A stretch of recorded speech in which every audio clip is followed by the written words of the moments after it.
Queenie, a novel by Candice Carty-Williams. Read by Siobhan Marks.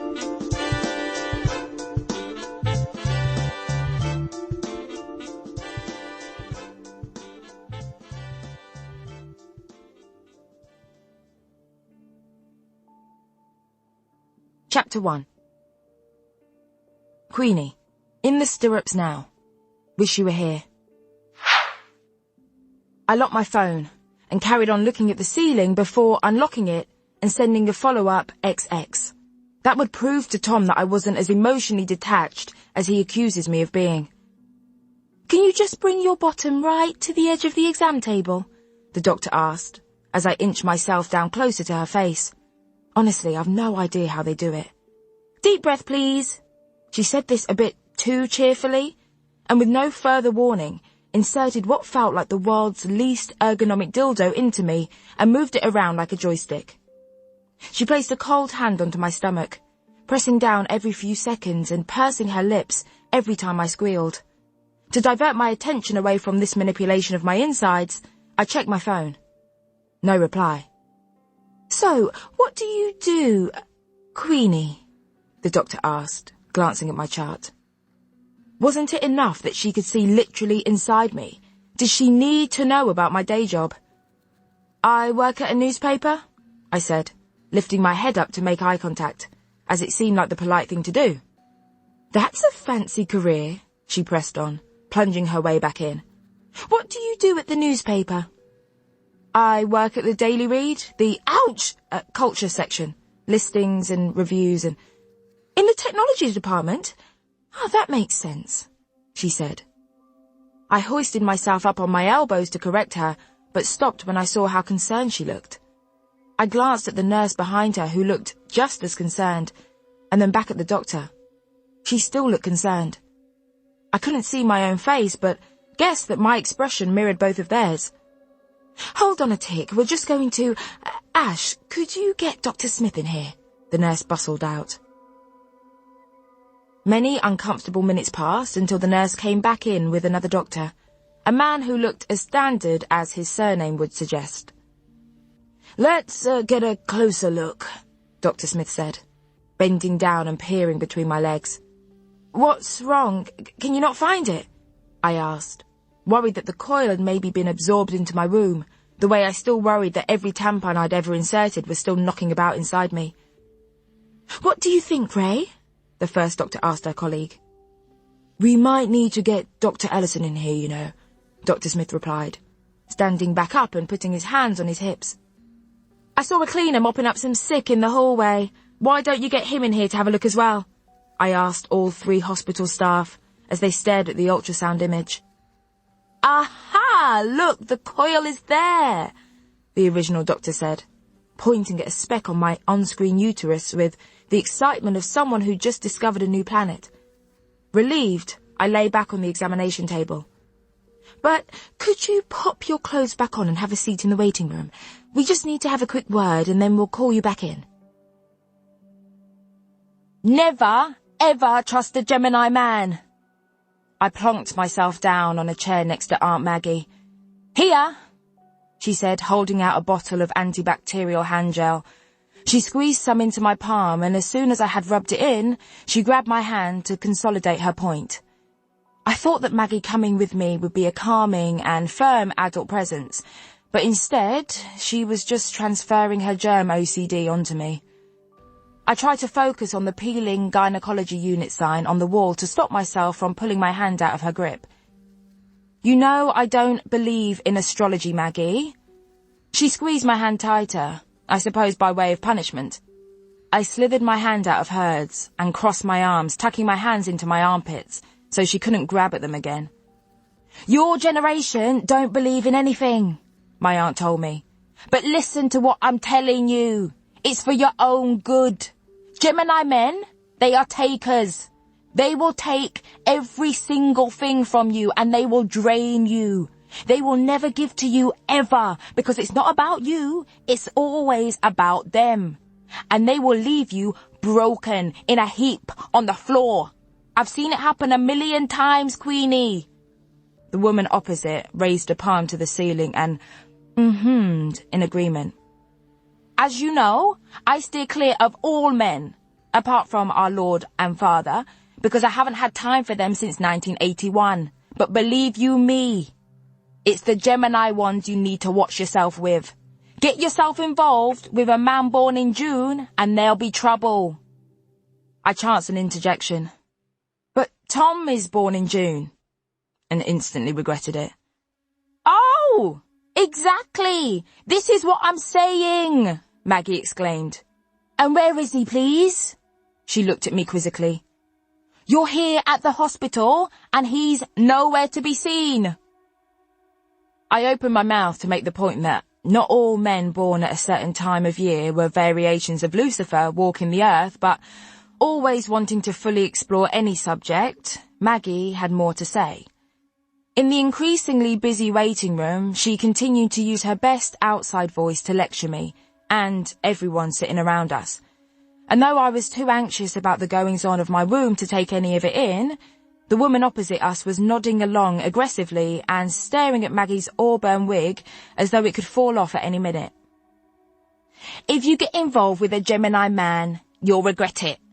They like the chase. Trust me. The pursuit of a woman makes them feel strong. It makes them feel good, and it makes them think they have a purpose in life. And we all know that unless men have purpose, they feel aimless. But Gemini men are a whole different story, Maggie continued with awe-inspiring enthusiasm. When they do finally get the woman, they'll drop her. Drop her like they didn't even know her. Gemini men don't mind who they hurt, who they have to use, who they have to step over. They don't even bloody notice. Are you sure you don't mean white men, Maggie? I asked, narrowing my eyes. Her line of fire sounded a little too specific. You can take it how you want to, she said, folding her arms and pursing her lips. You're the one who thought she found her white saviour, and now look. Maggie's a big woman, in all ways. She has a new and even more surprising wig made every week. She doesn't like to wear the colour black because it's too depressing, and she has to wear more than one pattern at any given time, even when she's pottering around the house, because Jesus wants life to be about colour. The obsession with colour is a nod to her fleeting career as an artist, a career in which she never created anything but hype around herself. Maggie is also intensely religious, but the less ever said about that, the better. My aunt and grandmother always used religion as a stick to beat everyone with, and to even dwell on it for more than 1 second would be to entertain something I had no time for. I sat on the edge of my seat to prevent the hospital staff from screaming my full name out this time round. What's to stop them from looking me up when I've gone? I asked Maggie, trying to derail her rant. What are the rules? Who's looking you up?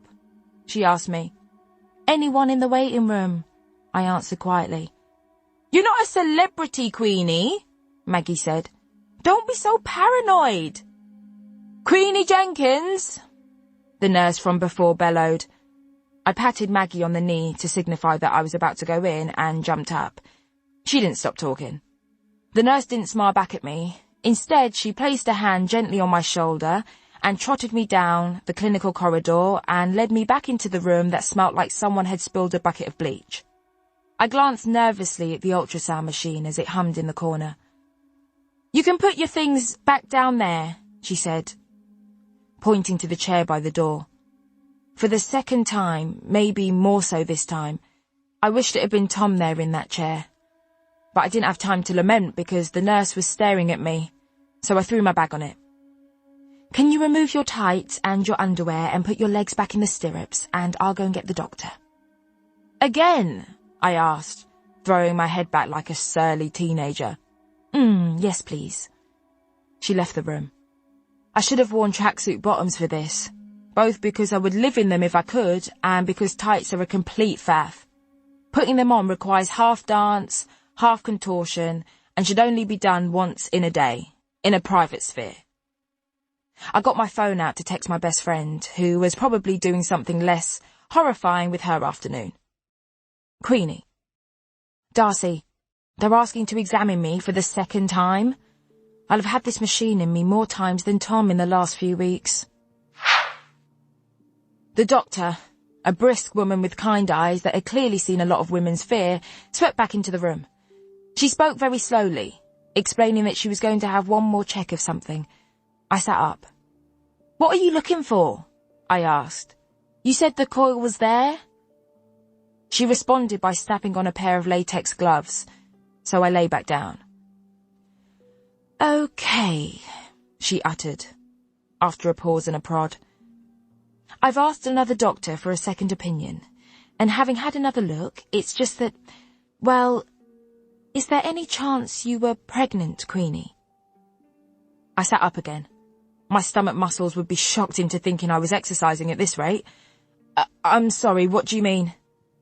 "Well," the doctor said, peering at the ultrasound, "it looks like you've had a miscarriage." I lifted my hand to my mouth, forgetting that I was holding anything. My phone slipped out of my grip and onto the floor. The doctor paid no attention to my reaction and continued looking at the screen. "Why?" I asked, desperate for her to look at me, to acknowledge that this news might have affected me in some way. "It can happen with most forms of contraception," she told me clinically, her eyes that I previously thought were kind still fixed on the screen. "Most women just don't know about it. At least it's done the job." I lay back on the examination table long after she'd left the room. "Oh, you two will have beautiful children," Tom's grandmother said, staring at us from across the table. Joyce had cataracts, but she could still see the future, it seemed. "Your lovely soft brown skin, Queenie, but lighter, like a lovely milky coffee, not too dark. And Tom's green eyes, your big hair, Queenie, those dark eyelashes, but Tom's nice straight nose." I looked around to see if anyone else at the table was shocked by what she said, but apparently it was acceptable. "I don't think you can pick and choose like an E-fit, Joyce," I said, fiddling with the pepper grinder. "True," Joyce said. "It's a shame that." Later on, when we were in bed, I turned to Tom and put my book down. "What's wrong with my nose?" "What do you mean?" Tom asked, concentrating on whatever tech article he was reading on his phone. "Your grandma. At dinner, she said that our future baby should have your nice straight nose." "Ignore her. She's just being old, isn't she?" Tom said, putting his phone down on the bedside table. "Your nose is nice and squishy. It might be my favourite thing about your face." "Oh, thanks, I guess," I said, picking my book back up. "Well, let's hope that our children don't get any of my squashed features." "I said squishy, not squashed, and I'd rather our kids look more like you than me. Your face is more interesting than mine, and I love your nose, almost as much as I love you," Tom said, booping me on the appendage in question with a finger. He moved so that I could nuzzle into him, and although I wasn't a person who ever felt particularly safe, I did, but just for a second. "So you've thought about it?" I asked, looking up at him. "Your nose? Sure, I think you've got a lovely nose." He rested his chin on my forehead. "No, our children. Future babies." "Yeah, I've got it planned out. In 6 years, when we've got a house and I force you down the aisle, we'll have children," Tom said, smiling. 3 is the right amount." 3? 1 is selfish, 2 means they'll always be competing, but when you have 3, they can start looking after each other as soon as the eldest is 8. Okay. 3 coffee-coloured babies, but milky, right? Just like Grandma ordered? Queenie. "Tom, hello?" Queenie. "Are you seeing my messages?" Queenie. "I'll call when I'm on my way home." Queenie. "Got to go to the chemist and get some pills." Queenie. "Let me know if you need me to bring anything home." I sat in the corridor staring at my phone's smashed screen, waiting for Tom to reply. A few minutes passed, and eventually I walked back towards the waiting room. I could hear Maggie talking as I made my way towards her. One day, years ago now, my ex-husband told me he was popping out for petrol. And you know what? He was gone 15 hours. When he got back, I said, "Terence, where did you get the petrol? Scotland?" She paused for effect. I told him to get out after that. I had a baby to look after. I had my bills to pay. I couldn't deal with any man's nonsense. Maggie paused to adjust her bosom. The day after he left, I went to the doctor and I said, "Listen, tie my tubes in a knot. I'm not having any more. I'm telling you, the one I've got is 15 now. All she gives me is trouble. It's all about makeup and boys and fake eyelashes and making videos for YouTube. This isn't what my mum came over from Jamaica for her granddaughter to be throwing away her education." Maggie folded and unfolded her arms. "I go to church and I pray. I pray for myself. I pray for my daughter, for my niece. I just have to hope he's listening, Marina." How were my aunt and this stranger already on first-name terms? I hadn't been gone that long. I threw myself down next to my aunt. Marina sat opposite, was nodding vigorously, although Maggie had finished speaking. "What did they say?" Maggie asked, pulling out the handgel again. I swerved the question. "Nothing really, just women's problems, you know." "What women's problems?" Maggie is a first-generation Jamaican, and therefore a woman entitled to information about others. "Just women's problems," I said, forcing what I hoped was a convincing smile. Maggie and I stood at the bus stop outside the hospital. She spoke about something I couldn't quite pay attention to as I looked up at the 3 gigantic tower blocks looming opposite, so high up that dark clouds almost hid their tops. I kept my head tilted back, hoping that if I held it there long enough, the tears that were brimming in my eyes wouldn't fall out. "Queenie, what did the doctor say?" My aunt narrowed her eyes at me. "I don't buy this women's problems rubbish. Do I have to prize it out of you?" Why did I think I got her off the topic earlier? "She wanted to look at my cervix, Maggie," I said, hoping that would get her off my case. "Something about it being narrow." She looked at me, annoyance and then shock contorting her face. "Pardon? Must you embarrass me?" she said through gritted teeth, looking around. "We do not talk about our V's in public." "But I didn't say vagina, I said cervix," I replied. Her lips tightened. "Anyway, the bus is here." The 136 crawled down Lewisham High Street, Maggie speaking 100 words for each yard we moved. "You know, back in the day, when Mum came over, they used to put implants and coils in black women without us knowing, to stop us getting pregnant." She cocked her head. "To stop us procreating. That is true, you know." She raised her eyebrows. "Mum's friend Glinda, the one who eats Mum out of house and home when she visits. Well, she couldn't get pregnant for years and she had no idea why. So she shouldn't even have had that thing put in her in the first place, politically as well as physically. You don't know what it's doing to you." She was talking so frantically that her gigantic plastic earrings were providing a soundtrack to her chat. "Black women's bodies don't work well with this sort of thing. Have you read up on it? Chemical imbalances, the absorption to our melanin, that affects the pineal and pituitary glands, swelling also." Maggie stopped talking to call Diana, so I tried to call Tom. The first 3 times it had rung out, but now it was going to voicemail. It was gone 6. He'd be out of work by now. "Is he still not answering?" Maggie asked. "Huh?" I looked out of the window. "Who, Tom?" "Yeah, he sent me a text to say that he'd see me at home." She knew I was lying, but my stop was coming up, so she couldn't interrogate me about it. "Are you sure you don't want to come to church with me on Sunday? All are welcome, even you with that coil." She looked at me out of the sides of her eyes. "God will save even the most wanton."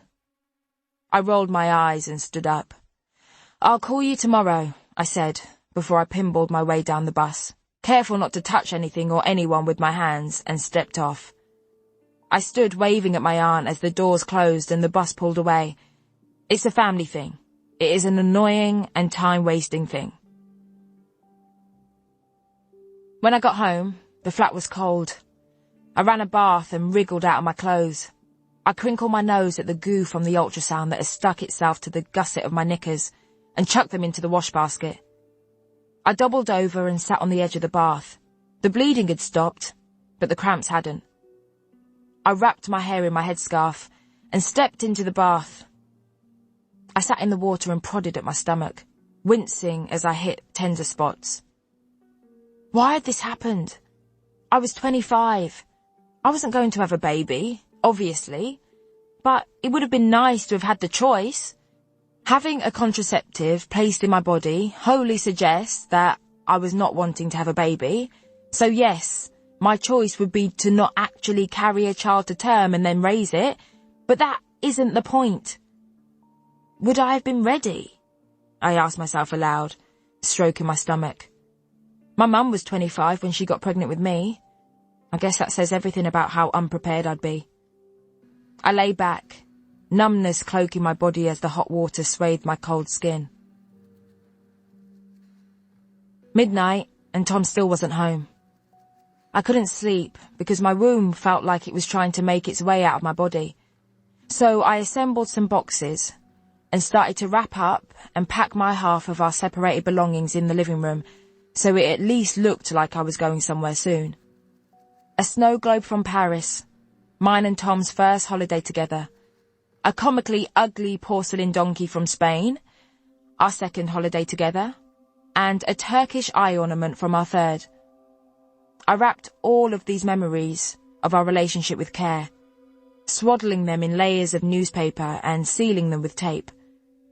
I moved on to the plates, then the mugs, before I stopped to get the donkey back out of the box. I unwrapped it and put it back on the mantelpiece. If I was going to leave a reminder of our relationship, it was going to be the thing I didn't want in my new place. I carried on wrapping until I got into a frenzy of paper and tape, only pausing when I reached for 2 mugs on the drying rack. One embossed with a T, the other with a Q. "Why have you got so much stuff?" Tom asked, leaning on a cardboard box marked Miscellaneous 7 and wiping sweat from his forehead. "I've only got a few hoodies and 2 pairs of socks." "I don't know, maybe I've become a hoarder without noticing," I said, cupping his face in my hands. "But you wanted to live with me, so you're going to have to live with it all." "Fine, I regret nothing," Tom said, kissing me on the forehead. "Queenie, you have a very dry forehead for someone who is meant to be lifting boxes." "Yes, maybe so, but I am organising as opposed to lifting," I told him, "and making sure that the boxes marked kitchen are in the kitchen." "Well, if you're going to be in the kitchen, could you at least make some tea?" "Yes. Now that you mention it, your clever girlfriend has just found the box with the kettle and bought milk and tea bags on the way here," I said. "But I don't know where the mugs are." "Look in my rucksack. My mum bought us mugs." "Moving in present," she said. I found Tom's rucksack in the hallway, and when I opened it, there were 2 gift boxes containing a white mug each. I washed them out and made us tea, plucking the hot tea bags out with my fingers in the absence of a spoon. "How do your fingers not burn?" Tom asked, walking into the kitchen, a box under his arm. "They do, I just don't talk about it," I said, handing him a hot mug. "These are fancy. Where did she get these from?" "No idea," Tom said, taking a sip. "Oh, hold on, you've got the Q mug," I realised, reaching out for it. "This one's going to be mine," he said, lifting it out of my reach. "Like, you're mine," Tom added, putting an arm around me. "Do you know," I said, "whatever tone you'd said that in, it would have sounded creepy and possessive." "Creepy and possessive." Tom took a sip of tea and laughed. "Were they the qualities that initially drew you to me?" I packed until I was exhausted. falling asleep on the sofa, boxed in by years of accumulative, unimportant stuff that I probably didn't need to continue carting through life. When I woke up the next morning, my alarm chirping obnoxiously from my bedroom, Tom still wasn't back. I sat on the tube to work, doubling over when pain ripped through my stomach. A woman handed me a plastic bag saying, "If you're going to be sick, can you at least do it in here? Nobody wants to see us splattering so early in the morning." I snuck in late, turned my computer on and fake smiled my way through the morning. The television listings got confused with the club listings, and I asked Lee to fix it before our boss Gina noticed. One day he's going to tell me to do my work myself, but as long as I listen to him talking about his boyfriend Don's faltering DJ career in great detail, he lets me get away with a lot. At midday, I walked over to Darcy's desk, a grey metallic dock in the quiet corner of the office that she shares with Silent Jean, the world's oldest and the Daily Read's longest employed sub-editor. She was a ghostly pale waif of a woman who didn't fit with the aesthetic of a flashy news institution, and one who seemed to hate me without ever having spoken to me, or to anyone actually. "Good afternoon, Jean," I said, bowing. She tatted, nodding swiftly before putting her surprisingly snazzy earphones in. I placed both hands on Darcy's head and began to plait her thick, heavy brown hair, an activity that, thankfully, she found as satisfying as I did, so no HR summons for me. "Please keep doing that. It is literally the most soothing thing," she said. I looked at her screen and began to read aloud the email she was composing. "Simon, you can't just expect me to reconfigure my wants and my needs to suit you, knowing that I'm at a different point of my life to you. Instead of understanding it, you almost use it as a weapon." Silent Jean looked at us and sighed unexpectedly loudly for someone who rarely exercised her vocal cords. "Queenie, privacy, please," Darcy snapped, turning to look at me. Her bright blue eyes looked straight through my dark brown ones. "Uh-oh, what's wrong?" she asked.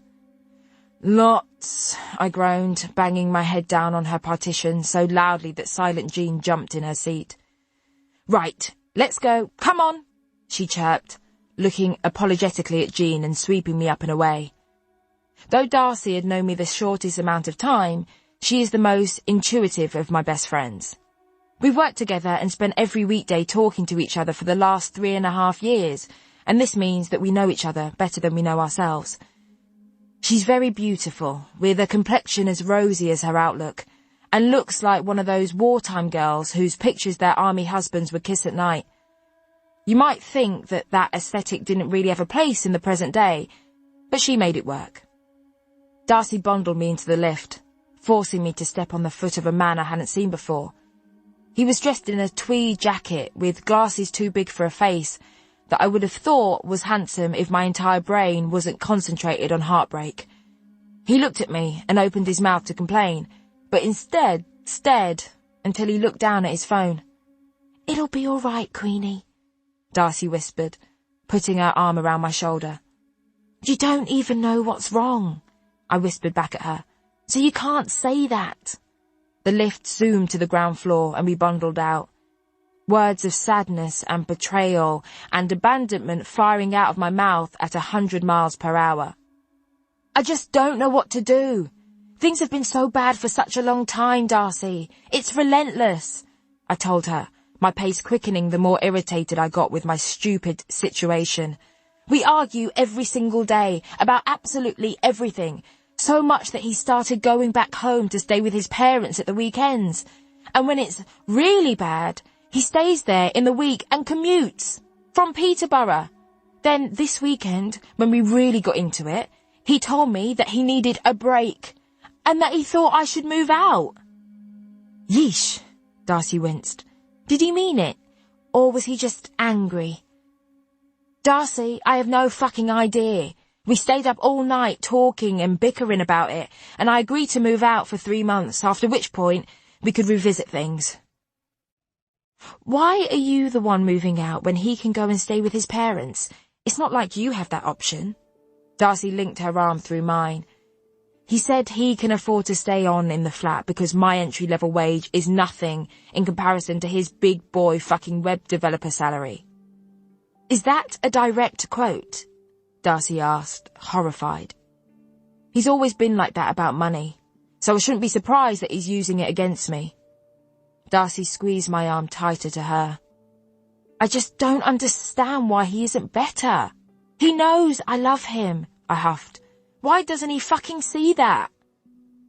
My expletives weren't suitable for a public dining space, so Darcy herded me away from the canteen and towards the tiny park near our office. I guess it can be called a park, even though it is really only patches of damp earth and bare branches surrounding what is mainly concrete, but it's nice to have something resembling greenery in central London. We warded off the sharp October air by huddling together on a wooden bench that wobbled dangerously, especially when my gesticulating really tested it. He knows that I have stuff. He's always known about my stuff, so why can't he be understanding? I looked at Darcy for response, but carried on talking before she could say anything. It could all be fine. We have a break, I move out for a bit, sort my head out, then in a few months, all fine, I move back in and we're happy forever. Like an interracial Ross and Rachel, Darcy offered. Friends is the only reference you could think of, I asked her. There weren't really even any black people in Friends. I think you just need to give him a bit of time and a bit of space. Once you get out of there, he'll realise how hard it is not having you around, Darcy said. She's very solutions-driven, a welcome counter to my impulsiveness and inability to think things through. Have you been sleeping together? No, not that I haven't been trying, I sighed. He thinks it's a bad idea. It's been a month since we had sex. Darcy winced. It's killing me. I just wish it could all be fine, I said, resting my head on Darcy's shoulder. What if this is the end?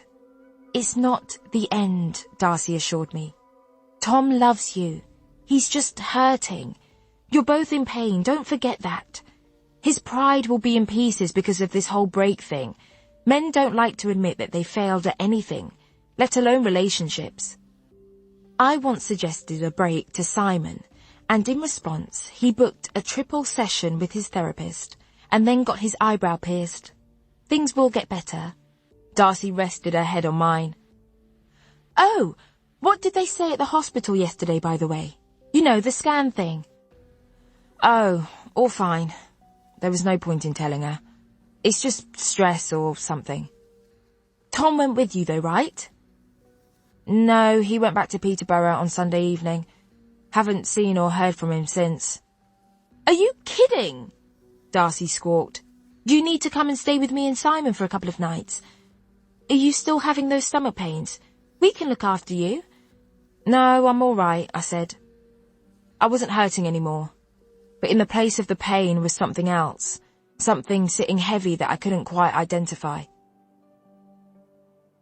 Wanting to kill some time before I got home to reminders of my disintegrating relationship, I went to Brixton for some Jamaican bun on the way home, hoping that I could kickstart my appetite with my favourite comfort food.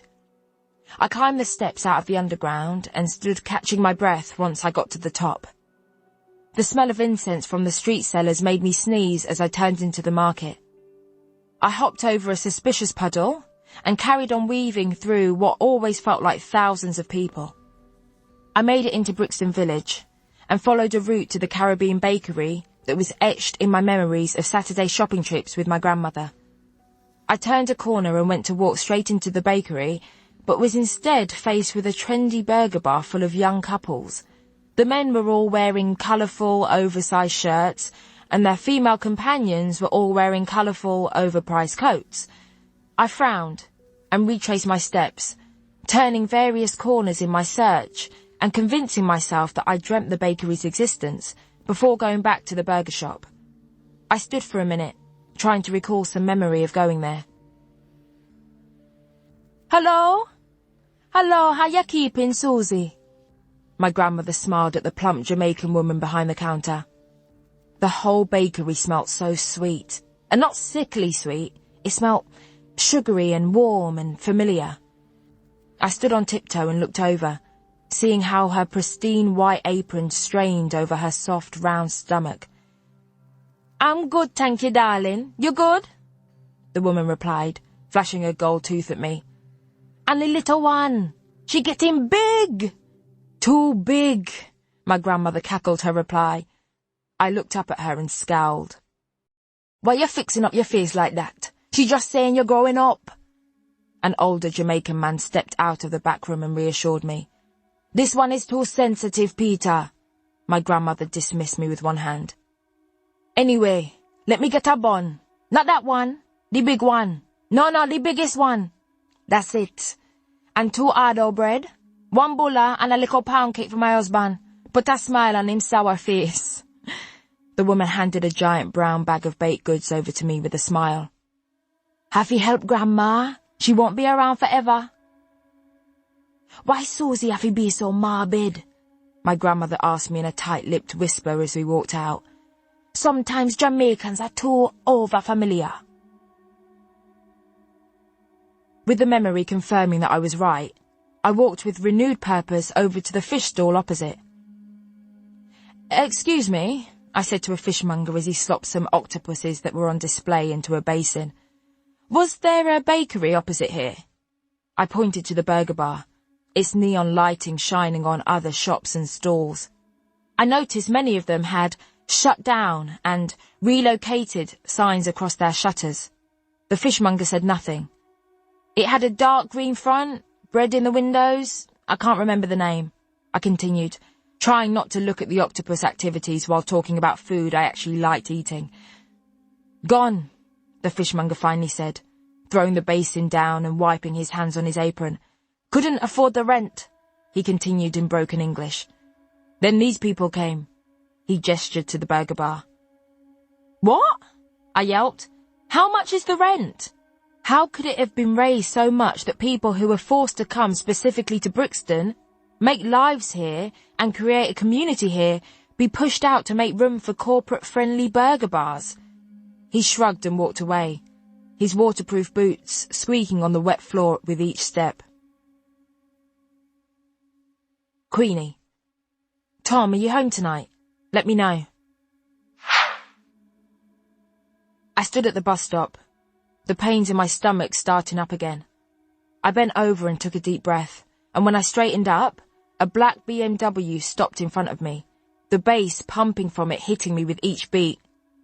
The passenger window rolled down, and fragrant smoke seeped out and towards me. I took a step back. "Hey, big batty!" a familiar voice laughed. It was my old neighbour, Adi, a very compact and handsome Pakistani man with facial hair so precise it looked like it had been styled with a laser. "How's that big bum since you left the ends? Ready for me yet?" He laughed again. "Adi, stop," I said, embarrassed, stepping towards the car. "People can hear you." The minute I moved into my dad's house, Adi had been on my case relentlessly, both before and after his lavish Desi wedding to his girlfriend of 8 years. Whenever I bumped into him, he'd talk very matter-of-factly and at excessive length about black women being forbidden fruit to Muslim men. But mainly, he gave me lots of chat about big black bottoms. "Let me give you a lift in it," he smiled. "But not if you're gonna be sick. I saw you bending over." "I'm fine, thanks," I said, giving him a thumbs up. "Then get in the car. There's a bus coming up behind me." He leaned over and opened the passenger door from his seat. I opened my mouth to say no again, but a pain like no other made my legs feel weak. I climbed into the BMW. "Watch the lever," he said, his voice higher than I'd ever heard it. As soon as I closed the door, Addy sped off so quickly that I felt like I was in a G-force simulator. "Let me just do my seatbelt," I said, reaching clumsily behind the seat for it. "You're safe with me, innit?" He smiled again and put his hand on my thigh. His thick silver wedding ring flashed at me. "Addy," I said, removing it, "both hands on the wheel." "So as I was saying," he started, "is that big bum ready for me? It's looking bigger, you know." "It's exactly the same size, Addy." Why did I get into the car? It would have been better if I'd just collapsed at the bus stop.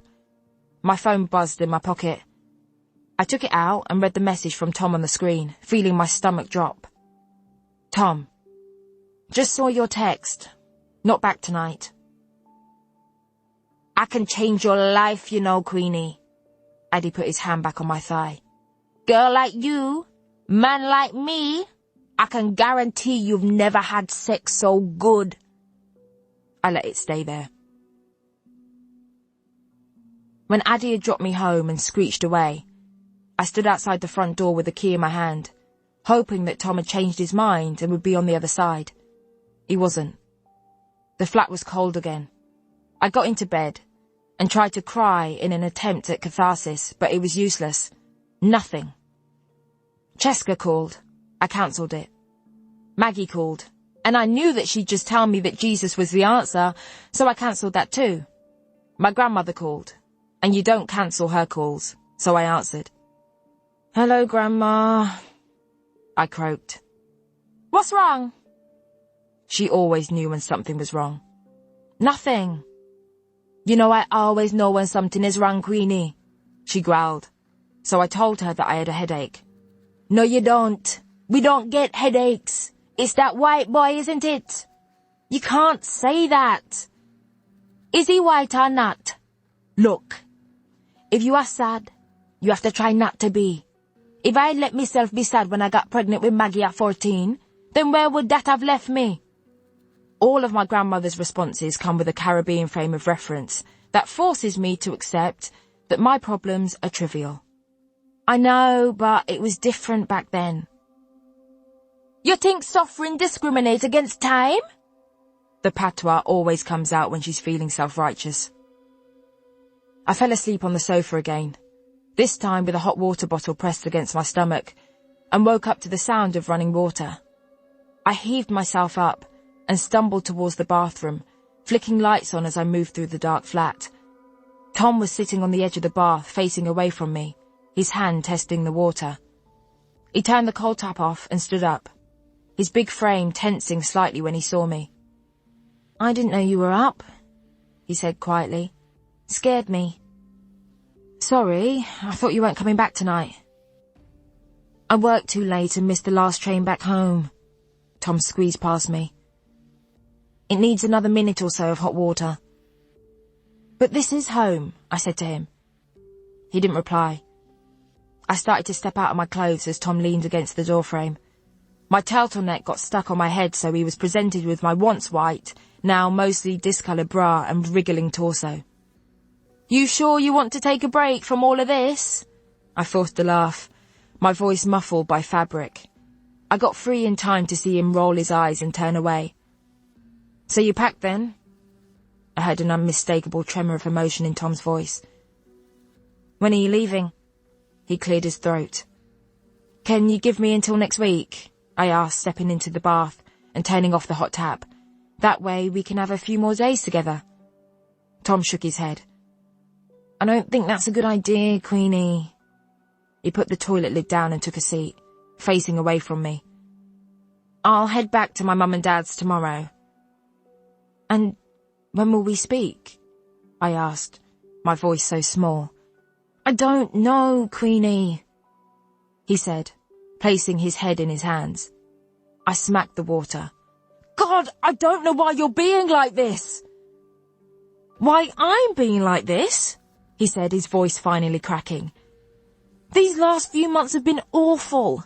I'm still trying to forgive you for that shit you pulled at my mum's birthday for a start. But Queenie, this whole relationship, you've refused to talk to me. My breath caught in my throat. I didn't know he'd felt like this, and I certainly hadn't expected him to vocalise it. You never tell me what's wrong, he continued. Ever. And you'd close off, you'd cry, and you'd lock yourself in the bathroom while I sat on the floor outside, telling you I was there if you wanted to talk, but you never did. You've pushed me away for so much of this relationship. It's my stuff. We've all got stuff, Queenie, Tom shouted. And I've tried with yours, I really have.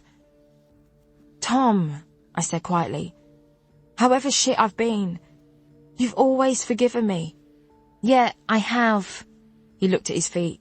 "But I don't know if I can do it anymore." That night, we fell asleep in the same bed, me nestled into Tom's back. When I woke up at dawn, he was gone. There was a mug of cold tea next to me on the bedside, the Q looking back at me cruelly.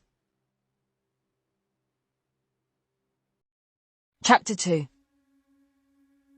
Instead of helping with the move, I watched Lee from work and Erdley, family friend and the world's smallest removal man, carry what looked like hundreds of boxes and IKEA bags full of books, trinkets and clothes into my new house. My new lodgings weren't ideal.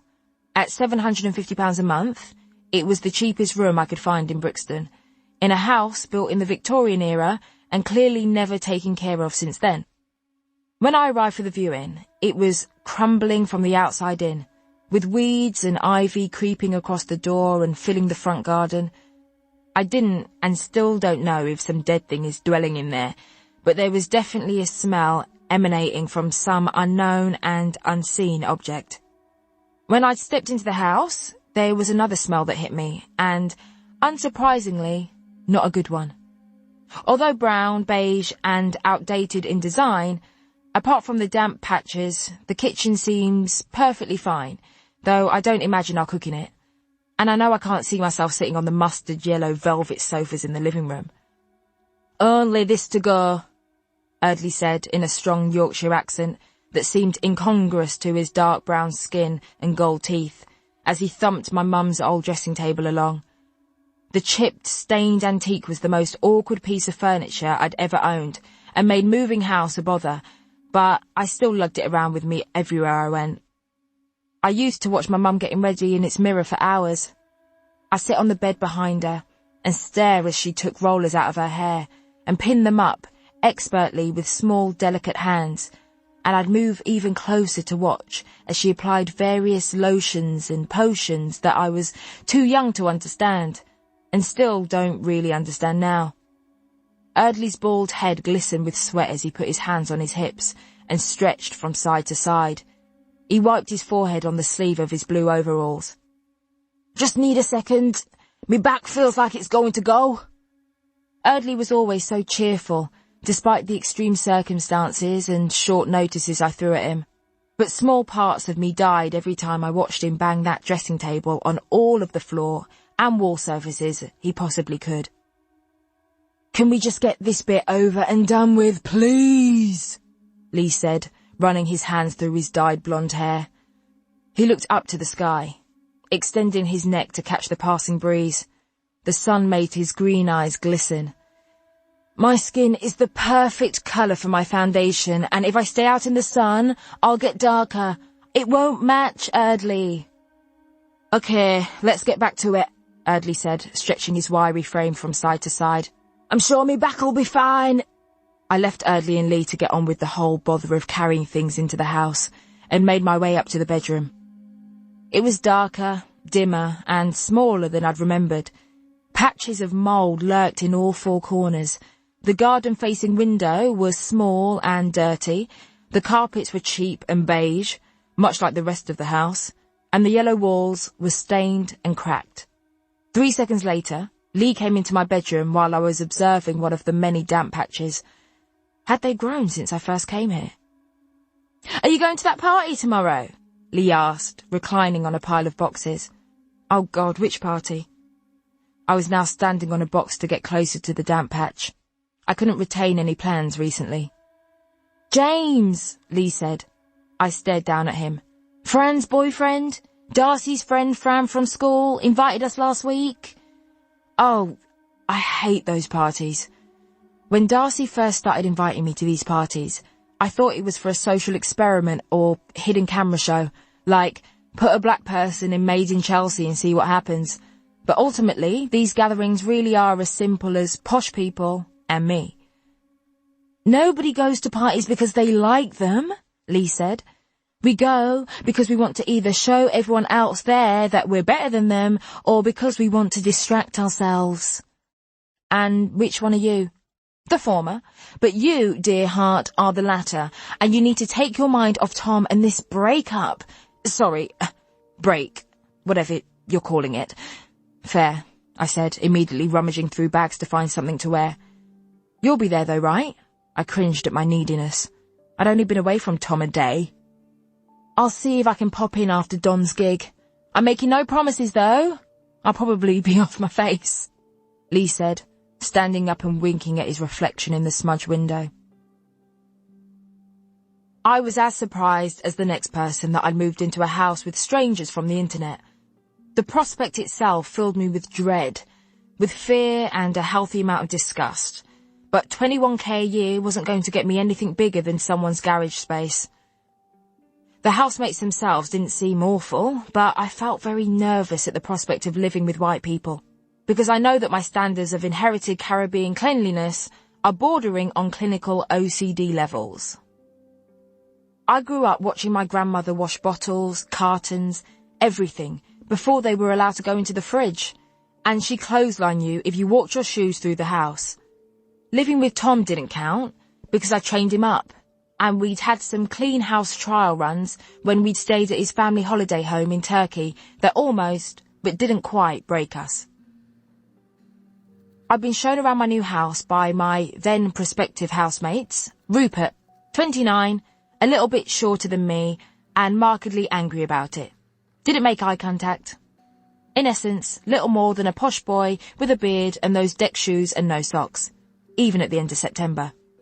The girl, or woman, now, is 35, works in a deli and wears her short blonde hair in high bunches.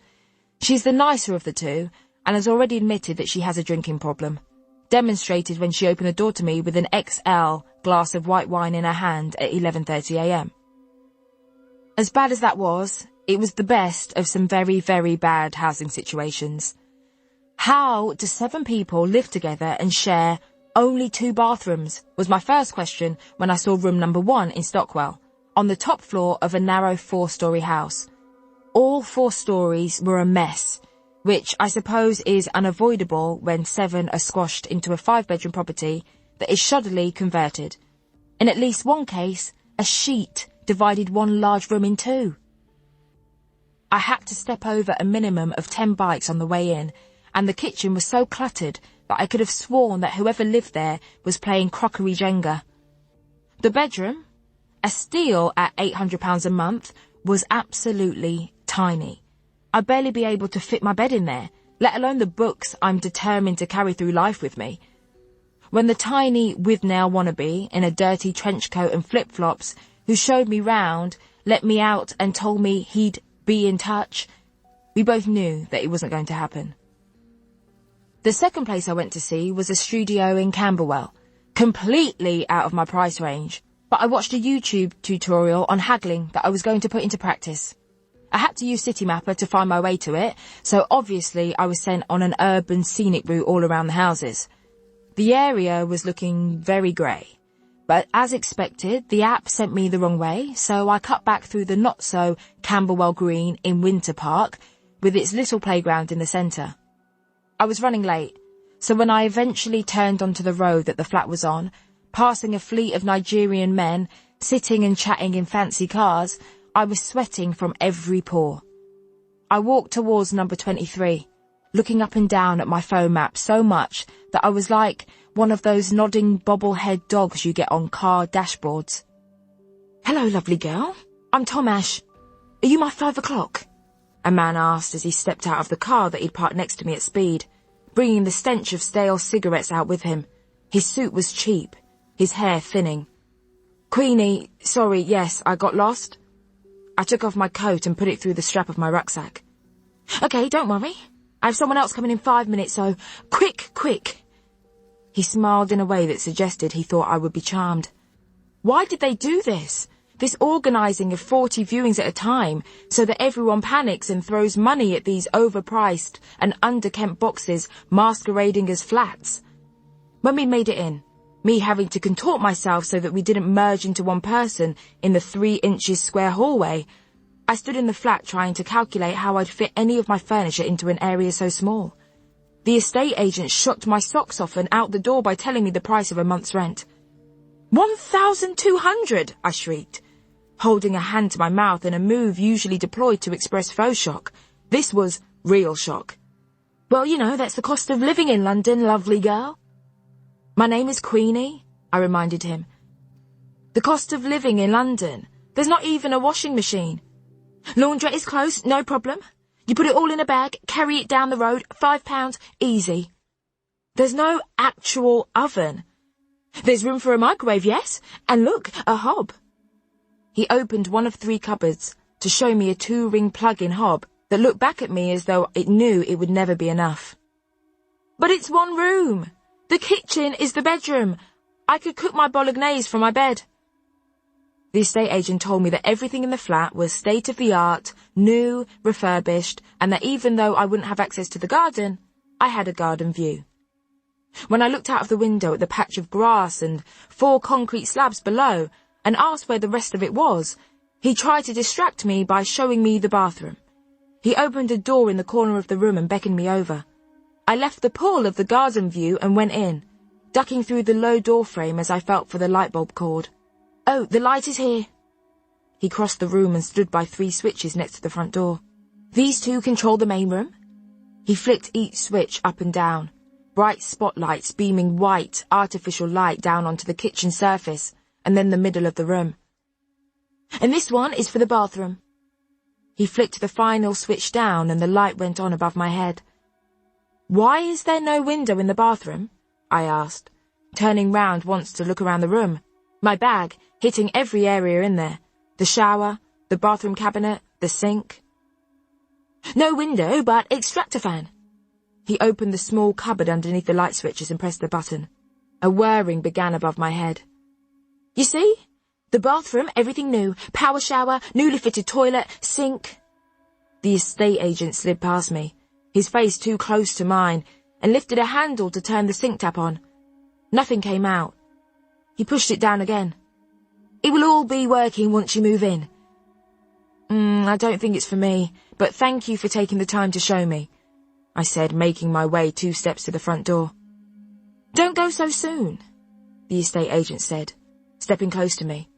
There is a way that it could be a bit cheaper. I stepped back. You know, I do you a favour. You do me a favour. He placed a hand on my shoulder and moved it down, the moisture on his palm making it stick to my cotton jumper as he moved it down to my chest. I stepped further back, falling into the kitchen counter. What's wrong? You don't want us to help each other out? He smirked as I reached for the handle and backed out of the front door. My people be like your people. We're all outsiders. First Brexit, then Blaxit. He chuckled. Disgust and anger had propelled me out of the flat, and to another viewing at a tiny cottage in Mitcham that smelt of lavender. When I arrived, I wasn't shown around, but was instead sat on a sofa and interviewed by 2 women who introduced themselves as Lizzie and Sarah, without differentiating who was who. They were in their late 30s, possibly a couple, and visibly realised that they should have specified a higher age bracket when advertising the room, as I walked in the door with my hair falling out of its bun, my coat hanging off my shoulders, and my open rucksack spilling various sanitary products onto their beautiful wooden floor. Are you clean? Was the first question one of them asked. It's very important that you're clean. Do you make a lot of noise? The other asked. Sarah and I don't like a lot of sounds. Do you have a lot of guests? The one who I now deduced was Lizzie informed me. We don't like visitors. Do you cook a lot? Sarah asked me. We don't like a lot of fragrant foods. The smell hangs in the fabrics. Do you keep yourself to yourself? Lizzie folded her arms. Sarah and I very much keep ourselves to ourselves. Do you shave? Sarah asked. It's just that we have a very delicate drainage system that can't really cope with thick hairs. That question felt pretty personal. I just need a room because me and my boyfriend are on a break, and I'm sorry to be dramatic, but if I have to look at another house, I'll honestly kill myself, I exploded, and they both jumped in their seats. Oh no, sorry to hear that, Lizzie said quietly. How did you meet? Sarah asked out of politeness, desperate to move the conversation away from me potentially living with them. I've read that. Huh? I looked up at the stranger who had sat right next to me on Clapham Common, despite the unlimited grass that surrounded us. I was trying out this whole being outside in the summer thing that people seem to like so much, and it was mainly fine apart from the insects. I should have known that someone would come along and spoil it. The Lost World. With one hand, the stranger covered his eyes to shield them from the sun and pointed at my book with the other. Even though they were partly hidden, I could see how green they were. I like it, as far as sequels go. Didn't like the film, though.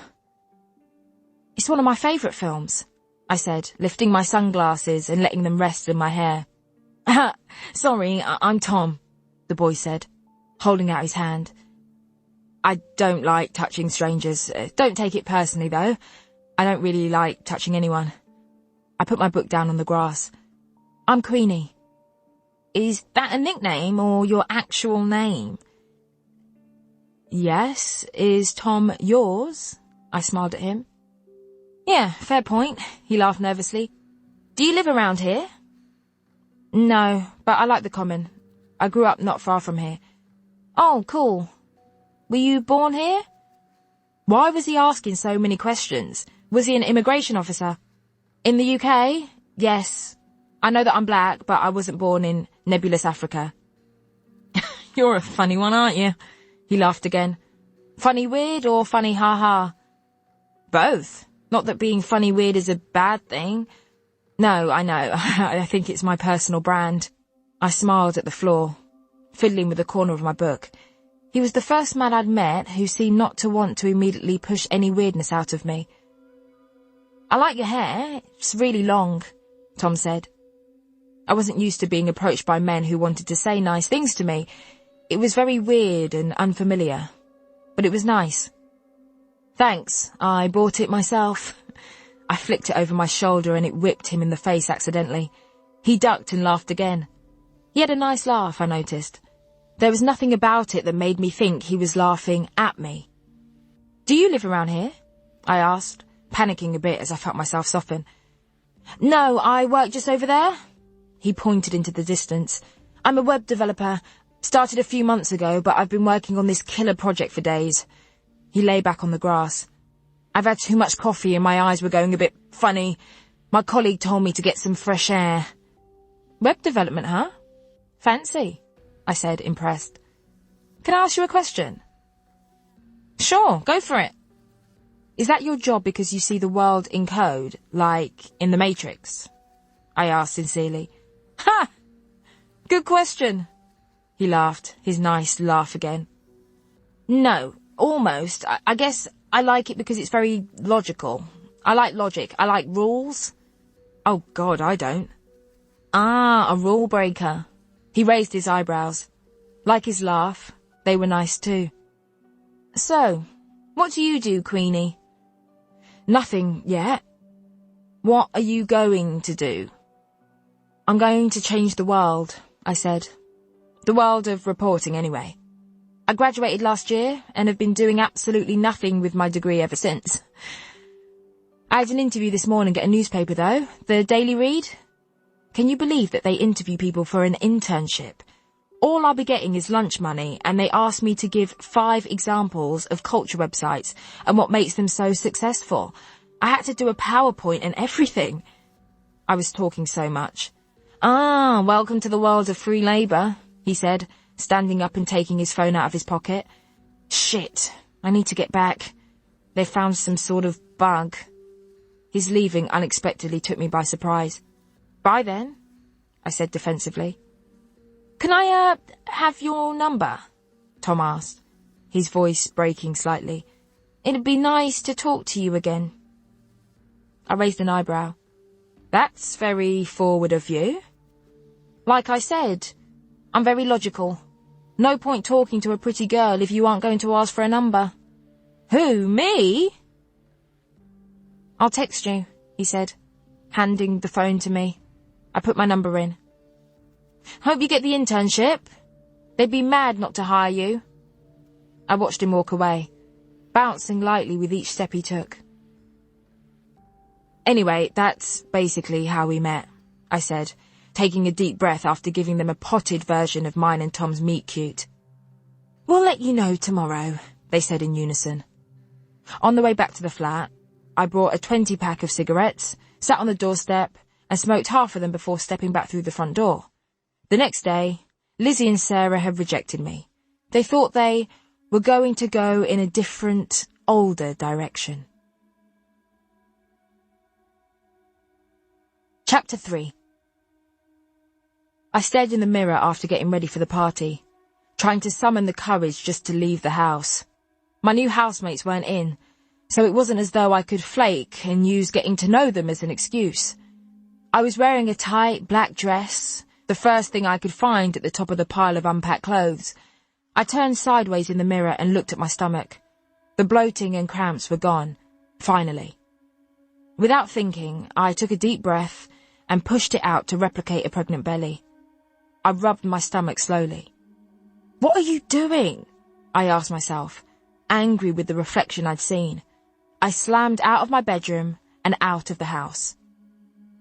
When I arrived at the party, I was greeted at the brushed glass door of luxury apartments by Fran and James, who genuinely and unironically referred to themselves as couple goals. "Queenie, you look amazing. Love your hair. It looks great. What have you done to it?" Fran cooed as James clung onto her, his arms around her waist. Had they both walked to the door like that? Surely it wasn't comfortable for either of them. "Nothing, it's the same as normal," I fake smiled. "Well, it looks great," James echoed his girlfriend. "No Tom with you?"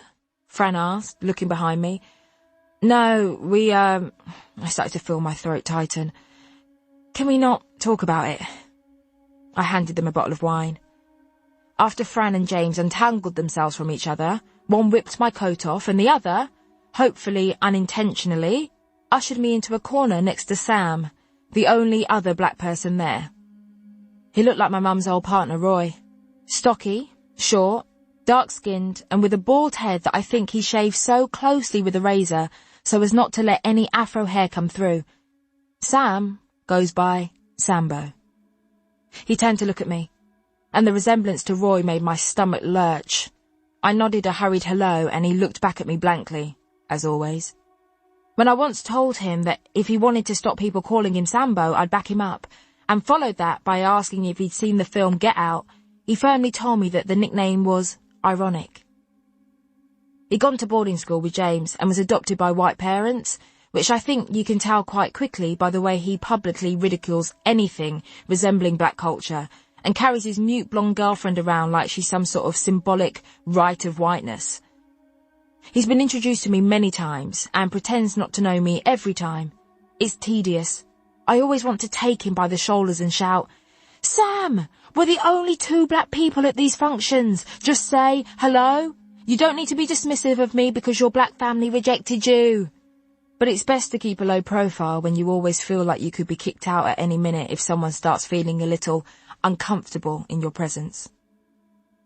I made my way to the bar that James has told me many times he installed in his not quite a bachelor pad the second he moved in. He's told me about the bar almost as much as he's told me about the roof terrace, even though my deliberately lacklustre response to these fixtures surely didn't do anything to justify their cost.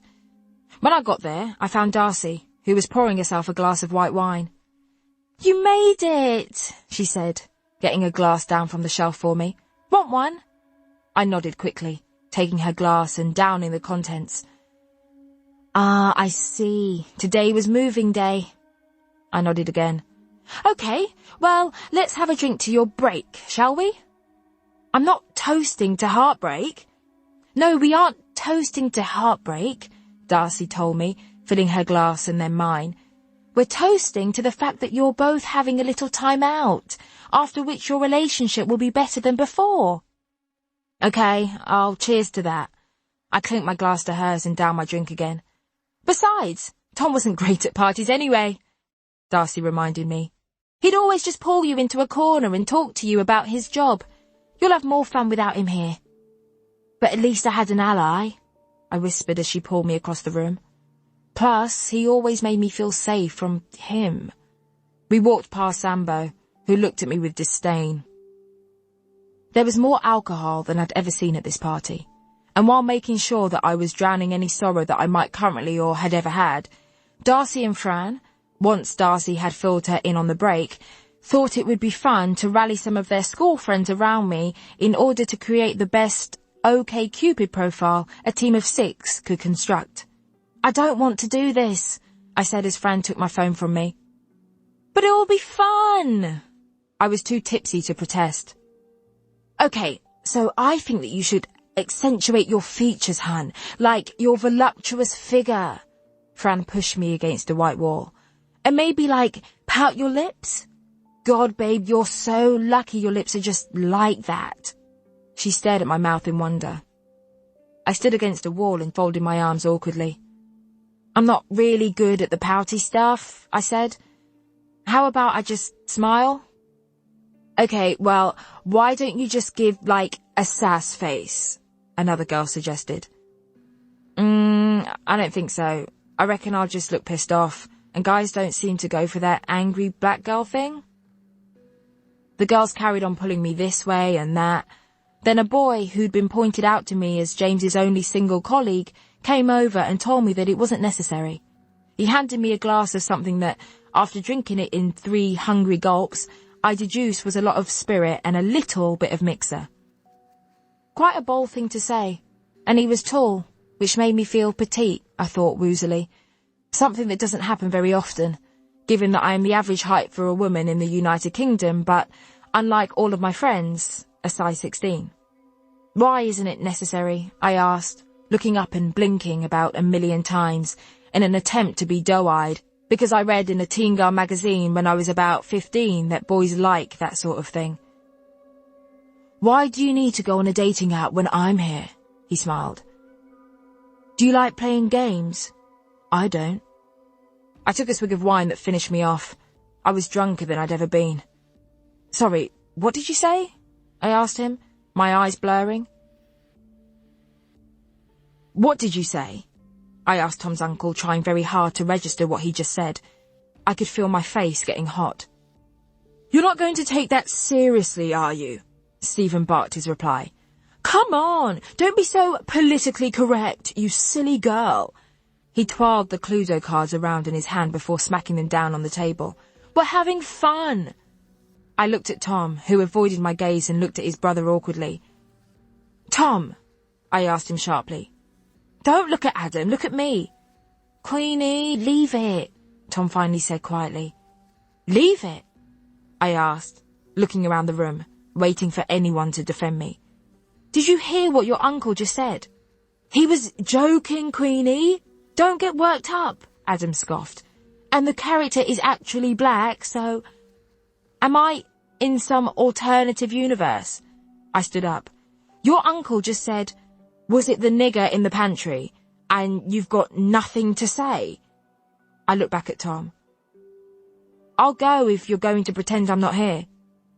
I charged out of the living room and fell straight into Viv, who was leaving the kitchen with her birthday cake, a beautifully decorated thing that she'd explained had been made by her 95-year-old great-aunt, despite the unyielding arthritis. We both watched it slip out of her hands and fall on the floor and land at our feet with a loud splat, the iced 60 still intact. "Look what you've done," Tom said, appearing behind me. "What's going on?" Viv asked, confused and agitated. She looked at Tom and me, then to the mess on the floor. "Ask your son," I said, stepping over the cake and walking towards the front door. "Don't fucking walk out," Tom groaned. "Why have you always got to take this stuff so seriously?" I looked at Tom, saying nothing as I pulled my trainers on. "The silent treatment has started already. Fucking hell, Queenie." I stepped out of the door and slammed it behind me, walked down the front path and onto the silent suburban street. I looked behind to see if Tom had followed me, but the front door stayed closed. I carried on walking until I eventually got to a smelly bus shelter and perched cautiously on the bench inside, making sure not to sit on the wet patch at one end or the brown patch at the other. I didn't have my phone, and I'd given up smoking ages ago, so I had no way to occupy my hands. I was forced to sit with my own thoughts until I calmed down. Why would Tom never stand up for me? What would happen in 10 years' time when his uncle was saying that word, making racist jokes to our children?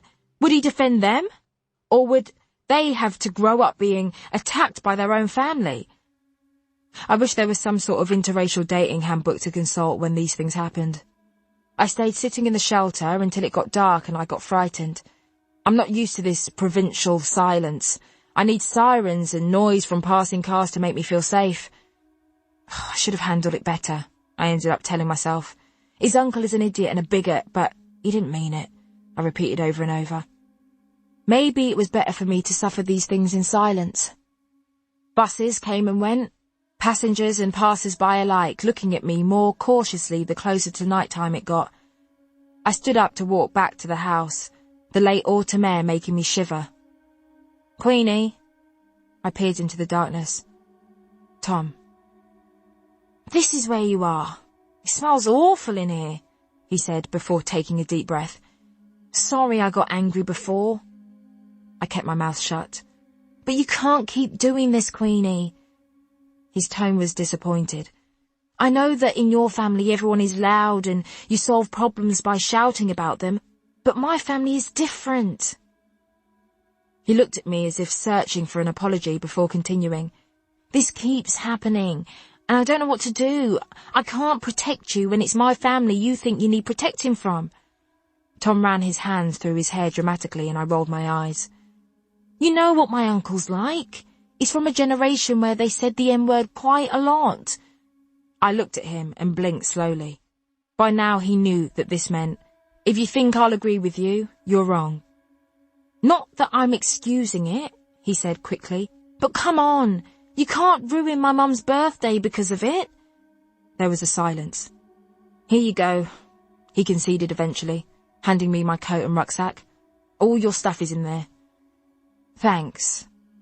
I felt myself soften at this act of kindness.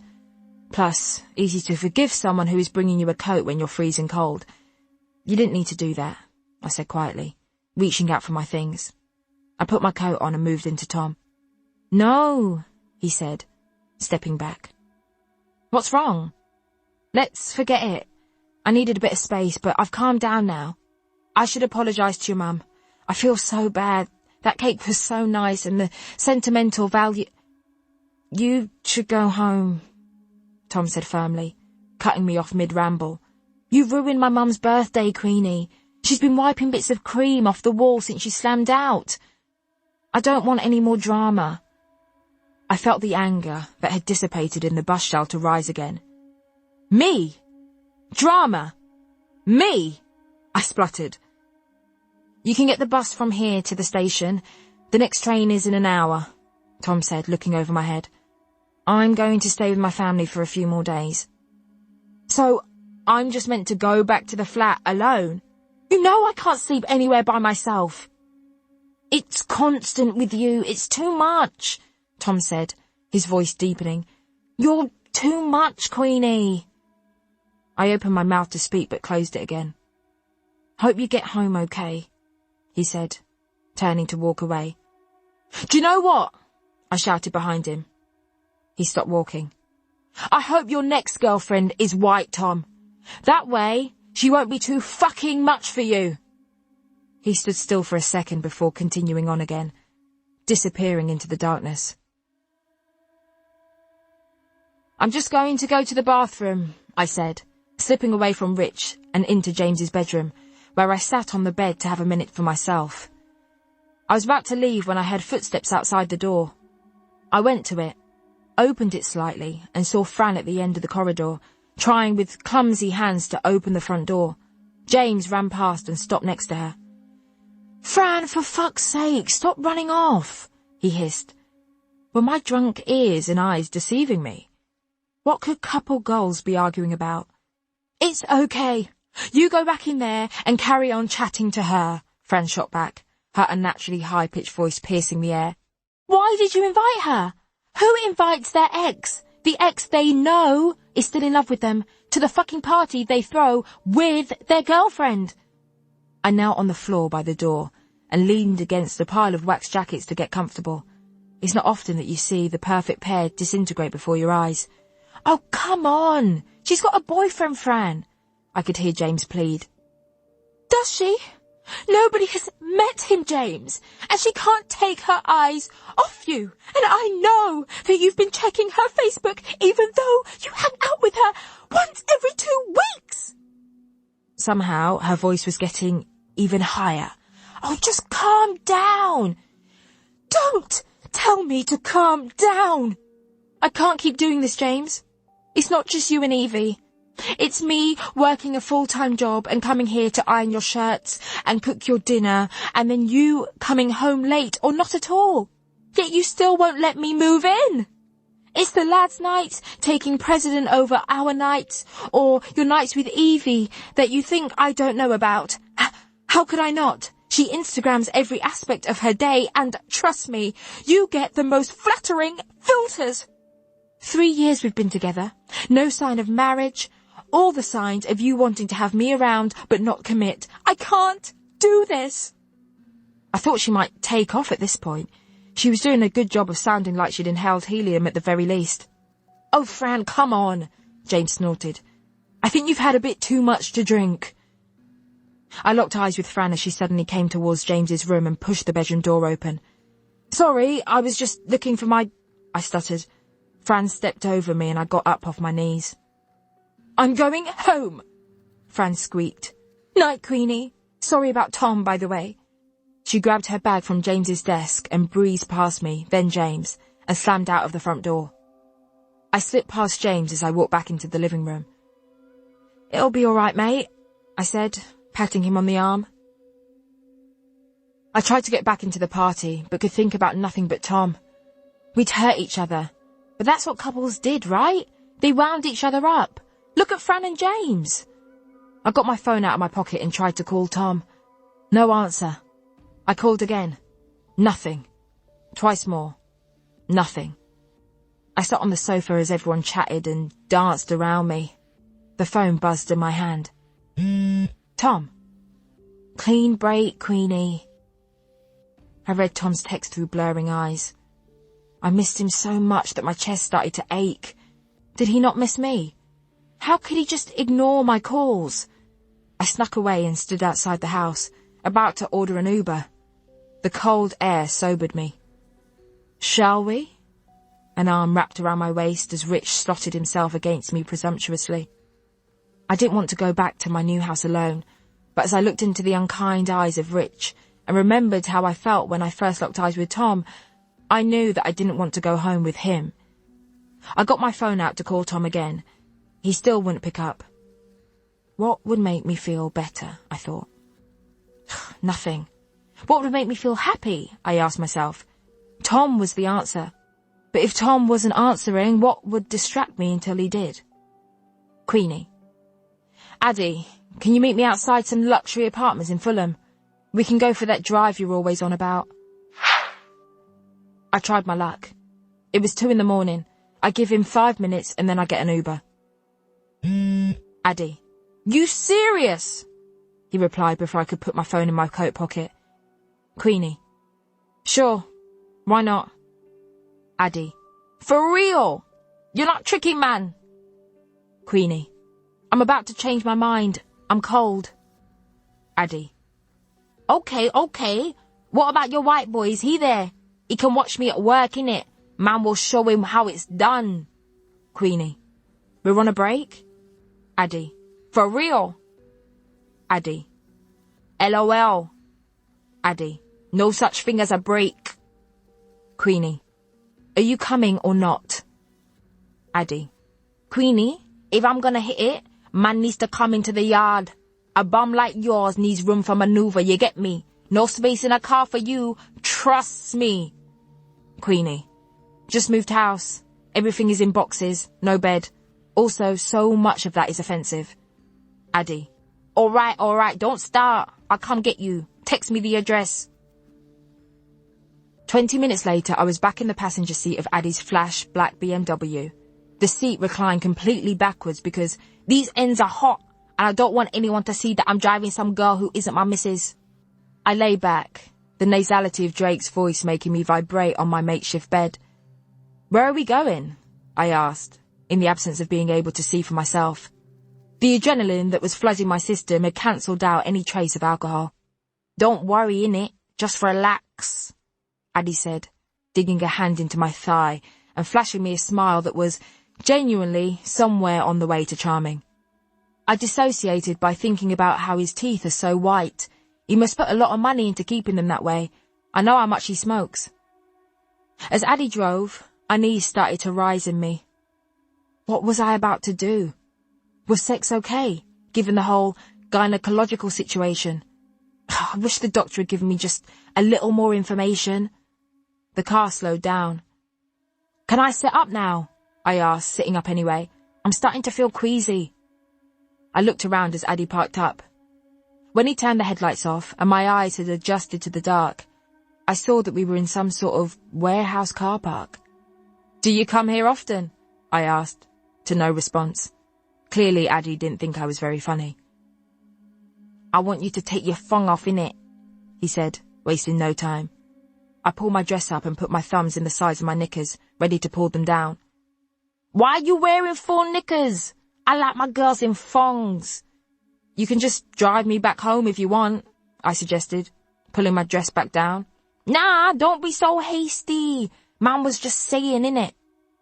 I pulled my knickers off and, in trying to be sexy, got them tangled at my ankles before I put them in the glove box. "Alright, so now I want you to just turn round and face the back," Addie told me. "What, like, get in the back of the car?" I asked. "Nah, just turn in the passenger seat and pull your dress up so I can look at your bottom." "What? Why?" I still wasn't getting what he was asking. "'Cause I love black girls' bums, innit, Queenie? That's why.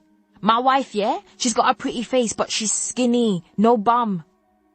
He manoeuvred me into the position he wanted, and I did as I was told because, frankly, it was easy to just do than to think. If I thought about what I was doing, I'd have to think about why I was doing it, and I wasn't prepared for that at this moment. "Can you turn the heating up?" I asked. "It's a bit chilly." "Shh," Addie whispered, smacking my bottom once. I winced as I stared out of the back window, trying to direct my attention to something completely removed from the car. I focused on a streetlight in the distance. He smacked my bottom again. "You like that, yeah?"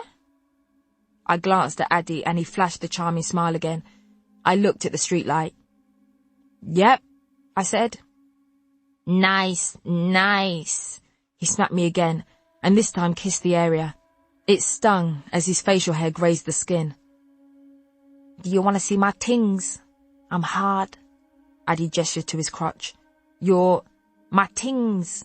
My dick, innit?" He smiled. "No, I know what you mean when you say your tings, but why are you asking? I assumed that at some point in the evening I would see everything." "You don't need to ask," I laughed. "You've always got to make man feel dumb, innit? I didn't go uni and I don't talk all posh like you, but I'm not an idiot," Addie grumbled. No, I'm not. Sorry, go on. I didn't mean to. Please, Addie. Let me see your tings." "All right," he smiled, his angry pride retreating. "That's more like it." His hand shook as he unzipped his jeans and pulled them down, along with his long johns. It was cold, but not cold enough for so many layers. When he got himself naked from the waist down, he very proudly presented me with his tings. Circumcised, along with having sex with men in cars, another first for me. "What do you think?" Addie asked, flashing a nervous grin. "Of your penis?" I asked politely. "Yeah, on my tings, innit?" he shrugged. "Nice," I ventured. What was the right answer here? "Is it big though?" Addie questioned, almost agitated that I wasn't showering his manhood with praise. "Why does that matter? That shouldn't matter." "So what you saying? That it's small?" My eyes must spend at least 50% of any given day rolled to the back of my head. "No, Addie, it's huge. The hugest I have ever seen in my little life. How will it fit?" I said flatly. "Yeah, that's it. That's what I'm talking about." Addie bounced in his seat excitedly. "Do you want to touch it?" I placed my hand around it and, as I started to move my hand rhythmically, was struck by how odd a dick feels when it's exactly that. An anatomical penis from a science book, and not the familiar and less hostile penis of the person that you love. "Queenie, wake up!" "I'm up," I said. "I'm up. What's going on? Where am I?" Light from Tom's lamp filled the room. "You're okay, we're at mine," Tom said, stroking my arm. "I think you were having a nightmare." "Oh God, I'm so sorry," I groaned and turned away from him embarrassed. "I thought the house was being robbed. You landed a punch right on my jaw and started shouting at me." "What was I saying?" I asked quickly, looking at him. "Nothing I could work out," Tom said, touching his jaw tenderly. Relief filled me. "I'm so sorry," I said, rubbing my eyes. "I meant to warn you, but we must have fallen straight to sleep." "You fell straight to sleep? You were hammered," Tom said, handing me a glass of water. I sat up and downed it. I should have warned you I was a cheap date too. 2 glasses of wine. 2! I hadn't eaten. I handed the empty glass back. "Are you sure you're all right?" Tom asked, wrapping his arms around me and covering us with the duvet in one move. "Are you?" "Sorry for the punch." I wriggled around so that we faced each other. "Nothing I don't deserve." "I can't guarantee that it won't happen again," I said quietly. "It's a thing." "That's all right. Everyone's got a thing," Tom said, kissing my forehead. "Yeah, but my thing could have knocked you out." "I think you're overestimating your strength, Queenie." He laughed again. "Maybe I can kiss it better?" I kissed Tom softly on the jaw. "That feels better." "Okay, I'll stop," I said, closing my eyes. No, it's actually really hurting again. I think you need to keep doing that," Tom said, sticking his jaw out. I went to kiss his jaw again, and he moved so that our mouths connected. As we kissed, he moved again so that he was on top of me. "Hold on, Tom, you're leaning on my hair," I said, trying to pull my head free. "Shit, sorry," Tom said, lifting his arm up. "Are you okay?" I nodded and smiled up at him. We kissed again, me enjoying his weight on top of me. I felt safe underneath him. "How easily do these things come out?" Tom stopped to ask, lifting a handful of my twist from the pillow. "They're not going to fall out," I laughed, "but I don't know how wet I'm going to get with a headache." "Okay, maybe you should tie it up." Tom lay back and watched as I stood up and ran over to my rucksack. I reached inside for a hairband and ran back over to the bed, climbing under the covers. "Could you not just stare at me like that, please? This is the first time you've seen me naked, and I'm going to worry that you're looking at all of my bad bits," I said, turning away from him. "What? You don't have any bad bits," Tom said, sitting up and kissing my shoulder. "I am made up of bad bits, actually," I told him as I wrapped my hair in a bun and tied it on top of my head. "I'm actually one whole bad bit." "Nonsense," he laughed, pulling me on top of him. I could feel his erection through his boxers. "I've been observing closely. There's nothing bad about you." "Ah, who's this?" I asked, moving my hand down. I could make a joke about naming my penis, but now isn't really the time, is it? "Tom," I said. There is honestly never a time for that. "I call him the Destroyer," Addie said confidently. "And the Destroyer wants to be inside that mouth." He winked. "Sorry, no," I smiled back. "I'm very particular about that sort of thing. Interestingly, my gag reflex is fine. It's more the sexual power play that I think about." "Ah, come on. I beg you, suck it," Addie said, frowning. "It's not going to happen, I'm afraid." "Will you kiss it then?" "Will I kiss your penis?" "No, I won't." I only wanted a bit of sex to tie me over, not all of this back and forth. "Just a peck, I beg you," Addie pouted. "I don't know what to tell you, sorry." "Just lick it one time." "Nope." "All right, spit on it then." I just feel like the more you ask me these things, the more you're going to get annoyed, so I would stop there. All right, jeez. You black girls are so up yourselves, innit? Addie sighed. If I'm not getting my dick sucked, shall we move to the back? Is that the automotive alternative to moving to the bedroom? Wanting to get things over and done with, I squeezed myself between the driver and passenger seats with no grace and pulled my dress over my head. Addie joined me and beckoned me onto his lap. He grunted with satisfaction as I lowered myself onto him and pressed my chest onto his, resting my chin on his shoulder. I didn't want to kiss him. That would be too intimate. I moved up and down rhythmically, slowly, measured, listening to Addie's moans. I kept the street light in my sights the whole time. I'm not sure that I blinked once. Have you ever had sex in a car before? I stuck my head out of the door of the neon-lit staff kitchen before I said anything else. What? Darcy asked. I rinsed my Daily Read branded mug under the boiling water tap and threw a tea bag into it. A car, I repeated, opening the high-tech chrome fridge and taking the milk out. No, have you? Darcy took the milk from me and poured it into her mug, directly onto the tea bag. As always, I turned my nose up at her technique. After the party, I said, shame flooding my body. With the Uber driver? Darcy asked, slamming her mug onto the counter. Queenie! What? I snorted. No, obviously not. We finished making our tea and scuttled into the meeting room next door. All of the rooms in the building had glass walls, so we laid out some pens and papers and a rogue iPad so we looked like we were talking about work. Not with my Uber driver, with Addie, I told her, watching people moving around in the street below. Are you serious? That sleazy guy who's always asking about the size of your bum? Darcy asked, mouth agape.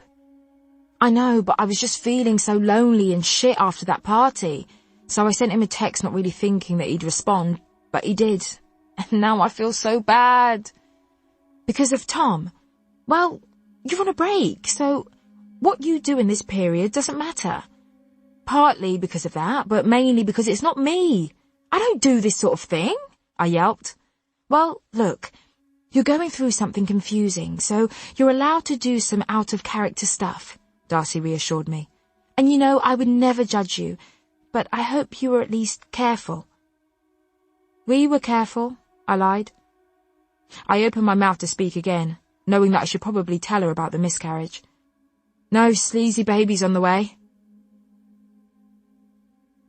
A day of very minimal work passed, and I stayed late to avoid going back to the house I still wasn't anywhere near settled in.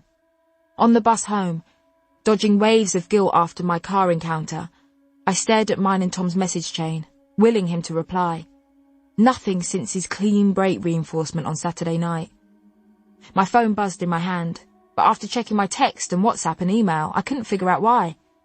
I scrolled across screens and saw an app with a heart icon, a red notification dot in the right-hand corner. It was the OkCupid app that the party girls had installed on my phone. I took a deep breath and opened it up cautiously, having no idea what it would contain. Nice pics. How big would your tits be in my hands? From this guy fucks. Is this how it's going to go? I'm a young woman with a good job and fairly nice pictures, and the first message is about my breasts. I like the one of you laughing. What else does that mouth do? And the second message is about my mouth. Fantastic. Chocolate girl. Winky face. Oh, and some classic fetishing. This was a really, really good start. Nice curves. I like bigger girls. Some of my favourite porn is BBW. Do women respond to that positively, I wonder? I want to go out with you, chocolate girl. How about it? Another chocolate reference, this time from Sexy 69, whose age range of preference was a very discerning 18 to 99. When I got back to the house, I skimmed the OkCupid messages again. Is this what my life without Tom could be? Men in their droves calling me confectionery. Even with his neuroses and his love of logic and his racist family, at least I knew where I was with him. At least he cared about me, and at least with him, I didn't have to delete all of this thinly veiled sexual harassment. What could I do to get Tom to love me again? Was time really all he needed? With a big heavy groan, I got ready for bed. I had to go to the hospital in the morning to make sure everything had passed smoothly. I wish I could tell someone about it, but as with other parts of my life I'd rather bury, better to just keep it moving. The hospital was fine. Apparently, all of the fetal tissue has gone lovely. But because some of the pain had come back after having sex with Addy, I needed antibiotics to ward off potential infection. The sex wasn't even worth it. Should I tell Tom about any of this? Not the stuff about Addy. I guess he should know about the miscarriage because it's part of him. Is that too romantic a thought? Anyway, surely clean break rules don't apply when you add a miscarriage to the equation. I sent him a text on the way back to the office. Queenie. Hello, Tom. Could you give me a call? It's kind of urgent. I went back to work, clutching the new round of antibiotics, and for the rest of the day was a mix of 50% public smiling and 50% talking to myself, listing reasons why Tom should know that I'd had a miscarriage. Twee glasses saw me pacing in the smoking area and walked past, paused in front of me as if to say something, but then carried on walking. Maybe he was going to have a go about me stepping on his shoes a few weeks ago. They did look really fancy. I put my phone in my desk drawer in an attempt to get even the simplest of tasks done. And when I got it out 4 hours later, no missed calls from Tom. Not even a text. That answered my question. He doesn't deserve to know about the miscarriage, I thought angrily. Still not able to focus on any work, but feeling less shame about Addy, I checked OkCupid. I'd filled in my profile and had added some things in the About Me section that might remind men that I was a person as well as someone they could have sex with. Turns out, the sadness that silence from the person you love brings can be temporarily erased by the dull thrill of attention from strangers. Good profile. How's it going? Just putting it out there, but I know exactly how to handle a girl with a body like yours. I might not be black, but trust me, you wouldn't know it from my dick. Albeit mainly negative. Chapter 4. I sent a text to Cheska, the first friend I made on the first day of our secondary school when we found each other amongst a sea of white faces. We all had name tags, and she blew my tiny westernized mind when she told me that her name was pronounced Cheska, although it was spelt Kyazike. She continues to blow my mind. Queenie. Cheska, what are you up to? Cheska. Nothing, just chilling. You? Queenie. Just sitting in bed, being sad. Cheska. Come through. I was on my way there when my phone started to buzz with requests. She hadn't changed since school. Cheska. Can you bring me a Ribena? Cheska. And a packet of Thai sweet chicken McCoys, it's cheat day. Cheska. A Twix. Cheska. Not Ribena. Changed my mind. Any Rubicon. I walked through Cheska's estate and arrived at her block. A high-rise within a cluster of buildings just like it, blue plastic bag in hand. When I stepped into the elevator, I stood as close as I could to its stained mirror and pulled at the bags under my eyes. When had they got here? When I got to the 18th floor, I knocked and waited outside Cheska's front door. Rapped it again. Nothing. I put my hand through the iron security bars that covered the entrance and knocked 3 times. Cheska wrenched the front door open so quickly, a blast of food-scented air blew my hair from my face. Why are you banging the door like please, fam? I rolled my eyes as she unlocked the iron grille and stepped back as she swung it open. What's good? She asked, hugging me. I think I held on a bit too long. Ah, fam, you're struggling. The struggle is very real, as my cousin Diana says. I took my shoes off and crept into the living room. Have I said it right? I heard Cheska laughing behind me as she closed the grill. Why are you creeping? My mum's not here, she's on nights this week. Cheska carried on laughing as she followed me. Force a habit. How is she? I carried on creeping into the turquoise living room and lay face down on the cream leather sofa, burying my face into similarly coloured cushions that were covered in smears of dark brown foundation. Tired, fam. They got her working nights in the nursing home in Camberwell. Then she has to go straight to her day job at the Maudsley.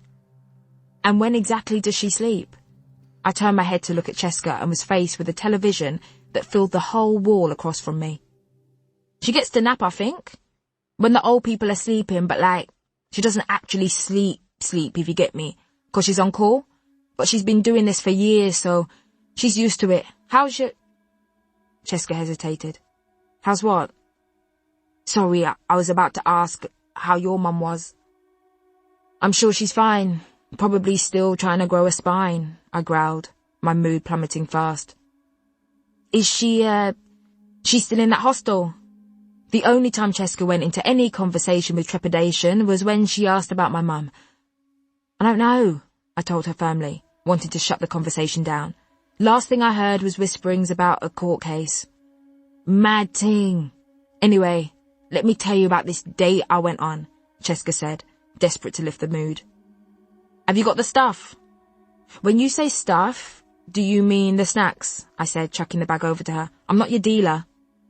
Cheska reached in for the crisps and started munching on them. Fam, let me tell you. I was at work the other day and, I beg you do me a favour. She jumped up and left the room. I picked up the remote and turned on the 60-inch TV. The brightness nearly blew my eyes out. New TV big enough? I called out. Cheska walked back into the living room. It's not like we're going to be able to buy a house in London, is it? We're in this council flat for life, fam. You think my mum can get a mortgage? And African family rules say I'm not leaving until I've got a mortgage. And we all know that ain't happening. Might as well spend our money on things that will make us happy. Yeah, or things that will make you blind, I said. It's as big as the room.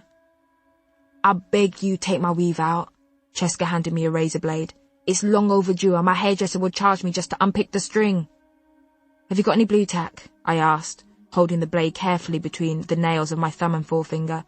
What for? She asked, confused. If I squash the blade in some blue tack, it won't slice my fingers when I hold it, I said knowingly. I've learned from my mistakes. I'm evolving. Cheska went over to a shelving unit and lifted the Ugandan flag that hid various partitions holding various things. She rummaged around. There you go. She threw a packet at me and sat on the laminate floor between my legs. I got to work on the weave as Cheska flicked through music channels and settled on MTV Bass, our historic favourite. Right, so listen, yeah? She began. As the most beautiful person I've ever laid eyes on, and with a consumer-facing job, Cheska got asked out on a daily basis. More frequently than daily, by the hour. Her dark skin was the richest, softest I've ever felt. Her dark, sharp eyes were framed by fake eyelashes that enhanced their shape and the rest of her features, so well defined and delicate, made her look like she had royal ancestry. Her relaxed hair had been short since secondary school, but these days she preferred to buy 16, 18 or 20-inch Brazilian weave at £350 a pop. She, and the men who frequently slid into her DMs, described her body as thick. Ultimately, she was a black girl body goals. Long, delicate, slim arms and legs, a tiny waist, big, firm breasts that sat high on her chest and a firm, round bum that didn't jiggle like mine when she walked. It's that gym life, Queenie, she'd say every time she caught me silently comparing my heavy limbs and soft stomach. You can tone up. Anyway, body ain't everything. So I must have been serving some any woman who's counting out her pennies. And I look in the queue behind her and the buffest guy ever is standing there waiting. Cheska started energetically. I'm trying to get this woman to hurry up in case he goes to Sandra next to me, but she's taking time. So I tell her that my computer is frozen and she needs to go to the next window. She paused to chomp on her McCoys. So anyway, the guy comes to my bay. He's so buff, he's light-skinned, he's got these hazel eyes and his hair. Waves, fam, like the ocean. The eye contact is strong and he's biting his lip when he's chatting to me, so I know he's feeling me. But then, I check his accounts. Minus £400 in his current, £6,000 in debt on his credit card. Queenie, I just bid him a good day and let him pass. I stopped hacking at the thick string holding the weave in place. But this could have been the one, Cheska. What if you fell in love? You could have financially guided... Financially guided who? Excuse me, Queenie. I cannot be with someone in that much debt. I have a lifestyle that needs sustaining. My Mr. Right cannot have minus money. All right, sorry. I carried on with my task, putting the razor blade down and trying to disentangle the string with my fingers. So behind him is some small guy. Looks Ghanaian. He's alright. Cheska shrugged. It didn't matter that I was looking at the back of her head. Her body language was as expressive as her face. Not as buff as my man before him, but still, he's passable. Anyway, I check his account, and my man has peas. I'm talking 6 figures, fam. No credit cards, no minus in sight. So we chat, and he slips me his card, tells me to call him. I look at it. He's called Sean. I see that he works in finance. Cool. But told him that I don't call guys. They call me. You know what I'm saying? I would never have the self-esteem to know what she was saying. I wrote my number on the back of his card and handed it to him. That night, he calls me, telling me he's going to take me out, treat me like a princess, telling me how he knows what a girl like me deserves and how he's going to give it to me, all that. So I'm like, alright, cool. Can you pass me a cushion? I passed Cheska a cushion and waited as she slid it under her bum. So we arranged to go out on Sunday just gone. Are you still with me? Yep, just got to concentrate on this bit. It's a bit tricksy, I said, peering into the maze of cane rows, black string and weave. Don't cut my hair, you know. I don't have much after the relaxers burnt it out, Cheska warned me. Okay, so, before the date, I text Sean and I ask him where we're going. He tells me it's a surprise, so I'm like, okay, fine, but I need to know so I'm properly dressed in it. He still doesn't tell me, so I think, okay, it must be a surprise. He must want to take me somewhere fancy. He tells me he's coming at 4, so I get in the bath at 1. I soak myself in oils and that so I'm smelling all nice. I straighten my hair, give it a little twist at the ends with the curlers, and listen. My makeup is on point, Queenie. Now, remember this guy has money, so I slip into my black Balmain dress and I wear the Louboutin thigh-high boots. I'm not ramping with him, you know. She paused to eat some more crisps. So I'm sat there ready and waiting at 4. Where is he, please? Not here. I'm giving him 5 more minutes until I go and take my makeup off. He turns up at 3 minutes past, wasting my time. Cheska kissed her teeth. He texts me to say he's in the car waiting outside. Let me just go wee. Cheska stood up, putting all of her weight on my thighs as she did. She stretched her legs and hobbled to the bathroom. I splayed my fingers and winced as the joints clicked. Cheska returned and nestled between my knees again. So, where was I? She opened her Twix, elegant fingers tipped with white acrylic nails, and took a bite. I get downstairs, and when I open the door and spot his BMW, I just stand for a couple of minutes so we can take in how amazing I'm looking. She paused for me to really take in how amazing she might have looked. Sean gets out the car and I clock that he's just in a t-shirt, jeans and trainers. From then, I'm vexed. He opens the door for me and I slide in. When he gets in the driver's side, I cross my left leg to make sure he can see the red sole. He sees, he tells me I look nice, and he starts driving. Remember I told you he wouldn't tell me where this date was? Well, when he gets to the turn-in, I'm expecting he's gonna bust a left towards West End. So let me know why this man is going right, please, Cheska asked, her head turning to ask an imaginary audience. But look, I don't say anything. I just bite my lip and I keep quiet. I thought, okay, maybe he has a surprise for me and I don't want to spoil it. Queenie, the next thing I knew, we were parking up in Crystal Palace, fam. And no offense to Crystal Palace, but is my outfit a Crystal Palace outfit? No. So he gets out and starts walking. And from then, I'm not saying anything to him. I'm vexed. We get to some Thai restaurant and he stops and I just stand there and I look at him because I can't believe this is where he's taken me. Listen, Queenie, I'm not saying that I'm too good for Thai, but this is where you come on a Friday night when you've been in a relationship for 2+ years, not where you take someone on a first date. But I just thought to myself, let's see what this guy is about, so we walk in.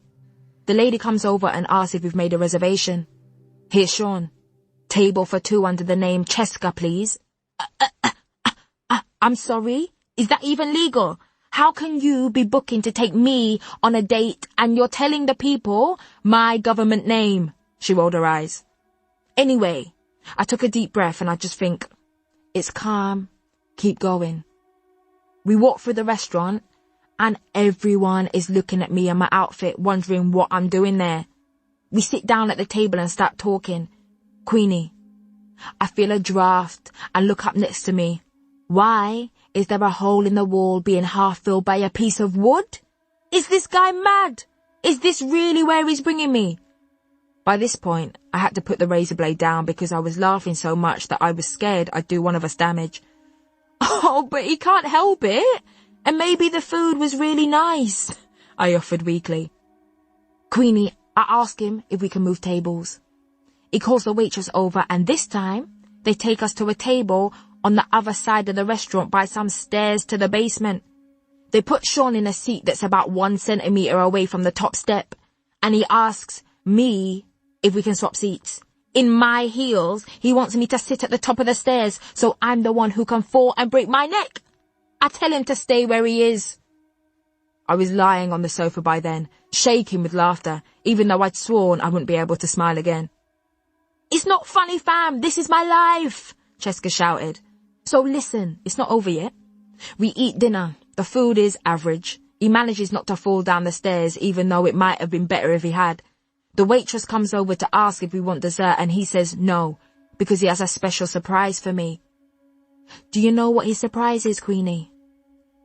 What is it? I asked cautiously. Do I want to know?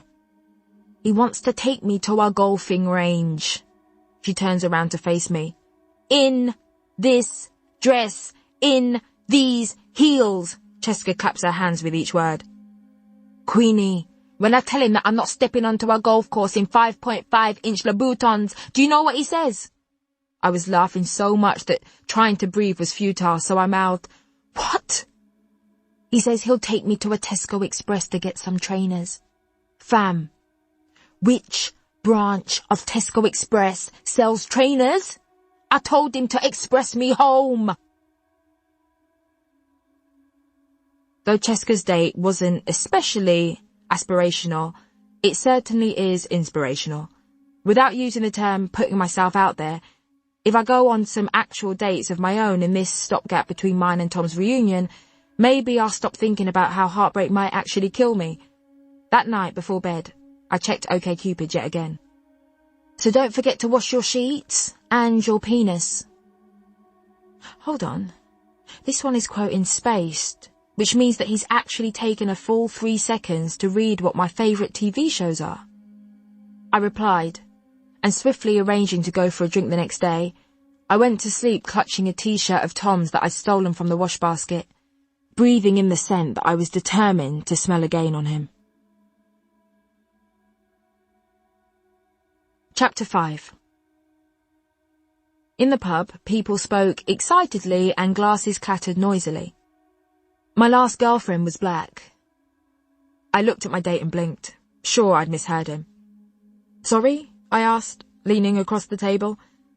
My last girlfriend was black, he repeated, not a trace of irony in his voice. That's nice. Was she a nice person? I asked, taking a large gulp of my wine. I was still on antibiotics, and this red was not going down well. She was crazy, he said, shaking his round head as alarm bells and red flags popped into mine. My date was almost as wide as he was tall, with a huge big belly straining under his T-shirt. Blonde curls framed his big rosy cheeks. In essence, he was a giant cherub.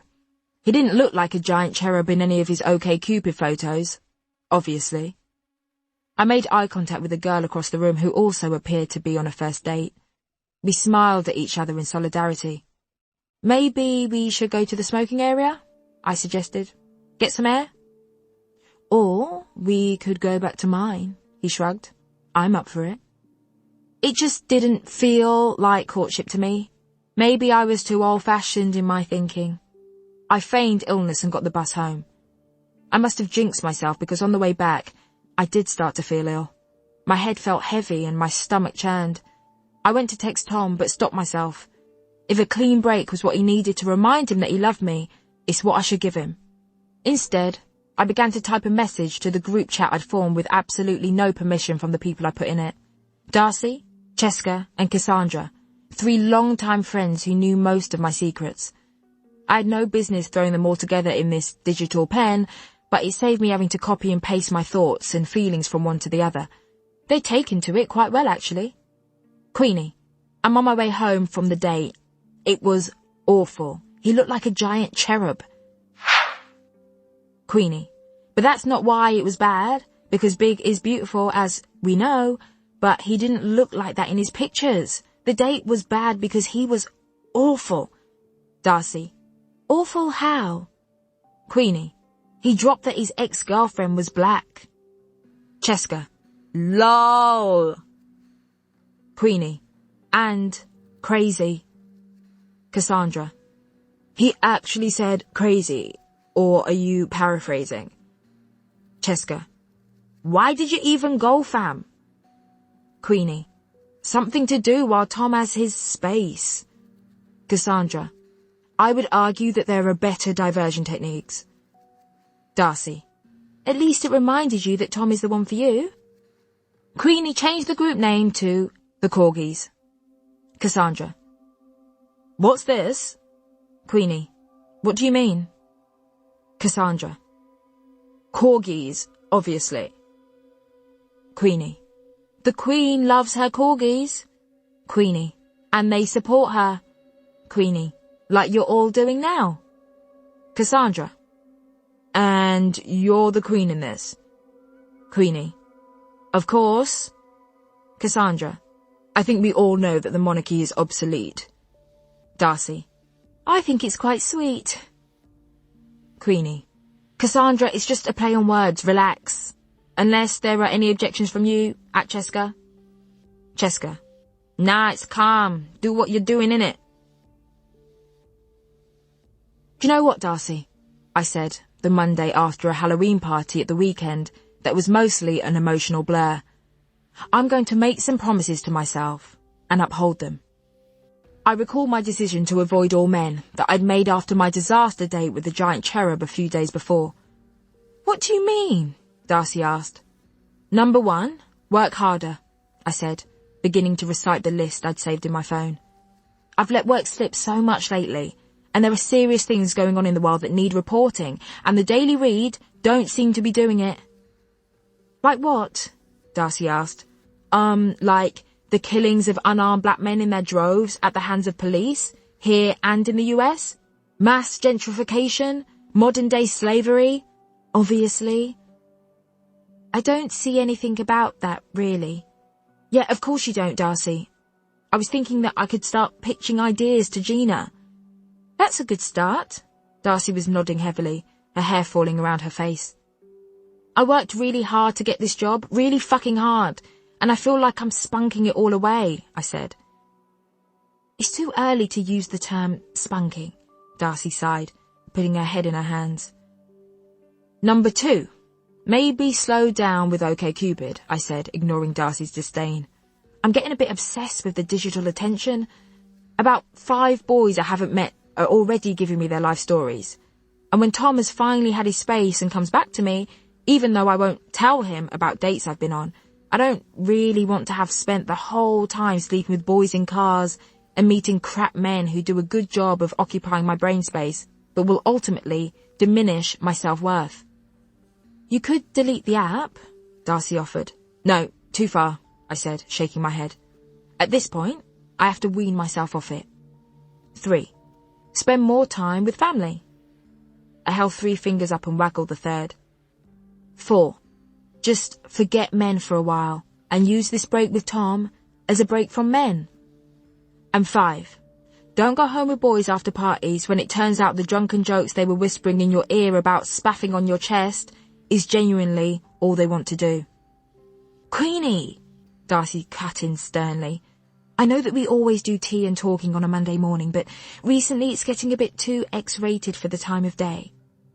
Fran's Halloween party really was a night of extreme variables, Men like to do that to you, don't they? It must be because of those. She pointed at my chest. Doesn't Simon do it? I asked, sipping my tea. God, no, he wouldn't. Even if he wanted to. I don't think my boobs are big enough to be sexy for that.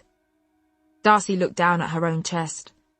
But what is sexy about that? And why are they so proud of doing it? I wondered aloud. The kitchen door opened and Silent Jean shuffled in. She stared at both of us in turn as she made a cup of coffee slowly and silently. When she finally left the kitchen, she shot me a suspicious look as she closed the door behind her. Did you have fun despite the... Darcy asked, gesturing at my chest again. I was looking after Simon for the half an hour we were there. He got so smashed that I had to take him home. Darcy hoisted herself up onto the kitchen counter. He always gets too into his own head about being the oldest one at these things, so drinks himself into oblivion. She crossed her legs and shook her foot agitatedly. Before you left, Simon found the time to take me aside in an annoyingly 40-year-old and patronising way to tell me that you were worried about me or something, I told Darcy, hoping that he'd been making it up. Well, Queenie, I am worried about you, but we can talk about it later. I need to go and pick our summer interns. Darcy squeezed my shoulder and left the kitchen. I'm worried about me, I said to the empty kitchen. Later, while Gina was moaning, something about her children not wanting to go to boarding school, so acting up by bullying the nanny, my stomach started to hurt, and my vision began to blur at the edges. I excused myself and went outside for some air.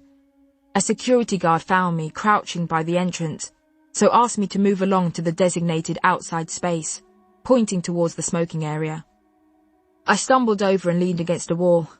I felt myself sliding down it slowly, but didn't have the strength to stop myself from falling to the floor. I opened my eyes when I felt someone grab onto me with both hands. Are you okay? A man holding me firmly at arm's length asked me. It took me a few seconds to realise who he was. Tweed glasses, I mumbled. Sorry about your shoes. I beg your pardon, he asked. I hadn't expected his voice to be so deep. Nothing, I said, looking up at him as everything stopped swirling so violently. He wasn't actually wearing his glasses and looked down at me with bright green eyes dotted with flecks of amber. Don't apologise, he smiled, and his eyes crinkled. Okay. It was so nice to be physically supported by someone. Right. If I let you go, are you going to hit the floor? He asked gently. I think I'll be okay, I said, the feeling coming back to my legs. He let go and stood back, his hands hovering by my sides. He was taller than I'd realised. I went to do the doe-eyed looking up and blinking to appear more attractive, but I didn't have the energy. Well, at least you aren't ruining my shoes this time, he laughed. God, you actually remember that? Yeah, I had to go home and give them a polish. Sorry, I was having a bit of a day. Boy troubles, nasty business. The memory of that week flooded my head and I reached for my stomach, hoping I wasn't about to hit the deck again. Okay, let me get you back upstairs, he said. You sit in the culture section, right? I nodded a yes and let him steer me through the building and back to my desk. Thank you, I said to him sincerely. I think I should just make a sweet tea or something. I think my blood sugar is off. Tweed Glasses wrote his email down on my notepad and made me promise to email him when I was feeling better, so that I know if I should switch careers to be your day nurse. On Monday, 1st November, Queenie Jenkins at dailyread.co.uk wrote at 16:02, I've managed to make it through the afternoon without falling on any of my colleagues. Thank you again for earlier. On Monday, 1st November, Ted.Noman at dailyread.co.uk wrote at 16:10, The pleasure was all mine.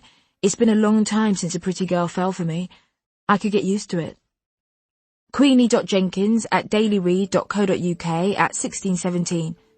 Whoa, very corny response, Ted. I take it back. What was going on here then? Was this flirting? Why would he want to flirt with someone who looked half dead and had acted as such by quite literally falling to the floor? Ted.Noman at dailyread.co.uk at 16:25. You can't blame a man for trying, Queenie. I finally get to talk to the girl I've been tracking around the building for weeks, and I lose my cool. Forgive me. ted.noman@dailyread.co.uk at 16:30. Nice name, by the way. Suits you. I recalled promises 1 and 4 that I'd made to myself that morning. Focus on work and no men.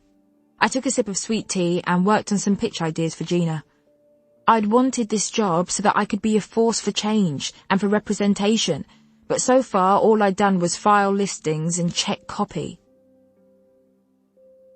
A few days later, no more fainting, but I'd exhausted myself by arranging for my best friend here to go to a firework display. The thinking behind it was that friend activities might make me feel a bit more myself, but so far I was feeling more social secretary and mediator than anything. Darcy, Cassandra and Cheska have all individually surpassed themselves when it comes to support recently, mainly just by allowing me to text and text and text, though I was beginning to worry that it was all a bit of a Queenie show at the moment. I don't want my friends to think they exist purely to listen to me talk about how much of a joke my life is. The Corgis. Cheska. Is it gonna be cold? Cassandra. Well, it's November, so probably. Cheska. KMT. You know what I mean. Is it gonna be cold for November? Cassandra. Shall I rework what I said? Probably, yes. Darcy. It's going to be 4 degrees, so we should all wrap up. I've got a spare pair of gloves if you need them, Cheska. Cheska. LOL, you're alright. Cassandra. Well, there's no point in refusing something you need. Cheska. I don't need them. I'm asking if it's gonna be cold. Darcy. Either way, they're there if you want them. Queenie. Gloves and weather aside, this is going to be a nice evening. I hope you're all excited. Meet at 6 outside Crystal Palace Station. Cheska. Can't do 6. Cassandra. There's a surprise. When can you do? Cheska. Queenie, beg you tell your girl to relax, please. Queenie. She doesn't mean anything by it, Cheska. Darcy. Shall we say 6:30? Cheska. 6:30 I can do, but I'll meet you lot outside the park. I'm not walking down that big piece of hill to the station just to walk back up to the park again. Needing a break from the most stressful group chat I'd ever been in, I ambled over to the kitchen to make a cup of tea. On the way back, I saw Ted striding across my floor, a vision in tweed, and glasses on this time. My heart did a little leap when I remembered how strong his hands felt when he was holding me up. I sat back at my desk, opened up a new email window and began to type. Tea? I turned around at the same time as trying to minimize the email window. Darcy leaned over me and peered at my screen. Who are you emailing, well, don't be a stranger to? She asked. Nobody, I spluttered. No, somebody, the freelancer who used to come in on Tuesdays. I was going to see if she wanted to come in and do a few more shifts. I turned the screen off. Energy saving. Careful. Bit of an inappropriate thing to say to a colleague, Darcy said. Anyway, I thought I'd come over to tell you in person that I'll have to stay here a bit late, since you've stopped replying to the corgis. Gina needs me to sort something. It's amazing, these bosses call all the shots, but are flummoxed by the smallest technological advances. She ran a hand through her hair agitatedly and walked away. On Friday, 5th of November, ted.noman@dailyread.co.uk wrote at 14:04. Here she is. What are you doing after work? Fancy a quick one? A drink? I felt a pop of excitement in my stomach and typed out a reply that showed as much before deleting it and replacing it with something a bit less keen. On Friday, 5th of November, Queenie Jenkins at dailyread.co.uk wrote at 14:10. Yeah, I got that, thanks. Good to see that your need to be corny hasn't subsided. ted.noman@dailyread.co.uk at 14:15. Ouch. Okay, must try harder. But that drink. Queenie.Jenkins at dailyread.co.uk at 14:25. Only if it's very quick. I'll have to sneak out at 5 and can stay 45 minutes max. I spent weeks convincing my friends to go to a firework display and can't be the one to cancel, you see. ted.noman@dailyread.co.uk at 14:30. Fine by me. I've got a dinner to go to. See you at the pub next to the church? At 4:30, I ran around the office asking different colleagues for various makeup products. Being the only black girl in the office, I had to make do with liquid eyeliner from Zainab in Digital, some mascara from Josie, the antisocial Iranian girl in the music department, and had to ask Darcy for blusher, although I knew it would be imperceptible, even when 7 layers were applied to my cheeks. Why do you need blusher? It's going to be dark in the park. Darcy's solutions-driven way of thinking wasn't always welcome. I just need it. I want to look nice, I said, boosting my self-confidence and all that. You already look nice. Where are you going? I feel like you're being suspicious, I said to her. Darcy looked back at me and raised her eyebrows. Oh, fine. That guy from sports, the one in all the tweed and the glasses, he emailed saying that he wants to go for a very quick drink. Like a flirty drink? Darcy asked. What about all of your promises? Well, yes, you're right, but I think it's fine to go for a drink with a colleague, I said unconvincingly. Okay, well, be careful. You don't want to dip your nib in the office ink, she said, handing me the blusher. And don't forget about fireworks. I wouldn't. Not after all the work I've put into getting you all in one place at one time. I rolled my eyes and applied more blusher. If Gina asks where I am, say I had a small family emergency. Queenie, you know what you're doing, don't you? Darcy asked me solemnly. I don't want to be all Jonathan Jobsworth, but if you get fired, they can replace you with 100 other girls like us. Oh, so I'm dispensable, I snorted, to cover how hard I'd been hit by the truth in her words. It's only half an hour. Yeah, but it's also been the last couple of weeks. Darcy, I'm good at my job, and I like my job, and I want to be better at my job, and I will be. This is just a welcome distraction. I maintained my smile, not wanting to fall out with my best friend at the worst point possible. Are you keeping track of me? Not keeping track of you, but trying to remind you what else you can lose. I haven't lost anything, and I'm not going to lose anything, I reassured Darcy as I walked away. When I got to the pub, I tried to find a seat outside that was both dry and somewhere discreet, as about 10 of the senior men from my office were already dotted around and giving me eyebrows whenever I squeezed past them to look for a table. I met none of my desired criteria, and when Ted got to the pub and we brought our drinks, we ended up standing next to a wet table. We chatted for ages, at first tentatively, and then quickly, excitedly, with his hand inching across the table closer to mine. So, how do you like the building? I could feel myself doing the doe-eyed thing. Yeah, I like it. There are a lot of secret rooms, too. Have you explored? His little finger brushed mine. Huh? I asked, heat rushing through my body. What? I said, the building, have you explored? Ted repeated, his voice dropping to a sultry rumble. Tom flashed into my head and I drew my hand back. No, I haven't. How's your commute, though? Right, yeah. Good commute, Ted said, visibly confused by my derailing of the conversation from the track it had been on. When I do nights, I've got to get the bus from Hackney, but I'm hard, so I can handle it. Oh, am I meant to laugh at that? I smirked, feeling my face cool down. He truly wasn't very funny, but 1, apart from Cheska, who is 10 times as funny as me, I don't find anyone as funny as me, even in this, the darkest period of my life. 2, actually, no man is as funny as me or any woman I've ever met. 3, does funny matter when over the course of the evening I've been able to stop thinking about Tom for more than 3 minutes? 3A, and being reminded what it was like for a very attractive man to speak to me like I was more than an orifice or someone hugely inferior. Oh, I'm sure you're very hard, Ted, I purred. What was I doing? I thought of another boring, impractical question to ask. And who do you live with, Ted? I live with...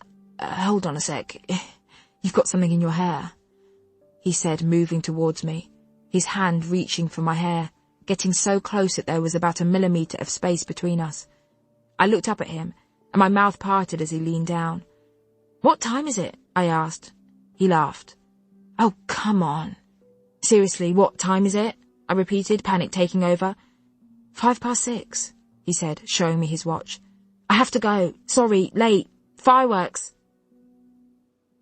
I ran out of the pub and continued running until I made the overground train to Crystal Palace. I didn't catch my breath until I met Cassandra, who was shivering outside the station. "Ready for the hill?" she asked, blowing warm air into her bony hands. Cassandra was the first Jewish person I'd ever met. This was probably because I grew up in South London and only ever ventured north to see our other side of the family. I put my stuff next to Cassandra in an English language seminar, and as soon as I sat down, she leaned over to me and said that, as the two minorities on the course, we should stick together. The first thing I noticed about Cassandra, after her pushiness, was her hair. It was long, dark brown, but shone gold when it caught even a glimpse of light. Like her hair, her eyes were brown but specked with shards of gold. Other classmates avoided her. I'm guessing because her leading personality trait is spiky, but I didn't mind it. I still liked her. Not in spite of the spikiness either. After introducing herself in that seminar, she told me that I should let her cook me dinner that evening, and has told me how to live my life at every given opportunity since. "Is anybody ever ready for this hill?" I said, looking up the almost vertical incline. "We need to wait for Darcy, though. She got held up in the office." I checked my phone. "And we're meeting Cheska at the park gates." "Oh, before I forget," Cassandra said, pulling an envelope out of her pocket. £150, right?" She seemed to dangle the envelope in front of me. "Yes, thanks. Sorry, I know it's annoying, but I can't really borrow any money from Tom anymore." "It's not annoying, but I don't understand it," Cassandra said. "When you run out of money, why don't you just use your other money?" "What?" I laughed. "What other money?" "You know, savings, an ISA, that sort of thing." I looked back at her blankly. "Don't worry about it. We'll start a tab." She handed the envelope to me. We continued to stand in the cold waiting for Darcy, Cassandra telling me that every man she met fell in love with her, but it had been so long since she'd actually met a man she could actually have a connection with. And Derek was such a bore, Queenie. He didn't ask me any questions about myself in the 4 months we were dating. I had to drive all conversation. I decided one evening when we went for dinner that I wouldn't ask him anything about himself. Guess what?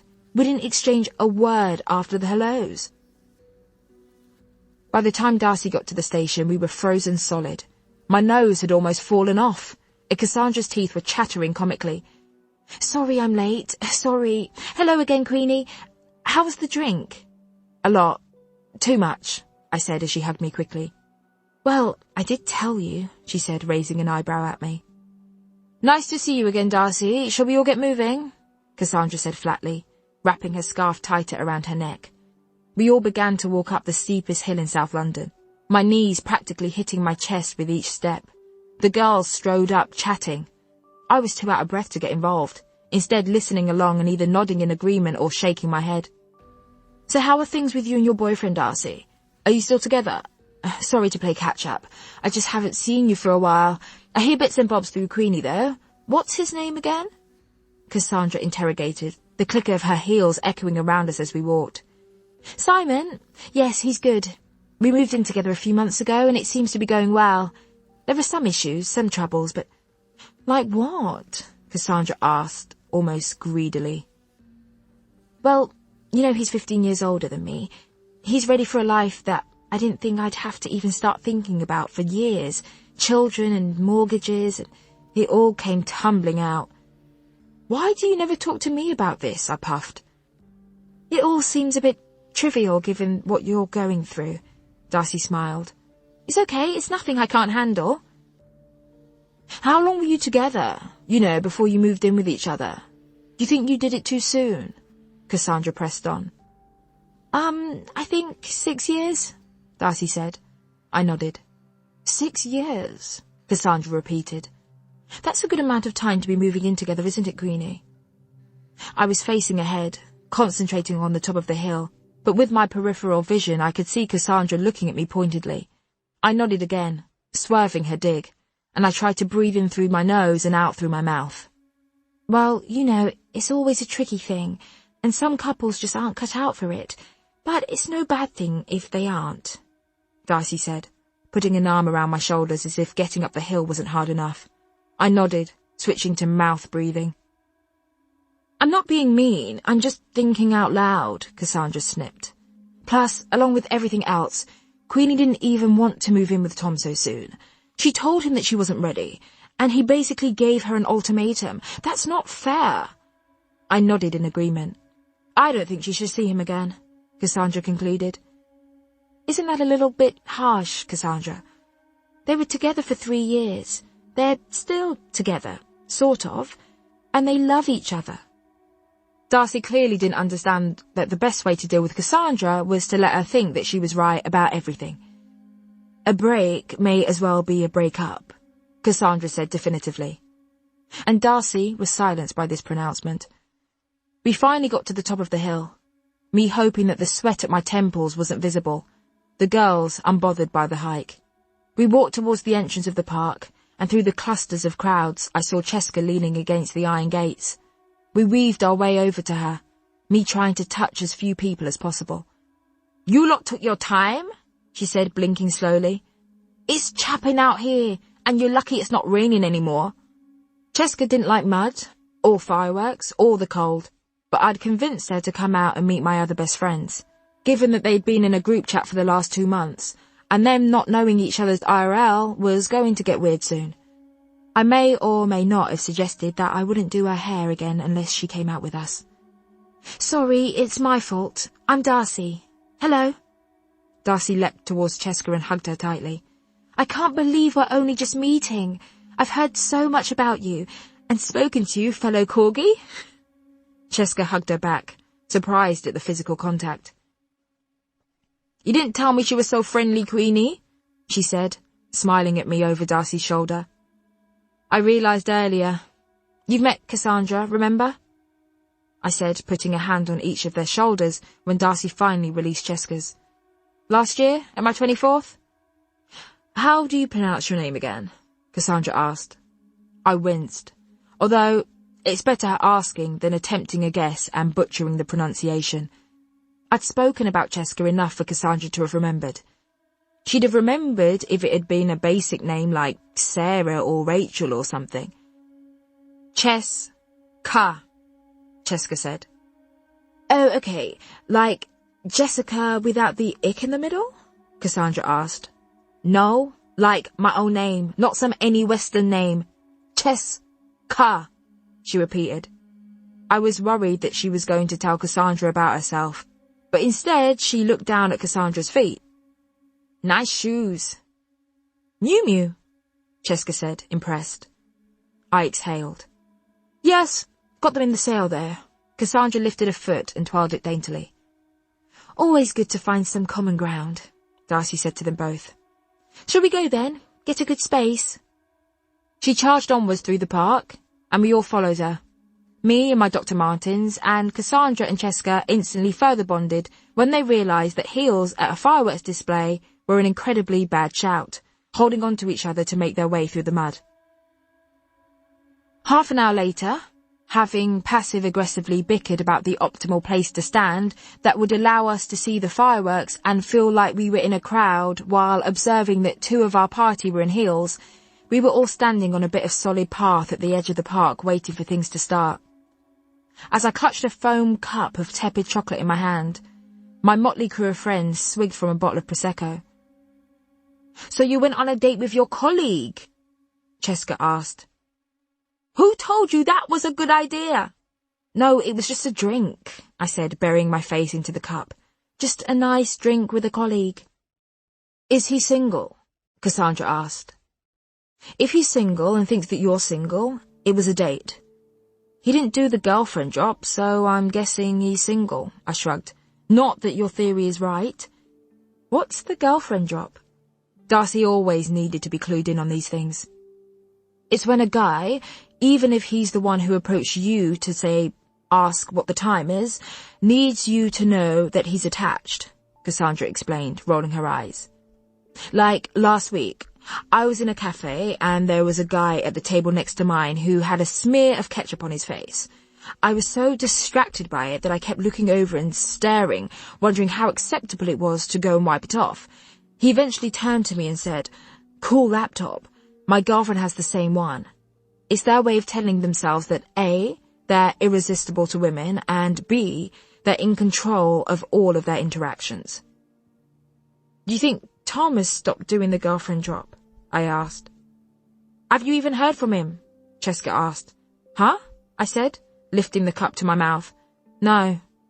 I swallowed down my drink and my sadness. "All fine though," I said.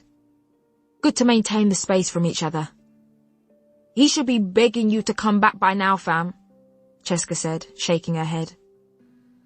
I looked up at the sky, even though the fireworks hadn't started, willing the tears that were brimming to go back in my eyes. "Are you sure you don't want some, Queenie?" I was suddenly wrenched out of my own thoughts that were switching between wondering what Tom was doing to guilt for going for what ended up being a non-colleague drink with Ted and feeling a bit like I wanted to throw myself at him and let him do whatever he wanted to my body. "No, thanks, Cassandra. I've had wine. Plus, I've already got heartburn," I said, refusing the Prosecco. Cheska took it from Cassandra, wiping the mouth of the bottle with her sleeve before she put it to her lips.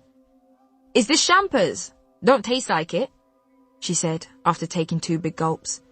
"It's Prosecco, champagne's Italian cousin," Darcy said. "Could I have one last sip?" "Ha! Thanks for that education. You can have more than one sip. There's loads." Cheska handed the bottle over to Darcy. The fireworks started, and we watched in silence. I looked at my 3 friends, the lights exploding in the sky and illuminating their beautiful faces. They all represented a different part of my life, had all come to me at different times. Why they stuck with me, I was constantly trying to figure out. "Queenie, I can see you staring at us and smiling. Stop being a creep," Cassandra whispered. Chapter 6. I scrolled Tumblr for articles about the most recent protest in America, reading long-form pieces from eyewitnesses, their words broken up by pictures of black men and women being surrounded by police in riot gear or having milk poured on their faces to numb the sting of tear gas. The next article showed a video of a young black man called Rashawn Charles being choked in an East London shop by an undercover police officer. I attached 2 articles to a pitch I'd painstakingly composed for Gina, titled Racial Tension, US or Us. From the corner of my eye, I saw someone coming over and minimized the browser. When I looked up from my screen, Darcy was staring at me with a grin so wide that her face was split in 2. What could possibly be making you smile so much on a Monday morning?" I asked her. My eyes were barely open. "Wait until you see the new intern," Darcy whispered. "He's American." "Why is that a plus point?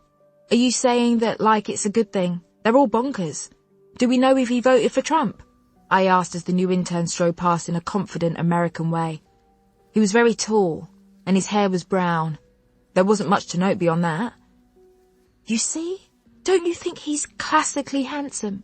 Darcy said, smiling again. "He's fine," I said, turning back to my screen. "He's called Chuck. I picked him because I thought he'd be a good, healthy distraction. He's almost too young for you to fancy him, but not too young for you to look at," Darcy whispered. "And just look at. Remember what I said about Ted and dipping your nib in the office ink?" I spun my chair to face her. "Isn't that illegal?" I asked. Surely this broke some sort of duty of care best practice. "No, and besides, it's not like we're hiring him for a proper job. Plus, he's 22. Legal."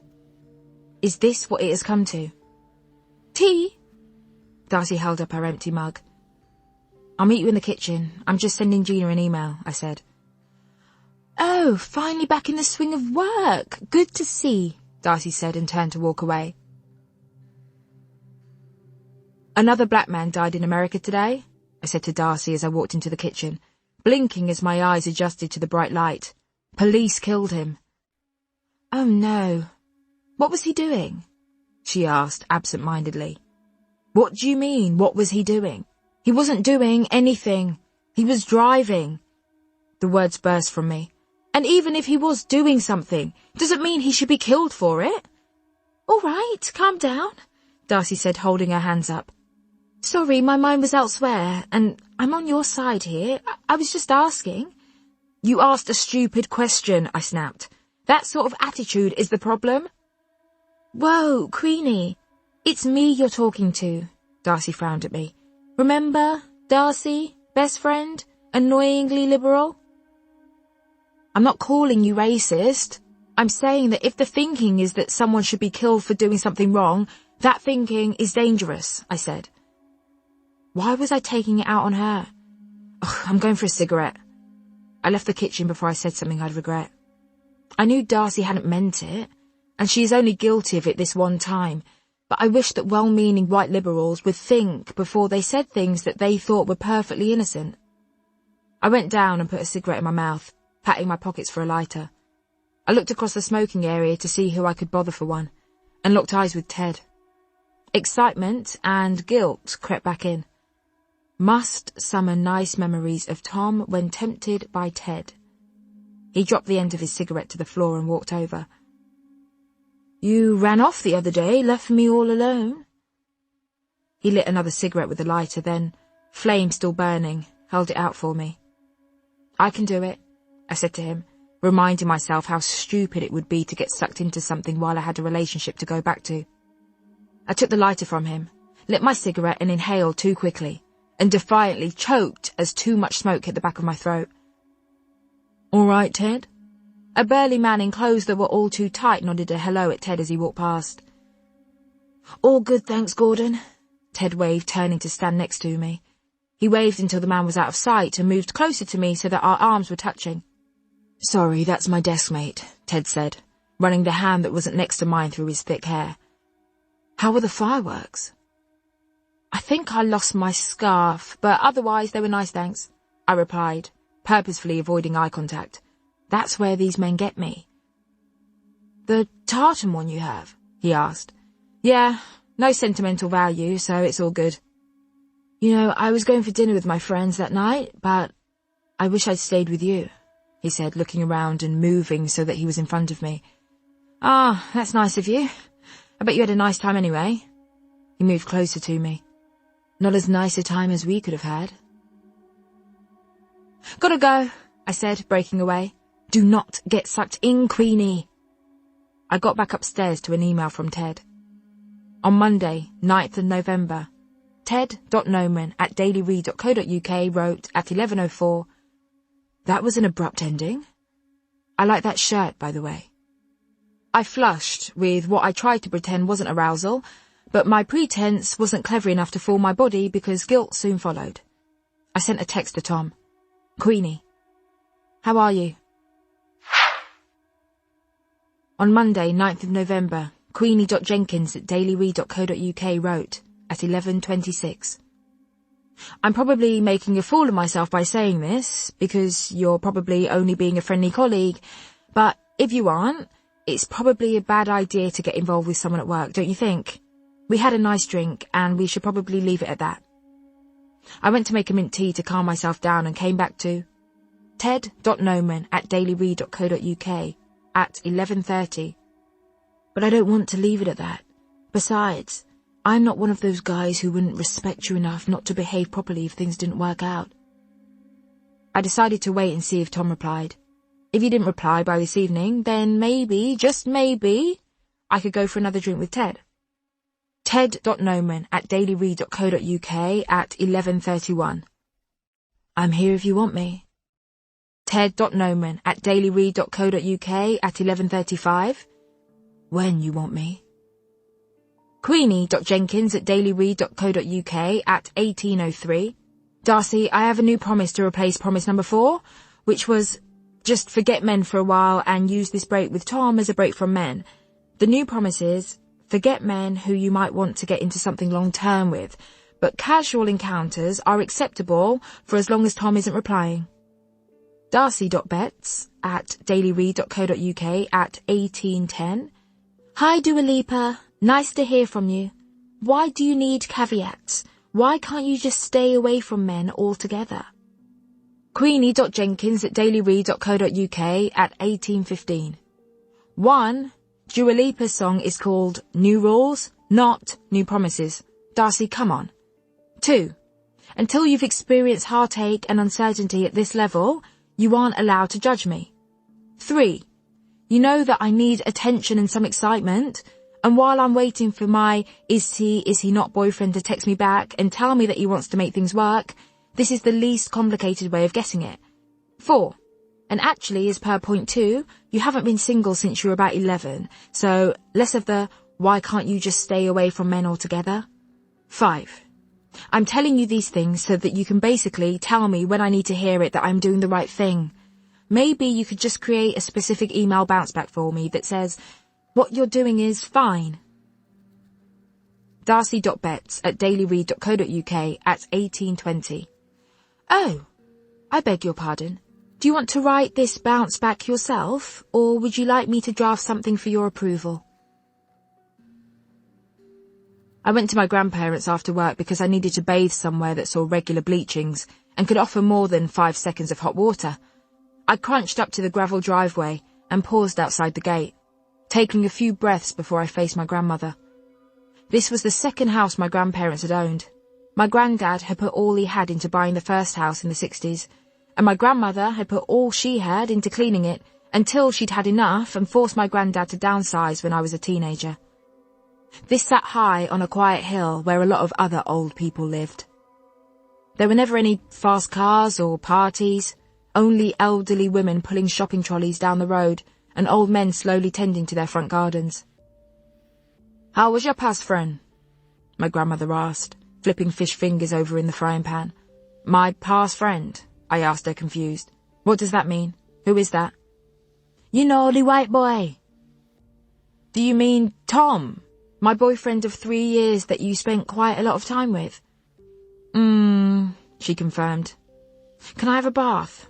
I changed the subject. I did also want a bath. My grandmother tapped her nose and walked over to the boiler, flipping various switches. A quick one. You know what he's like. She gestured to the garden and I saw my granddad pottering around with his walking stick. You'll have to wait for the hot water. It's like you've got to beg the boiler to eat up these days. I laid my head on the kitchen table. Oh, why does life have to be so hard? I groaned, deciding that I wanted to change the subject back to my heartache. My grandmother came over and put a plate of fish fingers, baked beans and fried plantain in front of me. I'm not hungry, I said, and was met with tightened lips and raised eyebrows. I picked up a fork. You'll feel better, she said, wiping her hands on her apron. I ate in silence, absent-mindedly reading the American gossip magazines that were on the table in front of me. Go upstairs now and run the bath while he's in the shed, my grandmother hissed, taking my plate away. I wasn't finished, I said, a bit of plantain falling off my fork. You said you weren't hungry. Go. I ran upstairs. Be careful on the stairs. And into the bathroom. I turned the hot tap on and the water tank rumbled with a telltale growl. The water rate's Queenie. My granddad appeared behind me. Wilfred, leave her alone, my grandmother shouted from the kitchen, forcing my granddad to shuffle back down the stairs. My grandparents might be getting old, but their hearing only seems to be improving. I lay on the floor of the spare room as I waited for hot water to fill the tub. I heard the familiar voice of John Holt start playing through the floor. He was my grandmother's favourite reggae singer, and her preferred song of his was all about his broken heart. If I've got to be strong, don't you know I need your help to fight when you're gone, he sang. Can you turn that off, Grandma? I shouted down. You know I am struggling. There was a long pause. Who you think you're talking to? My grandmother shouted back. You think say you can be DJ in my house 'cause of a man? I undressed and climbed into the tub. I lay back and moved a hand across my stomach, the way I'd done when I'd last had a bath. Tom wasn't here this time, though. I didn't know where he was. I stared at the ceiling and felt my chest tighten. The bathroom door opened and my grandmother burst in. I covered myself with the flannel. "Let me wash your back," she said, grabbing the flannel and lathering it up with a bar of imperial leather that she must have bought reserves of in the 60s. No, I'm fine. I'm not a baby," I said, covering myself with my hands. "I'll wash your back when you're a baby and I'll wash it now," she said, tipping me forwards until my forehead rested on my knees. I closed my eyes and let her scrub my skin. "I'm no stranger to heartbreak, you know," she told me. "You need to get over it, Queenie. Life goes on." "You've been with Grandad since you were 14, I said. "If there's anyone who has never known heartbreak, it's you." She kissed her teeth. "You must think you know everything. Your Grandad got me pregnant when I was 14. Not even Diana's age. Then he disappeared, and I was left in Jamaica with Maggie living with Gran. My grandmother paused. "I fell in love with a man. He was very kind to me. Always met me at the end of the lane and helped me to carry the sugar cane up to the house. Albert his name was." She put the wet flannel on her lap and watched as the water seeped into her apron. She started to wring her hands, her fingers settling on her wedding ring. "Albert loved Maggie as much as he loved me. It was a secret, of course. He looked after us for 2 years. I couldn't tell Gran about him." My grandmother laughed. "She almost killed me when I got pregnant and I couldn't shame her twice by bringing another man into the house. But Albert, he was everything. He was funny, he was generous, used to listen to me." She paused to sigh heavily. "He gave me this necklace one day. He saved up for the gold and he made it himself. A V for Veronica. He was so proud to give it to me. Every day he waited at the end of the lane for me." "Well, what happened to him? And to the necklace? Also, have you seen Titanic? This sounds a lot like—" "Your Grandad came back. Turns out he'd been over here finding work, squatting in a bedsit in Mitcham and saving some money. He came to Gran's house one night, told me that he was taking me and Maggie to London, and 2 days later we were on the plane. A year later, and I was pregnant again with your mother." "And what happened to Albert?" "I don't know. I couldn't ask anybody about him, because nobody knew about us. So you see, we all know heartbreak. We just have to learn to live with it." She lifted the flannel and carried on scrubbing my back, her movements softer than before. I woke up in the middle of the night. I was half asleep and I could see a man standing in the corner. I tried to shout, but nothing would come out. He was moving closer. I tried to shout again. "No!" I finally screamed, falling out of the bed. "Queenie!" My grandmother flew into the room, her nightie billowing behind her like a cape. "What is it? What happened?" "Sorry, it's nothing." I climbed back into bed and put a hand to my chest. My heart was pounding. "Your nightmares," she said knowingly. "Take water." She gestured to the glass by my bed and shuffled back into her room. I couldn't sleep, so checked my phone. 2 texts from Darcy. Darcy: "Nosy man on floor hovering around your desk. Quite fit. Big glasses, tweed jacket." Darcy: "Hold on, is he tweed glasses?" I went to work the next day, physically cleaner than I'd ever been. Brain still tired from eschewing thoughts of Ted. Heart still sore every time I thought about Tom. How much more time did he need? How much time did I need? Later that week, when I made it to my desk by way of the canteen and the smoking area, and before I could sit down, Gina came over to tell me that she'd been watching me and Darcy gas-bagging from her office. I apologised and vowed, truthfully, to spend more time at my desk during working hours and less time literally everywhere else. Pulled my chair out to sit down and disrupted an ASOS parcel that fell on the floor. I picked it up and opened it, pulling out a tartan scarf. I put it on and started to walk over to Darcy's desk. Gina was coming towards me. "No, Queenie, back to your desk. Do something, please. You haven't filed the weekend's listings yet, and it's Friday. Come on! She turned me around by my shoulders and gently pushed me back to my section of the floor. You can talk to her at lunchtime. I dragged myself through the morning and at 11:59 a.m. went over to Darcy. God, Gina is all over the place recently, I bitched, feeling bad and obscenely hypocritical, given I was even more all over the place. One day she's nice, the next she ignores me. Today she's having a go at me. I can't keep up. Was it always this bad? No, Darcy confirmed. I think she's having some problem. Oh, I interrupted, fanning the scarf out around me and spinning round in a mock twirl. Thank you for this. For what? Darcy asked. The scarf, I said. It's nice. Looks almost exactly like the old one. But it's not from me, she said, standing up and rummaging around in her pockets. You were with me when I lost it, at the fireworks. My arms fell to my sides. Knowing I couldn't afford to replace it myself, she probably didn't want to make a big thing out of it. I know, but I didn't buy you a new one. Should I have? She asked, holding up her purse. Lunch? I couldn't bear to go home, so left the office well after dark. As I walked to the bus stop, Ted fell in line with me. Hey you, he said softly. How's it going? Fine, thanks. I carried on walking, still trying to avoid getting myself in a sticky situation. I'd already found myself in some very compromising positions of late. Fancy a drink? He asked. I'm on late. Popped out for a smoke. We could head across the road for a swift one. I wanted to go, but I also knew that going would make me want to kiss him. No, I've got to get home. Nice scarf, by the way. I knew it would suit you. I stopped walking. This was you? Why did you...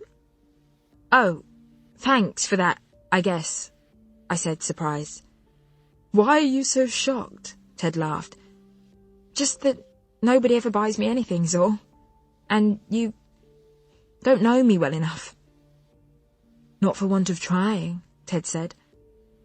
If you're on late, you should get back to work. I have to go, my bus, I said before I sprinted to the bus stop, holding my breast down under my arm and panting aggressively after about 15 metres. I should not, under any circumstances, get involved with this. I should not, under any circumstances, try to run again.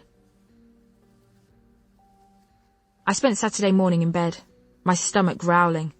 At lunchtime, Rupert knocked on my door and asked if I wanted to have lunch with everyone. No thanks, I said before adding, I'd sooner die, in a whisper. What was that last bit? He asked. I said, I'm going for pie.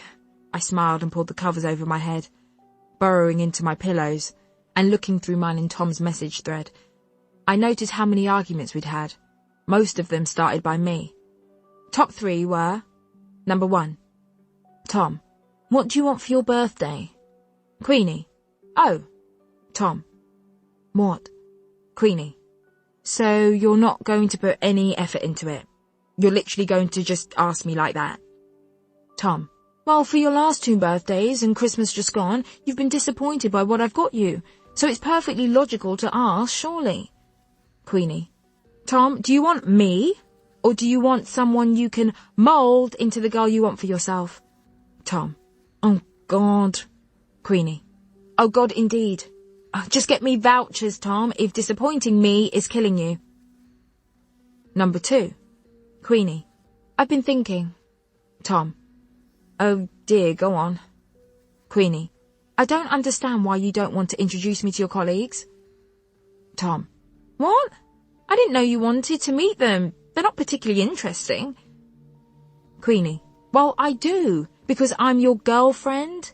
I'm meant to be a huge part of your life, and I feel totally hidden away from what you do every day, and the people you do it with. Queenie, are you ashamed of me? Queenie, do your colleagues know I'm black? Tom, what? Why should they? Queenie, I see. Queenie, it's fine. Queenie, I've decided I don't want to meet them, don't want to give them a shock. Number 3, Queenie, I feel like you need to think more about my orgasms. Tom, oh, trust me, I do. Queenie, do you? Tom, You're always satisfied, aren't you? Queenie. Well, yeah, but how much are you thinking about them? But not just thinking, I mean feeling, like sometimes it feels like it's a chore for you. Tom. Well, it's not. Queenie. I don't know, I feel like you're concentrating so much on me that I can't just let go. Sometimes I feel like I'm having an orgasm for you. Tom. I don't understand what your argument is here. Queenie. Forget it. Tom. Okay. Queenie. What do you mean, okay? Don't you want to communicate about this? Tom. I'm in a meeting. Queenie. So am I, Tom, but it's important that we talk about these things. When I woke up, it was dusk and my phone was still in my hand. I checked my phone and saw 2 texts from Darcy. Darcy. See you later. Simon's party starts at 9. It's at that bar in Dalston, the one where he smashed his tooth. XXX. Darcy. Should have said, you'll be late and will definitely miss the surprise element at 9, but can you at least get here before 11? The venue's kicking us out by 1. I couldn't bear to eat anything, so I watched Insecure and then Atlanta in bed. Pulled some clothes on and threw a bit of glitter on my face. I got to the party at 10 to 11, thank you very much, and found Darcy. She was sitting with Simon, and although it kills me to spend any time with couples, these two weren't happy, so it didn't really count. Simon's age was showing more and more these days. It looked like Darcy was sitting with an uncle. Not a very old uncle, more like her dad's youngest brother or something. After again drinking more than I'm used to, and on an empty stomach, then forcing all of Darcy's friends to form a circle around me while I danced, very sloppily, to LMK by Kalala, I stumbled off to the bar to get some water. On the way there, I tripped over my own foot and reached out to steady myself, but instead of grabbing onto something solid like a table or the back of a chair, I grabbed onto a thigh. I looked up at its owner, mouth wide open, and locked eyes with the most beautiful boy I'd ever seen. He was wearing a Welsh rugby shirt. He pulled me back up, mainly so that I would take my weight off his leg. Come on, let's get me some water, I said, grabbing his arm. I wasn't sure I could make it to the bar alone. Sure, yeah, okay, he said, in a surprisingly non-Welsh accent. What was that shirt about?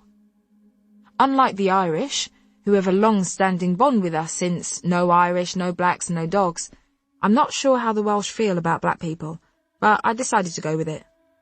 I led the boy over to the bar, not entirely sure where this surge of confidence was coming from. Probably the alcohol. I like your, hair, all this, he said, awkwardly patting the bun on my head. Don't touch it! I ducked out of his grasp, losing my footing and falling again, this time against the bar. He picked me up. Sorry, you aren't meant to touch a black girl's hair, are you? He put his hands in his pockets as if to restrain himself. If you could try not to, I smiled, captivated by his nice face. Approximately 3 minutes later, we were kissing against the bar, with the Welshman pausing to tell me that he'd worked in Cameroon for a year, so had a thing for black girls. I wasn't sure if his background meant that I was being fetishized, or actually I was just his type, but I pushed it all to the back of my mind because he was a good kisser. Suddenly remembering that I wasn't in the privacy of my own home, I pulled away from him and looked across to the bar. Many people were looking. The Welshman looked around too. Maybe I should come back to yours? He asked, pressing his hand into my lower back. So, what do you do? The Welshman asked as he slid down next to me in the Uber. Does it matter? I replied, looking out of the window as the driver moved off. Why was I doing this? Was I so attention deficit that I needed this? I knew that I should probably push him very gently out of the car when it stopped at a traffic light, but that meant going home alone. It meant going home alone, getting into a cold, empty bed and falling asleep wrapped in Tom's t-shirt, and I really didn't want to do that. Not again. Maybe tonight would be good, as long as there were boundaries. No personal details necessary. This was nothing but a fling, I told myself. He put a hand on my thigh and moved it higher, digging his nails into my skin. That'll be a second pair of tights gone. He turned my head to face him, and instead of kissing me on the mouth, bit me hard on the cheek. At least it sobered me up a bit. He moved his lips to my mouth and grabbed the back of my head, forcing our faces together. I couldn't breathe. I punched him on the leg in an attempt to make him stop. "Ow, Jesus, you're strong. What's wrong?" he asked. "You don't like it?" "It's not that I don't like it, just more that I can't breathe," I told him. "Just ease off about 30%. When we got back to my house, the door was double locked. Rupert and Nat were out, so after showing Welshman around the house, he suggested that we had sex in the living room. This was met with a firm no and a nod to the horrible sofas. As I led him up to the bedroom, he smacked my bottom the hardest it has ever been hit. Now, I am no stranger to pain. I had my hair relaxed every 2 months from the age of 11 to 23, and the feeling of your scalp burning away so that it weeps and scabs over the next day has set me up to deal with any injury you can throw at me, sexual or otherwise. Tom wasn't so adventurous, but in the last few weeks, I've learned a lot about my preferences and my pain barriers. Spanking. I like it. Hair pulling. I'm not mad for it, but I'll take it if you let go of the ponytail if you think it might come off in your hand. Biting. I've really learned to love it in the last few weeks. Choking is dependent on the choker and how long their nails are, so on and so forth. When Welshman pushed me onto the bed, face down, and hit my bottom with the back of his hand as hard as he could, I realised that there was a pain that I couldn't take. I gritted my teeth and said nothing. "Take your clothes off," he sneered, removing his shirt and then his trousers. "Hurry up! Come on, I haven't got all day." I lifted myself onto my knees and, still facing the pillow, pulled my dress off, wondering if it had been my encounter with Addy that had turned me into some sort of male voice command activated sex bot. "Turn around, face me," he commanded. His tone had changed. I turned slowly and sat cross-legged. "I hope that glitter doesn't go all over me," he said, and I went to respond that it would only improve his look, but he grabbed me gently by the jaw and shoved his tongue in my mouth. He climbed onto the bed and pushed me onto my back. He spread my legs and pulled my knickers to the side, penetrating me with jabbing fingers and sharp nails. I made no sound as he leaned down and bit my neck, then my shoulder, leaving what I knew would be deep, red impressions on my skin. I was in pain, but still I didn't cry out, didn't ask him to stop. I didn't want him to. This is what you get when you push love away. This is what you're left with, I thought. "Get on your knees," Welshman said. I did as I was told. He knelt behind me and smacked me hard on my thighs. I gritted my teeth in shock. He did it again. I had to bite into the pillow. I let out a cry of pain, turning to face him. "Stop your noise, girl," he growled, digging his nails into each of my buttocks and parting the cheeks roughly, burying his face between them. I could add rimming to another of my sexual firsts, along with sex in cars, uncircumcised boys, and questionable emails with colleagues. Temporarily, the pain was numbed by the shock. I squirmed with discomfort, but instead of taking a second to step out of his own pleasure and see that I didn't like what was going on, he reared up and pushed himself into me from behind. "Do you like that, Queenie?" Welshman asked, inserting a finger into a place that he was dead set on fully exploring before he was finished with me. Another first. I didn't say anything. I said, "Do you like that?" He pulled my hair so that my head was whipped back next to his mouth. I should either wrap it up or take my twist out because recently my hair was getting used as a control for my head, which was not what I had in mind when I brought bundles from the hair shop. Yeah, I like it fine," I lied, convincing him, and myself. Maybe I did like it. Maybe this is what I've been missing with Tom. "Yes!" Welshman shouted as he came and immediately withdrew, putting his full weight on my shoulder blades to push himself away from me. He lay next to me on his back, panting. I turned to look at him and went to put a hand on his chest. "I don't really like people touching me," he said, moving away and rolling onto his side to face the wall. I apologised and went to the bathroom. I sat on the toilet and inspected the raised marks on the outsides of my thighs. When I went back into the bedroom, he was asleep. I got under the covers, fighting for my fair share of the duvet and failing as Welshman's weight trapped the majority of it. I fell asleep somehow. "Hey!" Someone was shaking me awake. "Huh? What?" I croaked. "What's going on?" "You were kicking me." I turned my lamp on and looked over at who the voice belonged to. That really hurt, that did, the Welshman said, blinking the light out of his eyes with his thick lashes. Sorry, I was asleep. Yeah, I figured. You were shouting, "Don't touch me," over and over. I thought you were possessed, Welshman said angrily. I should have warned you that happens sometimes, I explained, sitting up. I didn't mean to hurt you, sorry. I reached over to my bedside table and turned my phone over. It was 6:12 a.m. I had a text from Darcy doing her best Mrs. Bennet impression. Darcy. Who did you leave with? Someone said you'd left with a Welsh guy. Fran's friend from Oxford. He's very handsome, isn't he? Good prospects too. Does any person who didn't go to Oxbridge care about anyone going there? It's all right, you can make it up to me, the Welshman said, taking my phone out of my hand.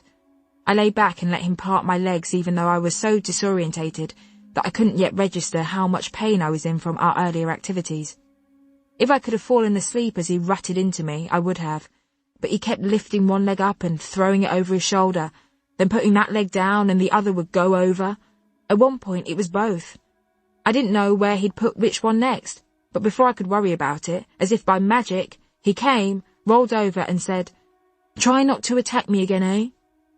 I lay there, still, until he started breathing deeply. "Hello?" I whispered. No reply. He was asleep.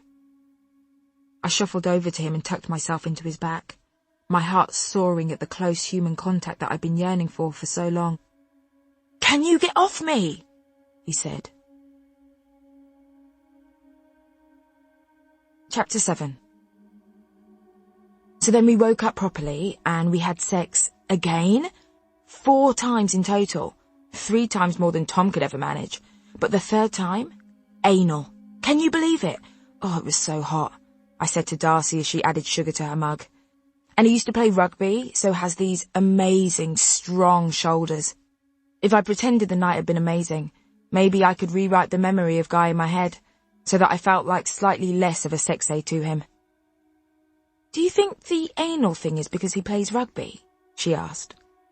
What do you mean? I had no idea what the correlation could be. You know, all of that testosterone, and the scrum, and they're always doing that thing where they're bent over waiting for the ball to be passed between the legs. Their eyes are literally always on bottoms, Darcy said, putting the milk in the fridge. I think that's American football, isn't it? With the bending and the ball between the legs. I corrected her, despite knowing nothing about any sport. Anyway, that's not the point.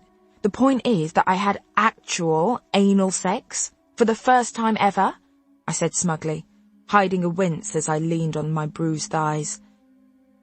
Did you never do it with Tom? What, with Mr. Logic? The man who used to only want to have sex in 2 positions? No. Do you ever do it with Simon? Only on Valentine's Day. It's my annual gift to him, Darcy said as we walked to the meeting room and sat at the table. Did you like it? I think so. Anyway, he left at about midday and then came back an hour later when I was trying to sleep off my hangover to ask for my number. And despite not wanting to betray Tom by having any sort of long-term thing, I gave it to him. Tom still isn't replying, you know, I said, my tone switching from matter-of-fact to plain sad. Do you think you'll ever see Guy again? Darcy asked, losing her face in her mug as she took a gigantic gulp of tea. Yes, tell us. Do you think you'll see him again? Gina asked, taking a seat at the table. Or do you think you'll actually do some work? The work that we're paying you to do? Again, you haven't filed your listings. Sorry, Gina, I said mortified. I'll go and do it now. I was just waiting for someone to check. No, you stay, Gina said, putting a hand on my arm as I got up to leave. Darcy took the opportunity to slip away, sneaking me an apologetic smile. What's going on? Gina said irritably, running a hand through her short blonde hair. What do you mean? I asked, knowing exactly what was coming. I was surprised this telling off had taken so long to arrive. I mean, what's wrong with you? You're being odd, your behaviour, Gina said. Nothing, Gina, I'm fine, I lied, getting up from the table. No, sit down, Gina said. I did as I was told. Don't lie to me. Not when I've taken the time to talk to you about this properly, rather than giving you a written warning. My heart lurched. You aren't fine. You've been late, you keep getting things wrong, and I know that Lee keeps covering for you. Last Wednesday, you just didn't come in. I felt the pride in myself and my job that I'd worked so hard to cultivate slip away. There was no point in lying. I'm sorry, Gina, I said to my boss and looked at the floor. It's relationship stuff, but that's no excuse. Embarrassment coated my words. It's not like anyone has died, I said. I'm sorry again. It won't keep happening. I tried to look up into Gina's cat-like eyes, but instantly looked down at the table. How could I have let this happen, despite promising myself that it wouldn't? Even if, worst case scenario, I got fired and had to rebuild the tiny career I'd had, I didn't have Tom's financial help anymore. How would I pay my rent? My stomach dropped further than I thought it could. It isn't fine. I've been there. I know what it's like. And I know that you have a habit of minimizing things. Gina was being nice today, it seemed. You mustn't. Look, Queenie, some advice for you. Whenever I've had a huge upheaval, my mother has always said, keep one foot on the ground when two are in the air. At least you've got your job, and you've got a place to live, so try to keep your focus on those things. So, I have 3 feet in this, like a tripod, I asked her. You know what I mean. Gina waved my question away with a flick of the wrist. Why don't you take a couple of days off? Go away for the weekend, give yourself some proper thinking space. I'm okay, really, I am. It's better for me to come to work, I said, knowing that I could never afford to just go anywhere for the weekend. I'm not good at sitting home with nothing to focus on. It's when the demons come knocking. The offer always stands, whenever you need it. I'm sorry to say it, but you will need to face up to those demons at some point. She stood up and patted me on the shoulder. Now, if you're going to be here, can you get back to work? Thank you in advance. I went back to my desk and sat down ever so gently, vowing that today would genuinely be the day I stopped fucking about and got on with my job. I breathed out slowly as my bum touched the seat. Everything from the waist down was so tender. I worked solidly through to lunch, padding over to Darcy's desk as soon as the clock struck 1. Can you do me a favour? It involves following me somewhere, I said, trying to sound persuasive. Depends, she said, not looking away from her screen. The sexual health clinic? I said, knowing that I was really testing her dedication. We'll be waiting for hours, she turned to face me. And I do care about your sexual health, but we cannot just disappear for hours. Darcy, do you care about my sexual health? I asked her. I've been having more indoor activity than usual recently, and it occurred to me that I should check that things aren't going to start falling off. Darcy rolled her eyes. You sent me an email about 90 minutes ago telling me that this was the day you got your act together. Just go at the weekend. My hangover Sunday had allowed for some dark thoughts and fears to creep in. Those dark thoughts and fears were mainly that before Guy had obliterated me sexually, I'd been tearing through men at a rate that I hadn't ever thought myself capable of. If I let myself think about it too much, I felt quite unwell, and also convinced myself that I'd contracted some untreatable disease. Honestly, it won't take long, I pleaded, and Gina's calendar says she's out of the office this afternoon. I just want company. Please. Please. 2 hours later, we were sitting in the waiting room of the sexual health clinic round the corner. When we walked in and were on speaking terms, we'd agreed that it was the most depressing room either of us had ever been in before we'd even sat down. The only colour came from the dozens of posters that covered every wall. Darcy was refreshing her work emails next to me and had stopped talking to me out of anger an hour ago. I said it would take hours. She put her phone in her pocket and turned to me. Only 2.5? It's a busy time of year, Darcy. I couldn't predict this, I protested. What? November? It's close to Christmas. Everyone is getting jolly. I predicted this, didn't I? Oh, I'm going back to work." Just as she jumped up to leave, a male nurse came through the doors and, as expected, screamed my name through the waiting room. "Coming! Coming!" I got up and the nurse smiled at me and walked through the double doors to the assessment rooms. I followed him in, my legs beginning to feel wobbly when I was taken into a room a little too similar to Lewisham Hospital scanning room. I sat in a squeaky plastic chair next to an old brown desk. The nurse tapped some things into his computer. "Now, it says on the form that it's your first time here." "Yes." "At this clinic, or any sexual health clinic?" "Any," I told him. "Right, so you've never been tested before?" "Never." The nurse smiled at me flatly, his grey eyes peering out from behind his narrow glasses. He took another look at the form I'd filled in. "So, no symptoms, just a checkup." "Exactly." Why wasn't I able to say more than one word? Fear, probably. "Okay, so I have a few questions," he said. "It shouldn't take too long." I wanted to turn and run back out into the waiting room. It was times like this I realised that I was desperately lacking some sort of maternal figure in my life, though there's no way that Maggie would have followed me here. Ever since I said cervix after the gynecology unit, she kept her distance. "So, Queenie, your last sexual partner, when was that?" The nurse probed, without looking at me. 2 days ago." "And was it a casual partner or a long-term partner?" "Casual," I said. "Right, okay. And was the sex protected or unprotected?" "Unprotected." I crossed and uncrossed my legs. "And this partner, where were they from? Were they from Africa?" The nurse asked. "Were they from Africa?" "Higher risk of HIV," the nurse told me. "Maybe you should explain that?" "But no, he was Welsh," I told him.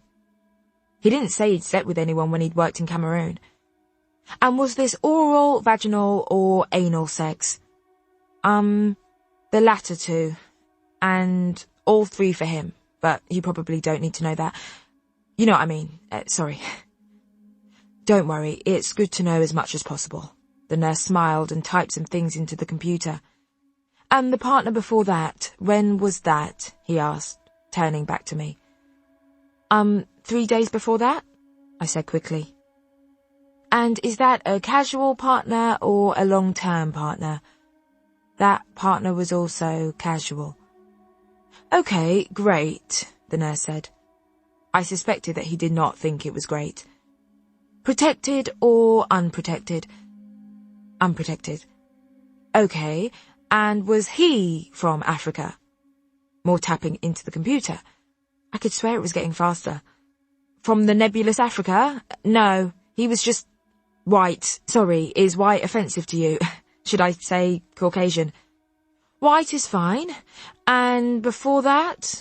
I counted on my fingers. "A week and a half before that?" "Was the partner?" "Casual," I responded. "Okay, thank you. And was the sex?" "Unprotected, not African," I nodded. "And before?" 1 week before that. Casual, unprotected, vaginal." "Okay, I think I get the picture." The nurse scratched his head and began to type. "So, I'm going to test you for HIV, gonorrhea, chlamydia. Please, could I have a pregnancy test?" I asked the nurse, looking at the floor as I did. "It says here that you have a coil fitted." "I have, but I've been I couldn't get the words out. I could feel something in my throat. "You've been pregnant?" The nurse said what I couldn't. I nodded. "I think I'm just from a very fertile family." A nervous shot of laughter escaped from my mouth. "Okay, well, we can do the pregnancy test afterwards. Would you pop your jogging bottoms off and jump on the exam table?" I'd come prepared this time. The nurse steered me towards the table, told me that he was going to get a female nurse to chaperone, and drew a curtain around me. I wasn't sure why he was trying to spare me any dignity when he was about to be poking around inside me. The chaperone came in, a young mixed-race girl with loose curls that reminded me of my mum's and the sort of cheekbones that could cut you. Again, chair, stirrups, edging my bottom to the end of the table until my vagina was almost touching the nurse's nose. I gritted my teeth as he touched me. He inhaled sharply. "So, Queenie, as well as the marks on your thighs, I'm also seeing some internal bruising." He went further in, and I bit down on my phone to stop myself from crying out. "There's also some tearing. Do you know how you might have sustained these injuries?" The nurse leaned back and lifted his glasses so that they rested in his hair.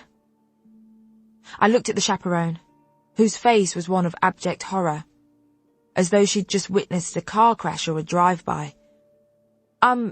Just some rough sex, I guess," I offered. "This is very severe bruising." The nurse removed his latex gloves. "You can pop your legs down now. It'll be far too painful for me to insert a speculum. My colleague and I are going to step out. You pop your bits back on, and I'll come back in for a chat. Don't go anywhere."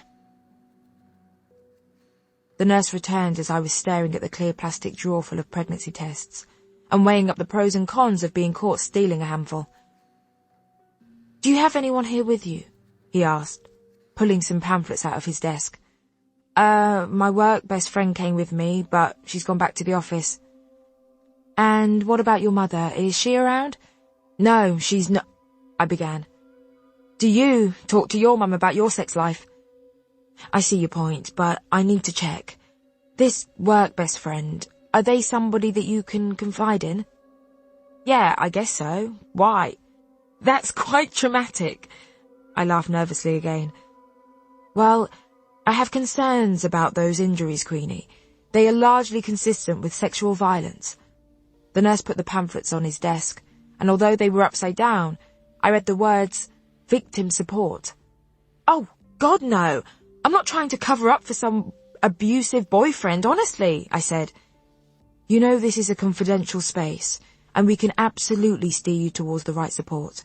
"I'm fine, really, trust me, I would say." I looked the nurse in the eye very sincerely. "I don't have an abusive boyfriend. I can't even get anyone to take me on a date," I joked uncomfortably. "I'll take your word for it, but I'm going to need you to come back in a couple of weeks. In the meantime, I think you ought to refrain from any sort of sexual activity. Now, let's get you a pregnancy test before you leave." The pregnancy test was negative, so we can thank goodness for small mercies. Not entirely sure whose it would even be at this point, but it certainly wouldn't be Tom's. As I walked back to the office, I opened our message thread again. He hadn't said anything to me in forever. How had so many weeks passed without a word? I rushed back to the office to try and do an hour's work, thinking about how impossible it would be to refrain from sex for a fortnight. What was happening to me? I was meant to be taking this time to get better and to work on being a nice girlfriend so that when Tom and I reunited, I'd be normal. But instead, I was just having sex with everyone, and I wasn't willing to think about why. This break isn't going the way I thought it would. I wonder if Tom is suffering as much as I am. I really hope so. I made my way to the smoking area before going back into the office and facing the wrath of Darcy, but saw Ted lurking in the corner, so went to sneak into the office. He must have sensed my presence as he looked up and came over. I put a cigarette to my lips. "You've been avoiding me, Queenie." I lit it and looked at him. "I haven't been avoiding you, Ted," I exhaled. "Oh, but you have. You can't lie to me." I turned away from him and took another drag on my cigarette. I was having too many feelings that I couldn't keep a hold of, and another man and what he wanted from me was the last thing I needed. "Hey, talk to me," Ted said, standing directly in front of me and putting both hands on my arms the way he had when we first spoke. It was the very worst timing. Bumping into him after a trip to the sexual health clinic that had left me feeling so vulnerable. My bottom lip trembled. "Let's go for a walk, get some proper air," Ted said, taking my hand. We walked in silence until we got to the park, stopping by the precarious bench. I hoped that he didn't want us to sit on it.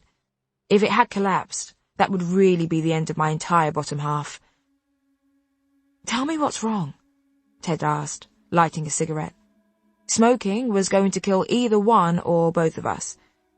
Oh, it's just all a big mess, I said, feeling him reach for my hand. I pulled it away. Ah, those boy problems you mentioned. Ongoing? He asked gently.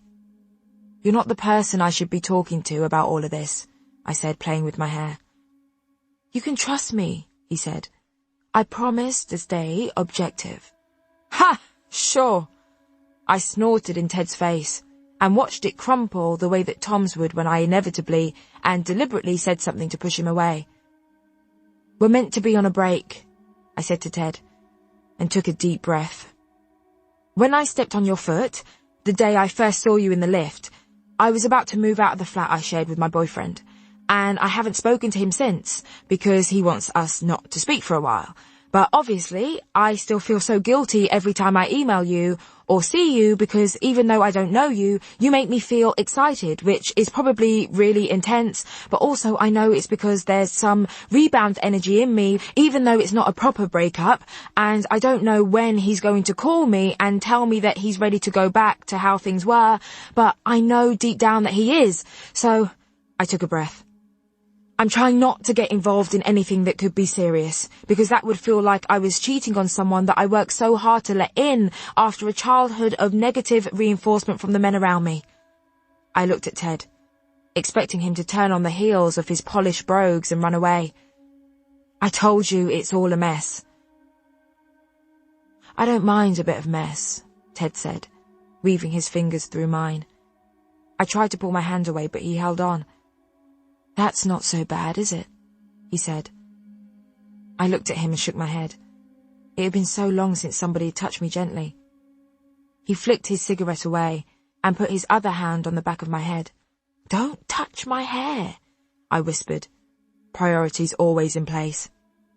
He kissed me softly, running his free hand down to my neck, then my back. As he kissed my neck and moved his hands around mine, a wave of guilt threw me from him. Sorry, that's too intimate, I said to him. What? It doesn't feel right, I said, stepping away.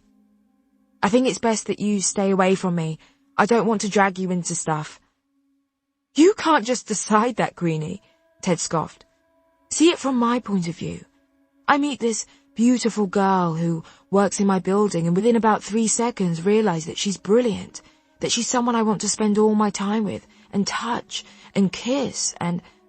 He leaned down and kissed me again, pulling me into him. I'm always worrying about my lips compared to the lips of the person I'm going to kiss because, as it stands, mine have always been the bigger lips, and kissing someone with no lips or small lips is just so sad. But even though Ted's lips weren't very big, they were very good. But it wasn't just how his lips felt.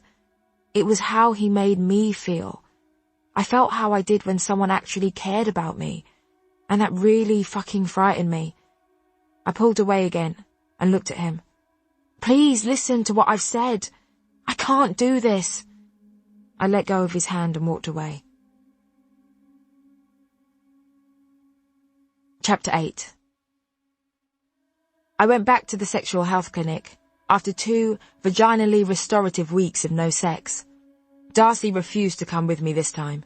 Something about needing to work harder, job security, and deadlines. She didn't need to be worrying so close to Christmas. The office was half empty.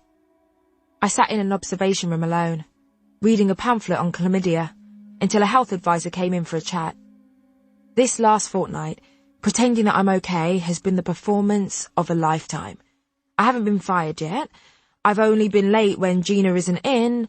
I haven't made any visible mistakes, mainly because Chuck is now begrudgingly covering for me in the place of Lee, and I've been working late most evenings. One positive to the no sex is that I've been taking proper care of my hair. Shea butter, coconut oil and rose water blend to condition, and spritzing it every other day to keep it moisturised. I have so much discipline when I'm not worrying about men, I thought to myself as my phone pinged. Unknown. We had fun the other night, didn't we? I always spoke too soon when it came to these things. Queenie, could you be a bit more specific? Unknown. I came to yours and fucked you senseless. Queenie. Which day? Unknown. Saturday? Queenie. Which Saturday? Could you remind me of the date? Unknown. Christ alive, girl. How many boys have you had in your bed? It's Guy. Queenie. Oh, Guy. Sorry, yes, we did have fun, sure. Guy. I'm hankering after your arse again.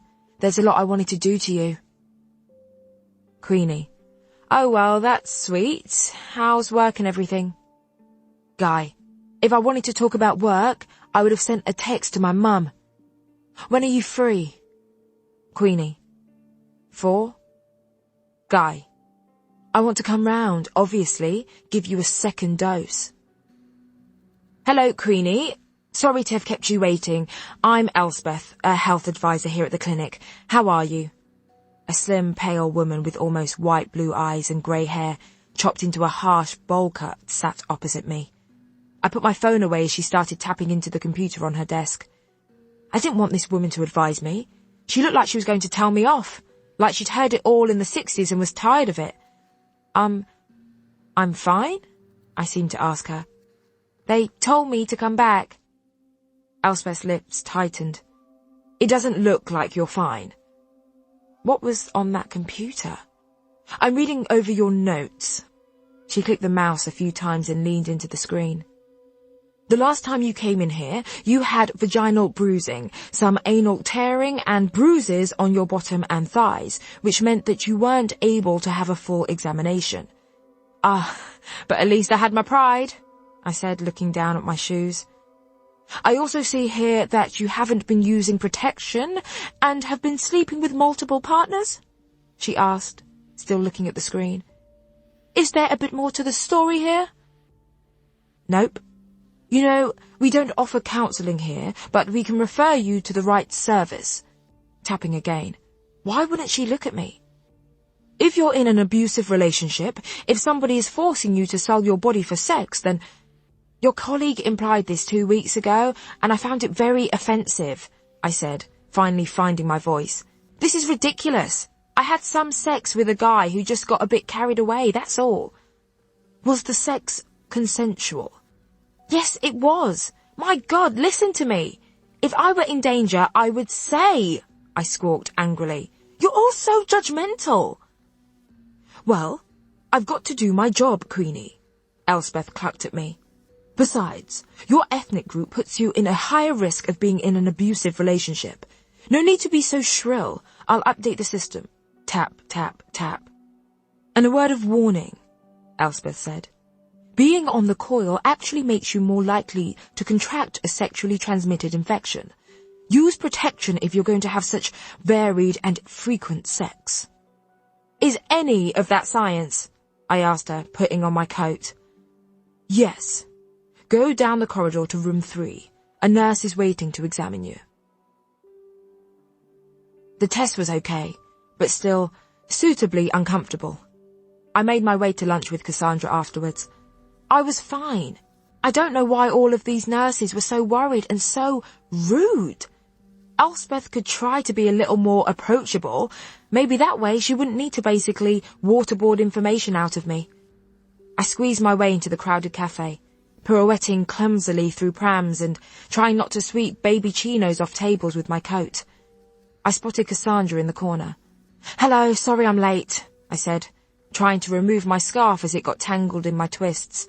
Eventually, having made it worse, I gave up and sat opposite her, half of my face covered by fabric.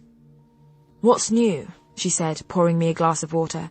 Still making your way through all of the men on OkCupid? What? I spluttered. I'm only teasing, don't take it personally.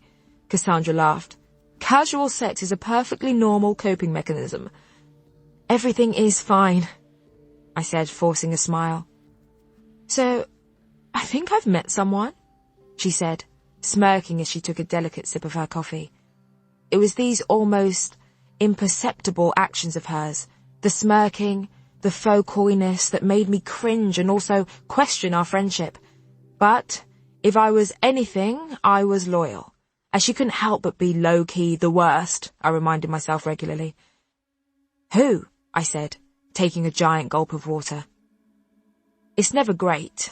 losing a fellow single friend to a relationship, but given that Cassandra spends most of the time we're together either judging or psychoanalyzing me, her locking herself away with a boyfriend was no bad thing.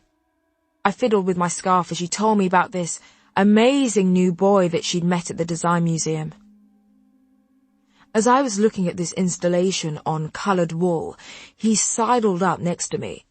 I thought I was in the way, so moved aside, but he moved closer and told me that I was more interesting than anything he'd seen that day.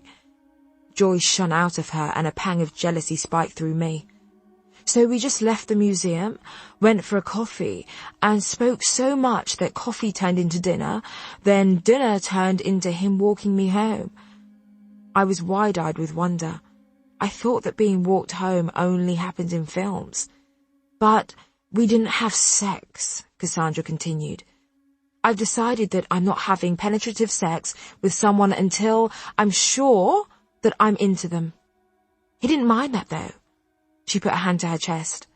We spoke about it, and he said that it was admirable in this age of instant sex. We fell asleep hugging Queenie, properly wrapped around each other with my head on his chest and his hands stroking my hair and face. Oh, it was so nice. And have you seen him again? I asked, when given a second to speak. We've seen each other every day for the last 2 weeks. She raised an eyebrow smugly. No wonder I haven't heard from you, I said, jealousy now flooding every bit of space in my body. He comes to meet me after work and we walk back to mine, or dinner, cinema, you know, just nice date things. Just nice date things. What were those? I think the sex will happen soon, though, Cassandra said coyly. Well, I'm really happy for you, Cassandra, I smiled. Let's see what he looks like. I pulled out my phone and tapped the Facebook icon. He's like me. He doesn't have any social media, so no stalking, I'm afraid, Cassandra said, turning my phone over. But rest assured, he's very good looking. Anyway, should we eat? I'm starving. She opened her menu. I'm not hungry, actually. Lost my appetite, I said, taking another sip of water.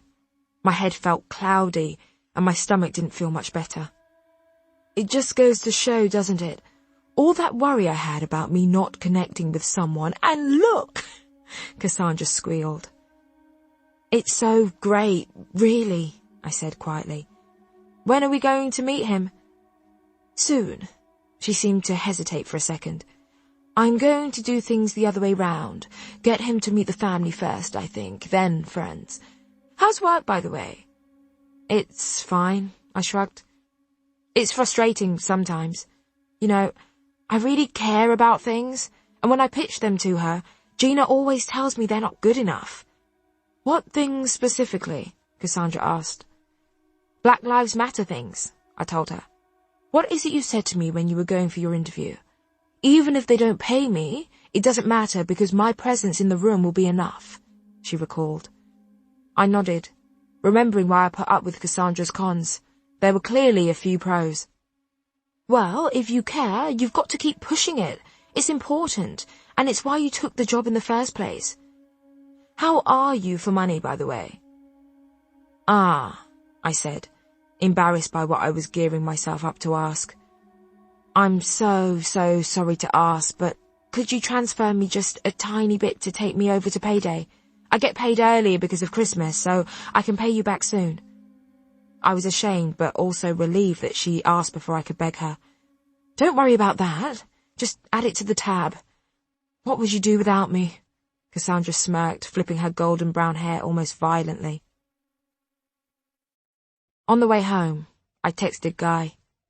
He came round that night, had sex with my body twice, and left.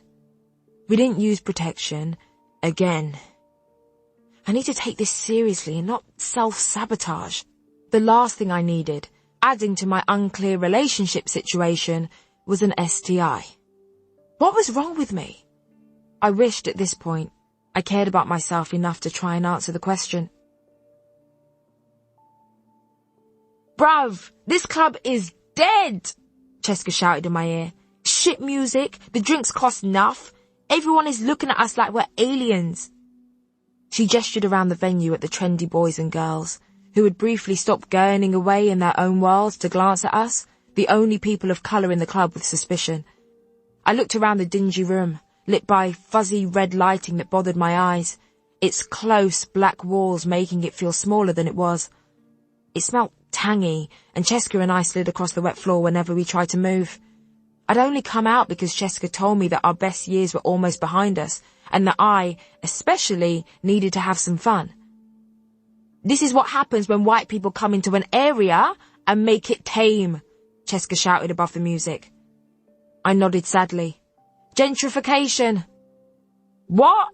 Cheska asked before downing the remaining half of a glass of champagne.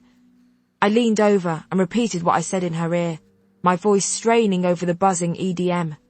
Cheska gestured that we go outside, so we got up and walked to the smoking area and stood huddled under a heater. She kissed her teeth. "Rah! Gentrification, yeah?" She sounded the word out. "So, gentrification is the reason I've wasted my makeup." She looked at me. "And I wore my best shoes." "I didn't want to come here. You're the one who chose it," I protested. Cheska gently moved my head away from the heater so that my hair didn't catch fire. "Yeah, but you're the one who lives in Brixton. You should have worn me in it," Cheska said, pursing her lips. "I can't keep up with all of Brixton's changes," I laughed. "Queenie, you're Caribbean. Brixton is you lot's domain. You should know what's going on in your area, the same way that I'm African and Peckham is my lot's domain. I know what's happening in Peckham," Cheska informed me. "So why didn't you choose somewhere in your domain?" "I need to broaden my horizons, break out of the ends. My search for Mr. Right continues, and I ain't finding him in Peckham," she said, reading a message on her phone. "But true say, this club is too dead for me. My cousins are at a rave on Old Kent Road. You want to come?" We went to slide our way inside, and were stopped by a drunk girl with short blonde hair who reached out and ran her hands through my twists, like they weren't attached to my scalp. "Oh my God, I love them so much," she gasped, mesmerized. "What the fuck do you think you're doing?" Cheska said, grabbing the girl by the wrist and pushing her hand away.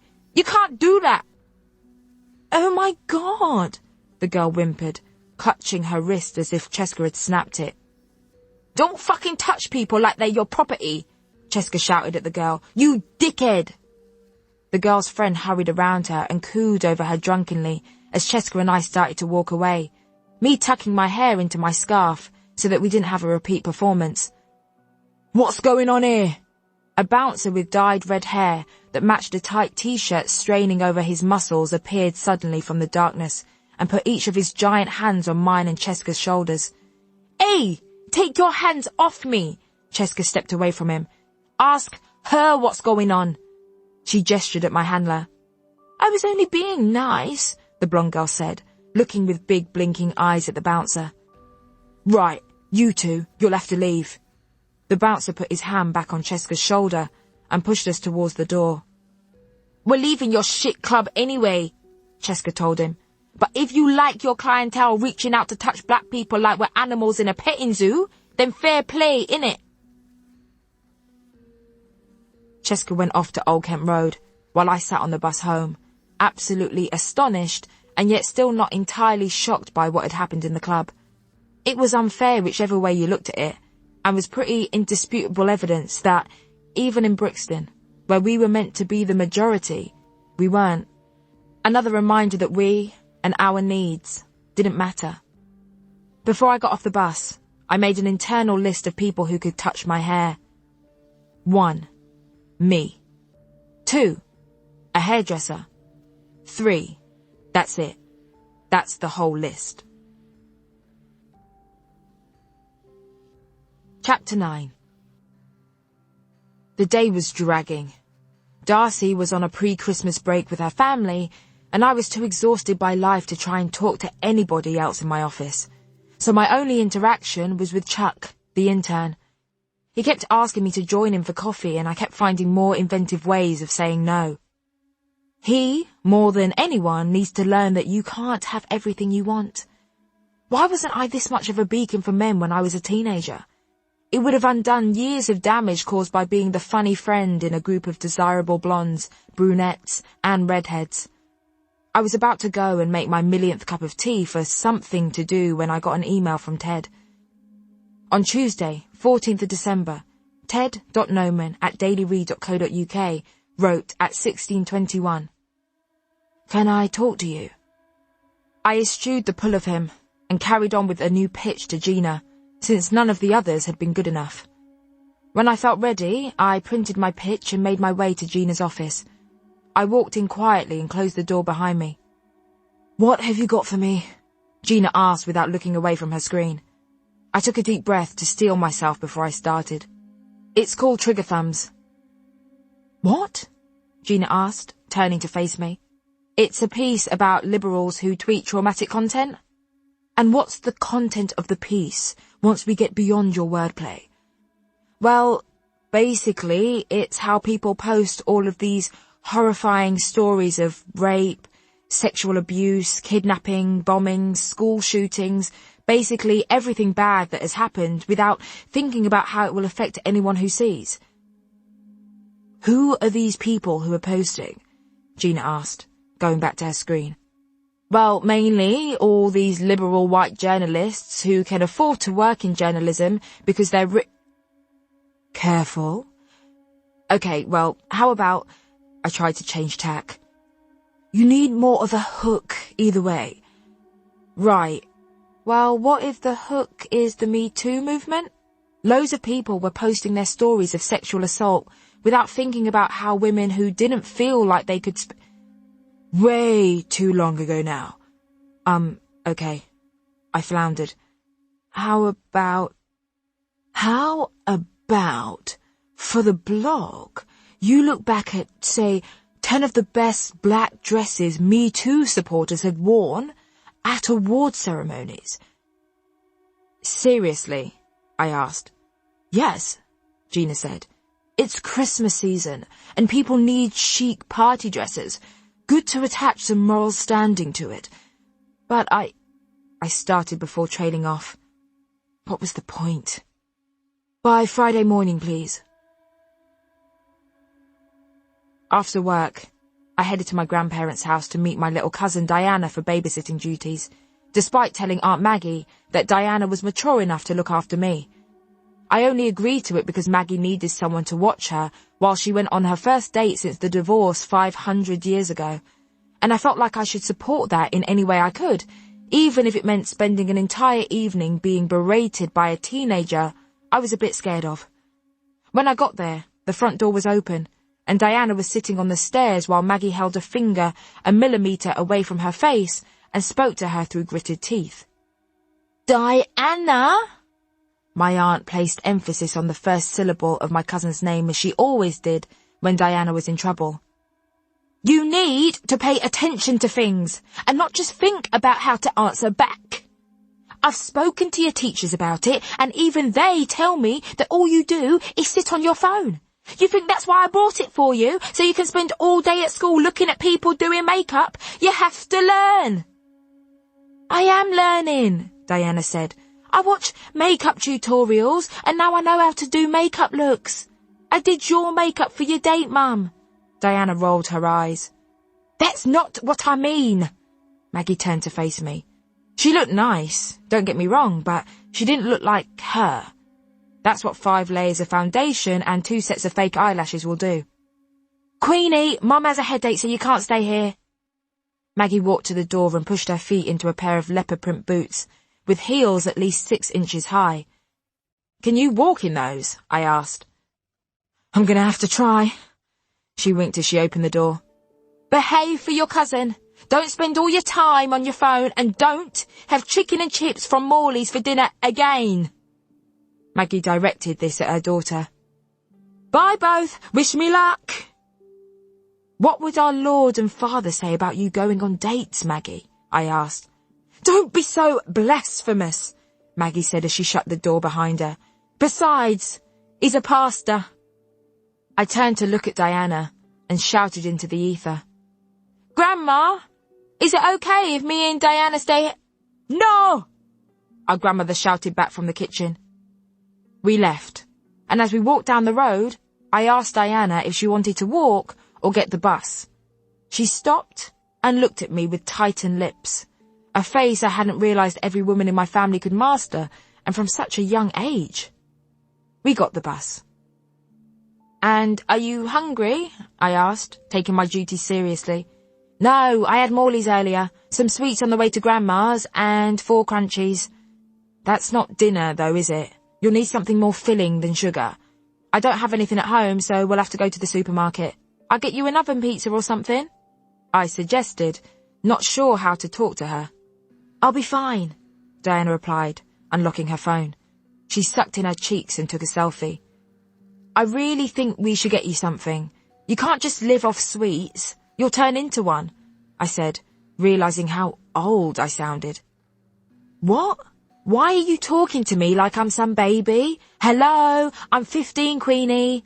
Anyway, I don't eat things like pizza. It's just too much of one thing. Can't you cook proper food?" she asked, not taking her eyes off her reflection on the phone screen. The next few hours were filled with Diana picking up and putting down every single thing in my room, mainly snickering, but also taking pictures of things to show her friends on Snapchat with the caption, "LOL." Diana tried out my small range of makeup and told me that it wasn't good enough to create a look. She went through my wardrobe and informed me that all of my clothes were too granny for me. She knocked over my jewellery stand and sent rings, necklaces and earrings flying everywhere, then knocked my lamp off my bedside table, smashing the bulb. "What is this?" Diana said, picking up a film camera of our granddad's that I'd found in his shed and had used for a bit when I was in my photographer phase. "Because this can't be a camera. I can't even see what I'm looking at." "That's because you're not looking in the viewfinder," I huffed. "What's that, though?" "The viewfinder," I said, pointing at it. "Look. Here. Look in that. Wait, don't take a Click. "Don't worry. I guess I needed to finish that film anyway," I said. Is this what being a parent is like? I wondered briefly. I thought of mine and Tom's once upon a baby creeping in. "Where's the picture?" Diana stared at me. "I'll give it to you when I get the film developed," I said reassuringly, taking the camera away. "The what?" I'd never seen her look more confused. "Look, do you want to watch something on my laptop?" I said, opening it up and putting it in front of her. She pretended to be watching Fresh Prince, but actually tweeted, "Queenie is so boring that spending time with her feels like this," accompanied by a picture of a skeleton from the official Daily Read Twitter account, which was the final straw. I took the laptop away and password protected it when she was in the toilet. In an attempt to get her to stay still and not touch anything or critique me any further, I cooked her a pizza. As predicted, she finished it all. When it got to 9, I called Maggie, but her phone was off. I tried again at 9:30. Still nothing. I gave Diana one of my favourite books to read, promising her that she'd love it, then arguing about why Angus Thongs and Full Frontal Snogging was worth reading despite the confusing title. She started reading it while I stared at her, smiling encouragingly, and, satisfied when she started laughing, checked my work email. On Tuesday, 14th December, ted.noman@dailyread.co.uk wrote at 21:40, "I think you need to let yourself be happy. You're waiting for some guy who should respect you enough to at least contact you. But look, I'm here, telling you how I feel." On Tuesday, 14th December, Queenie.Jenkins at dailyread.co.uk wrote at 21:42, "Ted, I'm not quite sure what your motives are here. I've said before, we don't really know each other. And as for some guy, my boyfriend will get in touch soon. Can you not see how this in itself is more drama than either of us needs?" Ted.Noman at dailyread.co.uk at 21:43, "I wouldn't keep you waiting." I looked over at Diana. She'd fallen asleep with the book on her face. I should have realised from the silence. I tried Maggie one more time, but she didn't answer. I moved Diana so that she was under the quilt, This woke her, because when I turned the light off and got in next to her, she turned to me. "Queenie, I need a headscarf," she whispered. "I won't be able to sleep properly without one." "Oh, sorry for waking you up," I said, reaching into my bedside table for my spare headscarf. "Here you go." I heard her tie it in the dark, then she was silent.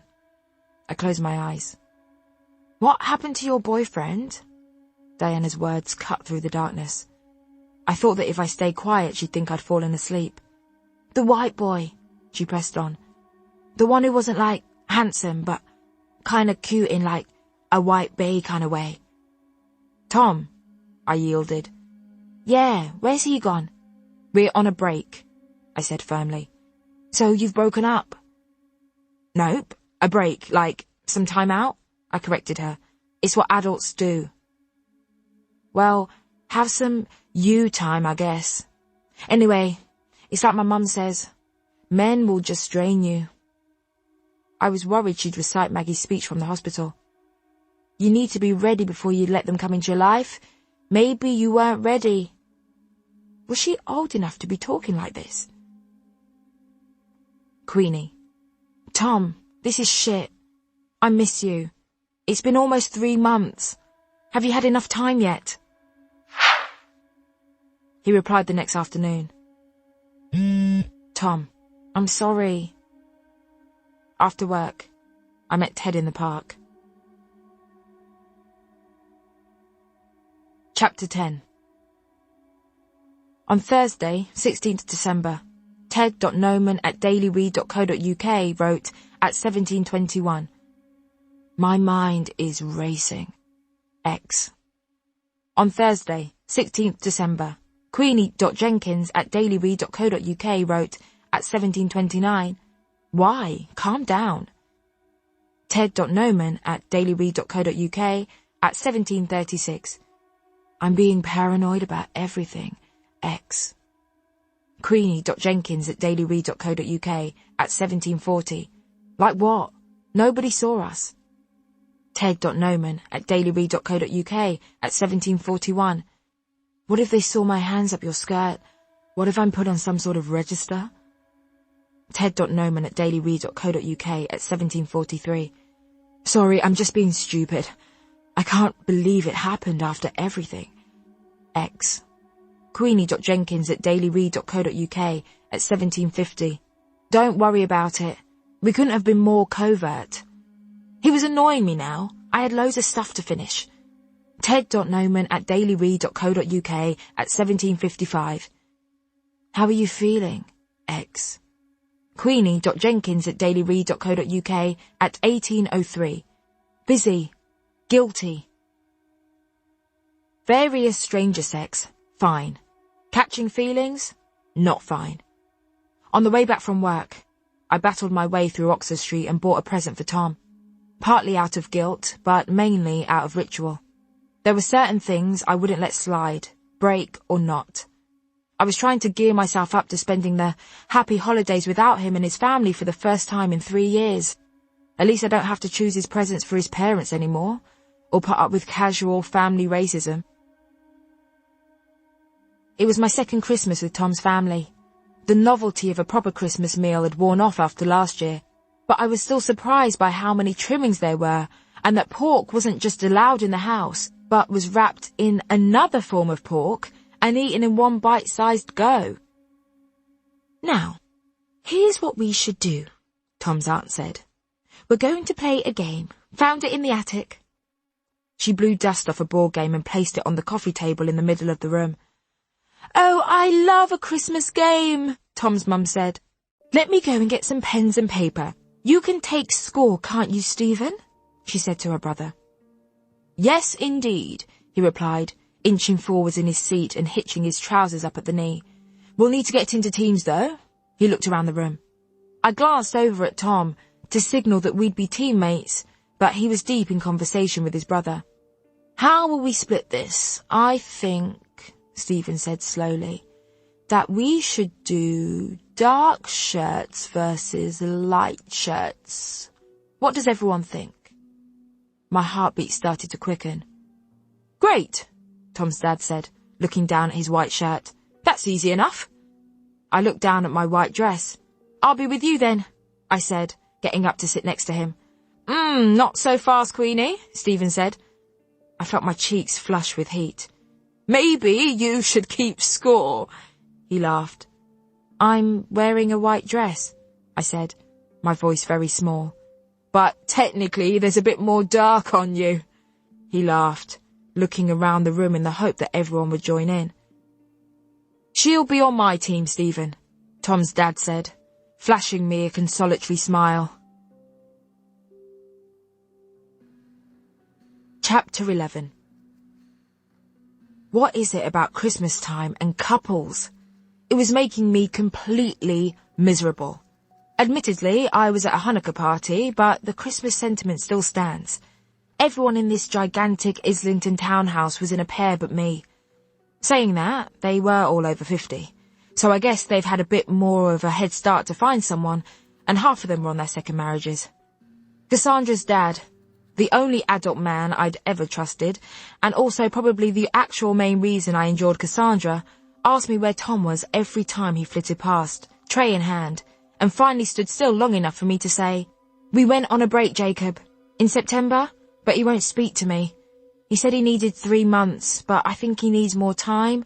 In your experience, how long are these things meant to last?"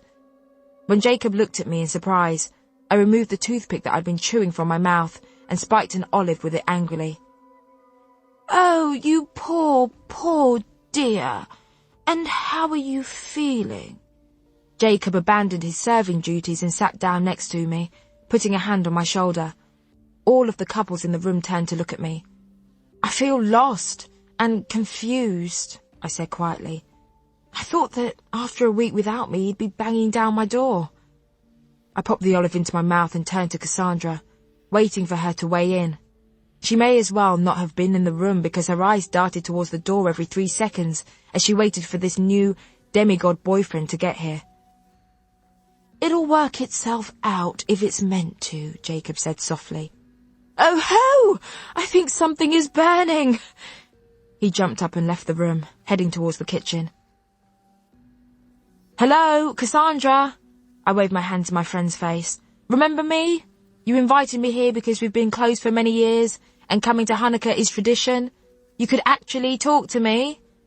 "I'm nervous, Queenie," Cassandra said to me, folding then unfolding her arms. "This is the first time that I've had a boyfriend long enough for him to meet the whole family. And you know what my family are like, all neurotic and flappy." Cassandra stood up and smoothed the back of her dress. "How does it look?" she asked. "Sounds like my family." "Your bum?" I asked. "Fine?" "Nice, even." "No, Queenie, my dress. He bought it for me, and I want to check that it's okay." I inspected the item in question, a barely describable plain black pinafore. "Cassandra, are you losing your mind?" I asked her, pulling her back down by the arm. "You look great, but it shouldn't matter anyway. Calm down. He'll get here and he'll love what you're wearing, even if it is because he bought it, which I think is weird." I lowered my voice before I asked my next question. "Have you even had sex yet?" Cassandra jumped up as though I'd thrown a bomb under her bottom. All of the adults stopped talking and turned to look at us. "We're just going to get a drink," she announced to the room, and pulled me into the kitchen. Jacob passed us on the way out, the tray seemingly attached to his hand, now filled with steaming mini sausage rolls. "Pork," he said, tutting. "We're terrible Jews, I know." "Can you not talk about my relationship so crudely, Queenie?" Cassandra whispered, placing her phone face up on the marble counter. "Things are going so well for me for the first time in ages, and it's not about sex. It's about me getting to know someone. The connection." Yes, the connection, I know," I mimicked her. "So you and this dream boyfriend, you haven't had sex yet?" "Can you get your mind out of the gutter?" she said, eyes on her phone. "No, but sex is important, isn't it?" I told her. "It's the thing that stops you from just being friends with someone, else we'd all marry our friends." Cassandra's phone beeped and she lunged for it, almost smashing a group of wine glasses nearby. Her face fell. "He's not coming." She slammed the phone back down on the marble counter. "Don't break it," I said. "That's all right. We'll have a good time either way." Jacob peered into the kitchen. "What's going on in here, girls? And where is he then, your lovely guy? We're all waiting, Cassandra." "He's stuck at work, Dad. He's been asked to do another shift and he can't say no." "Well, the field he's in is no wonder at this time of year, Cassandra. We'll meet him another time, eh?" Jacob went over to Cassandra and put his arm around her. She laid her head on his shoulder. "I'll just go back into the living room," I whispered, walking towards the kitchen door. "No way. Come on, Queenie." Jacob held his other arm out and pulled me into him and Cassandra. "Jacob, I don't really like physical Queenie, please, look beyond yourself," Cassandra snapped, the harshness of her voice muffled by her dad's jumper. Jacob let us go after what felt like a lifetime and went back into the living room to continue his flitting. "I decided that tonight was going to be the night," Cassandra said, smoothing down her dress again. "For what?" "That I was going to sleep with him, Queenie." "Well, you still can, just after his shift.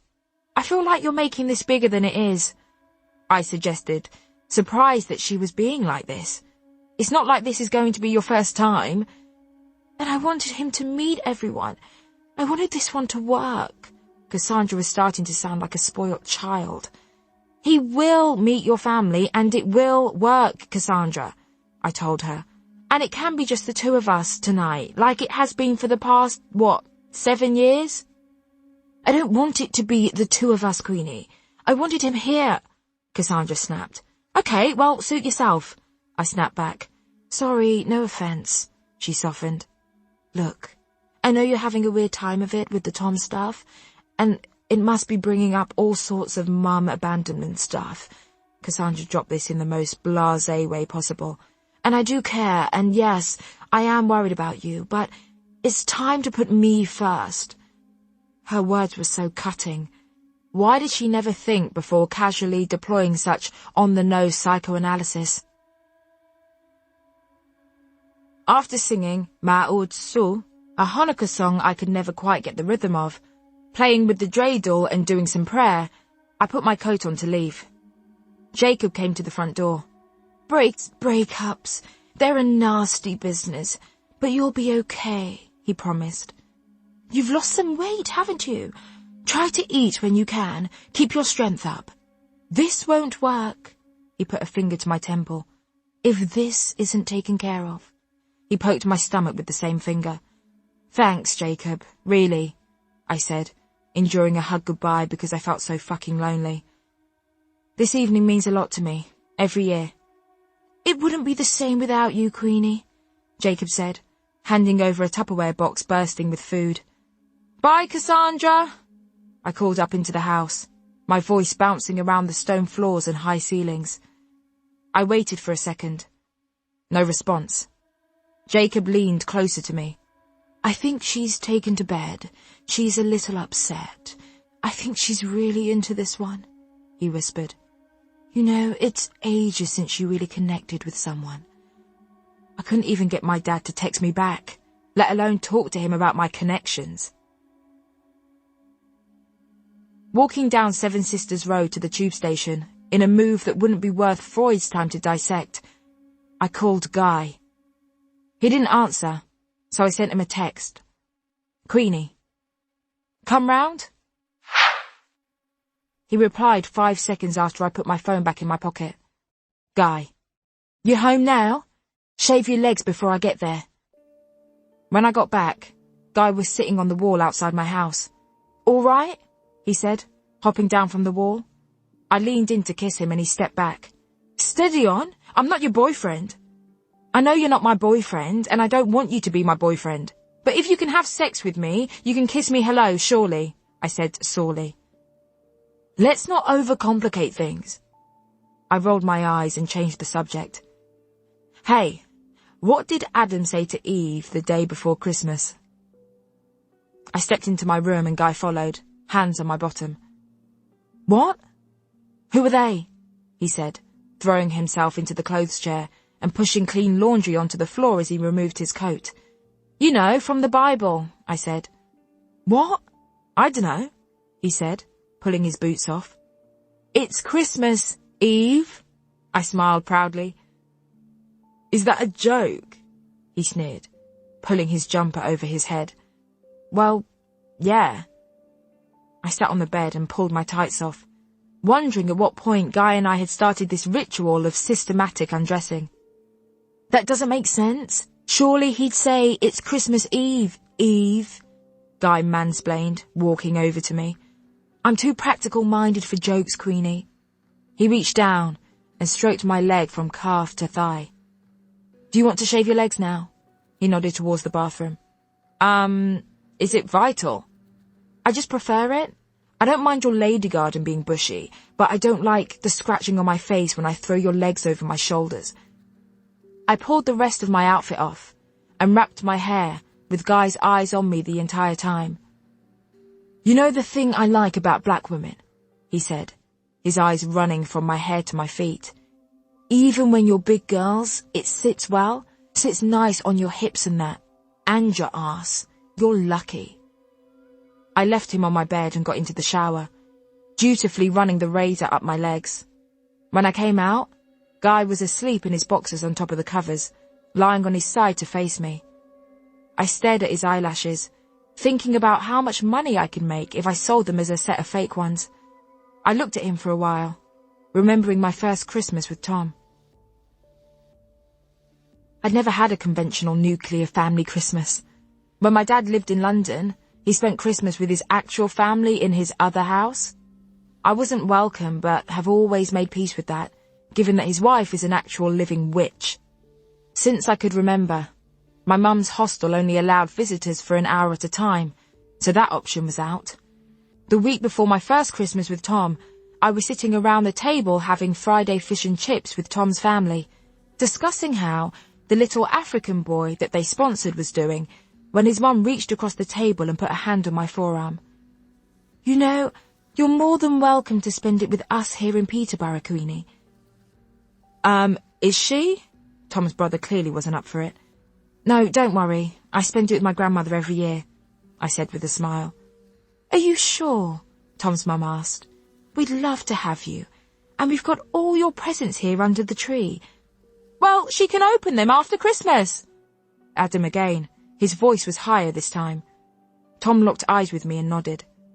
I looked over at Adam and smiled. "I'd love to be here. Thanks, Viv." "Don't worry about Adam," Viv said to me later. "He's just jealous because you've taken his brother away."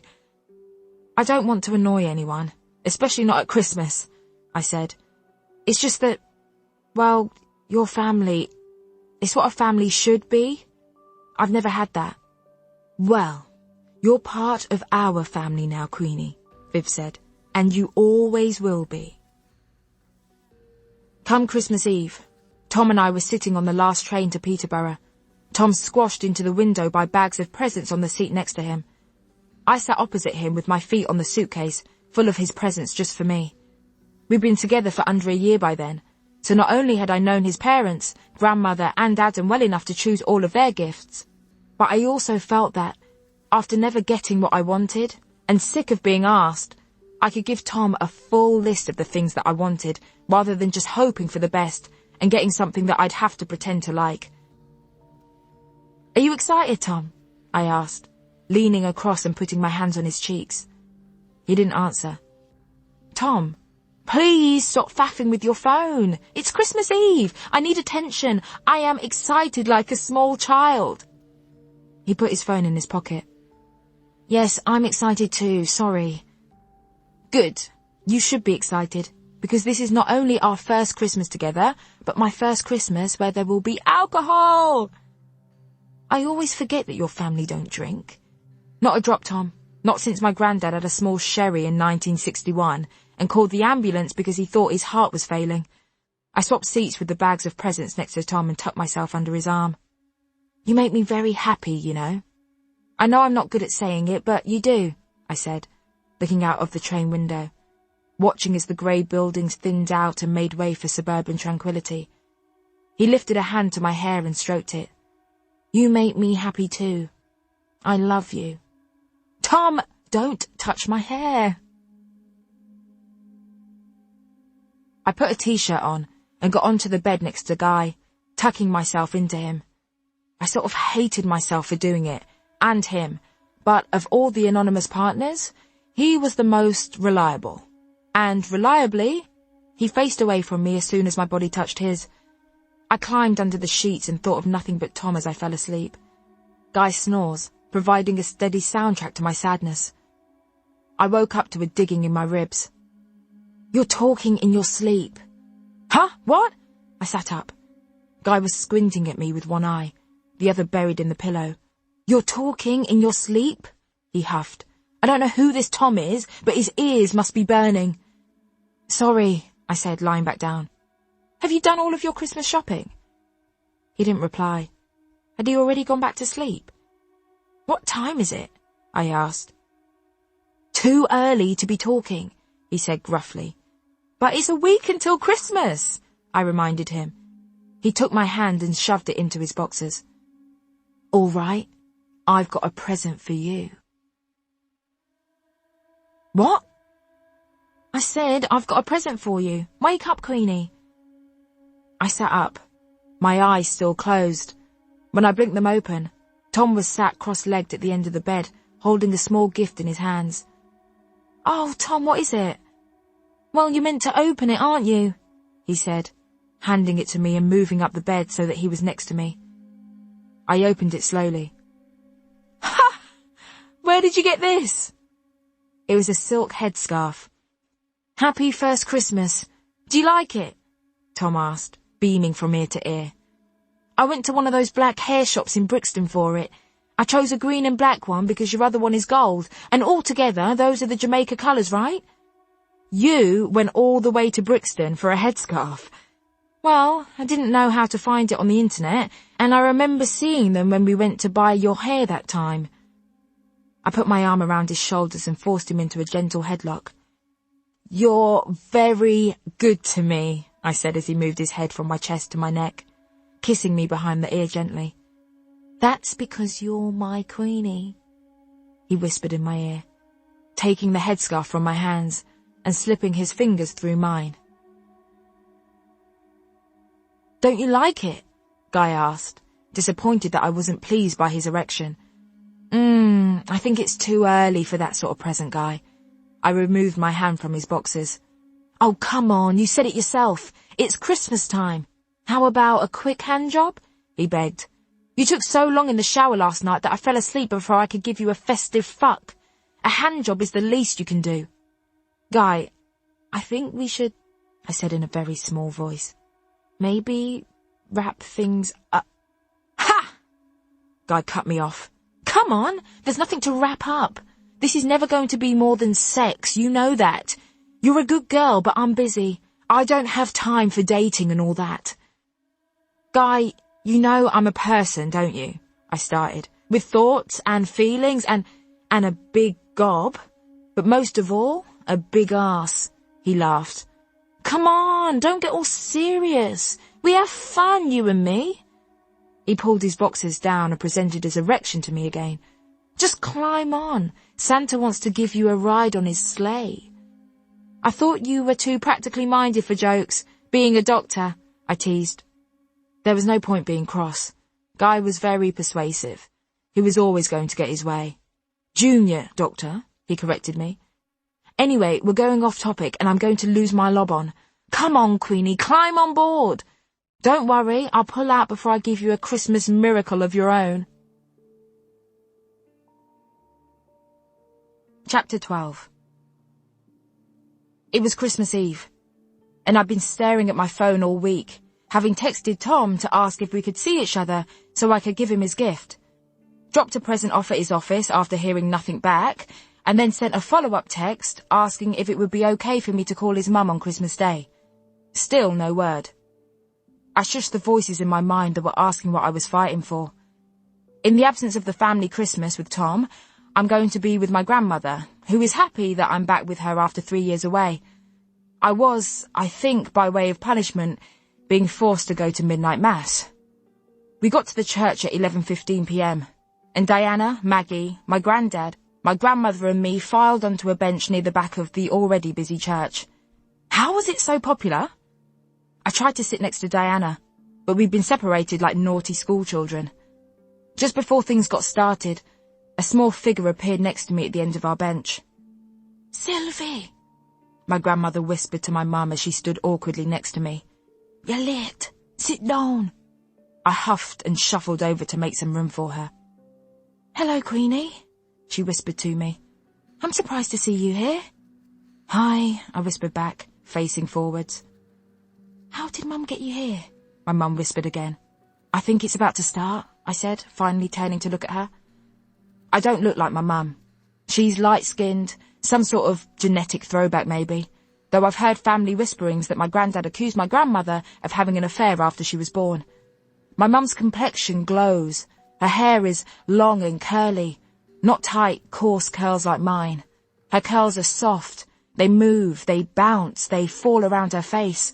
Her eyes are hazel, and when she's not looking at the floor, they're searching for the niceness in people.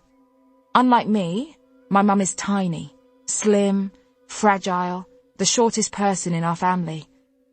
I look like my dad, darker than my mum, with black eyes that are either narrowing with suspicion or rolling. I also, as my grandmother says, have the same figure as your dad. "Okay," she said, smiling gently. A line of choir boys and girls walked past, singing and swinging incense. My phone buzzed. "Diana, this stuff is going to make me have an asthma attack." "Queenie, can you pretend to have a coughing fit so that I can take you outside? Please." "Diana, no, because I'd have to squeeze past the whole row and I don't want to wake Grandad up." I looked down the row at my granddad, who was already fast asleep, his head as far back as it would go and his mouth wide open. "If Grandad is allowed to sleep, am I?" I whispered to my grandmother, who kissed her teeth loudly in response until she remembered that we were in church. "Once in Royal David City," the priest began to sing, his microphone-amplified voice ringing out much louder than the choir and congregation. He was ad-libbing in a way that he probably hadn't been taught in preschool. "Diana, this guy must think he's on X Factor." "Queenie, would you put him through?" "Diana, not gonna lie, his voice isn't bad, you know. Put a little auto-tune on it, he might get into the top 10. "Diana, put the phone away," I heard Maggie hiss as I mumbled along to the hymn, my eyes grazing the words on the song sheet. To my right, my grandmother belted the words out next to me in an accent-tinged trill, most of the lyrics freestyled, while my mum sang along quietly and sweetly to my left, not missing a word or a note. I glanced at her. She wasn't even looking at the lyrics. Years of Sunday school. She broke out of song to say to me, "I'll never forget a word." I ignored her and zoned out for the hour, conjuring up a frame-by-frame imagining of what Christmas would have been like with Tom this year. I looked up to the ornate church ceiling. I closed my eyes and tried out a little prayer. "Dear Lord," I started in my head, "I know that I don't pray to you often, or really ever, but I just wanted to ask, please, if you do exist, could things be a bit more smooth sailing from now on? I know that maybe I don't deserve your pity or your mercy, but I'm having a really bad time and I don't know what to do. Maybe I can just have some clarity?" I squeezed my eyes tightly.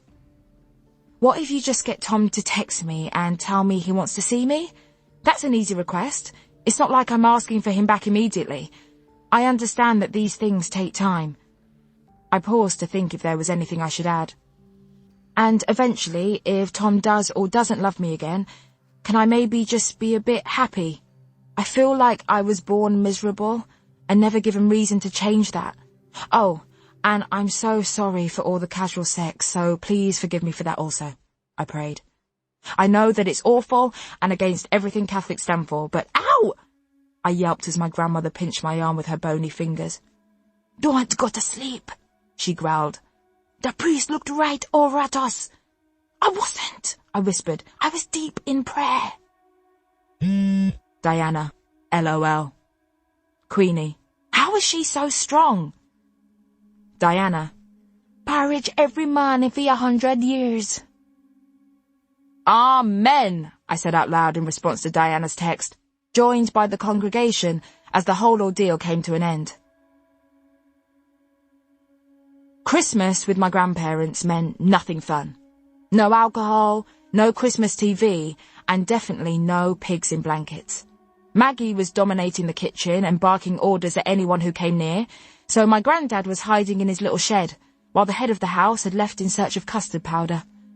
Diana was with her dad, so instead of having the only other young person in the family to talk to, I was in the spare room under 7 duvets that my grandmother put on me before she went out. I was lying down, a constant chain of Ferrero Rocher entering my mouth, and watching Love Actually, a film that usually made me roar with laughter through sheer disbelief when I wasn't heartbroken. I don't know how I could feel any bleaker. I hadn't felt this alone in such a long time. It was fine, BT, before Tom, because I hadn't known what it was like to know closeness, to be able to share everything with one person, to have someone love you unconditionally, and to love them, despite each other's isms. AD, after our division, was truly unbearable. I heard the front door open and paused the film, holding my breath. "Look who I found on the road," my grandmother announced to the house. "Sylvie's here!" I strained my ears. "Hi everyone, it's me," I heard my mum say, very quietly. "Go up, say hello to your daughter," I heard my grandmother tell her. "She's eating her way through her feelings. Go and take the chocolate away." I heard my mum shuffle up the stairs, so pretended to be asleep. "I know you're awake, Queenie. You've been pretending to be asleep since you were little. I know the signs," she said. I felt her sit down on the bed and I opened my eyes. "Hi," I said quietly, not wanting to look at her. "I didn't get to talk to you properly yesterday. How are you, darling?" My mum put a hand on my leg. Even though I couldn't feel her touch through all of the blankets, I moved away sharply. "Sorry, I know that you don't like touching," she said, pulling her hand away quickly. "Maggie told me that you and Tom are on some sort of a break. How are you doing?" She paused for an answer she knew she wouldn't get. "And Diana says you're living in a shared house. You must hate that. You know, if I had the room..." "I'm fine, Mum," I sighed, tired of Christmas already. "It's okay to suffer, you know," she said to me. "It's okay to be in pain and be hurting, Queenie." I said, "I'm fine, Sylvie," I repeated, rolling over to face the window so I couldn't see how much me calling her by her name hurt her. "This isn't like you, Queenie, to be so robotic about things." I heard her stand up. "Maybe I'm not me anymore." I closed my eyes, feeling the tears that were about to come. "Sylvie!" Maggie called my mum from the kitchen. "Can you come and help, please? The turkey needs a final baste and my hands are full with the macaroni cheese." "Well, you'll always be my Queenie," my mum said, leaving the room and closing the door behind her. After a 10-minute grace led by Maggie that my granddad drifted in and out of sleep for, we would have eaten Christmas dinner to the soundtrack of BBC News had it not been for Maggie reeling off the list of cosmetic treatments she'd been saving up for and was planning to have done in the new year. "And then my doctor, and he is a lovely doctor, Dr. Elliot, what he's going to do is take some of the fat from my stomach, and then he's going to inject it into this empty part of my bosom here." My granddad choked on his turkey. "Maggie, please, we are all eating." My grandmother put her fork down. "Take water, Wilfred." "I'm only saying," Maggie said, spearing a roast potato on my mum's plate with her fork. "You're being quiet," she continued to my mum, shoving the stolen potato into her mouth. "Oh, I'm okay," my mum muttered. "You're not eating, Sylvie," my grandmother said. "You get smaller every time we see you." "She's always been small, though. She's the lucky one," Maggie said, nudging my mum so hard that all 8 stone of her almost fell off the chair. "Nothing lucky about being big or small. You're all beautiful, all sizes." My grandmother looked pointedly at me and my aunt. "But still, Maggie, I want you and Queenie to go and get your blood pressure check and your cholesterol." She picked up her fork and began to eat again. "Grandad, can we put something on the telly that isn't news?" I asked.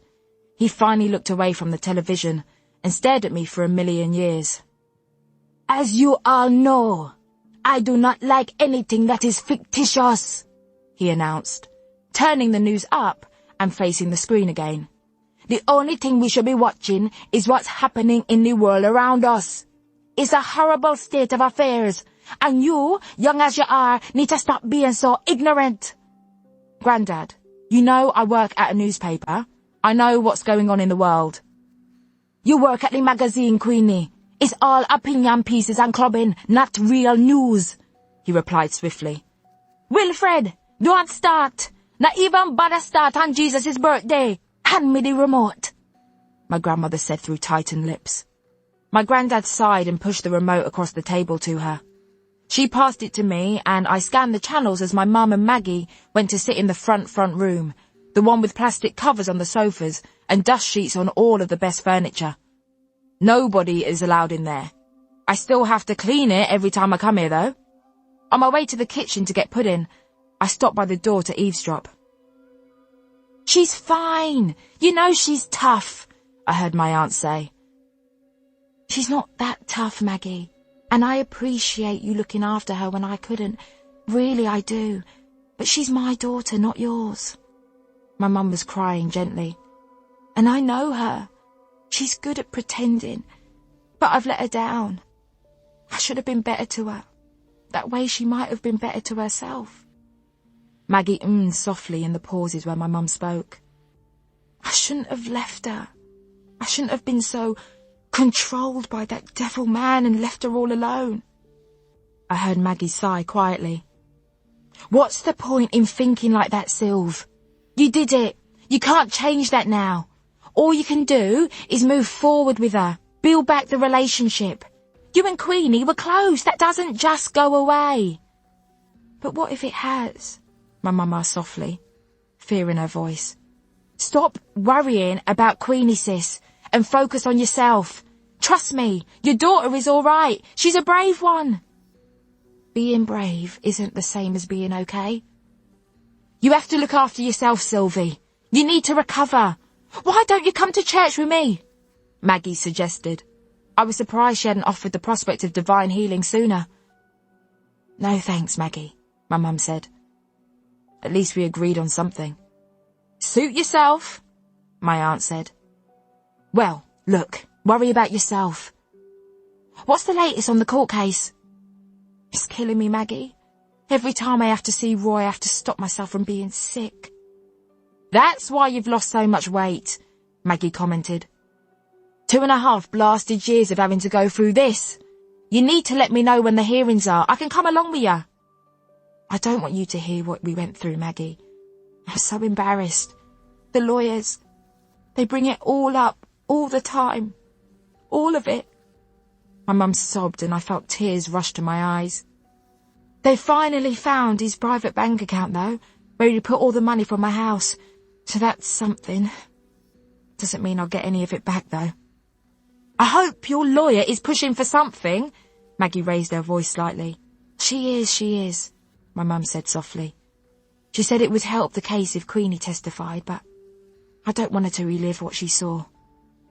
"Don't bring Queenie in," Maggie said firmly. "No." "I won't. Listen to this," my mum spluttered. "Remember when he slammed my face into the steering wheel when I was driving and made me crash? He told the judge I crashed because I was drinking. Lied through his teeth. He's mad, Maggie." "You weren't to know he'd be this mad, though." "I don't know why I couldn't see it, though," my mum said. "I was so scared. Scared of being alone after Queenie's dad upped and left me. I thought nobody would ever love me again, and when Roy came along, I thought he was a god. He was a master manipulator, Sylv." "But I abandoned my daughter," my mum wailed. "I loved her so much, and I abandoned her." I felt myself being pulled back by the shoulder. It was Grandad. "Let the big people speak, no?" he whispered. "Nothing in there for you." "I wouldn't feel sorry for her. She'd made her mistakes and now we both had to live with them. I wiped my eyes quickly and went back up to the spare room and checked my phone. I had a text from Gina. Gina, are you not checking work email? Odd, could you please? Need you in earlier. MC. I logged into my work account and tried to ignore everything but Gina's email. I'd made a conscious point of not checking my work inbox every single minute when I was out of the office, because I read some article about how it's bad for our mental health. And yes, there are a lot of things worse than worrying about work in the holidays, but I was determined to take my not wanting to work more than I was paid for very seriously. On Tuesday, 25th of December, gina.rowe@dailyread.co.uk wrote at 11:34. Q, need you in tomorrow, 26 a.m. Just checked email and saw message from printer. Chuck's edits to the next issue? A mess. Need you to fix before Mag goes to print. Check main drive, all there, pages 32 to 60. Make changes, file new version. Can't do it myself as stuck in Suffolk. Text me when fixed. G. I went to close the browser, but my eyes accidentally scanned the inbox and landed on an email from Ted sitting amongst the unopened messages. I went to open it but stopped myself and closed the laptop. I'm not very disciplined, however, and have mainly made peace with that, so open the laptop. On Tuesday, 25th of December, ted.noman@dailyread.co.uk wrote at 15:45. Queenie, my head is swimming with thoughts of you. I've sat through so many dinners and family parties, and I swap it all to be sitting with you in our park. Say we can do that as soon as we get back. Merry Christmas. X. Delete. If this was the clarity I'd asked God for, I'm never praying again. Chapter 13. Apart from Silent Jean, who I'm not sure even left the office for Christmas, I was the only person on my floor. It took me a million years to get inside, because the security guard is a weird seasonal one who didn't believe that I worked for a newspaper.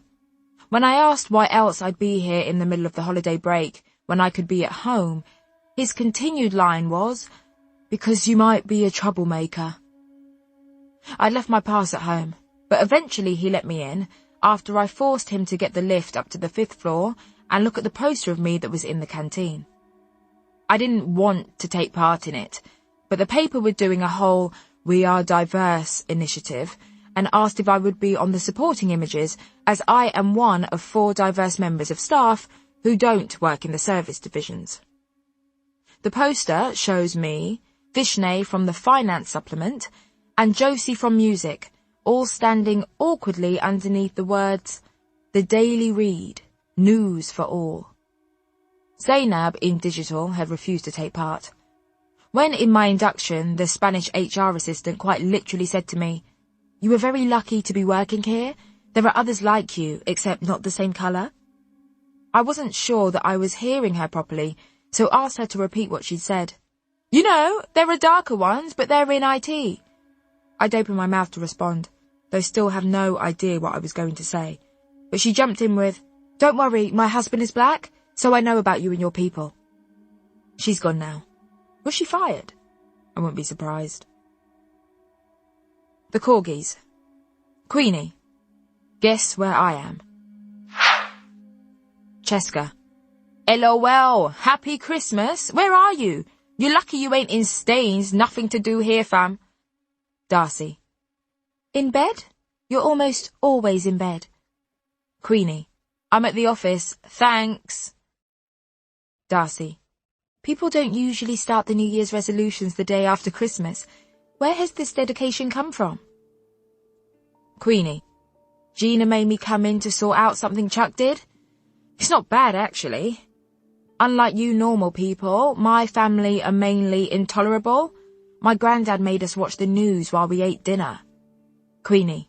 Anyway, text companies appreciated while I'm here. Thanks. Queenie.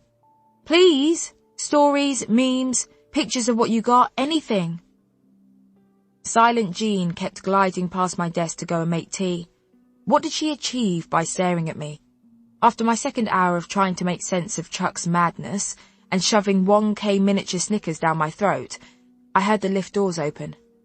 Thankful to have the company of somebody who wasn't Jean, I turned around to see Ted striding through the doors. "What are you doing here?"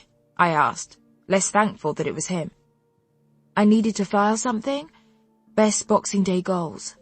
He looked oddly proud of that headline, as though it contained any wordplay. "Quiet down here," Ted observed. He sat in the chair next to mine. "What are you doing here?" "Gina asked me to come in and fix something.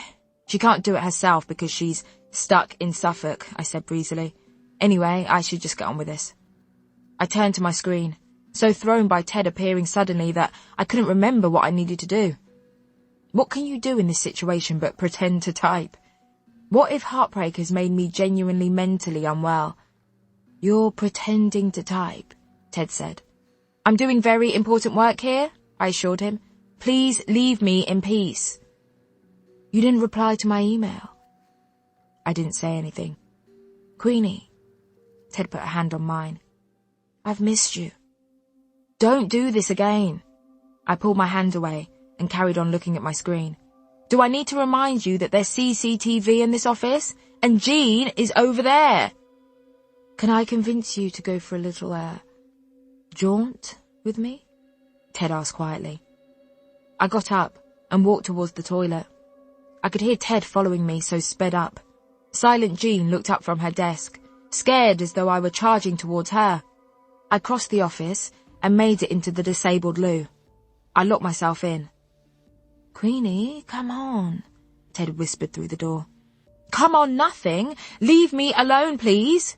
What you're technically doing is stalking. I could get Jean to call the police." "What? That woman who haunts the building? That's a bit dramatic. Come out of there, please. I need to explain." I unlocked the door and tried to push it open, but felt something against it. I shoved it, pushing it with my whole weight. "Ow!" It only opened part way. I put my head around the door and saw Ted on the floor leaning against it. I remembered when Tom used to console me outside the bathroom door and shook my head to chase the memory away. "I didn't think you'd open it, stubborn as you are," Ted said, standing up slowly and making a big thing about stretching his legs out. "I'm an old man, Queenie." He forced a laugh. "You're only 6 years older than me, Ted, and I'm only coming out because I need to finish my work." I stepped past him and walked over to my desk.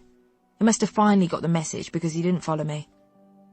I finished correcting Chuck's numerous errors at 5, filed the new version, emailed Gina and started to head out of the office. I was close to the lift when someone grabbed my hand. I snatched my whole body out of their reach. Ted placed his hands on my waist and pulled me up and into the lift. "Cameras!" I reminded him. "What if someone is watching?" He stood directly behind me and kissed my neck. "Let them see," he whispered into my ear. "Fuck it," I purred, melting into him. We got up to Ted's floor, and as soon as we stepped through the lift doors, he took a sharp right and opened the door to the disabled toilets. "After you," he said, my heart beginning to beat faster. I walked in like some sort of idiot incapable of independent thought. Ted followed and locked the door behind him. He kissed me and pushed me against the wall, unbuttoning my shirt with confident hands. I undid his coat, and he shrugged it onto the floor. I tried to undo his shirt, but he took my hands and moved them down by my sides. "No, stop, leave it. I need to keep it on." He tore my shirt off and threw it on the floor before unhooking my bra and dropping it at my feet. He took my breasts in his hands and squeezed them roughly, staring at me as he sucked one nipple and then the other. I guess it's that thing when women are meant to maintain eye contact with a man while she sucks his dick. I've never done it because I think it's weird. When you're on the receiving end of the stare, it's just as weird. "I can't believe I'm finally seeing your tits," Ted panted. "And did you think it would happen in the work toilet?"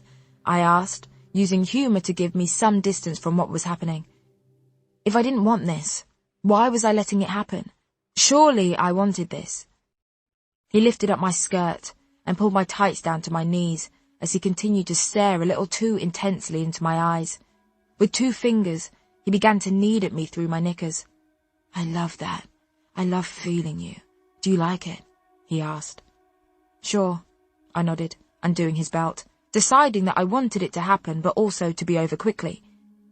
I slipped my hand into his jeans and his boxers, grabbing his erection. "You're so big," I said truthfully. For the second time in my life, I was shocked. I had him down as a man with a very small, very narrow penis. "You like that?" he asked, moving my knickers to the side and inserting a finger into me. "I want to fuck you," he said between greedy kisses. "Turn around, bend over." I shook my head. He picked up his coat and laid it out on the floor. I lowered myself down onto it awkwardly. Not an easy or glamorous move when your tights are around your knees. He unzipped his jeans, pulled out his erection and stared at me as I looked up at him from the floor. "You're so beautiful. Look at your beautiful brown skin," he said. And before I could say anything about his compliment, Ted knelt down and pulled my knickers and tights down to my ankles, giving me frog's legs as he lay on top of me and tried to enter me. "It's probably not going to... Hold on. I'm just not really warmed up and you're really big and just wait a I tried to say. "It's okay. Why don't I just..." Ted spat onto his hand and wiped it between my legs. "I've only ever seen that in porn," I joked again, uneasily as he eased himself into me, his spit allowing for entry. He thrust into me once. "Oh, fuck," he whispered in my ear. 3 more and he was done. His entire body sagged and he lay panting as I stared up at the grey polystyrene ceiling tiles. He lifted his head up from my shoulder and kissed me on the mouth. "Sorry, that was disappointing," he said. "That's not how I imagined our first time would be." Ted stood, pulling his boxers up and buttoning up his jeans. "I should go before anyone comes." He bent down and kissed me on the forehead quickly. "The only person that came was you," I said to his back as he ran out the toilet. The corgis. Queenie. "I just had sex with tweed glasses in the work toilets." Darcy. "Bloody hell, Queenie. Is this because we didn't send you any memes?" Cheska. "You must have been really bored, fam." Queenie. "He was in the office and I tried to get on with work, but he is so persuasive, so we got carried away and now I feel like I probably, definitely should not have done that." Cheska. "Was it good?" Queenie. "It was fine." Cheska. "Fine." Cheska. "What happened?" Cheska. "He couldn't get it up in it, or he bust quick. Which one?" Queenie. "The latter, but I think it's because of the context. Exciting, the fear of getting caught." Darcy. "Well, I'm glad you didn't get caught." Cassandra. "I'm breaking my no phone over the holidays rule to say 2 things. 1, gross. 2, do not expect to hear from him again." Queenie. "You can psychoanalyze all you want. He's not like that, Cassandra. This might all be a bit fragmented and messy, but I think he cares." Chapter 14. Why are people always complaining about the dead period between Christmas and the New Year? It's complete bliss. Rupert and Nell have gone to their respective family homes for the break, so I have the house to myself. I've been walking around in my knickers with the heating turned up, but the main joy is that I've been able to clean up after them. I don't know how 2 people can generate so much mess, or how the cleaner puts up with it. I've never had a cleaner before, but is she the one to dispose of Nell's used sanitary towels that she forgets to wrap up or pick up when she throws them in the bin and misses? It must be a cultural thing. That these days all merge into one is wonderful. I've watched every good, medium and bad film on telly.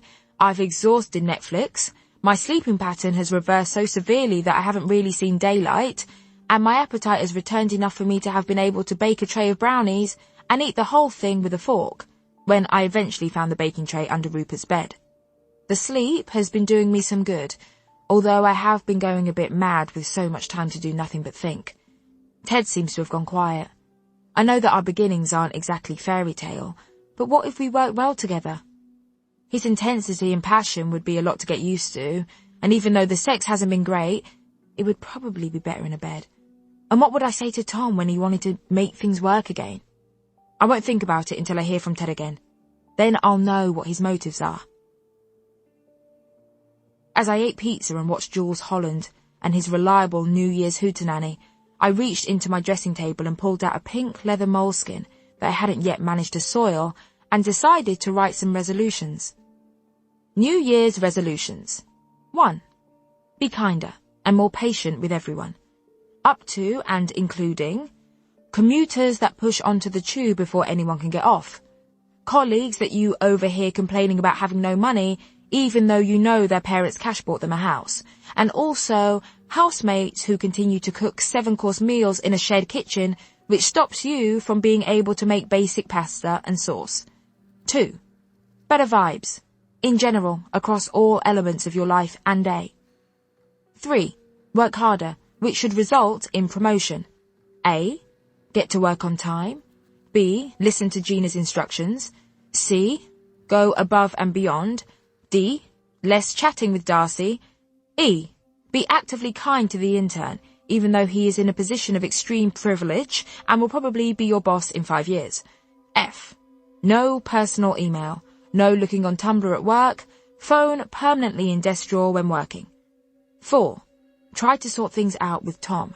Obviously, the end goal is to get back together when he is ready, so continue to give him space. And in the meantime, see resolution 5. 5. No more men. A. Only speaking to men if they're attached, thus unavailable. B. If you do speak to them and they are single, don't have sex with them. Addy was enough, in some ways. C. Always use protection. Always. Even if you get carried away, which you do so often. 1. Maybe try to work out why that is. D. No more of the dating apps, especially not on a Sunday, when everyone is feeling sad and lonely and hungover and longing for a better life that they're convinced comes with a partner, thus obligatory weekend activities. E. No more guy. He hurts you physically, and also overheard evidence of late suggests that he has a girlfriend. Either that or he is really very close to his housemate. 6. Spend more time with family. A. Try to repair relationship with mum, despite everything. Though this one you can break if it gets too much. B. Go to see grandmother once a week. Sunday being best day as she will have roasted a chicken. C. Reach out to your mainly estranged dad, while not expecting too much from him, thus saving yourself from inevitable rejection blues on top of Tom rejection blues. 7. Exercise. Possibly starting with something gentle like yoga or swimming, once you figure out how to protect your hair. It might help with mental health, even though you are beginning to worry that you'll be on repair. 8. Try to do something creative. A. Writing. B. Poetry. C. Weaving. D. Knitting. E. Art. Not sure about this one. F. You can't think of any other creative activity, which in itself suggests that creativity is not for you. 9. Be less of a catastrophist. You will try to be an optimist and won't be too harsh on yourself if pessimism creeps in, which it is bound to. 10. Give 50% of your things to charity after you Marie Kondo your room. No use selling on eBay. It's not worth selling something you bought for £50 for $1.99 when the money could go to cancer research. Already a very kind suggestion, as per resolution 1. 11. Go to therapy? Think about therapy, at least. I think that's enough to be getting on with. In challenging myself to do anything at all, I've already set myself up to fail.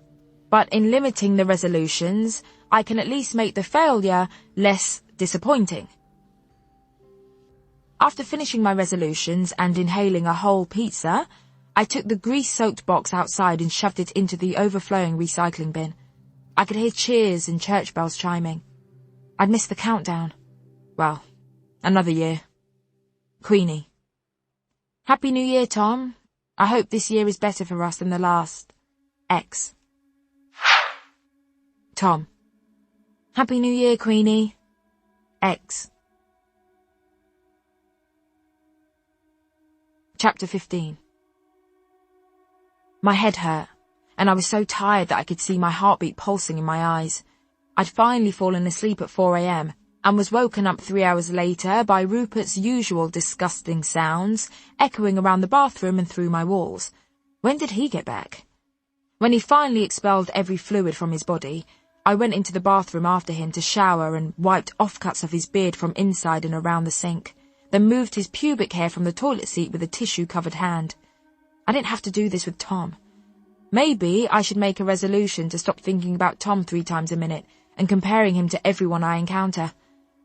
I left for work, and instead of putting on my normal shoes, I put my old, but sadly not faded, bright green running trainers on and started walking to work. Resolution 6. I ended up getting the bus halfway, but baby steps. I was waiting until I got into the office to change into my shoes, but when I turned the corner and was walking up to the office, I felt a tap on my shoulder. I looked around and saw Gina shaking her head. I pulled an earbud out. "No," she said. "No? What do you mean, no?" I said back. "No, those." Gina pointed at my trainers. "Get those off now." "Happy New Year to you too." I shot her a fake smile. "Queenie, this isn't a joke. You aren't walking into the office in those." Gina's tone got very serious. "Are you a 50-year-old woman who has been wearing heels every day since the age of 18, whose ankles need some respite? Or is it some sort of fashion statement?" "No, but New Year, new me." "Are you allowed to talk to me like that? This isn't Mad Men," I huffed. "Do not try to suggest that I'm sexist, Queenie. You're a good-looking girl. Don't let your personal standards slip." Gina powered ahead in her 5-inch stilettos as I leaned against a wall and changed into my flat black pumps without stepping on the floor in my tights. I got into the office and flew straight over to Darcy's desk, swooping her up in a crushing hug. Darcy squealed loudly as Jean walked past, narrowing her eyes at both of us. "Guess what?" Darcy said, pulling me towards the kitchen. "We're both invited to James and Fran's engagement party? The horror!" "I don't understand this. It's like everything is on fast forward. What is the rush?" I snapped, probably jealously. "You have your whole life to spend with this person. Why do you need to lock it down ASAP and do this big performance? Recipe for disaster," I preached, spilling the milk across the kitchen counter. "Are you all right? You seem very cross." Darcy put a hand on my shoulder. I wasn't being very optimistic, was I? "I'm just tired, that's all." I took Darcy into a quiet room and read her all of my New Year's resolutions, ignoring 3D. Work harder, which should result in promotion, less chatting with Darcy. I started work at around lunchtime and realised that I hadn't heard from Ted. But this was a good thing, surely, because Tom had finally replied, and with a kiss. On Monday, 3rd of January, Queenie.Jenkins at dailyread.co.uk wrote at 12:04, "You're quiet." I waited, expecting Ted's silence to be explained with an out of office. Nothing. After lunch, I checked my email. Nothing. I don't want to be this girl. Something must really be up with my head if I was turning into this girl. At about 4 p.m, a meeting invite from Gina popped into my inbox. On Monday, 3rd of January, Queenie.Jenkins at dailyread.co.uk wrote at 16:03, "Gina wants to meet at 5 in her office. No explanation, no anything. I'm going to be fired. This is it. It's over. I knew there was a reason she was ignoring all of my pitches. Why is she doing it now? Why wouldn't she just do it before Christmas? Maybe she thought it would ruin my Christmas. It would be too cruel to fire me before Christmas. Oh, God! Will you still love me if we don't see each other every day? Will you remember me?" Darcy.Betts at dailyread.co.uk wrote at 16:05, "You literally just read me your resolutions. Number 9, be less of a catastrophist." Gina must know about me and Ted. I knew this would happen. I've been such a stupid, naive little idiot girl. Maybe that's why he isn't replying, because he's been asked to leave too, and they didn't want us leaving together and drawing further attention to ourselves. Maybe he confessed because he was feeling so guilty, or maybe the cameras filmed us going on all of our walks together and security picked up on it. I wonder if it's too late to pretend that we both went into the disabled toilet because one of us wasn't feeling very well. I'll have to email him to get our story straight, but he's not checking those. Oh, God, of course. They can read our emails and I don't have his number. By the time 5 p.m. came around, I was almost catatonic with fear as adrenaline propelled me to Gina's office. I knocked on the door with a trembling fist. "Come in!" Gina barked. As I entered, she spun around in her chair like a film villain. "Okay, so let's talk about your career." I stopped breathing. "Queenie, sit down." My legs just about carried the rest of me to the seat in front of Gina's desk. "So, the issue you filed after Christmas. The one I had to fix?" Yes. You didn't quite fix it enough, and I had to send it out to a freelancer." "Shit, sorry, and sorry for swearing, sorry. And that, plus everything else means, and I'm sorry to do this, but I'm giving you an official warning." "Me? But I was fixing Chuck's mistakes." "Don't worry, Chuck's been warned too." "It won't matter to him though, this isn't his job." I threw myself back into my chair. "But you've been with us for how long now?" Gina asked, looking at a piece of paper on her desk. I think 3 years, maybe a little more," I answered, fear stripping my voice of any real volume. What did this warning mean? "We don't want to lose you," Gina said, and my heart climbed down from where it had nestled in my throat. "You're a bright girl," Gina continued. "You really are. And yes, you've been distracted the last 6 months, so I'm hoping that by giving you specific career goals, I can bring you back from the brink, okay?" "Okay, so what do I need to do?" I asked. 1. Those pictures you're sending me, they're not tight enough and not topical enough. Words and thoughts everywhere and not enough hard fact. What I want you to do is give me something long form that I can show the magazine writers. You're better at telling a story than you are at fast reporting, so let's see if we can get your soft activism in the mag with that." I nodded quickly. 2. Chuck is in Boston with his family until the end of this week, and when he's back on Monday, you're in charge of him, of his tasks, of his timesheets, and of his development. I want you to give him an ongoing project. You'll feed his progress into me every month. Understood? Yes, I can do that. Yes. I went back to my desk and emailed Ted, both out of curiosity and sexual frustration. On Monday, 3rd of January, Queenie.Jenkins at dailyread.co.uk wrote at 17:13. "Are you back at work? I haven't seen you around. Anyway, hope all is well. You're unusually quiet." A week later, and I hadn't heard from him, so I went up to his floor. His mixed signals were playing on my mind, and I needed some sort of answer. The uncertainty was taking up too much of my brain space. Plus, if he didn't want to continue things, it would be very embarrassing to see him around the office without at least speaking about it and making some sort of privacy pact. I did some Mission Impossible type moving around the sports section, only stopping to look quizzically at a whiteboard that appeared to have some sort of thinly veiled staff sex conquest and rating system scribbled onto it.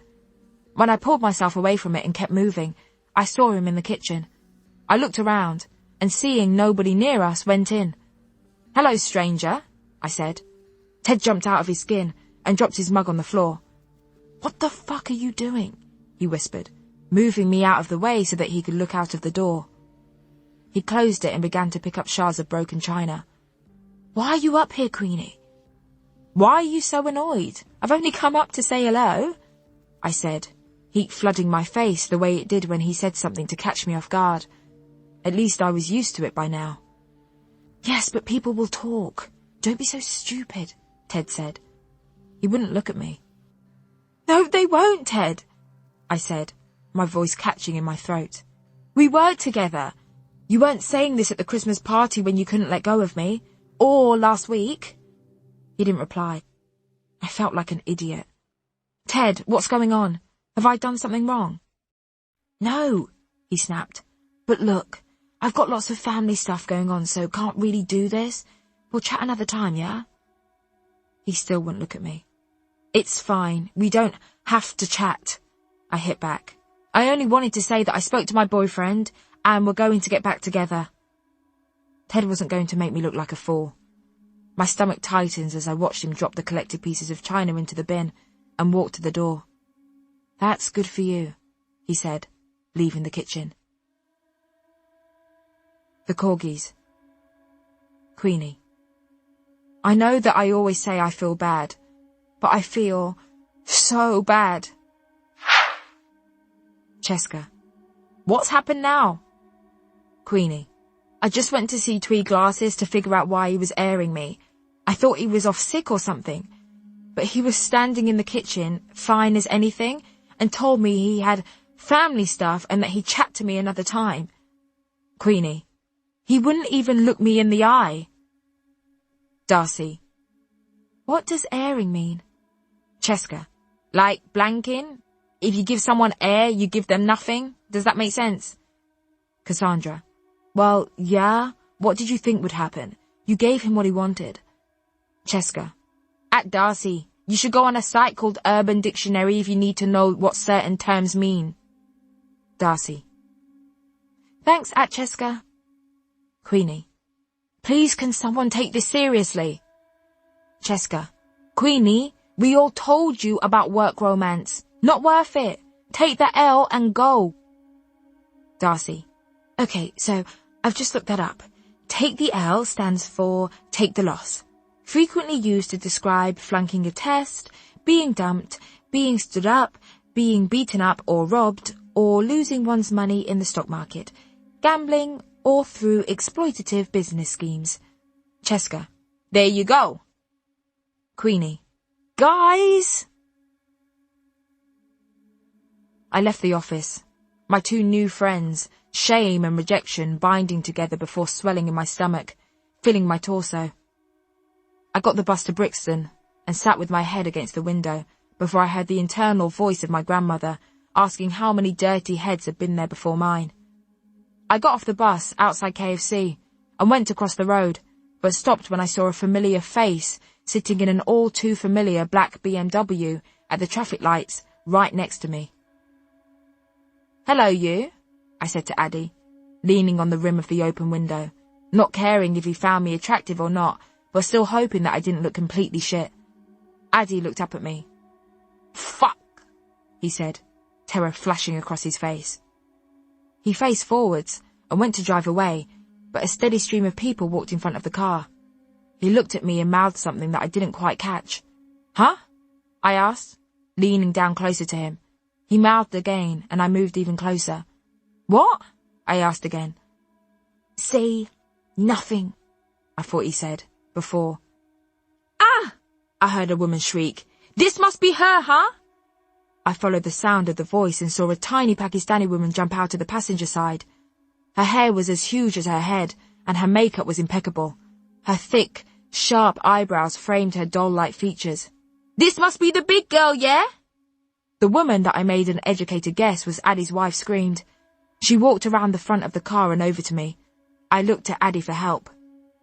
This must be the big Carla bitch whose big size 16 knickers were in your glove box, yeah? She shouted, grabbing a handful of my twists and yanking them. I knew it! I've seen you when you think I'm not there, throwing stones up at her window, chatting all nice things to her, thinking nobody was watching, yeah? I grabbed my hair back from her and rubbed my sore scalp, looking around to see if any of my twists had been pulled out. Leave it, baby, Addie said, jumping out of the car.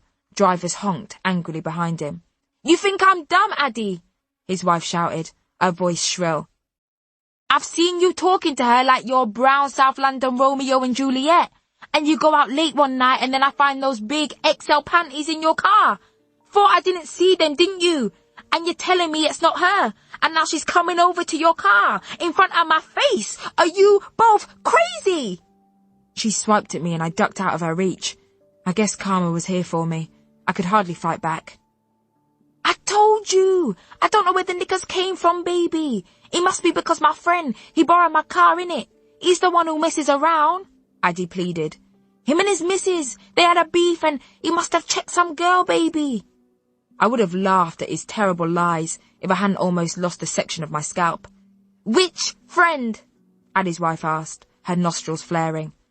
I watched, panic keeping me on the spot, as more cars lined up behind, beeping furiously. If these fat girls are what you like, then be my guest, she snorted in my direction. You got me going gym every day and this big, bloated colour bitch is what you want. I reached down to my soft stomach defensively. Get back in the car, baby. Come on, let's go home. I don't know her, I swear. You think I would choose her over you? Addy said, grabbing his wife's hands. Look at her. I watched as they got back into the car and sped off. Addy skidding away so fast that he left tyre marks on the road. I looked around, expecting that everyone watching films in the Ritzy opposite would have come out to watch the drama, but instead, people were getting on with their commutes. Rejection was fine. Rejection was a huge part of life. But twice in one day, I've been completely dropped by two men who've really put the hours in to make sure they got to fuck me. When I got off the bus, before I opened up one of my dating apps of choice to find someone anonymous to take today's pain away, I googled Kala with unsteady fingers. Meaning black in Urdu, the official language of Pakistan, refers to any black masculine object. Bit harsh.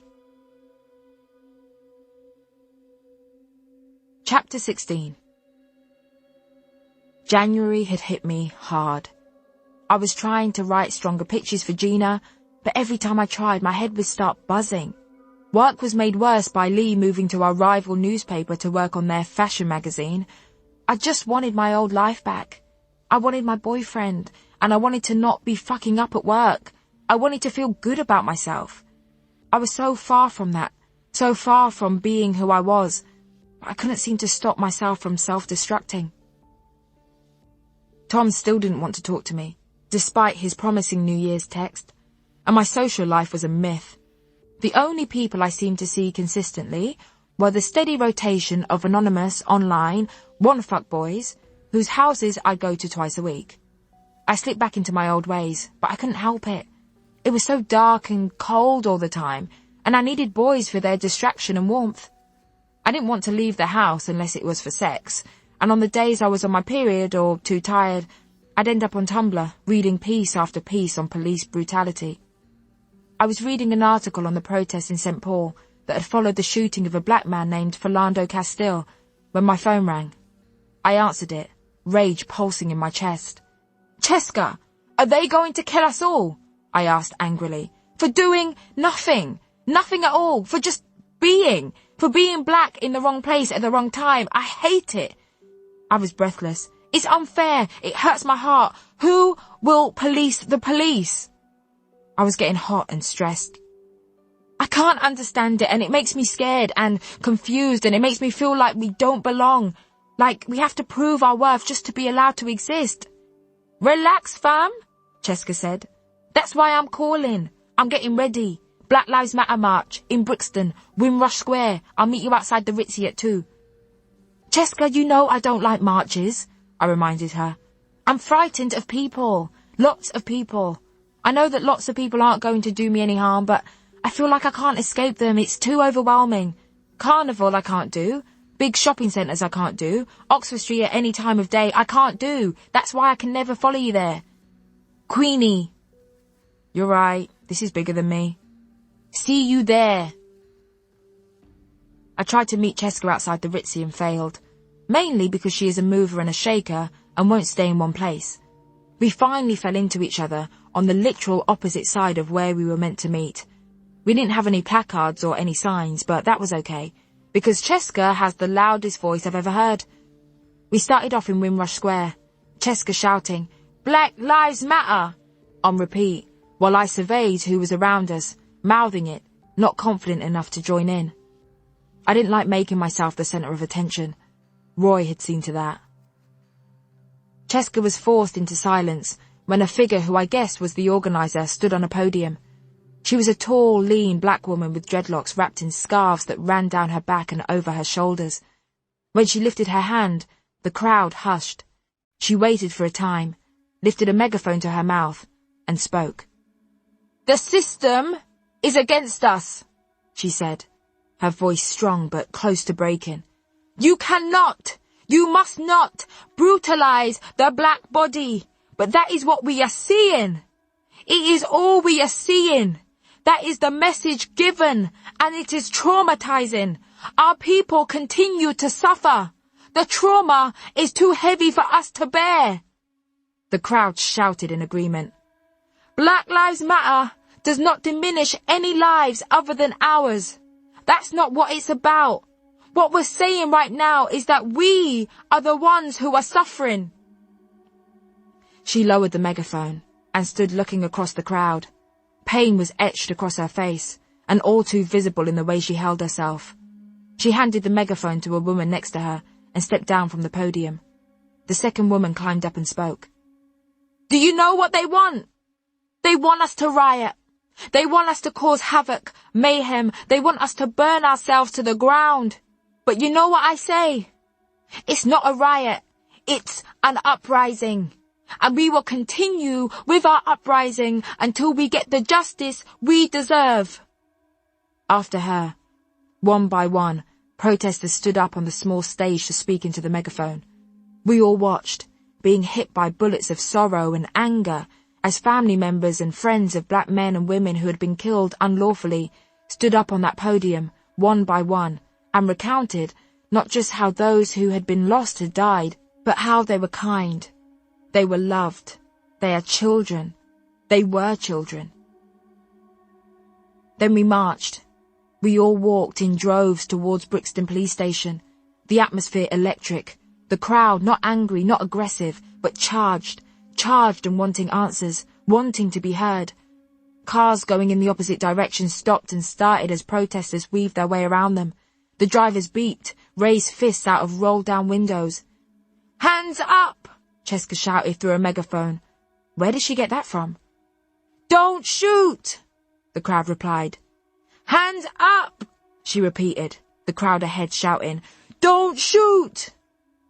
Eventually we stopped outside the police station, and again we listened, this time to tales of injustice, to acts the police wouldn't explain and couldn't justify.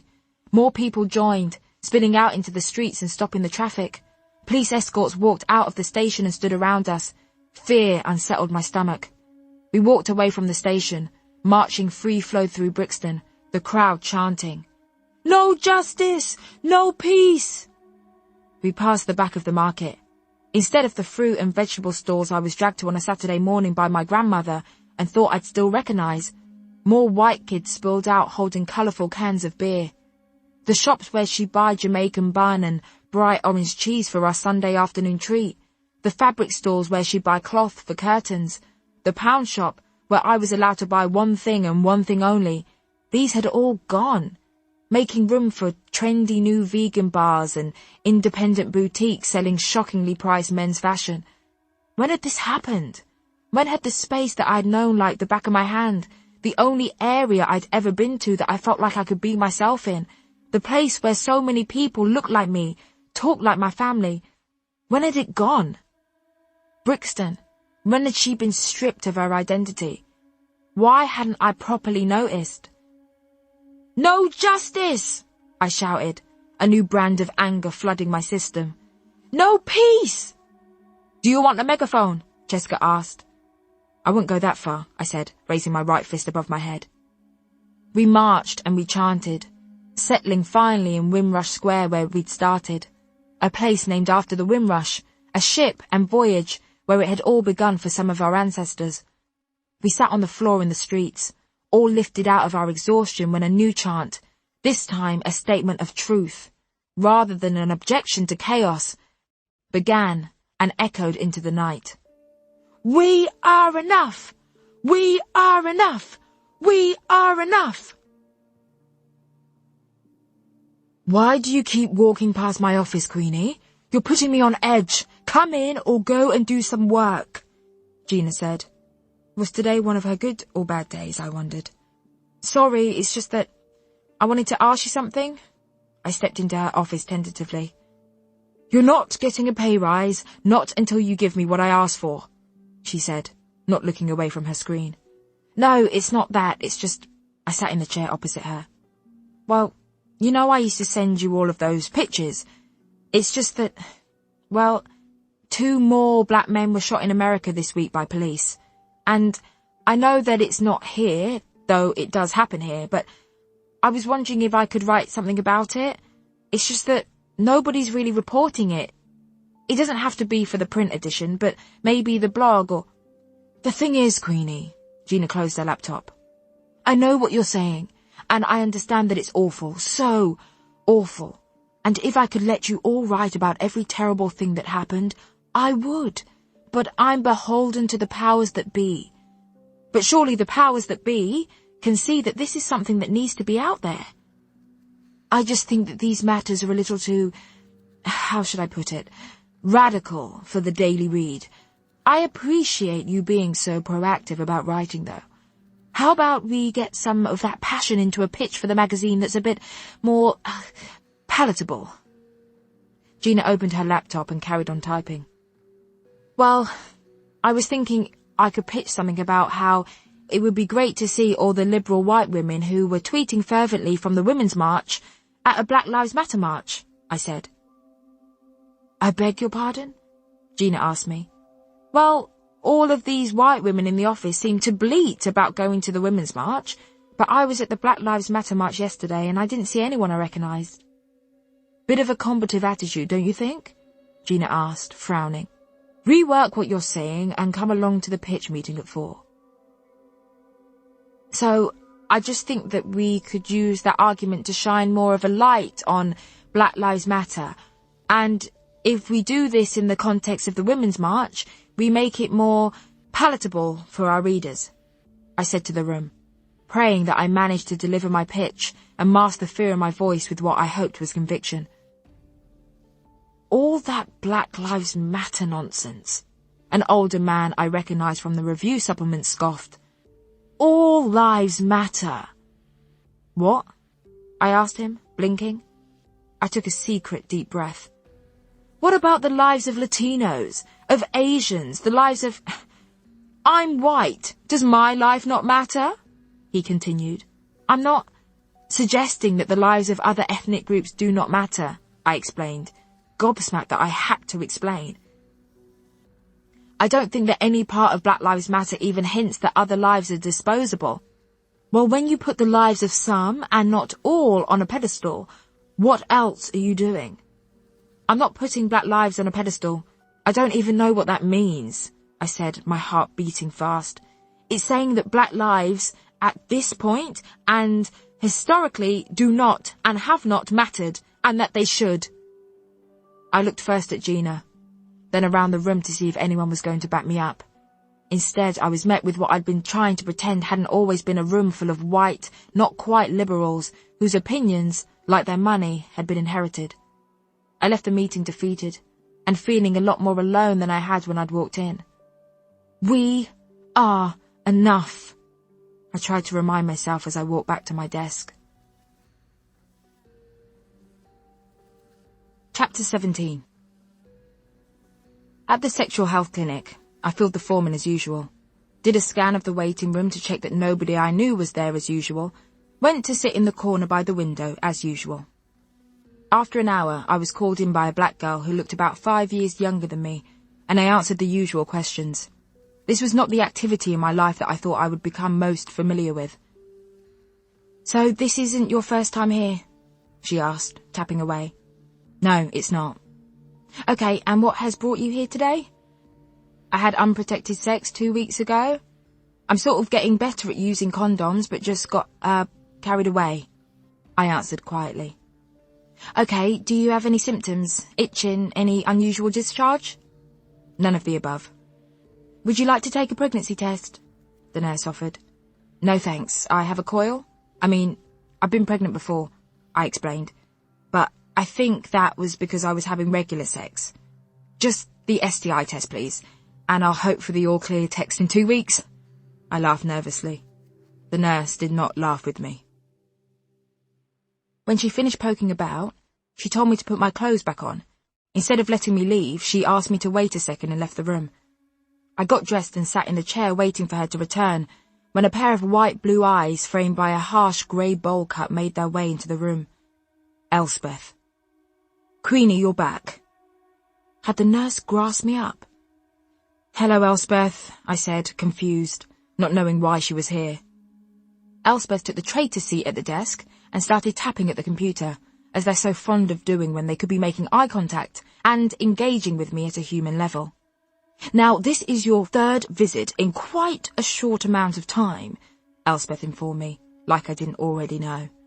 "And while I'm pleased to hear from Caroline that you aren't battered and bruised, she did say that you seemed very vacant.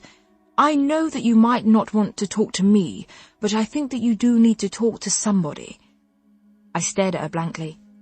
What was I meant to say?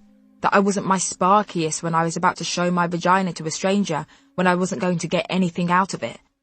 "Between me and you, I have a daughter your age, and in some strange way you remind me of her." "Is she black?" I cut in. "No," Elspeth said firmly. "When you left last time, I made some calls, and while I hoped you wouldn't come back in, got you the number of a therapist to call in the event that you did return." "Can I go now?" I asked. "I have to go back to work." She nodded and handed me the piece of paper as I left the room. Without looking at what it said, I shoved it to the bottom of my rucksack. I slid past Gina talking angrily on her phone in the foyer, something about custody and "you can have them then," and got back to my desk in time for my meeting with Chuck. He was already in the breakout area, pen and paper in hand. I put the coat and rucksack down and collapsed into the beanbag opposite Chuck. He looked up as I landed. "Careful, don't hurt yourself," he said cheerfully, his Boston twang grating on me. I definitely found the accent less thrilling, since he was the reason I'd been given a warning. "I'm fine. The whole point of beanbags is for relaxation and comfort," I said sharply. "Right. Are you ready for the big project? The big project that is going to change your life as you know it?" "Yes, I think so. But how are you? How are you doing? You seem kinda, I don't know, messed up recently." Why did he always want to discuss my bad moods? "I'm fine. Just some boy dramas and family stuff, and life always has a way of—" "Sorry, Chuck. Let's keep this strictly professional, okay?" I hurried along. "So, the last few weeks you've shadowed me while I've used InDesign to fill in the listings?" "Sure have. But, you know, you can talk to me about anything. I'm kind of a good listener." Chuck leaned forwards eagerly. I ignored this. "Okay, so I'm thinking for your project, you design a whole new layout for the listings. Think about utilizing the space of the 6 pages, Chuck. That should keep you going for a while." I don't think that I'm that good yet." "Don't be so negative," I said briskly. "You'll be fine. Now, can you look away while I get up from this beanbag? Why did you pick these to sit on? There is nothing less dignified than getting up from one of these things. It's a system of thrusting." Eventually, I made it back onto 2 legs and to my desk. On Tuesday, 15th of January, Queenie Jenkins at dailyread.co.uk wrote at 15:55. "Tea and talking, afternoon edition?" On Tuesday, 15th of January, Darcy.Betts at dailyread.co.uk wrote at 16:10. "Sorry, no, I've got loads to do, and Simon is calling at past so that we can iron some things out. Can we email or text? Group chat in case one of the others needs to step in when I'm on the phone?" Queenie.Jenkins at dailyread.co.uk at 16:12. "Darcy, is there something wrong with me? I just went to the clinic, and this nurse who seems to be keeping tabs on me has basically said that I'm fucked up and gave me a counselling referral. Do I go there too often? Am I damaged beyond repair?" Darcy.Betts at dailyread.co.uk at 16:16. "I don't think there's anything wrong with you clinically, but there's no harm in talking to a professional about what's been going on.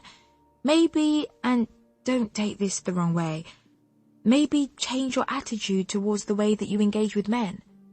Queenie.Jenkins at dailyread.co.uk at 16:19. "What's wrong with the way I engage with men?" My phone lit up. The question was too big for Darcy to handle alone. She'd taken it to the group text. "The corgis. Darcy. Queenie has just asked what's wrong with the way she engages with men." Cheska. LOL. Cheska. LOL, I don't think any of us will ever be able to answer that one. Queenie. Thanks, Cheska. Cheska. You know what I mean, though? You're just boy mad, innit? You've gone rebound crazy. but for some reason, it's all dickheads you're going for. Queenie. I don't think that's true. Cassandra. Is that a joke? That Tweed guy? The OkCupid boys who throw you about? The anal guy? Darcy. I agree with Cassandra, actually. Look at the way you are with Chuck.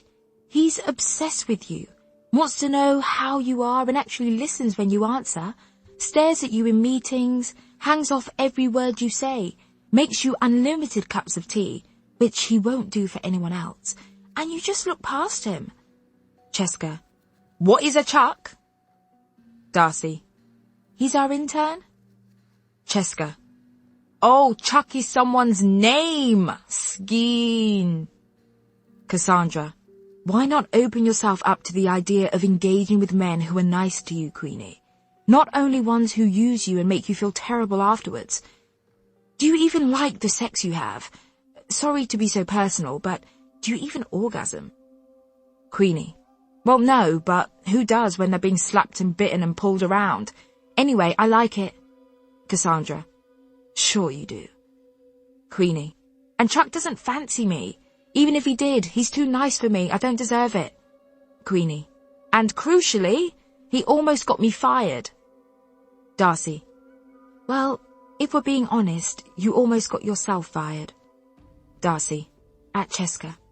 I know I should just go on Urban Dictionary, but for the sake of brevity, what does skeen mean? Cheska. It means seen. Cheska. Like, I see? Darcy. Right, I'm with you. Queenie. Thanks all. On Tuesday, 15th of January, darcy.betts@dailyread.co.uk wrote at 16:28.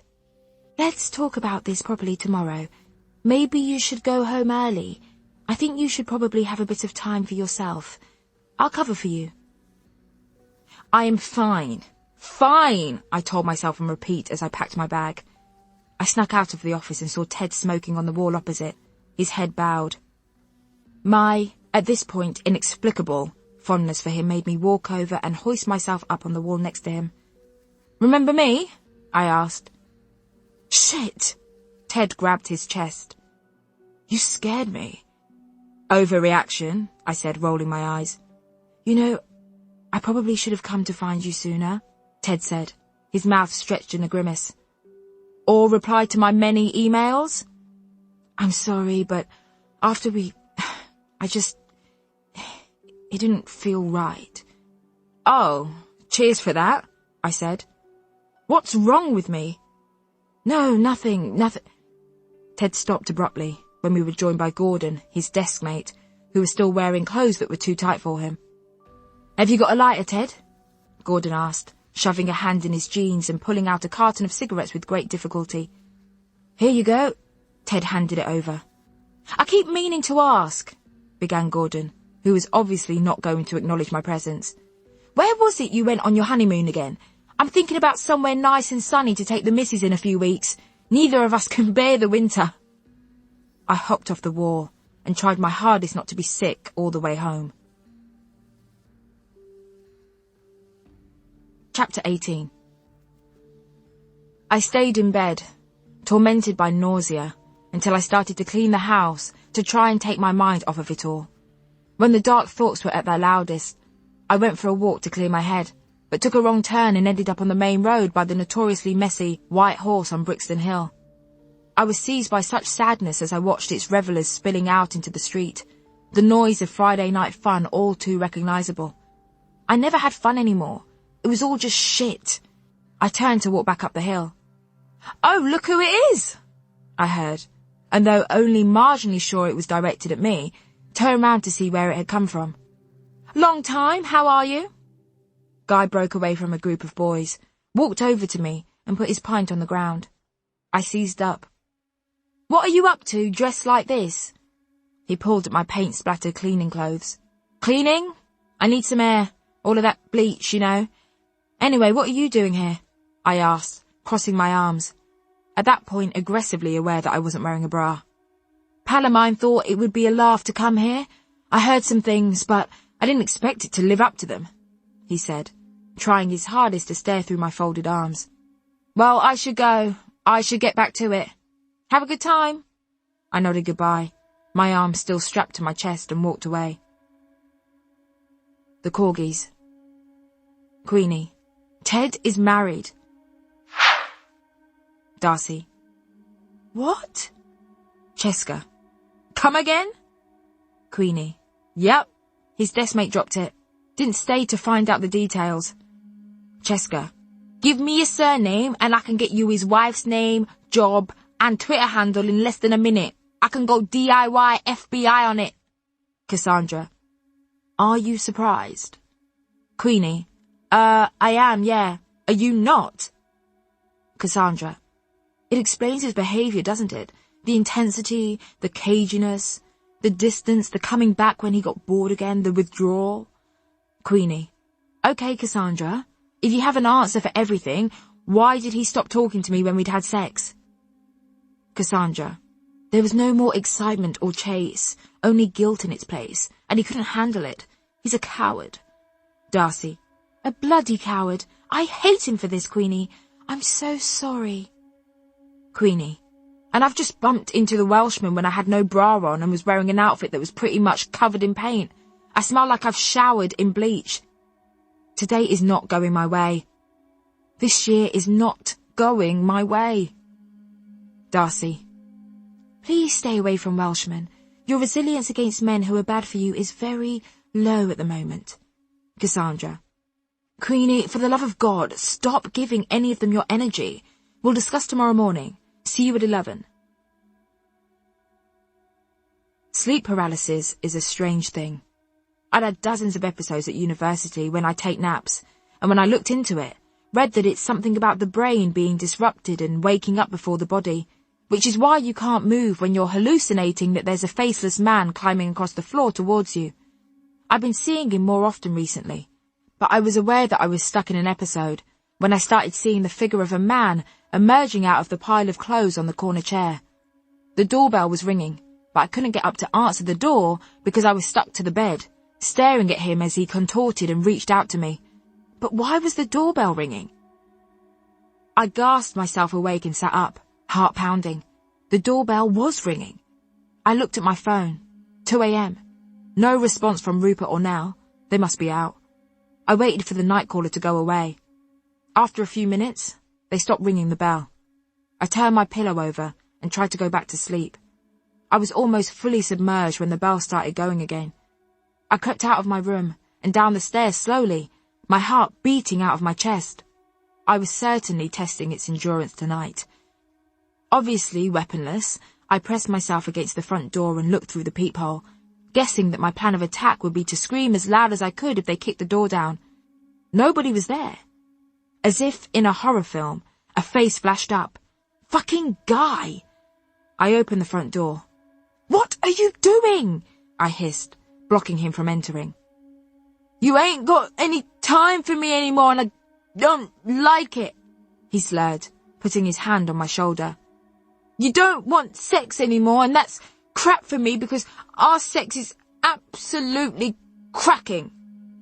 He moved his hand across my face and I pulled myself out of his reach. You see? You used to love my touch. His head lolled forwards and he leaned against the doorframe. I saw a porch light go on across the road as the angry Turkish woman who lived opposite opened her front door. Go away, guy, I hissed. Where am I going away to? To your house, where you live. I don't know my postcode.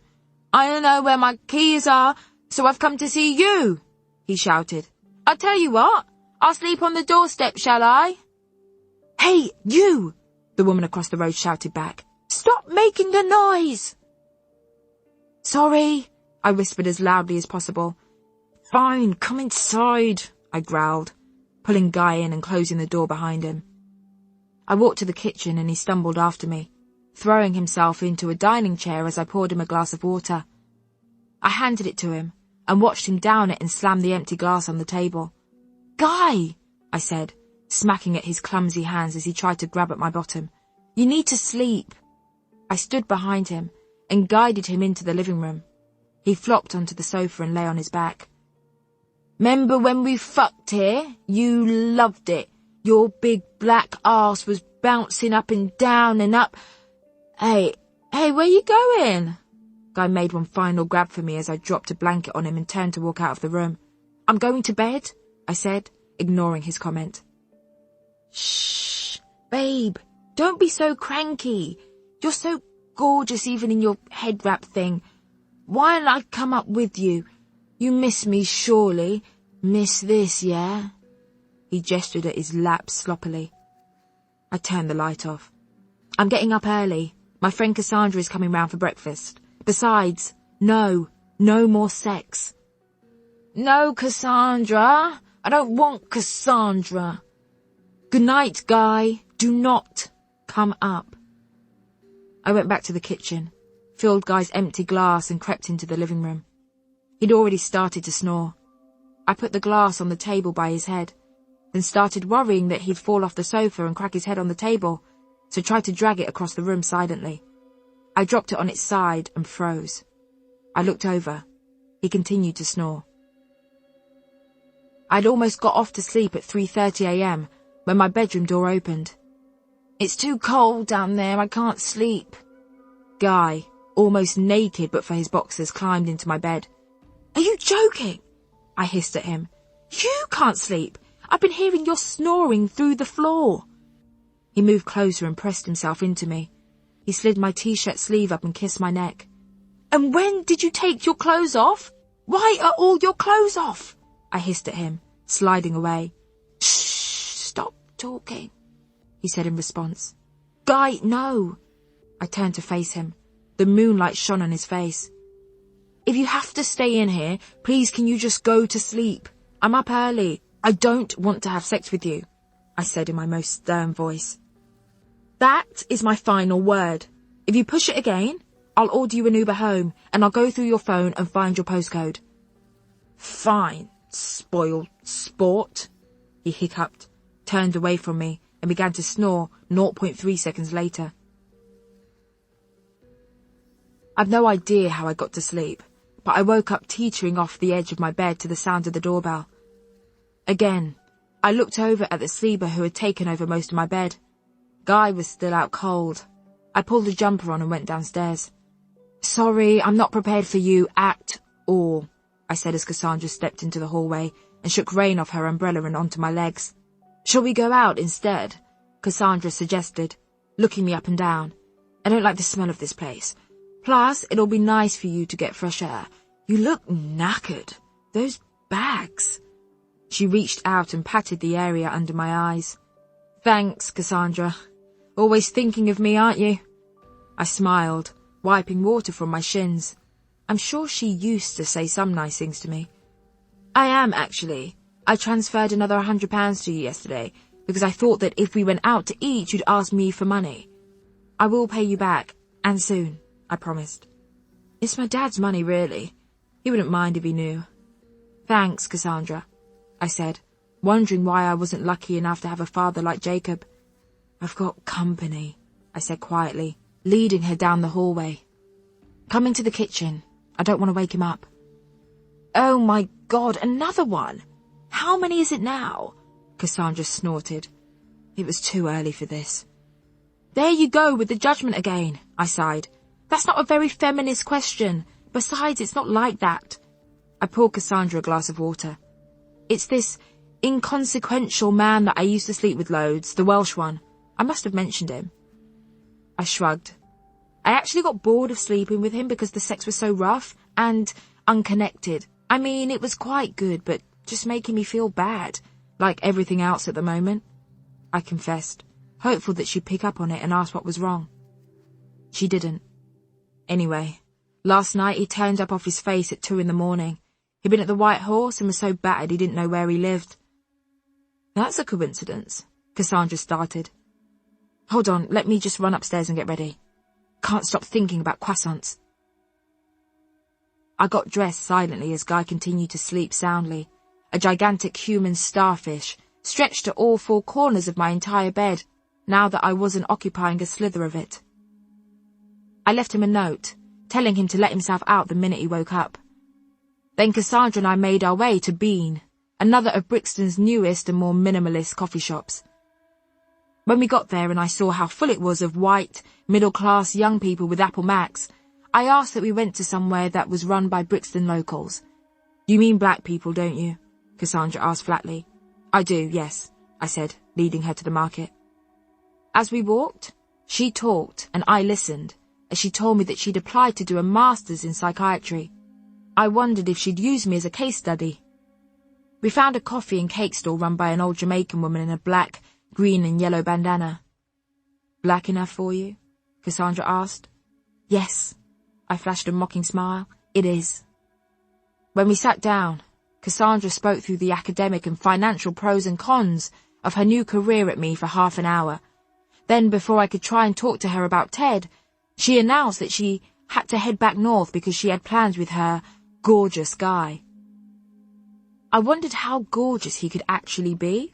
Nobody ever describes their partner as gorgeous unless they're trying to convince themselves of it. We left the coffee shop, hugged goodbye, and I headed home. I pulled my headphones on and started listening to the latest installment of my favourite podcast, The Read, hoping that Guy wouldn't be there when I got back. Being alone probably wasn't the best thing for me, but I didn't feel like I could face anyone. I was almost home when I felt a hand on my elbow. I pulled my headphones off and turned around. "Didn't you hear me? I've been shouting after you for ages." Cassandra bent over and clutched her side as she caught her breath. "I didn't realise how fast I could run in heels." "Why didn't you just call me? Why weren't you just listening? Cassandra, why have you followed me home?" "My umbrella is in your hallway," she huffed. "I was at the bus stop and saw that it was going to rain again." We reached the front door and I opened it. Silence. No Guy. I pulled Cassandra's umbrella from the coat stand and handed it to her. "Anyway, now I really will go. I must get back to my Guy. He was having a lad's night yesterday and I said I'd make him a hangover breakfast. Yes, Cassandra, it must be so nice having a nice man around. How wonderful for you to have someone actually care where you are and how you are." I half snapped as I heard stirrings from my bedroom. I looked up the stairs. "You don't need to be jealous, Queenie. When you're good and ready, you'll find someone like my—" Guy began to walk down the stairs, his eyes half open. "Well, we can't all be as lucky as you," I said. "Morning, Guy. I trust you slept well," I added sarcastically. He stared at Cassandra. "Sorry, I should introduce you. Cassandra, this is Guy." I gestured quickly at Guy, hoping that he'd nod a hello and then make a swift exit. "Guy! What the fuck?" Cassandra's olive skin flushed red and her eyes darkened. She looked like she was summoning a demon. "What?" I asked, bemused. "Cassandra, this is—" "Guy," I said, looking at Guy, then to Cassandra. Guy sat on the steps and lowered his head into his hands. "No, Queenie, this is my boyfriend, Guy," Cassandra spat, pushing me on the shoulder. I am sturdy, so didn't fall over, but the impact was felt. "I'm sorry, Cass," Guy said muffled, his head still in his hands. "You're sorry?" Cassandra shrieked. "We barely have sex, and it's because you've been fucking my best friend, Guy?" She charged towards him but tripped on the first step and fell, landing on her knee. I rushed over to help her up. "Don't touch me, you slut!" I felt like the floor was whipped away from under my feet. "What?"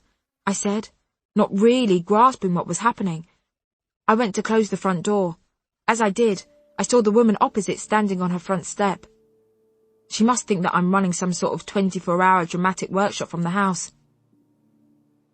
The hallway was silent, but for the sounds of three people's varied breathing. I felt my stomach toss and turn. I looked at Cassandra, then at Guy. "Cassandra, I didn't know. How could I? You've only been together a couple of months," I said, defending myself. "I didn't ever meet him." Cassandra pulled herself up, rubbing her knee. "And why do you think that is, Queenie? I knew that if you met him, you'd want to fuck him, like you fuck literally all men that look your way these days. Single, attached, married, anything." I walked back over to the stairs and held onto the banister out of fear that my legs were going to go.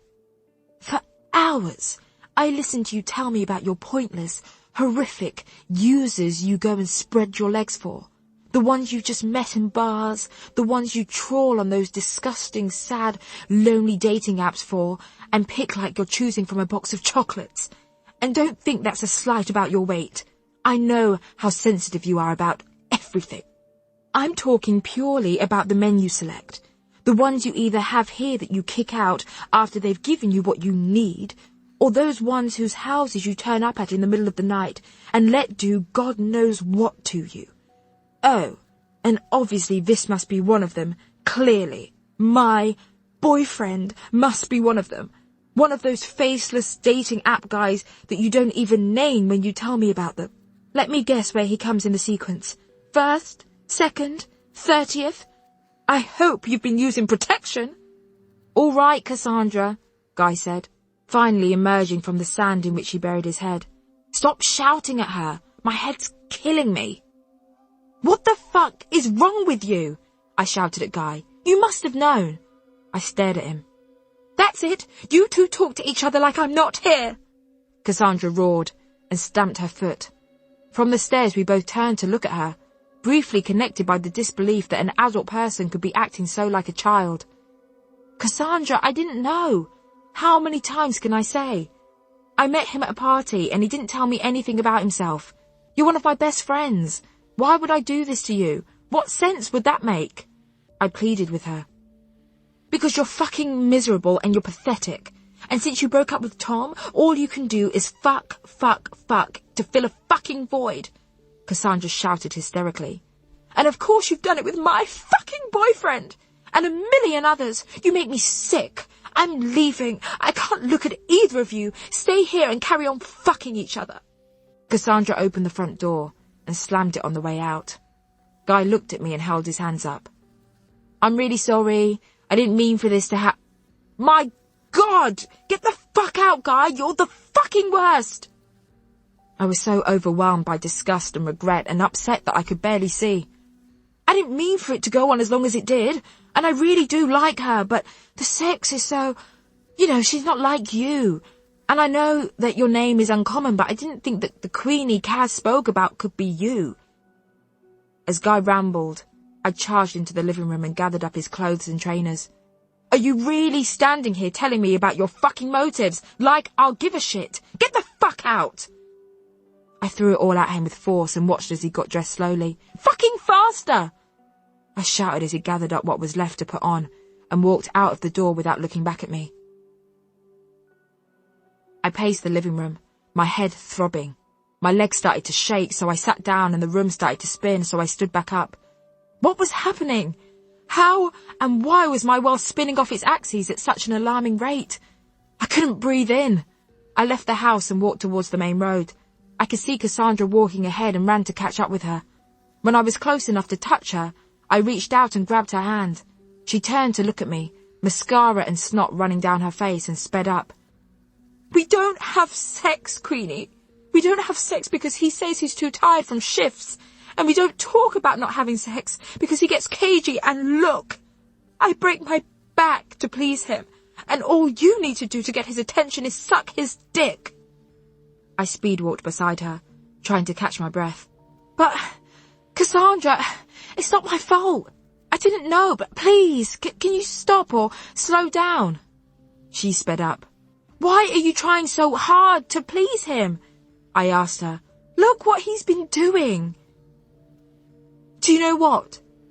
I love him, Queenie. Not that you know what that is. I try to work things out, not push away. Cassandra twisted the knife with her words.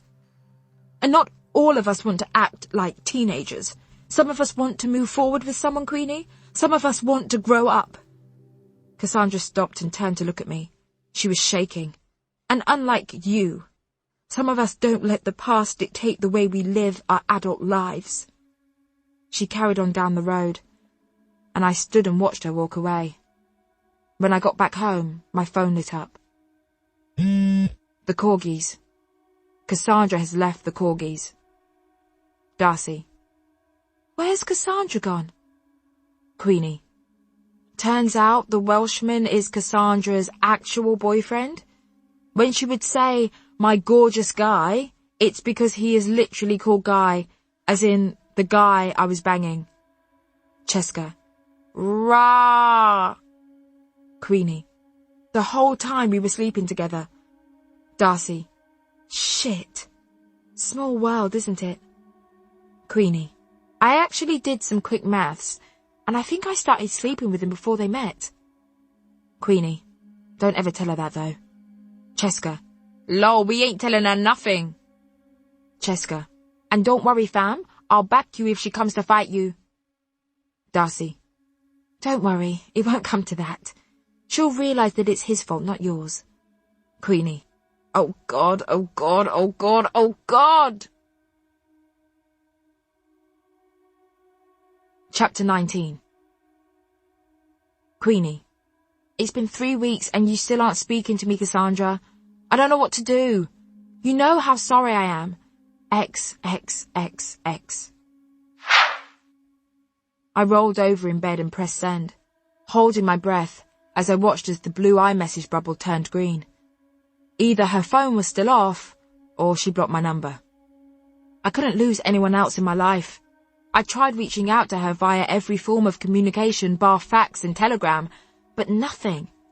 Cheska suggested she go round there to talk to her on a level, which I tried to figure out was a threat or not, and Darcy thought that I should give her space and time to process everything. Did I do something wrong? I'm the one who was a side chick. I'm the one who was nothing but some sort of sex person to yet another man who didn't think I was deserving of anything but hard sex. I guess I don't matter. Not to Cassandra, not to Guy, not to anyone. My mum, my dad, Ted, Tom. Nobody has ever wanted me. Not properly. I rolled out of bed and pulled the nearest outfit on without looking at what it was, but obviously checking that it was long enough to cover my bum. I walked down the stairs, passing Nell in the hallway who stared at me, asking if I was okay just as I got to the front door. I mumbled that I was fine and left the house, striding purposefully to the bus stop until I realised that I wasn't wearing a bra, so slowed down. Why did I always forget this crucial item when getting dressed? As the bus moved along, I drafted a monologue in my head, jotting very key points down in my phone. As the bus approached my stop, I looked out of the window and saw rain hitting the glass. Deciding that I needed to get on with what I went to do, rather than just go round on the bus until the weather got better, I stepped off as it started to pour, then did some sort of shuffle running, arriving on the doorstep of mine and Tom's old building, drenched through to my bones. I took some deep breaths and rang the doorbell, wiping rain off my face and observing my reflection in the glass pane. I realised that my headscarf was still on, soaked through. I whipped it off, just as a petite blonde girl I thought I recognised opened the door. She must have been a neighbour I'd seen in the short time I'd lived here. Her hair was up in a loose bun and she was wearing nothing but a black t-shirt that reached her knees. As she stepped back from the door, her pert breasts shook with emotion, her nipples almost pointing to the sky. I crossed my arms in order to cover my comparatively heavy bosom. "Hi," I huffed, blinking water out of my eyes. "I think I must have pressed the wrong buzzer. I was meant to press flat B, sorry." The girl squinted at me through small eyes, and her face dropped. She started. "Let me just..." Then she turned and ran up the main stairs. I stepped into the communal hallway and wiped rain off my arms and legs with wet hands, splattering the ceramic tiles. The smell of the building was soothingly familiar, and with each deep breath, I felt the tension in my stomach loosen. "What are you doing?" I looked up and saw Tom standing on the stairs outside our old door in nothing but a pair of jogging bottoms. As he closed the door behind him, my mouth dried up as my stomach lurched, half with fear and half with desire. It had been so long that I'd forgotten what he looked like topless. I thought about turning to leave, but I'd gone all that way in the rain, so was going to say what I'd gone there to say. Plus, it was still pouring. "Tom! Hello, stranger." My voice trembled. "How are you?" Tom didn't reply. He didn't move. He didn't show any sign that he was pleased to see me. He just carried on looking down at me. "So," I started, "I know that you might not be ready to talk to me, but I just need to say something. Queenie, this isn't fair. Tom cut me off firmly. You can't just show up here. Okay, and yes, you're right, and I know that I should be respecting your space, but, I used to live here. Plus, you've been ignoring my messages for 5.5 months, and I didn't know what else to do, I said in a small voice. I don't need to come up, but let me say what I need to. Tom opened his mouth to protest probably, but closed it again. I took that as my cue to begin.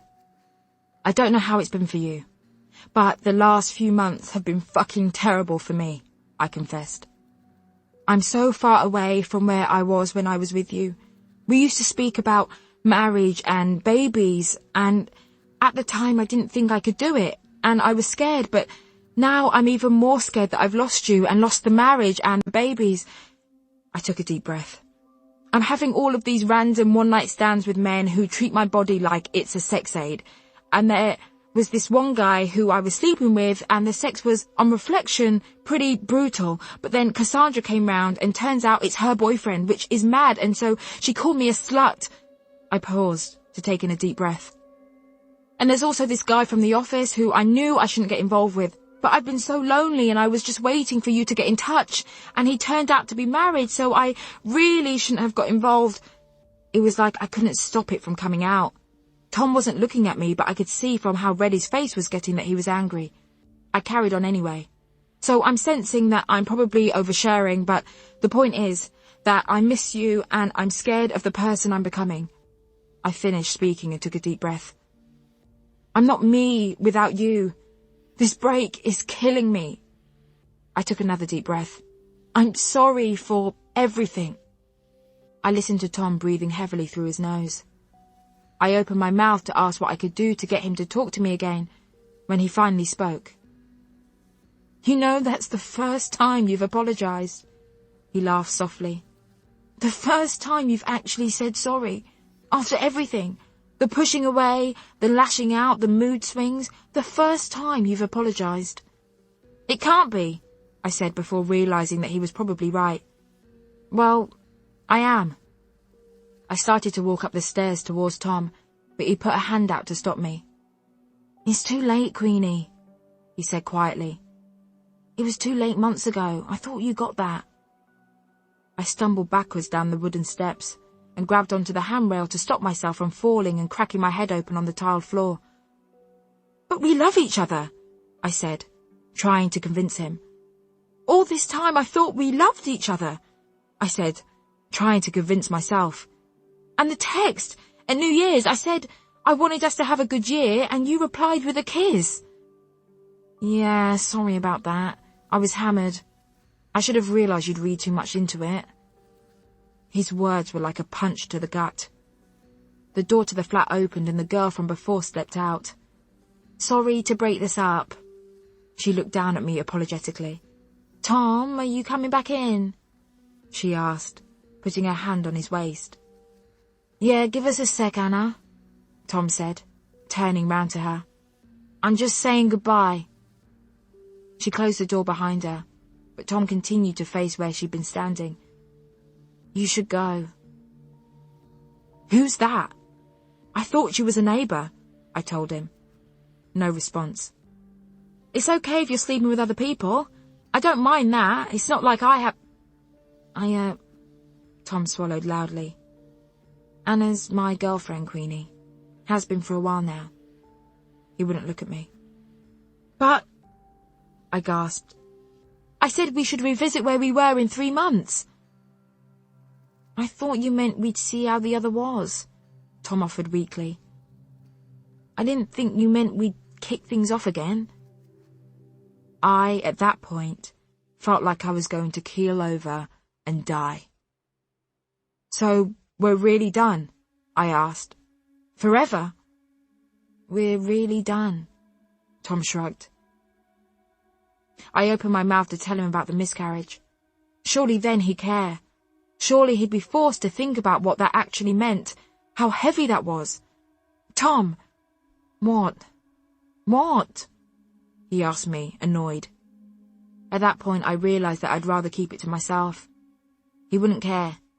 I'd rather have him not know than have his apathy. I walked home in the rain listening to Losing You by Solange and When You Were Mine by Prince on rotation. By the time I got back, I was shivering so visibly that Rupert actually made me a cup of tea. "Where did you go?"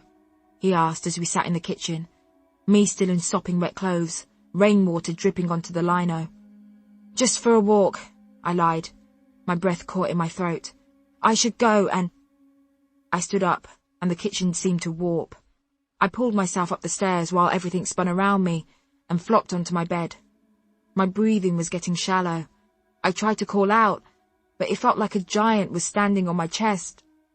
I could hear a ringing in my ears, and then everything went black. I came to on the floor next to my bed. I tried to get up, but my limbs felt heavy, so I knocked my phone from the bedside table to the floor. I couldn't call any of my friends. I didn't want them to see me like this. I couldn't call my grandmother. She was too old to deal with this. Maggie. She probably tried to sprinkle holy water on me, but at least she was good at staying pragmatic in the face of illness. I dialed her number and curled into a ball on the floor. "Hello, Queenie, what's happening?" Maggie answered, cheerily. "Aunt Maggie," I rasped. "I don't feel well." "Oh dear, you sound off. What's wrong?" "I don't know." "What do you mean you don't know? Is it your women's troubles again?" she asked suspiciously. "I've been praying for your recovery, so it can't be." "No, I can't breathe." It was getting harder to talk. "What do you mean you can't breathe? You wouldn't be able to talk to me if you couldn't breathe, sweetheart." "Can you come here? Sorry to ask, I just can't." "Okay, I'll get a cab over," Maggie said. "I'll have to bring Diana. Her dad forgot that he was meant to take her this weekend. Honestly, that man is all—" "Maggie, please, come." I managed to stagger down the stairs to the kitchen for a glass of water and lay on the sofa as my stomach churned. I tried to take big gulps of air down, but whenever I breathed in, something stopped me. I eventually gave way to hyperventilation. After a lifetime of waiting, the doorbell rang, and I hoisted myself up from the sofa. When I opened the door, Diana charged past me, and Maggie bustled in after her. "See, Mum, I told you it smells weird." Diana wrinkled her nose in disgust, her tucked-up septum piercing catching the light from the upstairs hallway. "Diana's right, Queenie. It smells like the whole place is damp. I didn't know you were living like this." I sat on the stairs and put my head between my legs. "Diana, you go and sit down. Find the front room. Don't take your shoes off. The floor isn't clean." Maggie stood over me and bent down, looking into my eyes. "You're shaking. Am I going to have to get an old priest and a young priest in here?" Maggie joked, putting her hand on my shoulder. "No wonder you're shaking. You're soaking wet." "Can't breathe," I told my aunt. "And my head is swimming. My hands are shaking, and my stomach doesn't hurt, but it just feels like it's flipping over." I stopped talking so that I could try and take some deep breaths. "Do you feel sick?" Maggie asked, rubbing my back. I shook my head. "Let me know if you're going to be sick." Maggie said, "I'm not going to be sick." "Diana, can you find a bucket, please?" Maggie called out. "Queenie is going to be sick." "Maggie, I don't feel nauseous or anything, but I feel like something is going to come up out of my mouth," I said, flapping my hands frantically. "I don't know how to explain it. I feel like something really bad is going to happen. I feel like I'll never feel better." I closed my eyes to stop my aunt's face blurring in front of me. "Panic attack." Diana walked into the hallway and said knowingly. "When did you turn doctor?" Maggie asked through tightened lips. "It is a panic attack, though." Diana crossed her arms and leaned against the wall, smug with her diagnosis. "Some girl in my class had them when we first started school. She used to feel like that before every class, so she had to take lessons in a room on her own." "Are you under a lot of stress?" Maggie asked, the sentence getting quieter so that by the time she said stress, she was mouthing it. Jamaicans don't typically believe in mental health issues. "And have you been praying?" "What do you mean by stress?" I ignored the latter part of her question. I've never had a panic attack, I gasped. A wave of what was, I immediately recognised, acute panic hit me. Doesn't matter. Henny hadn't. They just started, Diana said, picking at bits of the peeling wallpaper. Okay, Maggie said, composing herself by smoothing down her bright orange caftan and adjusting her wig. Diana, stop touching, please. Queenie, get out of those wet clothes and grab your overnight things. Let's go to Mum's. Can we try and get the bus or shall I call a cab? I don't want to go out, I whimpered. You're not turning agoraphobic on me. Come on, let's go. I'll call a cab. Maggie clapped her hands as Diana helped me to stand up. I looked at my little cousin. Sorry about this. Don't be sorry, she said, helping me up the stairs. I shoved my headscarf and my laptop into my rucksack. As soon as we got into the cab, Maggie was on the phone to my grandmother, speaking in what I think she thought were hushed tones. I don't know, Mum. She doesn't have a fever. She doesn't have a stomachache. I don't know if she's eaten. Should I call Sylvie? She's our mum. She'd want to know. Okay. Well, we'll be there in 20 minutes. Wake up. Queenie, wake up. I opened my eyes to see Diana's face looming over mine. We're here. Do you need me to help you in? No, I'm fine, I said, swatting my cousin away. Why are you being so helpful this evening? It's not like you. I stepped out of the car and struggled up the gravel path with Maggie and Diana towards my grandmother. She was standing with her hands on her hips. I stepped through the porch door and she pulled me in by the arm and looked at me. What wrong with you? She asked as Diana sat on the stairs and got her phone out of her pocket. I don't know, I shrugged, looking at the floor. My grandmother put her hands on my cheeks and lifted my face so that my eyes met hers. Tell me now, she insisted. I don't know, I feel weird. I moved her hands from my face. Have you eaten? She asked, pursing her lips. I'm not hungry, I told her, moving from the porch into the house. I didn't say, are you hungry? I said, have you eaten? My grandmother's lips were tighter, but still she managed to speak. No, I can't. Can I just go to sleep? I said, going to walk up the stairs. Food first. I put some fish fingers on for you, my grandmother told me, pointing towards the kitchen. Food is love, is my family's unofficial motto. Pity the motto is also, have you put on weight? My grandmother and I sat in the kitchen. Diana and Maggie chattering in the living room, occasionally broken up by my granddad begging that they stop being so loud, please. And my grandmother barking, stop being so miserable. Let them live, through the wall. As I forced fish fingers and soggy toast down, I wondered if I should tell her about what had happened with Tom. I couldn't bring myself to offer the information, so decided to wait until she brought it up. I was surprised she hadn't asked already. Diana came in to rummage for food, which prompted my grandmother to jump up and start preparing her a 3-course meal, so I took the opportunity to sneak upstairs. I needed to watch something for distraction, so pulled my laptop out of my rucksack and swore as the contents of the bag came out with it. Do not swear. Me teach you if you swear. My grandmother had crept up the stairs. No, sorry for making a mess, I said, sitting on the edge of the bed. Get into bed. Here's a hot water buckle, and here's your nightie. I washed it for you. She handed me a white, calf-length nightgown speckled with lavender flowers. Lace frills overwhelmed the bust and sleeves. I removed my clothes shakily and put it on as she picked up the various bits of crap that I carry around daily from the floor. What's this? She asked, unfolding a piece of paper. I leapt over to her and grabbed it out of her hand. Nothing! She looked at me and pursed her lips. Get some rest. You'll feel better in the morning. She turned the light off and left me standing in the dark. I won't sleep. It's 9 p.m. I called out after her, getting into bed and hugging the hot water bottle to my stomach. It's over, I thought. Tom's words bouncing around my brain. How can it be over? I fell asleep almost immediately. As always at my grandmother's house, I woke up not knowing where I was, but immediately recognised my surroundings when I saw the moonlight shining onto a painting of the Virgin Mary on the wall opposite the bed. The corgis. Queenie. It's more bad news, corgis. Queenie. Tom has a new girlfriend. Queenie. Turns out he thought we were over all along. Queenie. He said, when you said we should revisit things in 3 months, I guess I thought you meant we should see how the other is. Queenie. Question mark, question mark, question mark, question mark.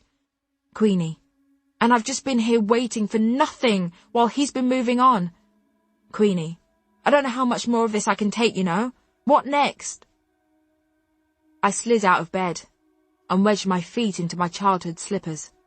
I went over to the door and turned the doorknob almost imperceptibly slowly so as to make as little noise as possible. Queenie, what's wrong? My grandmother shouted, and I jumped out of my skin. Nothing, I'm just going for a wee, I whispered, creeping through the hallway. Mind the stairs, she shouted. I'm going in the opposite direction to the stairs, I whispered. But it's dark, she replied. I wonder how much sleep my granddad gets on average. I sat on the toilet, feeling for the loo roll in the dark. Do you feel better? My grandmother turned the light on. I squinted and covered my eyes.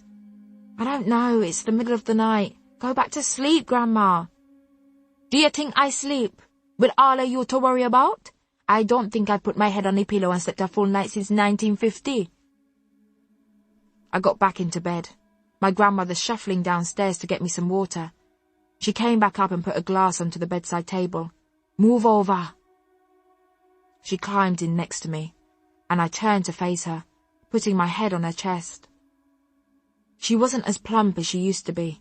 She felt smaller, frail, underneath the weight of my head, so I lifted it and slightly hovered it above, letting my neck take the strain. You think I can't take your weight? I carried you when you were a baby and I could carry you now. Try to sleep, Queenie. Chapter 20. The corgis. Cheska. What do you mean he's got a girlfriend? Queenie. I mean, I went back to our old flat, and he was there with his new girlfriend. He was topless, and she's so small she was drowning in nothing but one of his t-shirts. Queenie. And he literally said the words, I have a girlfriend to me? Cheska. Excuse me? How has he already got a girlfriend with official labels? It ain't been that long. Darcy. Oh, Queenie, I'm so sorry. XXXX. Darcy. Why didn't he tell you before you went there and found out? Queenie. I've been trying to recall our last conversation. I'm sure it wasn't clear that we'd broken up. I'm sure of it. Queenie. What if I just heard what I wanted to? Cheska. Nah, he should have made it clear, fam.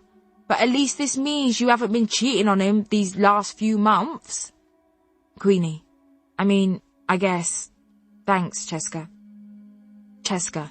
What's she like? She a Mzungu? Darcy. Sorry, Cheska, I looked that up on Urban Dictionary, but it's not there. Cheska. LOL. Mzungu is my language. It means white girl. Darcy. Thanks. I should have been able to figure that one out. Queenie. Course it's a white girl, but we knew it was going to be, didn't we? Cheska. Fam, we knew. As Darcy and I stood in the kitchen, the fridge beeped angrily, louder than ever, and the neon light flickered dramatically. I looked her up on the way home, I said, showing Darcy pictures of Anna on my phone.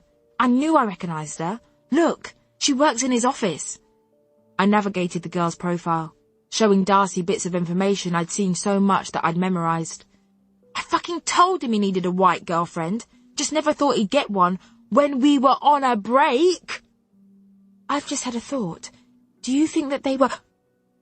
Darcy said, her hand flying up to her mouth. If you're going to suggest that they were seeing each other before we broke up, then please don't. I swallowed down rising dread. I think you know that I can't handle that in my current state. Well, I guess at least if that were the case, it would mean that you could start properly hating him, and hating someone is a vital stage when it comes to getting over them. Seriously, there was nothing Darcy couldn't find a solution for. Whatever, I said, putting my phone away. I'd looked at enough pictures of Anna to paint her from memory. I need to suppress that for now. Got a meeting with Chuck. I left the kitchen and went over to Chuck's desk, feeling very managerial when I asked him to show me his progress. Okay, so this new layout, he started eagerly. I printed all of the examples that you've sent me and thought we could talk them through, right? So, my phone buzzed, and when I pulled it out to look, I saw the beginning of a message from Cassandra flash up on the screen. Cassandra, if I say we can talk about it this evening, will you I walked back to my desk, sat down and opened the text. Cassandra, if I say we can talk about it this evening, will you stop sending me messages? It's getting tiresome, you chasing me. Sorry, Chuck, can we postpone? I shouted across the office. I'll look over those and we can talk about it tomorrow. The knot in my stomach tightened as I crossed the office and slipped into an empty breakout room. I called Cassandra. She didn't answer. I tried again and got a text. Cassandra, just come round later. I had tiny sips of tomato soup as I unpacked Cassandra's messages over lunch with Darcy. I don't understand why she's being so cold, though, I said, grimacing as the soup started to churn in my stomach. Isn't she quite cold anyway? Darcy said. You know, like a sort of duchess. I'm better than everyone because I've psychoanalyzed you all to death, and I know you better than you'll ever know yourselves way. You noticed? I asked, relieved that I wasn't the only one who realized that Cassandra was hard work. Are you joking? Darcy laughed. That's exactly the vibe she gives off. Poor you. You must be used to it. Do you want some bread with your soup? I shook my head. She's not that bad. Look how much money she's given me. If it weren't for her, I wouldn't have been able to afford dinner most nights. Either way, silent treatment for a month and now she wants to see me. Why doesn't she just call me? I'm too scared to see her face to face. I put my spoon down. I couldn't eat anymore. Unless she's going to apologise for cutting me out of her life for something that was in no way my fault. I'm actually quite relieved she left the corgis. She's so anal that she put full stops at the end of all her messages. It drove me mad. Can you at least try to eat a bit more? Here, try my burger. Darcy thrust her food towards me and I jerked my head away. If you stop eating properly, you'll feel worse, Queenie. Eating makes me feel worse. I couldn't stop myself from moaning. Every single thing I eat or drink, I can feel its route through my digestive system the minute it passes my lips. Are you in pain? Darcy leaned closer to me. No, it's more discomfort and churning. I rubbed my stomach, pressing my hand into it roughly. Don't do that. Darcy pulled my hand away and towards her. Are you pregnant? No, no way. It might be panic or anxiety or something. I lowered my voice. Remember, I have my referral letter from Stern Elspeth. Yes, that's a brilliant idea. Darcy's face lit up, a possible solution in sight. Is it? I tried another sip of soup. Isn't that just admitting that something is wrong with me? So what if something is wrong with you? There's something wrong with all of us, Darcy said. There is nothing wrong with you, I sighed, throwing the spoon down and leaning back in my chair. There's too much wrong with me, Darcy. I don't think I'll ever know what it's like not to worry. About everything. Well, there you go. That's what you need to talk about. I think you should do it. What have you got to lose? I sat on the bus to Cassandra's. My stomach was still turning and my skin felt like it was on fire. I tried counting to 10 repeatedly to stop myself from having to run off the bus screaming. My breathing was getting shallower and I couldn't regulate it. What was wrong with me? I'd done this journey a million times. I stopped at the florist on the corner of Cassandra's street and picked up a bunch of irises. I went to the counter to pay and emptied all of my pockets and rucksack onto the counter before accepting that I'd forgotten my purse at work, so walked to Cassandra's house without a peace offering. As I got closer, I leaned on the wall and bent over, taking some deep breaths as I summoned the courage to walk up the path and ring the doorbell. "Are you okay, Queenie?" I looked up at Cassandra's dad, who had opened the door. "Yes, sorry, Jacob, just a little out of breath. I ran here," I lied. "Is Cassandra in, please?" "Yes, go up, she's in her room. Exciting times ahead," he said sadly, his tone not matching his words. What did he mean? "Now, can I get you a drink?" Jacob asked, guiding me into the house. "I know you like my hot chocolate." Did he know about Guy? He wasn't talking to me like he knew, though parents were meant to stay adult and impartial throughout these things, weren't they? I tripped over a box as I made my way through the hallway. I fell over another as I got to the top of the stairs. I stood outside Cassandra's door, my fist poised to knock, and looked at the brass C screwed into the wood. My stomach rolled over. I wasn't ready for conflict. "Come in," I heard Cassandra say. My hands were so sweaty that after 2 failed attempts at turning the doorknob, I eventually managed it with my sleeve over my hand.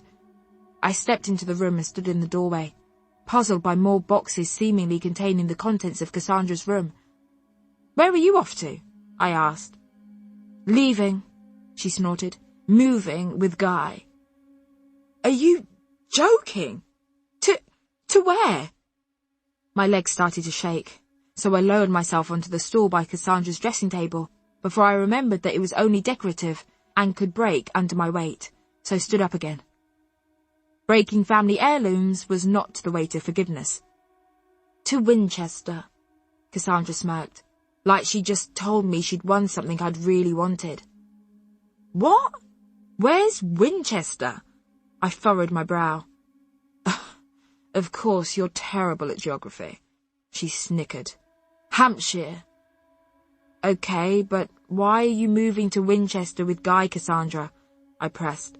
Why was she saying this like it was the most natural thing in the world? "Well, you know he's a junior doctor, I'm sure." Cassandra flicked her golden brown hair viciously. "His next placement is at a hospital there. Didn't he tell you that when you were fucking?" "No." Little spikes of anger pulsed through me. Why was I still being blamed? "I didn't know that," I said, my voice calmer than my disposition. Cassandra crossed me and shut the bedroom door. It closed with a quiet click. I felt trapped. "Really? You were lying on your back for him all that time?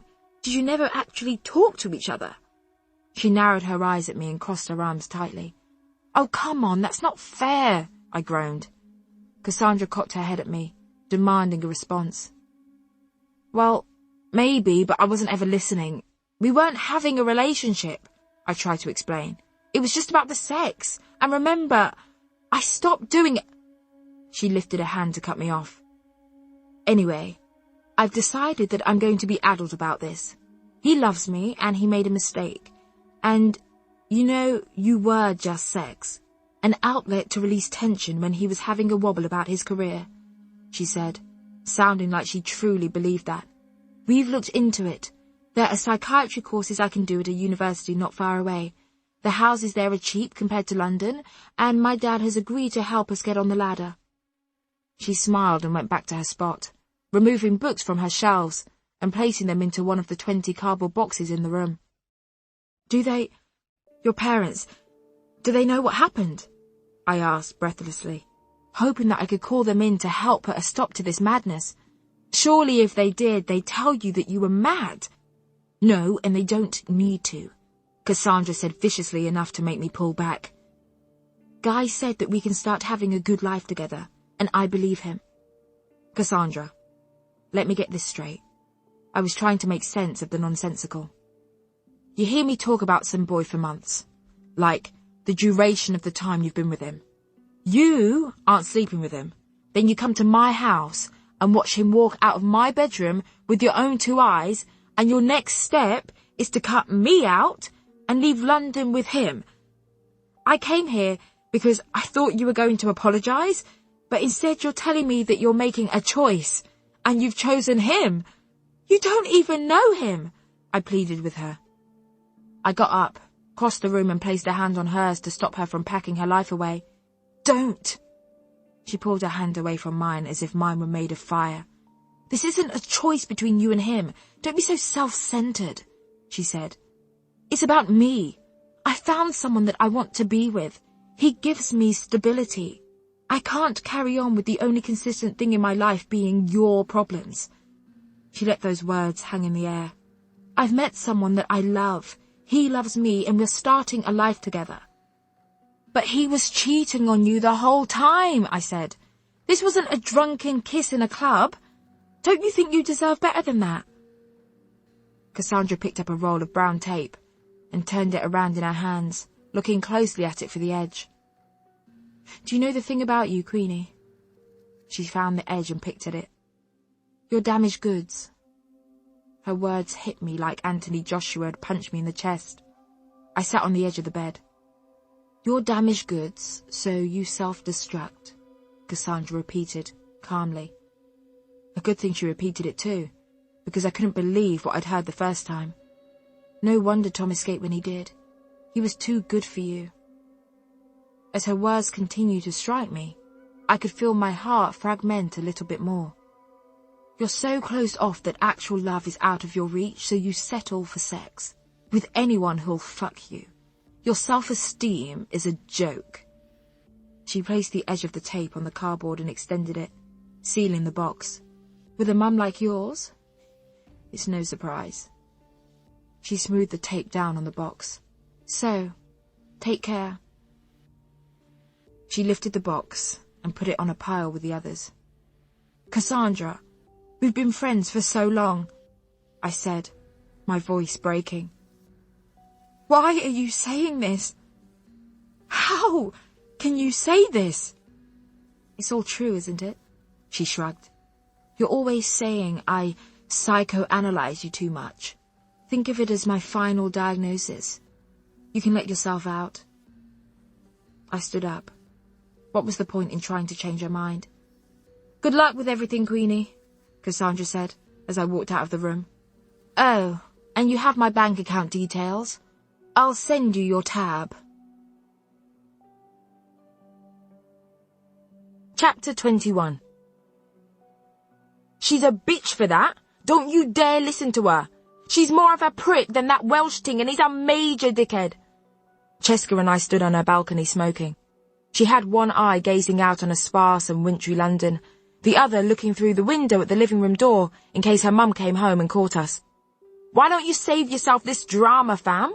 Why don't you just date black guys? Cheska asked. Why do you think?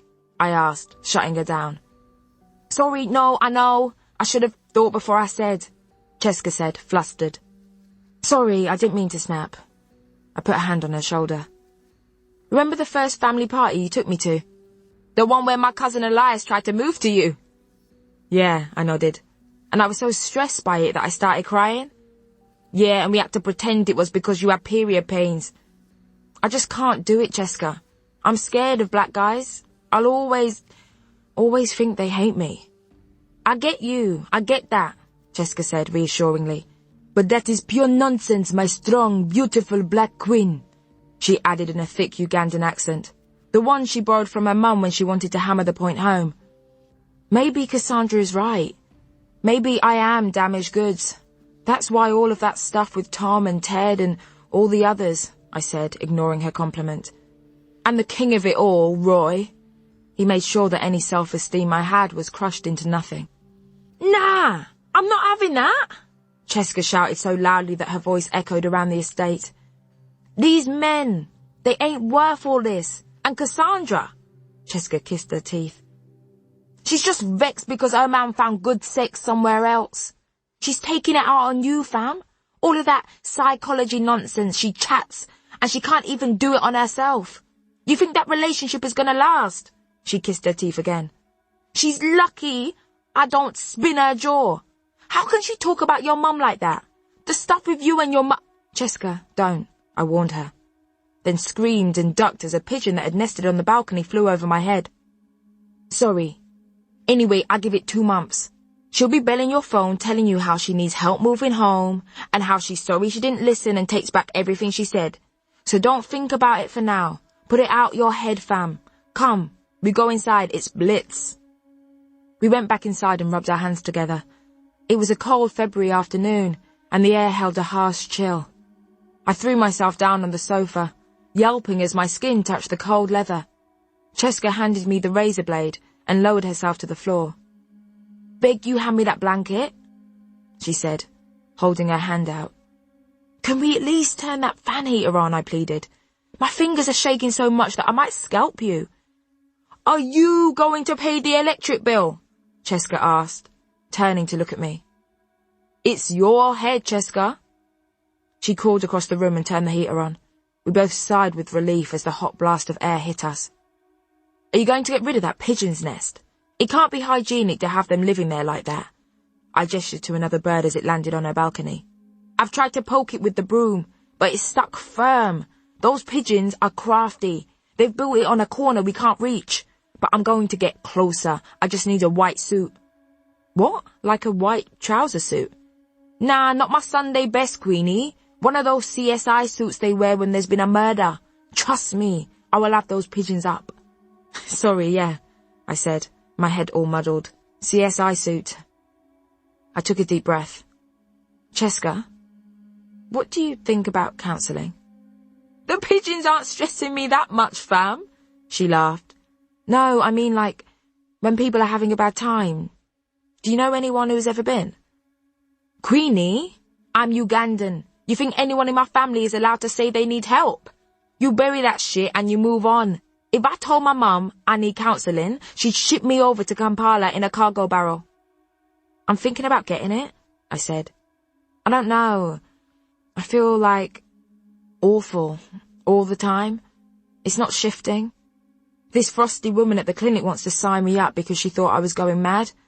Well, first she thought I was being pimped out, but then she realised that I was just having sex for fun," I rambled, "but that I probably wasn't having that much fun." "Well, do it if you need to, innit? I don't think I'm the best person to talk about all this feelings therapy fluff with." I carried on with Cheska's hair, while she told me about a guy that kept taking her on dates and then promising her shoes or similar. I couldn't keep track of what she was saying, because I kept getting snatches of panic that would rise and fall in my chest, and had to concentrate on quelling them while trying to pick up key words from the story. "Are you listening?" "Sorry, yes, the shoes." "Yeah." So eventually I was like, "Stop dropping hints. Why do you want to know my shoe size?" He says he's in Selfridges buying me shoes as a late Christmas present. So I rushed there in case he was going to get a pair that I don't like the guy who bought me the nude Louboutins that were nude for a white girl. Jessica shook her head in disappointment. Anyway, I get there. I'm trying on the shoes. I hand them to him. Fine. 2 twos. We're at the till, and he's trying to haggle with the store girl. Then he tried to pay with 4 cards, none of which were in his name. Cheska turned to look at me. I looked back at her flatly. "Are you all right, fam? You usually love my stories," she said. Disappointment and worry etched across her face. "I'm fine, just sleepy," I said. "Sorry." "All right. Anyway, I'm locking it off, fam. He's some wheeler dealer. I'm not asking for much from my Mr. Right, you know, but believe, employment is essential. Plus, this guy's phone only seems to be on when he wants to link me, and the dates are all spontaneous. Like he'll call me and say, come out for dinner, like I'm constantly sitting at home ready with my eyebrows drawn on, like makeup isn't expensive." She kissed her teeth. "Maybe I should try white guys like you. They treat me better." "You think?" I asked her, the last few months of gross mistreatment flashing before my eyes. "Yeah. They wouldn't like me, though." Jessica shrugged. "I'm too black for 'em. They don't want a dark black girl." "Don't be stupid. I'm proof that they don't want us, whatever shade." I sighed heavily. "Why can't I just have a happy ending, Cheska?" "You joking, fam?" Cheska laughed. "You think life is a film? Even if it was, fam, we're black. Whatever shade," she said, mimicking my voice. "We'd be the first to die." I finished Cheska's hair, and she went to start cooking, brave enough to endure the cold kitchen flooring.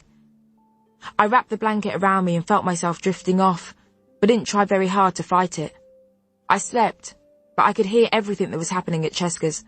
I heard when she finished cooking, waking up just enough to say no when she offered me dinner. I heard when she ate and watched EastEnders. I heard the squeeze of washing up liquid and the clatter of dishes and splashing of water when she did the washing up. I heard her go on the balcony when the shoe guy called. I heard her tell him that she wasn't leaving the flat because your whole essence is too short notice and I can't be going out with no fraud boy. I heard Cheska's mum come home. I heard the argument they had about having the fan heater on. I heard her mum get in the bath to get ready for her second shift of the day. At midnight, Cheska shook me gently and handed me a headscarf and nightie. I put them on and lay on the sofa. It was warmer now. "Here's a quilt," she said. "See you in the morning." When I woke up, Cheska had already gone to work. When I got to the office, I had several emails from Gina asking me to see her in her office immediately. I knocked on the open door. "Come in," she barked. "Oh, Queenie, are you seriously wearing the same thing you wore yesterday? And close the door behind you."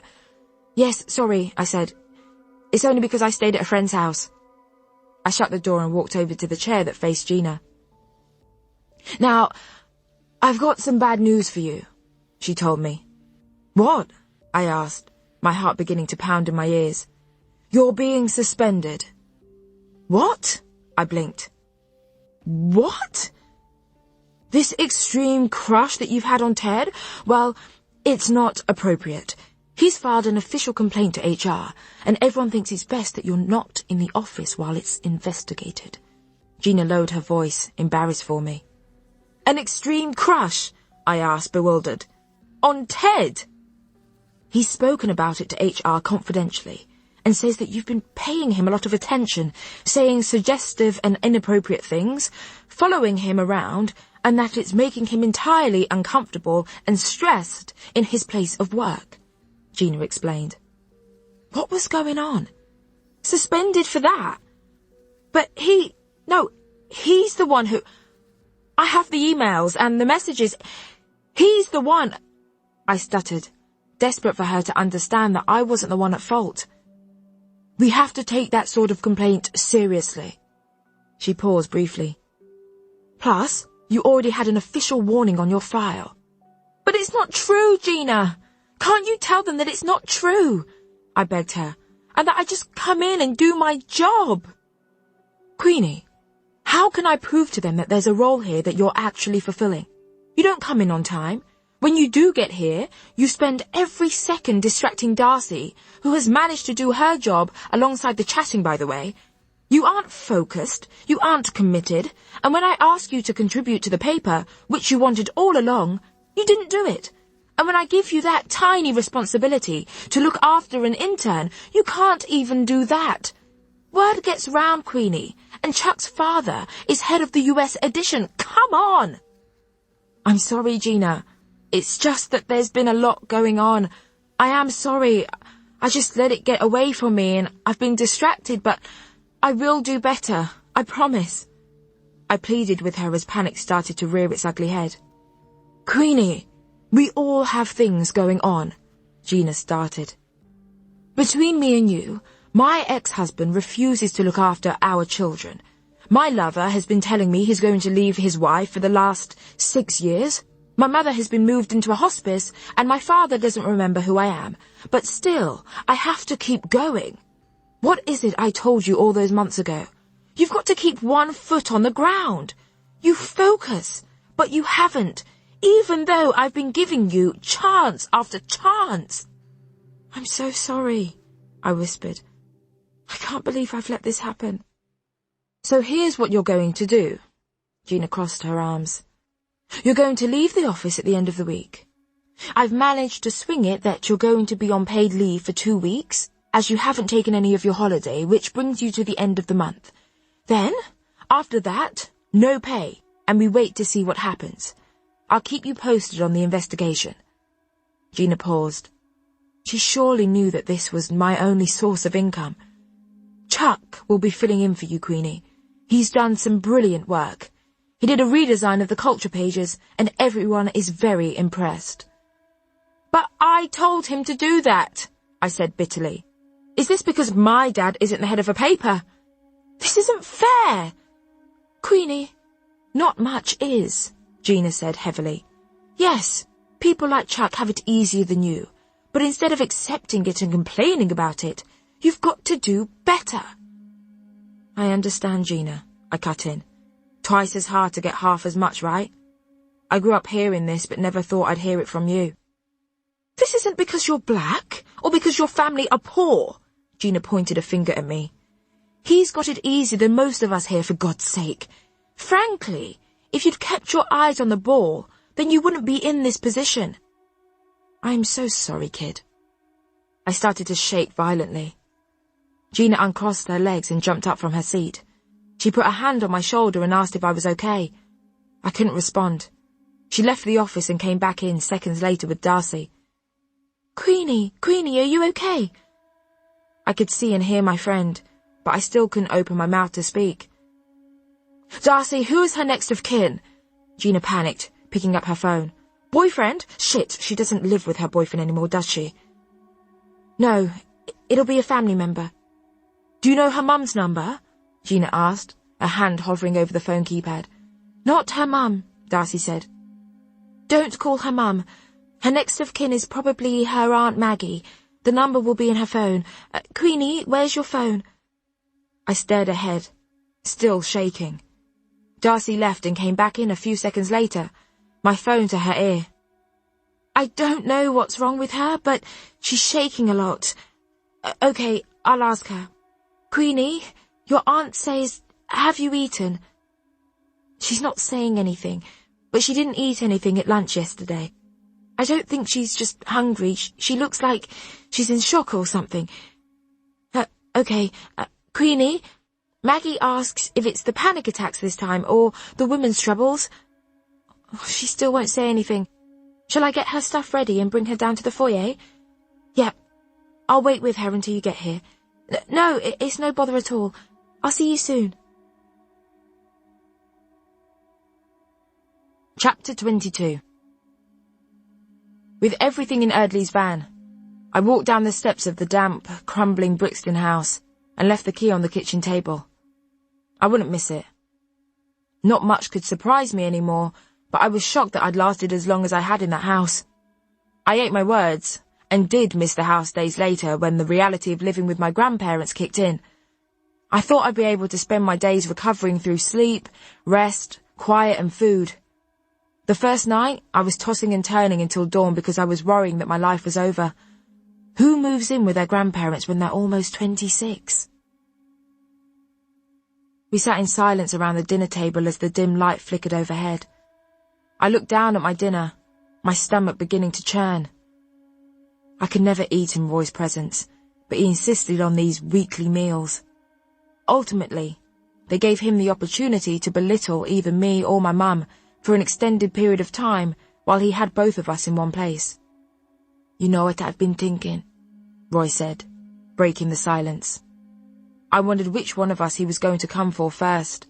Yesterday it was me, so today it was surely going to be my mum.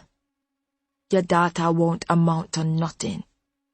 Roy laughed, throwing his stocky frame back in his chair and chucking his fork onto the dinner table. Idiots, the pair of you.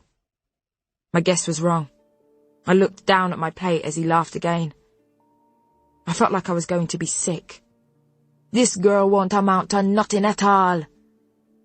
I looked over at my mum, willing her to say something. She looked down at her hands. Why was she always letting him do this? Lord God, what did I do to end up with two fool women under my roof? Roy growled, picking up his fork and shoveling rice into his mouth.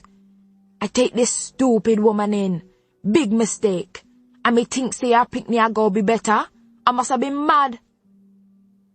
I'm not hungry anymore, I said, pushing my chair away from the table. Where you think you're going? Roy asked, taking a sip of his dragon stout. The dark liquid almost escaped his mouth as he belched loudly. I'm going to do my homework, I said, desperate to run out of the dining room and out of the house. Finish your Food, he said, banging the bottle down. You're not leaving my table until you eat everything on your plate. I don't feel good, I whispered. What you mean, I don't feel good? Roy copied my voice. Eat your food and stop talking like a white girl. But I don't want it, I said, pushing the plate away. My mum finally opened her mouth. Queenie, please, just eat the food. I never should have let you bring this ungrateful picnic in my yard, Sylvie, Roy roared, reaching across and grabbing my plate. There, you eat it for her, he barked at my mum, throwing it in front of her. Someone I got eat today. I'm not hungry, Roy. Besides, Queenie might have it later, my mum said, in a feeble attempt to normalise the situation. So nobody hungry? We all sit down to dinner and I'm the only I eat? Roy shouted. Eat with me now, Sylvie, he yelled, grabbing my mum by the back of her head and pushing her face into the plate. Roy! My mum cried out, her voice muffled by the food. She lifted her head and, with food in her eyes, reached out for a napkin with shaking hands. See what you've done, Roy sneered at me. Look at your poor mother. You ruined dinner, Queenie, just like you ruined everything. I finally drifted off at around 5 in the morning, only comforted by the knowledge that my alarm wouldn't be going off hours later. Morning, my grandmother burst into the room. Up you get. This isn't a hotel.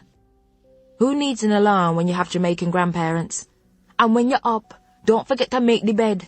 Come on, quick, there's porridge on the stove. You need to dish it out for all three of we. I jumped out of bed not knowing where to turn first. Despite the military instructions, my grandmother bustled down the stairs as I made the bed, my head pounding with exhaustion. The porridge is getting cold, she shouted from downstairs. Okay, I'm coming. I flew down the stairs and into the kitchen. Your grandfather takes his with a small spoon of brown sugar and a large spoon of honey. I want mine with a large spoon of brown sugar, a handful of raisins and no honey. And you can have it how you want it, but not too much sugar because you'll get diabetes. I started to spoon various servings of porridge and toppings into bowls and sat eating it with my grandparents. I'm turning the hot water off in 15 minutes, so you need to get in the bath before it runs out, my grandmother said. I haven't even finished my porridge. I showed her my bowl. The water rates, Queenie, Granddad sighed. Then when you're finished in the bath, you're going to run the Hoover, and I need you to take some sheets to the laundrette for a service wash. They're already in the trolley in the porch. On the way back, you can use the trolley to pick up some bits from Brixton Market. I'll give you the list. My grandmother wasn't taking my being ill very seriously. I'm not Cinderella. I've come here to have some rest, not to... Queenie, you got 2 arms and 2 legs that work. Nothing wrong with you. And if you are gonna stay here, you are gonna help. But there is something wrong with me. My grandmother looked at me from across the table, daring me to continue. Well, if I'm going to do all of that housework, there's no point in me having a bath first. I decided to pick another battle. You think we ever send any of you out without cleaning your skin? What if you walk on the road and get hit by a car?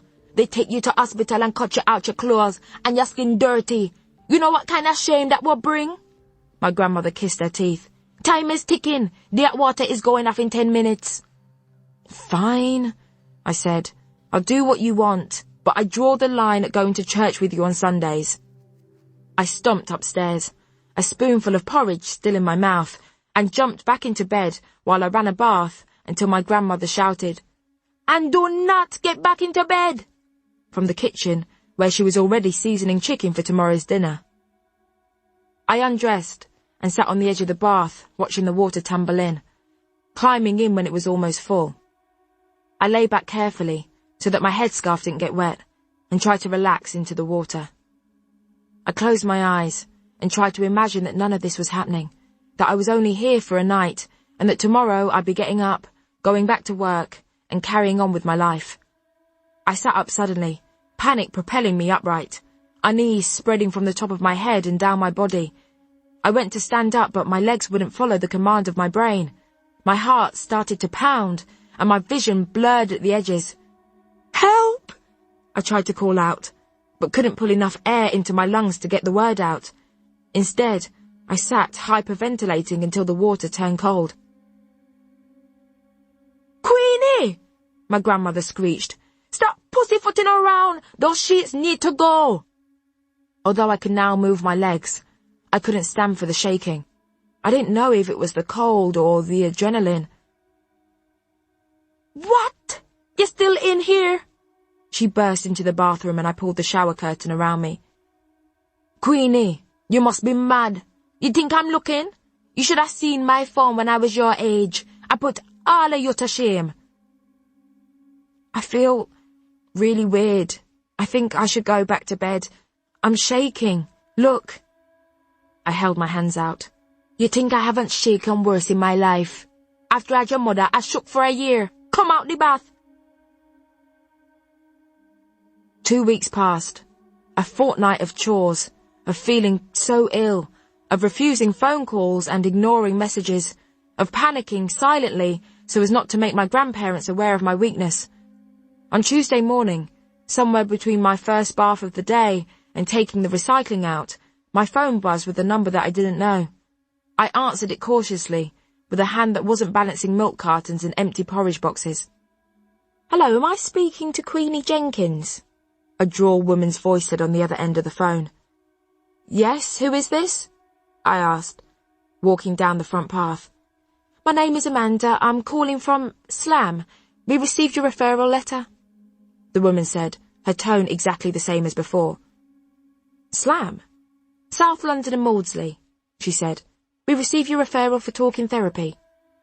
I dropped the recycling in its box and turned to look at the house to check that nobody was watching.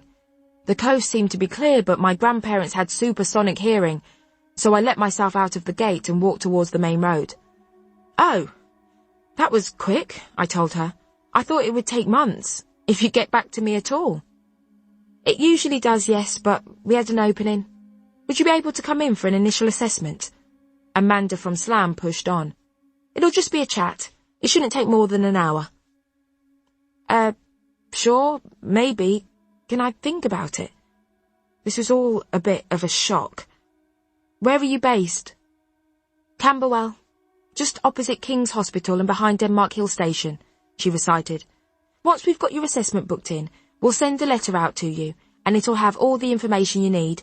You don't need to worry about addresses now." The next opening they had was in a week's time, which seemed soon, but I agreed to it quickly before I could and ah and talk myself out of it. I walked back to the house and saw my grandmother standing in the porch, arms folded. "Who were you on the phone to?" she asked, lips suitably tight again. "Nobody," I said. "So why you look so worried?" "No reason. It was nobody. I'm going upstairs." I kept my head down, concentrating on taking my shoes off. You think I need to look into your eyes to know that you're lying to me?" she said, before kissing her teeth and walking into the kitchen. The Corgis. Darcy. "How's it going, Queenie? Missing you. XXX. Cheska. "Yeah, fam. It's not like you to be quiet." Queenie. "Hi, both." Queenie. "I'm not good." Queenie. "But I'll be fine." Darcy. "Take your time. There's no rush." Queenie. "Of course there's a rush. I felt bad for so long. I just want to feel better. I want to be normal." Darcy. "A lot has happened to you, Queenie. It's a huge amount to process, but you'll get there." Queenie. "I guess." Cheska. Fam. I know it's mad still, but you'll be back to yourself in no time. Trust me. In the meantime, you ain't missing out on anything. I haven't even been on any dates I can entertain you with." Queenie. "Ha!" Queenie. "I think I'm going to go off grid for a bit, if that's all right. Talking to you just reminds me that I'm a shell of the Queenie you were friends with." Darcy. "You're Queenie. You don't have to be one way or another for us to love you, but you take your time. We'll always be here. XXX, XXX. Cheska. Exactly what Darcy said. Love, fam. That night, and the night after, I lay awake, thinking about how best to approach the introduction of counselling to my grandparents. I didn't entertain the idea of lying to them. Since I'd been staying here, every second of my time was accounted for, logged, and discussed. On Friday morning, after our porridge, I decided that after I'd taken a letter to the postbox for my granddad would be the time first to tell my grandmother about it. Then, judging from her reaction, navigate how to tell my granddad. I heard you fall out of bed last night, my grandmother shouted from the kitchen as I walked down the stairs. Sorry, I shouted back. Second time that's happened this week. Maybe I should put some pillows on the floor. You're not putting anything from the bed on the floor, came the expected response. And what's this? What's what? I said, walking into the kitchen. She was sat at the table, arms folded like a mob boss. Close your dressing gown when Grandad is around, she tutted, unfolding her arms and sliding a letter across the table towards me. I picked it up and saw the NHS header. An apology left my lips before I could read any further. You trying to shame all of we? She asked. Her eyes burned like hot coals. No, but I need help, don't I? I half asked her. And a nurse referred me, and I didn't want to do it because I know that we should just be strong and try to get through these things, but this one wasn't going to go well. You know how much pain me carry. My grandmother slammed her hand on the table. You know how much pain I had to take through my youth and my 20s and beyond. You know what me mother, your grandmother, would have said if me did tell her me I go seek psychotherapy? You must be mad. I don't know what to say, I said. I need to go and speak to someone, Grandma. I feel ill.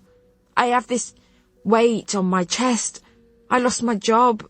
I'm not well. None are we well. Look at your mother, living in hostel after that man broke up her life and beat her and take her money. You think she a go psychotherapy? And you make yourself lose your job because you not hold it together. You are not going. My grandmother was shaking. Maybe I should leave here then and go. Where you a go stay? Can't stay with your mother? Your father's swanning around Jamaica with young gal. Maggie can't take you in. That's why you're with us, under our roof. My grandmother's accent had become so thick, I had to work hard to keep up with what she was saying. I'll go and stay with friends then, I said. Grandma, I never ask anything of you. I never do anything to bring shame on anyone. I tried to say this calmly, to not anger her any further. I was the first person in this family to finish school, to go to college, to get a degree, to get a full-time job. Yes, and the first person to go to psychotherapy. My grandmother hit the table again. I am telling you, you are not going. She folded her arms. And that is that. The conversation was over. What's going on, Veronica? My granddad shuffled into the kitchen, trailing his walking stick across the linoleum.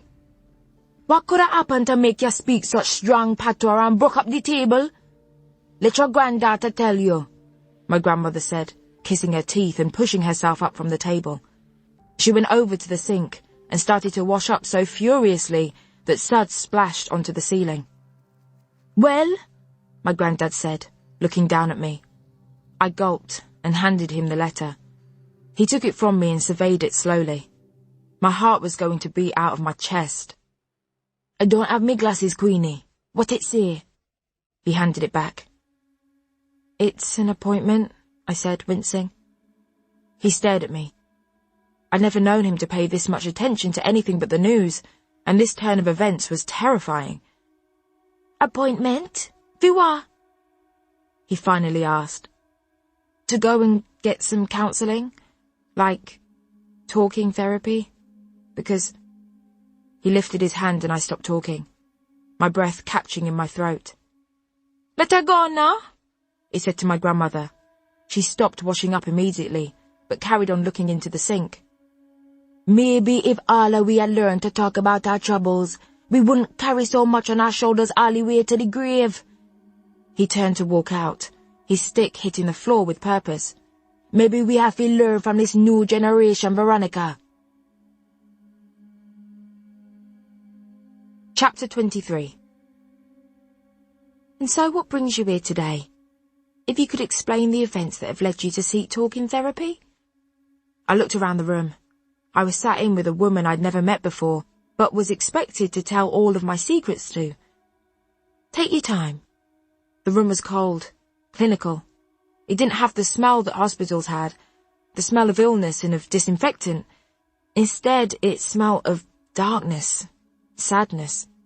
It smelled like the sort of space that doesn't see light or air, candles, flowers, anything that gives a room that sense that somebody cares for the person inside it. Well, I didn't seek it, I said finally. Well, your file says that you were referred from a sexual health clinic. Is that right? This nurse, Elspeth, she thought I was being pimped out, but then realised that I was just having sex with basically everyone. I rolled my eyes and threw myself back into my chair. Stupid. Okay, well, we can come back to that later. For now, could you tell me why you understand that you need therapy? I don't really know how to describe it, I said, biting the inside of my cheek and pointlessly looking out of the window that had been frosted for privacy. I don't know. I feel a bit like things are falling apart. Well, they've already fallen apart. Okay. And in what way do you think that things have fallen apart? The woman asked softly. I had a job. I lost that. And I lived in a house which was kind of rubbish, but at least I could pay my rent. But now that I don't have a job, I've lost that. So I'm living with my grandparents, so I've lost any independence. I had a relationship with a guy who was probably the love of my life, but that fell apart, and that was my fault. I stopped speaking, remembering the way Anna had tenderly put her hand on Tom's naked waist. I took a deep breath. Could you not touch me? I groaned, rolling over onto my side and away from Tom. I feel sick. Oh shit, do you want me to get you anything? He asked, putting a hand on my shoulder. No, get off me. I wriggled away. Will you be alright for Saturday? Tom asked. What Saturday? My mum's birthday, remember? We're meant to be staying there for the weekend. I don't know, do I? Queenie, Tom started. Are you sure everything's alright? You've been off for a while now. I felt like shit for a few days, all sick and lightheaded. Maybe it's a bug or something, I said, pulling the covers closer to me. I'm going to try and sleep it off. Yeah, must be one of those bugs that makes you angry and withdrawn too, Tom huffed, leaving the room. I lay on my back and closed my eyes, but it made me feel worse. I took some deep breaths through my nose. Here you go. I opened my eyes and saw Tom standing over me with a cup of tea in the tea mug. No thanks, I shook my head. I've just gone to make it for you, Tom snapped. Don't be so ungrateful. But I didn't ask for it, did I? I said. When I feel like I'm going to throw up, why would I want anything, let alone a cup of milky tea? Oh right, so I'm a bad boyfriend for not being able to read your mind. Tom slammed the mug down on the bedside table and crossed his arms. You're impossible lately. I didn't say you were a bad boyfriend, did I? Why are you overreacting? Me overreact? Tom asked, wide-eyed. Me? You feel a bit nauseous and you're acting like you've been to war. You do realise that you're having a go at me because I feel sick. I narrowed my eyes. Do you know how stupid you're being? Oh, so I'm stupid for trying to be nice. Tom threw his hands in the air dramatically. You're not trying to be nice, though. You're trying to fix things immediately, I told him. Just go away. Let me sleep. This wouldn't have happened if you'd just taken the fucking tea. Don't swear at me, I yelped. I'm very fragile. You just told me to go away. Yes, fucking go away, I shouted. Get the fuck away from me. Fine. Queenie, if that's what you want, that's what you'll get. Tom slammed out of the bedroom door and out of the flat. Why was it your fault? I pushed him away. I didn't know why I felt so bad. I didn't know how to talk to him about how I felt, and by the time I knew what was wrong, it was too late, I said. I'd had a miscarriage, and yeah, even though I didn't want a baby, I still lost one. So maybe that doesn't count in my theme of loss, I tried to joke. And my friends, I think they're just bored of my problems. It's not the same with them. I seem to piss them all off or just burden them. And one of my best friends, Cassandra, she's moved to the countryside with her boyfriend, some guy that I slept with without knowing. Sorry, this probably all sounds really silly, doesn't it? Like playground drama. I tried to wrap it up, not yet understanding the limits of what you should say to a therapist and what you should write in your dear diary. Queenie, none of this is silly at all, Janet said, smiling. She was plump and small and had a kind face puckered with dimples, and her slightly tanned skin was dotted with tiny moles. She spoke slowly and chuckled often, her voice deep and precise, with a lilt that told me she was from up north but had been living in London a while. Her short hair curled around her face, auburn mainly, but grey at the temples. I started off calling her Dr. Cosima as the letter had said, but she asked me not to, telling me that she didn't want me to feel as though I was being examined. Janet continued. Try to remember that we all encounter many issues, big and small, and that they're all relative to us. They impact us all in different ways. There's nothing too trivial. It also sounds like you were dealing with some quite big losses in a concentrated period of time. Could you tell me a little bit about how these things have made you feel? I don't know. I feel like I can't breathe a lot of the time. Sorry. I don't know how best to say these things, like I should know technical terms or something. It isn't for you to know technical terms, that's my job. Just try to relax and tell me in your own time how you feel. Even if it's physical pain, discomfort, if it's tiredness, sadness, anything at all. Okay. Well, yeah. I feel tired a lot, like exhausted. I feel like I'm always trying to concentrate on being normal again, and I don't really sleep that well. I feel worried, like something really bad is about to happen, but I can't pinpoint what. And then I feel even more worried because I can't work out why I feel the way I do. I feel frightened, like properly scared, especially at night. I have these nightmares, this sleep paralysis. I end up physically fighting everyone I share a bed with in my sleep, which is not cool. I stop to catch up with myself. I feel nervous about really small things that I used to be able to do without even thinking about them, like going to the shop or eating, and I used to really like eating. I don't feel sick, but my stomach is always flipping over and over, and when I get really upset sometimes it feels like my stomach is like closed off, so I don't have an appetite, is what I'm trying to say. Sometimes I feel frantic, and I feel like everything has just spun out of control, out of my hands. I don't know. Like, I feel a bit like, for a while I've been carrying 10 balls of wool, and one ball fell, so I dropped another to catch it, but still didn't catch it. Then 2 more started to unravel, and in trying to save those, I lost another one. Do you know what I mean? Sorry. Don't apologise, Queenie. I understand what you mean. You used a term that I don't really like to be used here. Oh, sorry, what was it? You're apologising again, Janet laughed. Normal. What is normal to you? Oh, sorry. Sorry for You know what I mean. I shook my head quickly as if to reset myself. Well, you know, normal is normal. Like being happy and being able to get up and go to work without worrying about everything. And being able to have a nice time with your friends without thinking something bad was going to happen. And being able to eat without feeling shit, you know, just normal. I think we all need to scrap this idea that normality is something to strive towards. I personally cannot pinpoint or prescribe what it is to be normal, Janet explained. I think it's a lot of pressure to put on yourself. Maybe, I tried to concede. Try to bear that in mind as we go along, she said. I'd like to ask you something, Queenie. Go for it, I said, trying to make myself comfortable. What do you think about yourself? I froze. I hadn't realised the question would be such a hard one to even approach answering. That I'm insane, mainly? I quickly threw an answer at her before I could start getting in my head about it. Janet chuckled. Well, you aren't insane. I can tell you that now. I mean, what do you see when you look in the mirror? When you think about yourself as a person? I try not to look in the mirror. I don't know, I'm just me, I guess.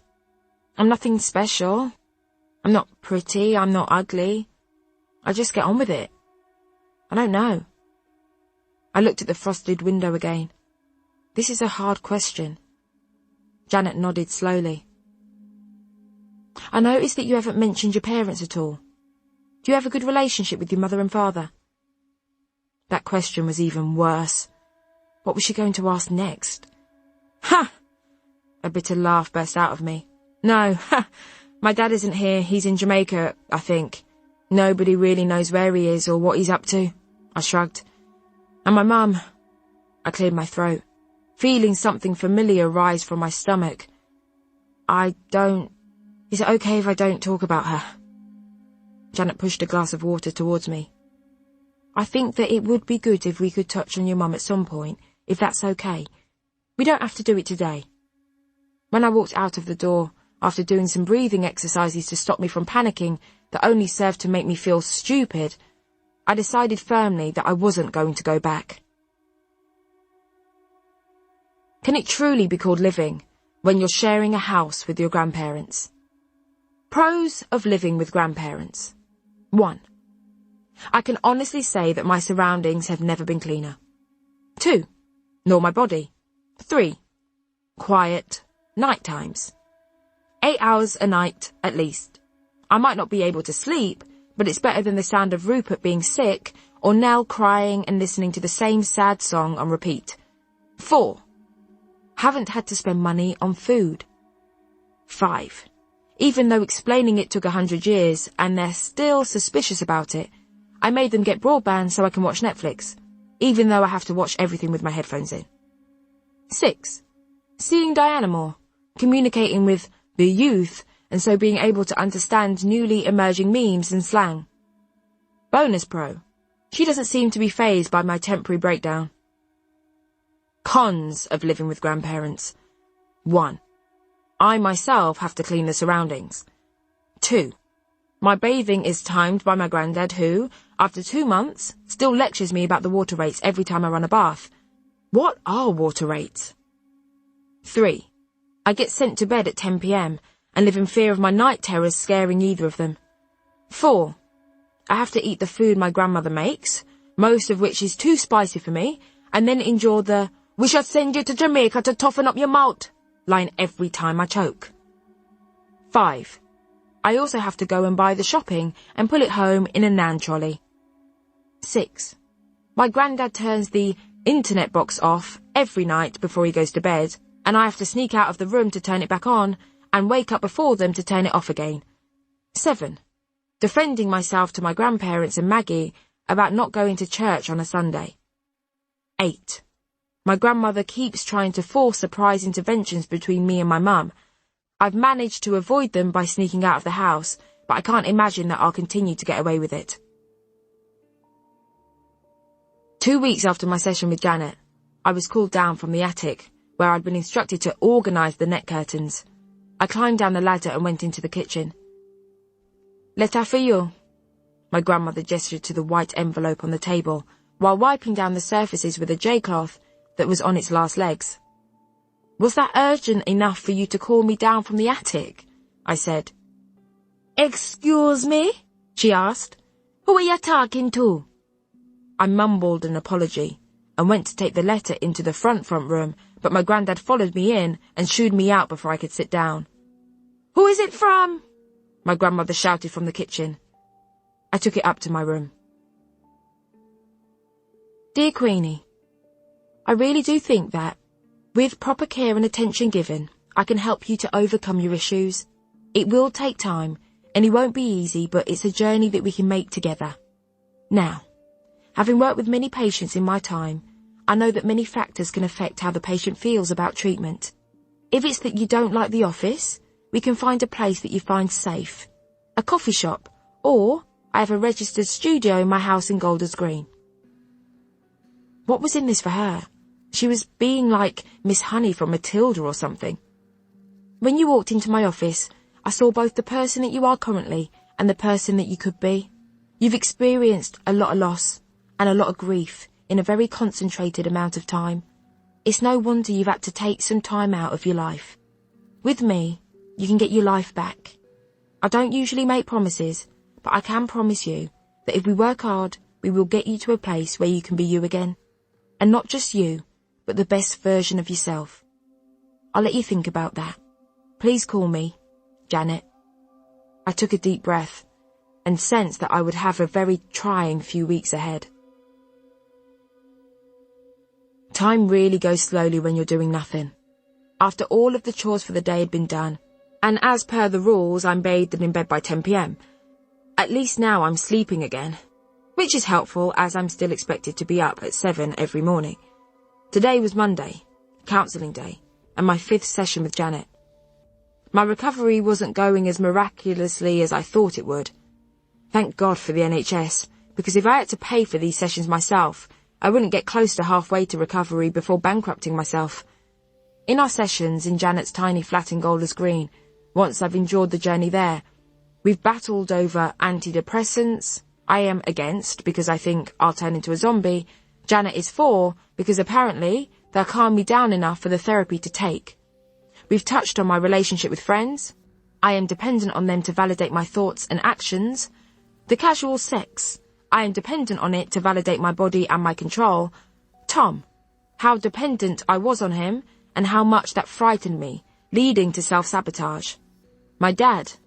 I was absolutely not dependent on him, which is why I treat men as throwaway. Not sure how keen I am on this Freud-type linking of the father to the sex. We've worked out that the reason I don't like holding hands and hugging is because I'm not comfortable with loving and tender physicality.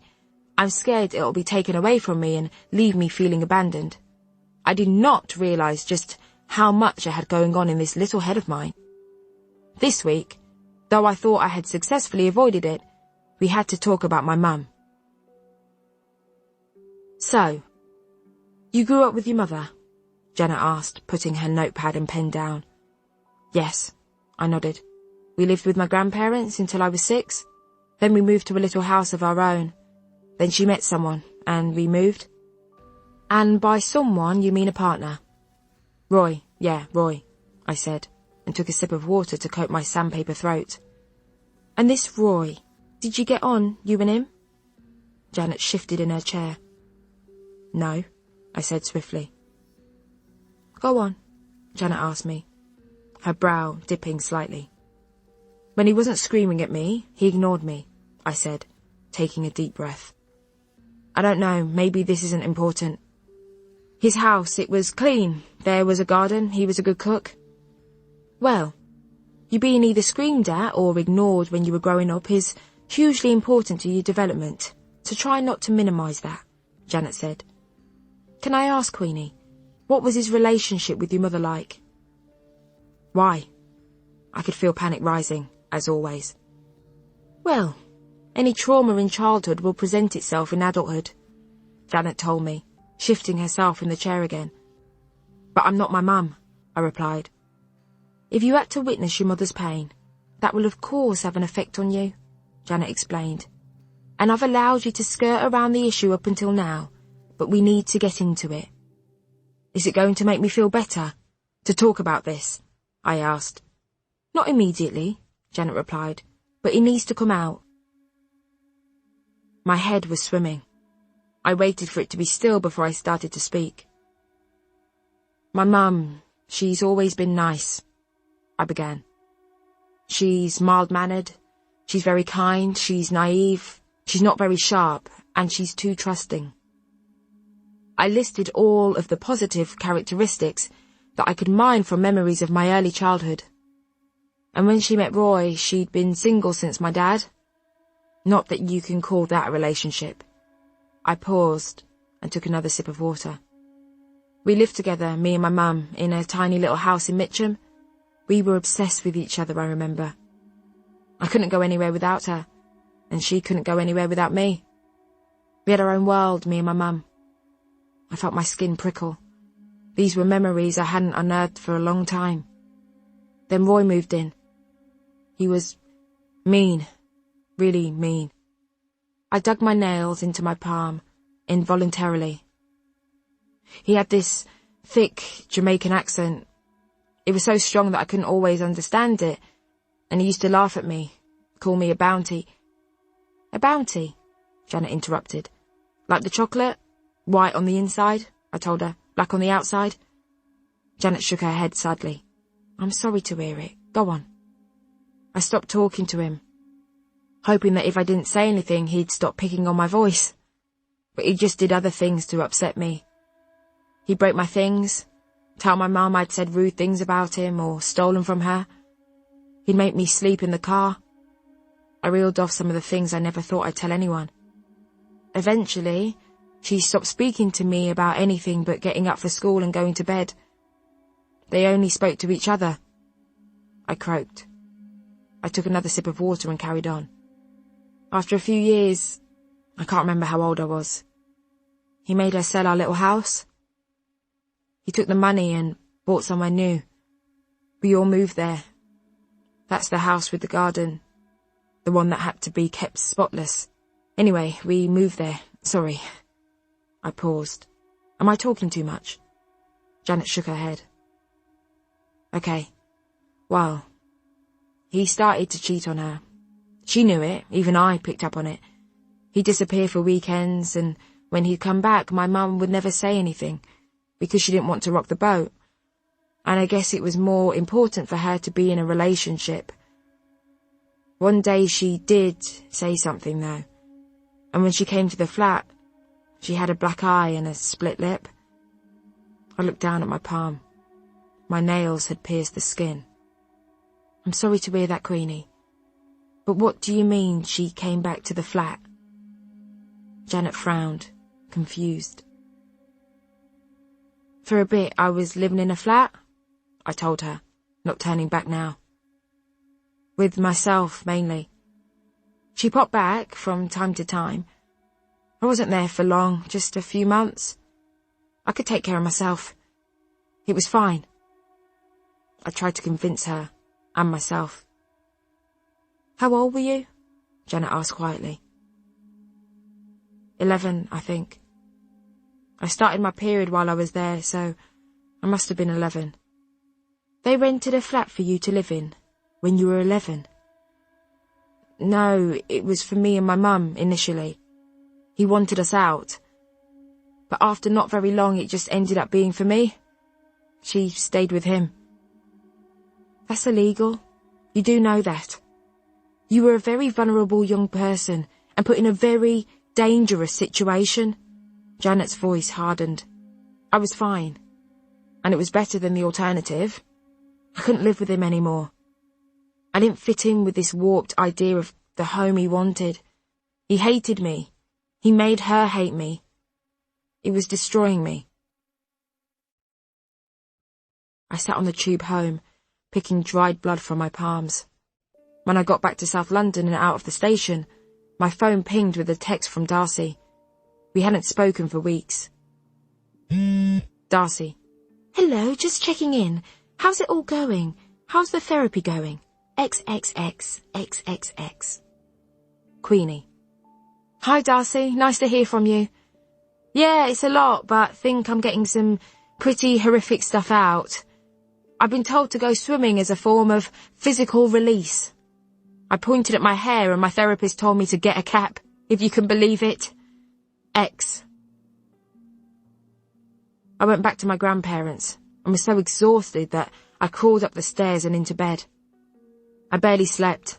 Janet's voice in my head, asking if I spoke out when Roy had hurt my mum. I did, I replied. Every time I said something. When he pulled chunks out of her hair, when he pushed her down the stairs, when he broke her jaw, I said something. I woke up and saw my grandmother at the end of the bed. "Me never know you suffer so bad," she croaked, patting my foot. "Try and go sleep." I slept again, eventually for hours. I would have slept longer if I were allowed to miss meals. Darcy. "Morning. Sorry I didn't reply last night. Simon hid my phone because I was being uncommunicative. Swimming is a great idea. Maybe Brockwell Lido. It's a scorcher today." Queenie. "I'm on my way there. Had to buy an ugly but functional swimming costume from Sports Direct. Wish me luck." I stood on the concrete steps up to the Lido Cafe and took some deep breaths. I was wearing my costume under my clothes, and I could feel sweat pooling in the space between my boobs and my stomach. I fanned the neck of my dress and blew down into my cleavage. My eyes were blurring, so I concentrated on the peeling white paint flaking off the handrails. "Are you all right?" I followed the high-pitched, scratchy voice and looked up and into the face of a waitress with enough thick, dark blonde hair piled high on her head to give her neck strain. She pulled a carton of cigarettes from her apron and lit one. "Yes, sorry, just loitering," I laughed awkwardly. "Going to swim but putting it off? Feel a bit weird." Why was I telling her this? "Yeah, I know what you mean," the girl said, taking a giant drag. "I'd never get in there, it's too cold. You must be completely mad." "Oh, thanks. Really looking forward to it now," I said, making my way in. I squeezed my way through the changing room, the air thick with the smell of chlorine.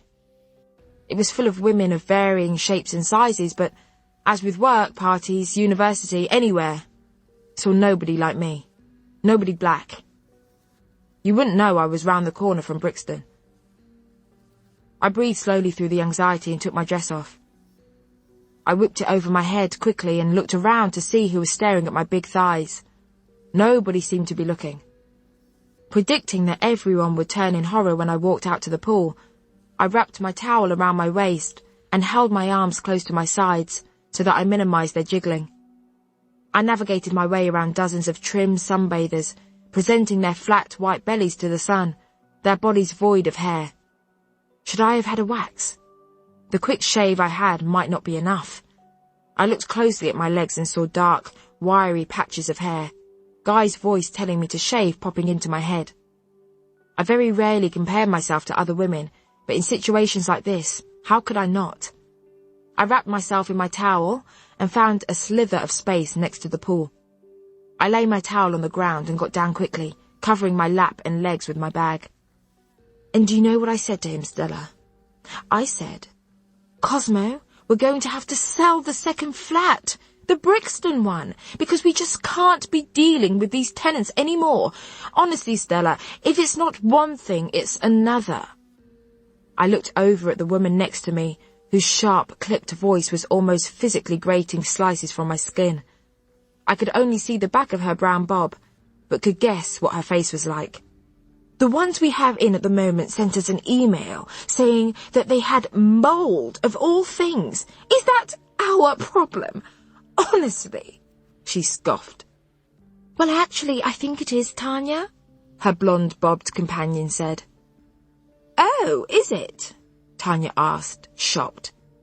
"Well, you know that little rental we have in Peckham," Stella began. "The 3-bed that Damon's father gave us?" I saw the brown-bobbed one nod. "There was such terrible mould in there that the walls were black. The tenants kept threatening us, saying they were going to call environmental health or something, so we had to sort it. Honestly, T, it was awful," she said, and I was pleased that she had some empathy. "We lost so much money." I put my headphones in and settled back, putting my foray into the water off by telling myself that I'd listened to the read before I braved it into the pool. The second I closed my eyes to settle into it, they shot open when I felt a dripping on my leg. I sat up and saw a little redhead staring at me, water falling from her long hair straight onto my knees. "Hello," I said, trying to smile in a non-aggressive way. "Are you lost?" I moved my leg out of the water's path. "No, I'm a sea creature," she shouted, shaking her head so that freezing water flashed across my face. Tabitha, come here! My eyes followed the voice and settled on Tanya, who turned round to look at me. Her face was exactly as I predicted. Soft, puckered, red from too many glasses of wine when the kids had gone to bed. I looked at her, water dripping from my chin. Can she say sorry, please? I asked the woman. Tabitha, darling, can you please come to Mummy? Get dry, please. Tanya ignored me, standing up and wrapping her daughter in a towel. Did you hear me? I asked, looking from her over to the blonde-bobbed Stella, her friend with the same face. I'm a sea monster, Tabitha yelled, reaching over and pulling my hair. And so are you! Are you just going to let your child behave like this? I raised my voice to hide its trembling. I think we'd better go, Stella. I'm not going to be attacked at my local pool. Don't worry, I'll go, I said, standing up. I don't fit here anyway. I stood up to go, and locked eyes with another family who were all looking at me. I looked around the pool and into the eyes of strangers who were staring. They all hated me. I could tell. None of them wanted me to be here. I felt dread rise from my feet and into my stomach, where it started to lurch painfully. So aggressive, I heard Tanya whisper as I stumbled out of the turnstiles. Everyone's voices grew louder, so loud that I had to cover my ears with my hands. I half collapsed, half sat on a patch of grass, intrusive thoughts in my head growing as loud as the sounds around me. I couldn't bat them away. I put my head between my knees and stayed that way, the sun beating down on my back. I don't know how long I sat there, but eventually I found my phone and called Janet. Hello, she answered. I didn't fit. I'll never fit, I said. Roy didn't want me in his house. Nobody wants me at the fucking Lido. Tom didn't want me. My own mum, she didn't. The words forced their way out, the sentence broken by my jagged breaths. Queenie, where are you? There's no place for me, Janet, I said. Queenie, remember your breathing. Can you tell me where you are? Janet said in her most measured voice. I've tried swimming. It all went wrong, I said, trying to calm down.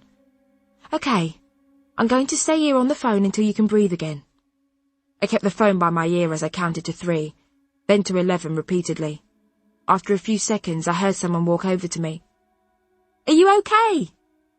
Was I now destined to live my life with people asking about my well-being at every juncture? Yes, thanks, I said, my head still between my knees. You're okay? Janet asked from the phone. Sorry, no, someone is... I tried to explain. Do you want these? I looked up, and the blonde waitress with all of the hair handed me my towel and my dress. I saw you run out in your swimming costume. Thought I should bring your clothes to you. There were children around, so... She said awkwardly.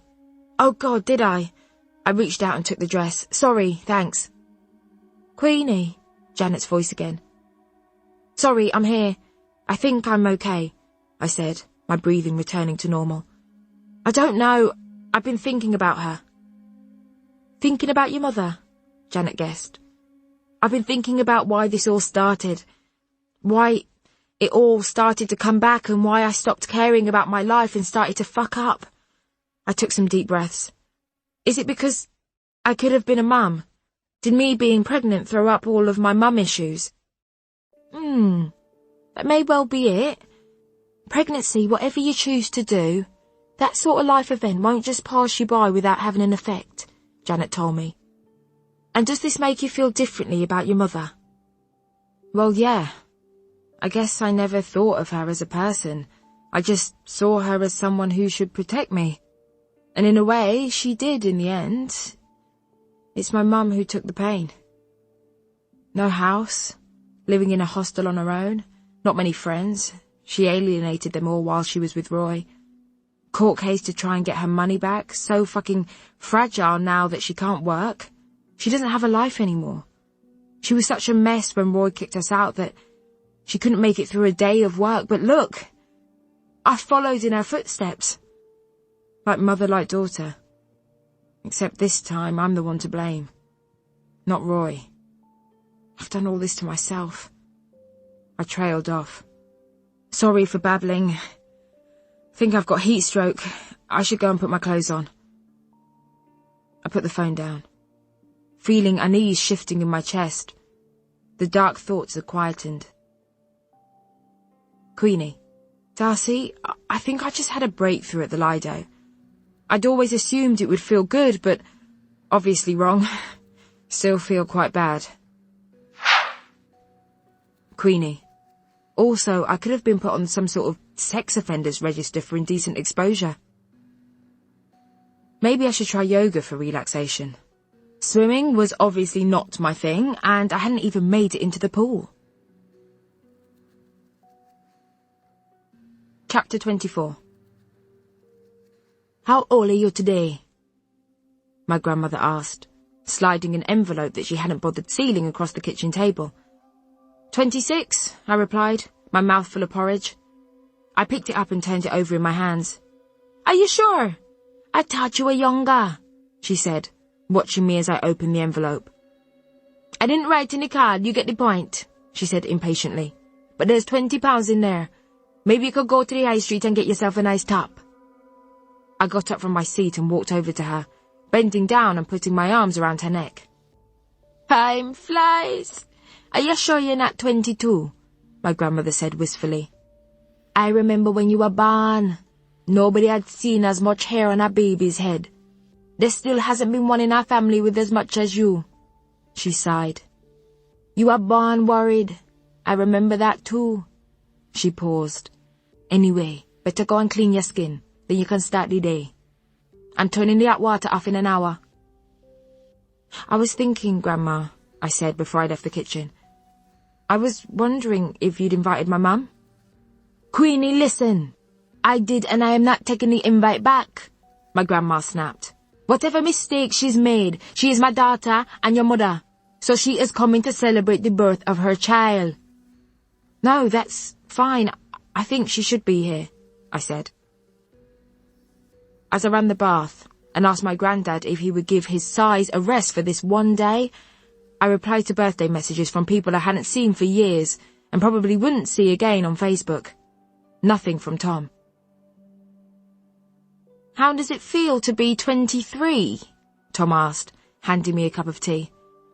Rough, I smiled weakly, putting it on the bedside table. I think I'm too fragile to ingest at the moment. Nobody told you to have a 4th glass of wine, Tom laughed, climbing into bed next to me. Oh, Mum and Dad's present to you is being delivered today and they're calling us at midday. They want to wish you a happy birthday themselves. Why and how are your parents so nice? I asked. Oh, you've given me the wrong mug. I showed him the cue. I'm surprised you can even see which one you've got.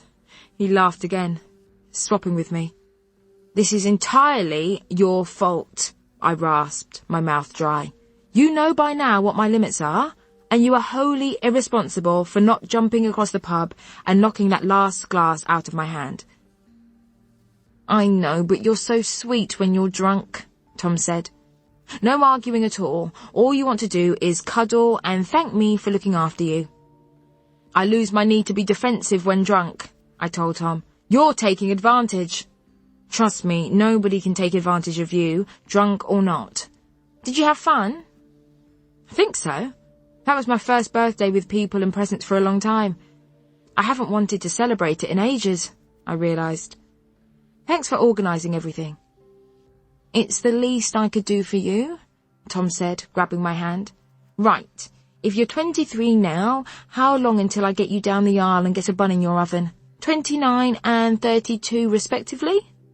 That's a long way away, I said, burying my face in his chest. You might not love me by then. Rubbish, I'll always love you. I shook my head, trying to dislodge any pointless memory. My phone started to vibrate violently in my hand. The corgis. Darcy. Happy birthday! Cheska.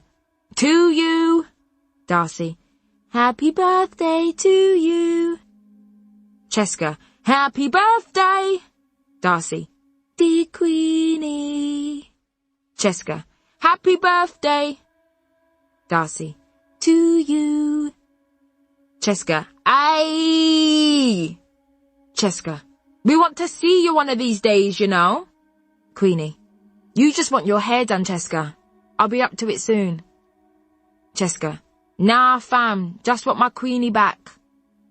I sat in the bath feeling strong enough to reinstall Instagram and remind myself how happy everyone was when I heard the doorbell ring. I listened closely to the shuffle of footsteps and the dull thud of cane on carpet to the front door. Hi, Grandad, I heard Diana squeal. Where is she? She's where she always is, in the bath, my Grandad sighed his reply. I heard a flurry of footsteps and pulled the shower curtain across the area of the bath that my body occupied just in time for Diana to come running in. Happy birthday, she shouted, thrusting a small envelope in my face. It's nothing big, just a gift card for H&M. Only for £10, but still, you can buy some accessories or something. I reached through the plastic curtain and took it from her. Thank you. You didn't have to do that. I put the card on the bath rack. Aren't you going to open it? Diana asked me, as though I wasn't in the middle of washing. Should I see you downstairs? I suggested. No, it's okay. I'll keep you company, Diana said, lowering the lid of the toilet and putting her feet up on the radiator. I was going to go out with friends today because Khadija got us half-price tickets to go Fort Park, but I felt bad if you were just going to be here with Grandma and Grandad on your birthday. How old are you today? 26. And it's not so bad. I don't like birthdays that much anyway. Oh my God, are you joking? Diana laughed. Birthdays are the best. On my 15th, me and my friends went to some clap and rave. It was wavy, and they all put money in so that we could have a table in the VIP area. VIP? How did you afford that? You're all babies, I pointed out. Excuse me? 15 means I am almost an adult. Anyway, the night was sickening. I was the centre of attention and Mum extended my curfew. That is why birthdays are so good. I've never had a birthday like that, and I'm much older than you. Well, maybe that's why you're depressed, Diana asked, as though she'd hit a eureka moment. Sorry, I didn't mean it like that. No offence. I just mean, maybe if you had more fun times, you wouldn't think about bad stuff. Maybe. I don't know. Sorry. Diana shrugged, backing out of the bathroom. I finished my bath, got dressed in a calf-length floral dress that used to be my grandmother's and went downstairs. Diana was standing in the hallway with her trainers on. We're going out, she said, looking me up and down, but get changed first. But, Diana, I'm ready. This is vintage, I said, standing in front of her, allowing her to take the full outfit in. A change of clothes later, Diana and I were on the high street, me in the changing room of a charity shop. Not the one that our grandmother works in. We're not allowed to go in there. She says it's mixing business with pleasure. I was struggling into an orange and turquoise Paul Smith shirt. Being out of the house for this long was taking its toll on my anxiety levels.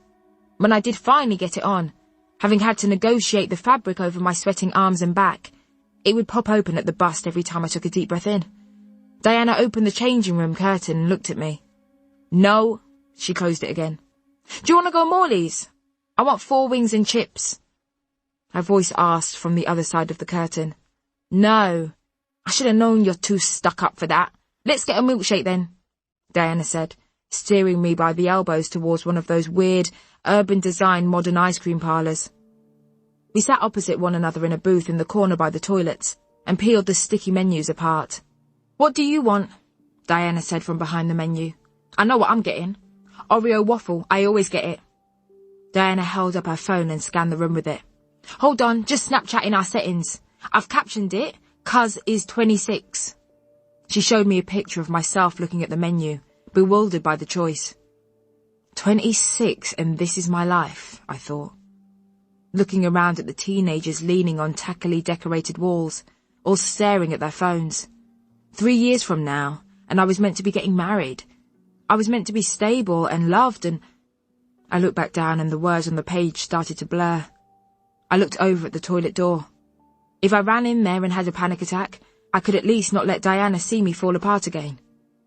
I was meant to be getting better, and if she saw me having a panic attack, she'd tell my grandmother, and then there'd be a whole thing about me going to therapy and it not working, so bringing shame on the family for no reason. You all right? Diana asked, locking her phone and putting it on the table. I must have looked really bad if she was stepping away from her phone. Set an example, I thought, breathing in slowly and counting to 3, hoping that my nostrils weren't flaring too obviously. "Oh, fine, just looking for a waiter," I said. "You've got to go up and order, obviously," Diana said, looking at me suspiciously. She slipped out of the booth. "You sure you're all right?" "Sorry, I'm fine," I said, my heart rate slowing. "Just get me the same thing as you." I handed her the £20 note from my grandmother and watched her walk to the counter.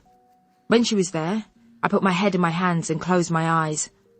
"Just breathe, Queenie. Breathe. Imagine you're... what is it Janet said? Why can't you remember? That's it. The safe space. Find your safe space. Where is it? That's it. It's the attic room in Grandma and Granddad's first house. The room that they said was haunted, but you didn't mind. You used to love the creak of the floorboards and the way that the temperature of the air dropped when you stepped into the room. Are you sure you're okay? We can go back if you're feeling weird." Diana threw herself back into the booth. "No, I'm fine," I said, surprising myself by meaning it. "It's all good.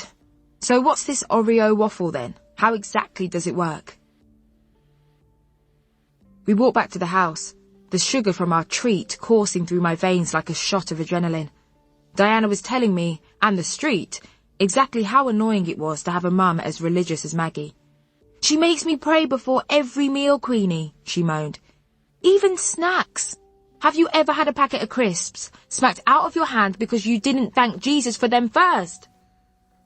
That topic lasted all the way back to my grandparents' house. We walked through the door, and I saw 3 extra sets of shoes in the hallway. I could hear voices coming from the front room. I stepped out of my trainers. "Hello," Darcy said, walking out of the room holding a bright pink helium balloon with birthday wishes emblazoned on both sides in blue bubble writing. "Happy birthday, Queenie!" Maggie jumped out after Darcy, holding a small gift bag. I looked for the owner of the 3rd pair of shoes and saw my mum trail out nervously, trembling arms holding a birthday cake, studded with candles, only half of them lit. My stomach tightened, and I had to force myself to get back into my grandparents' old attic, my safe place. What I actually wanted was to climb into my grandparents' current attic to escape all of this attention. Maggie handed the bag to me and swept me up in a hug. "Maggie!" I protested, easing away from her. "Hi, Mum," I said quietly to my mother, who was still standing behind her sister, the weight of the cake testing her strength. "Oh, come on, birthday girl, cheer up," Maggie said, rolling her eyes. "Diana, was she this miserable when you were out?"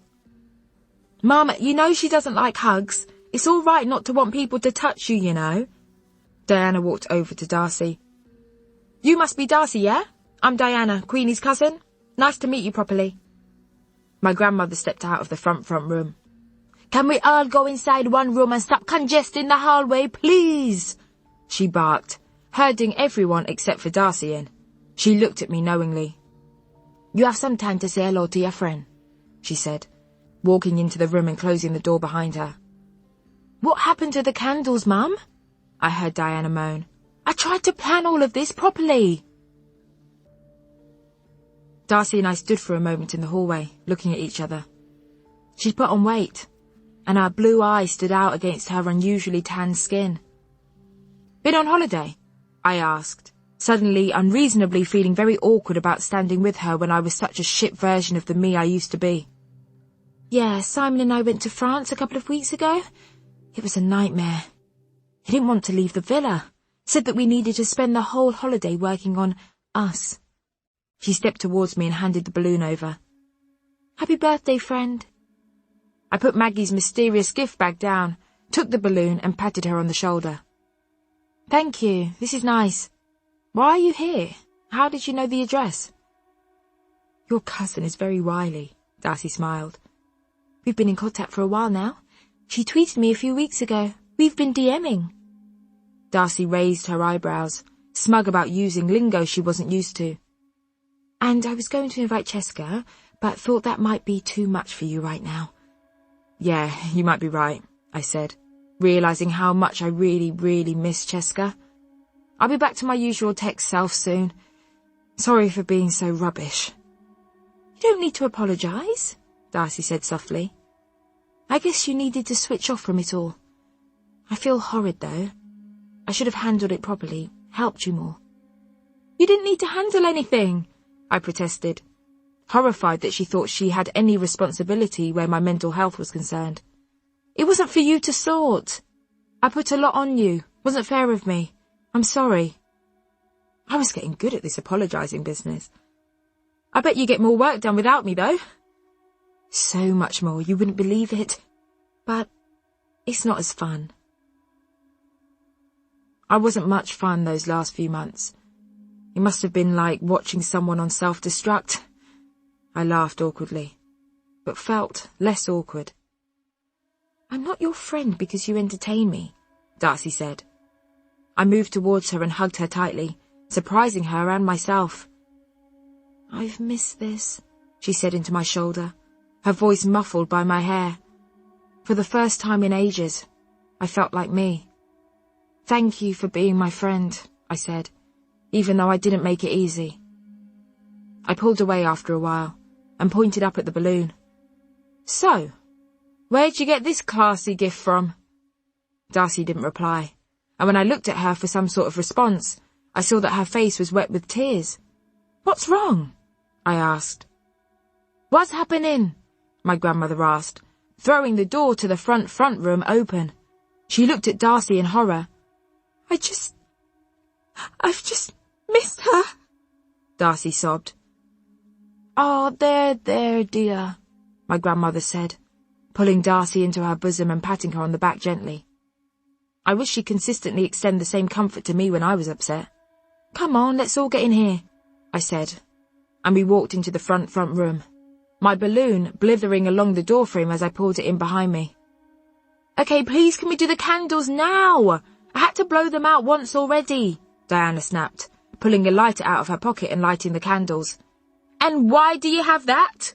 Maggie asked, cocking her head, her wig going left as her head went right. "It's Khadijah's. She left it in my bag." "Happy birthday," Diana began to sing, nervous eyes on her mum, who stared back at her, neither of them dropping a note. I looked down at the cake and blew the candles out. "Did you make a wish?" my mum said quietly, her voice cracking halfway through the question. No point," I said, continuing to look at the cake. "I haven't believed in wishes since I was a child." My grandmother bustled into the kitchen for her best china plates. "It's because we have a white visitor," Maggie had sighed, and Diana started to cut the cake up into huge slices. "Shall we say grace?" Maggie asked, gesturing to the cake. Diana looked at me. "Oh, aren't you going to open your present?" Maggie asked, pointing at the gift bag. I picked it up and pulled a little wrapped present out. "It's nothing big, just a little lavender oil that I bought from Holland & Barrett. I thought you could drop some around your room, help you relax," she said, smiling. "Thanks," I said, putting the wrapped object back in the bag. "Should we maybe go for a walk or sit in the garden or something?" I asked Darcy, tying the balloon's ribbon to my wrist. "I haven't had a chance to talk to you," my mum interjected quietly.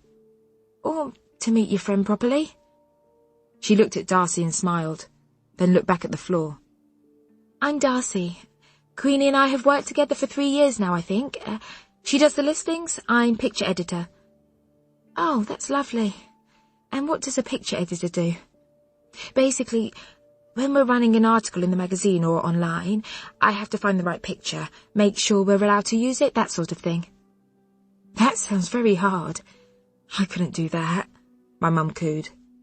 "Sure you could, Mum," I said, trying out my newfound forgiveness. "You could do anything." "That's not true, Queenie," my mum said, looking down at her hands and smiling. "I'm not like you." "I've got a question for you, Sylvie." Darcy jumped up. "Why did you name Queenie Queenie?" "That's an easy question, Darcy." My mum looked up at us and settled back into the armchair. She was so small that it almost swallowed her whole. "When I was growing up, I always used to wish I could be a princess."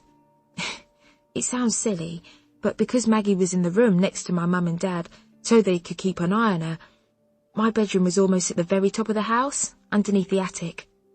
It was a huge, beautiful Victorian house that my dad bought when he first came over.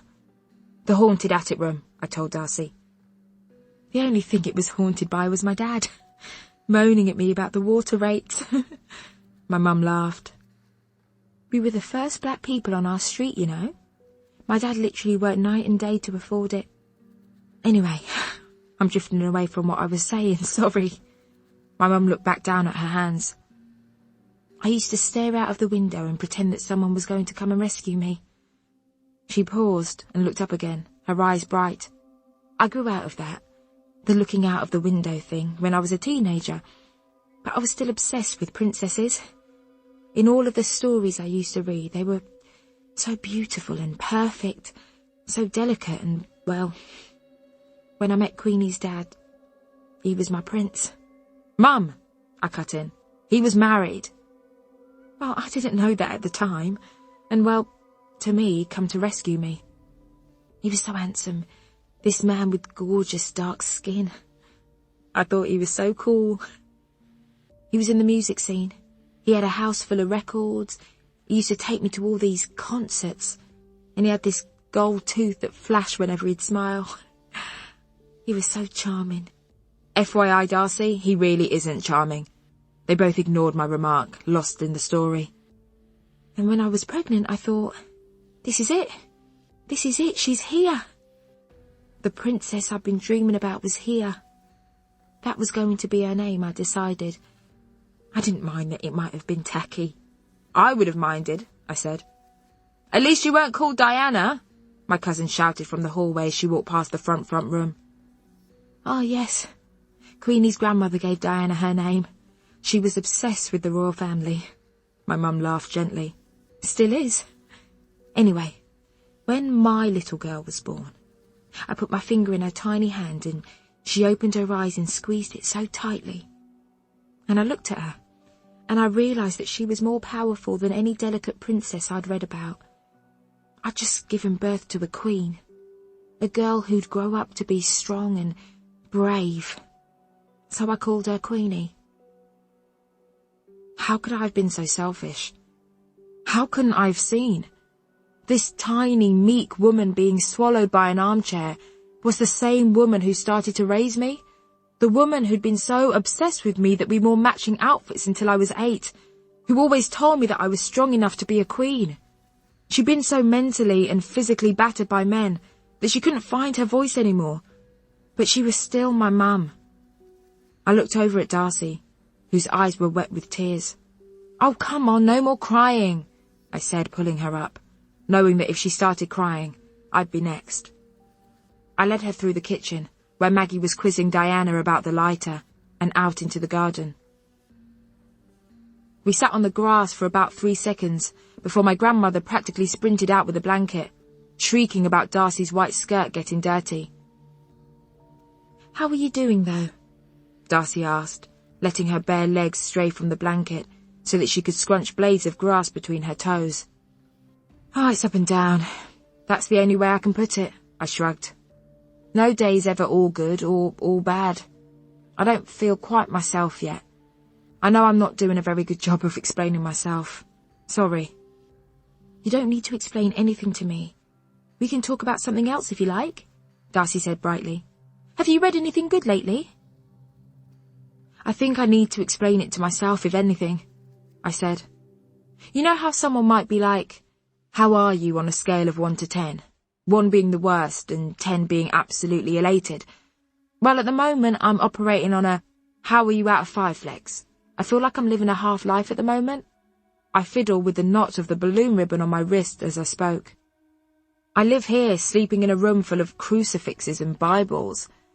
I don't see anyone but my family because seeing my friends reminds me that I'm not how I used to be. I haven't had sex for ages, which is a good thing, I think, Queenie. The counselling is tiresome. I always have to drag myself and my face to the bus stop afterwards, then sit for ages staring at nothing in particular out of the window. I almost always miss my stop, just because my brain can't engage with what's going on until the next day. Do you feel better every week, though? Like, you're crying all of the sadness out. It must be cathartic. What's the point in crying? I asked. Do you know that might be the most psychopathic thing I've ever heard anyone say? Strong black women don't cry, I said to myself. The balloon ribbon slipped from my wrist, and a gust of wind took it up out of my reach. Diana walked out into the garden with a piece of sponge cake on a paper plate in each hand. The best china was obviously not allowed outside. That's a waste of your friend's money, she said, watching the balloon drift away.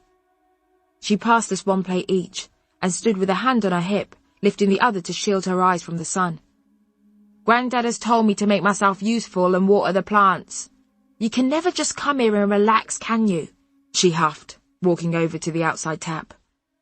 She turned it on and went to look for the watering can. Don't waste water! Grandad croaked from the conservatory. Diana looked at us and closed her eyes in frustration. I should go, Darcy said, standing up. I've got a big day at work tomorrow. She smoothed her skirt down. Oh yeah? What's happening? I asked, holding my hands out so that she could lift me up. Anything to do with my TED investigation? Are you being called as a character witness? Tell them I'm a virgin. We both laughed. It felt unfamiliar to laugh. The way you might feel starting a car when you haven't driven in years, and had also forgotten that cars even existed. Nothing's been said about that, if that helps, Darcy said, putting on her shoes by the front door. It was nice to see you, and to meet your mum finally. I opened the door and hugged her goodbye. You're better than you think, she said, then turned to walk down the path. I went back into the kitchen and found my grandmother peering into the oven, Diana's confiscated lighter in hand. What are you doing? I asked. It won't light. I'm not paying to fix it, she said, getting on her knees and moving her head further in. Your mother had to go when you were in the garden. She left a card for you. My grandmother gestured to the table, head still hidden. I looked at the table and saw a pink envelope with my name written on it in writing practically the same as mine. I poured myself a glass of water and took the card upstairs. I opened it. The card had the words, To my darling daughter on her birthday. On the front in pink writing, a bright yellow 99p sticker she'd forgotten to remove sat in the corner. To my dear daughter Queenie Veronica Jenkins, happy 26th birthday. I am proud of you every day. Even on the days that you think are bad, I'm always here for you. Continue to be stronger than I could have been for you. Love your mum, Sylvie. XX. P.S. I hear you in therapy. That is a good thing. I climbed into bed and reread my mum's card. I could hear tinny music playing from Diana's phone as she moved around the garden watering the plants. Queenie, thanks for my card, Mum. It was nice to see you today. X. I pressed send on my phone and looked out of the window. I watched the balloon from Darcy float further away into the distance. Chapter 25. Now I think we need to talk about your phone call. I blinked at Janet, pretending not to know what she was talking about. She looked at me and sighed. Isn't that the exact reaction that therapists weren't meant to have? From the pool? She reminded me. Yeah, what about it? I asked, in a tone that I knew I was too old to have taken. Your upbringing was not one you should have had, Queenie, Janet said. You witnessed some traumatic things. You should have had love and care, and I'm sorry that you didn't. It's all right, it's not your fault, I snapped. These things happen. It happens a lot in my culture. Us black girls were always meant to know our place. And do you think you've trapped yourself in this message to the present day? Do you think this is how you see yourself, as having to stay mute to know your place? It certainly sounds that way, Janet said sympathetically. Perhaps that's why, sexually, you go along with these acts, so as not to rock the boat and... How could I not be trapped in it? I interrupted. I was on one today, apparently. Well, Queenie, I think that you're taking on a burden that isn't yours. You can't carry the pain of a whole race. It's not a burden I'm taking on, it's one that's just there. I could feel anger building in my chest. I can't pick it up and drop it. Is that how you see it? Janet asked as calmly as she could in an attempt to counter my distress. That's how it is. I started to get louder. I can't wake up and not be a black woman, Janet. I can't walk into a room and not be a black woman, Janet. On the bus, on the tube, at work, in the canteen, loud, brash, sassy, angry, mouthy, confrontational, bitchy. I listed off all of my usual descriptors on my fingers. There are ones people think are nice though, well-spoken, surprisingly intelligent, exotic. My favourite is sexy, I think. I guess I should be grateful for any attention at all. My voice was getting hoarse. You know, when we go out, my friends get chatted up by guys who say, I'd love to take you for dinner. And in the same breath, they come over to me, put their hands on my bum, and tell me that they want to take me back to theirs and fuck me over the arm of the sofa. This past year has shown me that I can't have a boyfriend who loves me, who can stop and think about what I might be going through. I dug my nails into the arms of the chair. I can't have any love in my life that isn't completely fucked by my fear that I'll be rejected just for being born me. Do you know how that feels, Janet? No, Queenie, I don't. Exactly. With respect, Janet, you aren't best placed to tell me how to deal with this burden. Okay, try to calm down, Queenie. Remember your breathing. Janet poured me a glass of water. Why should I calm down? This is what you wanted, for me to stop holding things in. My best friend Cassandra, the one who moved away with a man that fucked me for months but actually cared about someone else. You remember? I used to do this thing with him. I knew it was pathetic, but I couldn't stop it. Even though I hate any meaningful closeness, when he stayed over, I used to try and tuck myself into his back while he slept. I just wanted some comfort. I wanted someone to like me after they'd had sex with me. Isn't that pathetic? Do you know what he used to do? Push me off him. Every time. But that's me. I'm an option for a man to fuck, but not an option to love. My hands were shaking. And if you're going to fuck me, then at least it's going to be in my control, I shouted. I couldn't stop myself. And do you know why? It's because I'm so damaged, Janet. Years of being told I was nothing. Years of being ignored. I'll take any attention, even if it is being fucked. The room started to warp. I couldn't breathe. I stood up and started flapping my hands as if to cool myself down or push the air into my mouth. I wasn't sure which. I looked at Janet and opened and closed my mouth. Even if I knew what I wanted to say, it wasn't coming out. She was saying something. I couldn't hear what. I tried to do my breathing. Tried to focus on her face, to count to 10, to think of that safe space. It was all so overwhelming and... I felt my surroundings before I opened my eyes and saw them. I was on a bed. I knew that much. I'd been in a lot of beds that weren't mine in the past year, so I wasn't as frightened as I might have otherwise been. I was lying on my side, and quite possibly in the recovery position, as my limbs weren't in a position that they might have organically and comfortably fallen into. My head was throbbing. I opened my eyes and squinted as the low light from a lamp next to the bed hit them. Hello? I whispered, looking around the room. The room was small, lilac with only the single bed that I occupied in one corner, and the bedside table and lamp next to it. No posters, no pictures, no clue that the room belonged to any person. I lowered my legs off the bed slowly and put my feet on the floor. I tried to stand up, but fell back down onto the bed. Queenie? My eyes followed the voice that had called my name, and I saw Janet rush over, mug in hand. How are you feeling? Here, drink this. Let it cool for a couple of minutes.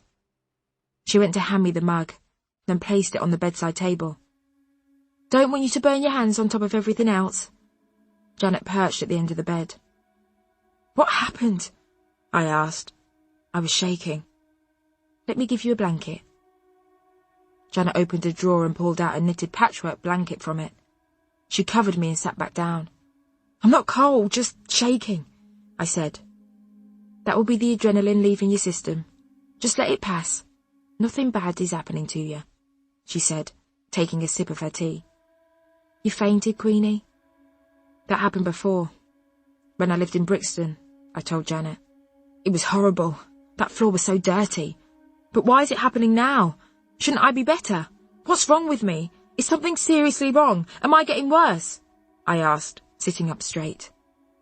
No, it doesn't mean that at all, Janet reassured me. The road to recovery isn't linear. It's not straight, it's a bumpy path, with lots of twists and turns. But you're on the right track. Lots of therapy buzzwords there, Janet, I said, reaching for the cup of tea and propping myself up on one elbow to take a sip. Jesus, this is sweet. How much sugar have you had today? Janet asked. I don't think any. I've only had toast. I didn't have much of an appetite, I said, lying back down. Well, there you go. Finish it. Your grandmother is on her way. Excuse me? My grandmother is leaving South London to come here. I launched myself up and put the mug down. She hasn't left South London since she came here in the 50s, and she has family in North. Oh, God. She's down as your next of kin, Janet said. There is nothing to worry about. You must try to be aware when you're catastrophising, Queenie. I'm going to be in so much trouble, I groaned. Let's lay it out as it is, Janet said, looking me dead in the eye. Queenie, you are an adult woman, and you have made an adult choice to come to therapy. Your family have accepted that, it seems. There is no trouble to get in. Today you have had a funny turn, and your grandmother is coming to collect you. I spoke to a cab driver and gave them the full address, so she won't have to negotiate public transport. You will get the cab back, and then I suggest that you rest and think little more of it, okay? Janet stood up and went to leave the room. Okay, I said. Damn it, Janet. Janet turned and looked at me. My daughter used to say that to me. Is that in reference to the Rocky Horror Picture Show? Yeah. I didn't know you had a daughter. I'm sorry. Was this her room? Did she pass away? I said, horrified. Queenie, you must stop thinking the worst. She's very much alive. She works in Hong Kong. She flew out a few years ago after her 25th birthday. Very accomplished, my daughter. Now, have your tea and rest until your grandmother gets here. I must have fallen asleep, because I woke up to my grandmother's bony fingers shaking me by the shoulder. Come on, the cab is outside, the meter are on. We rode home in the back of the cab, me in forced silence as my grandmother listed all of the reasons why she was never leaving South London again.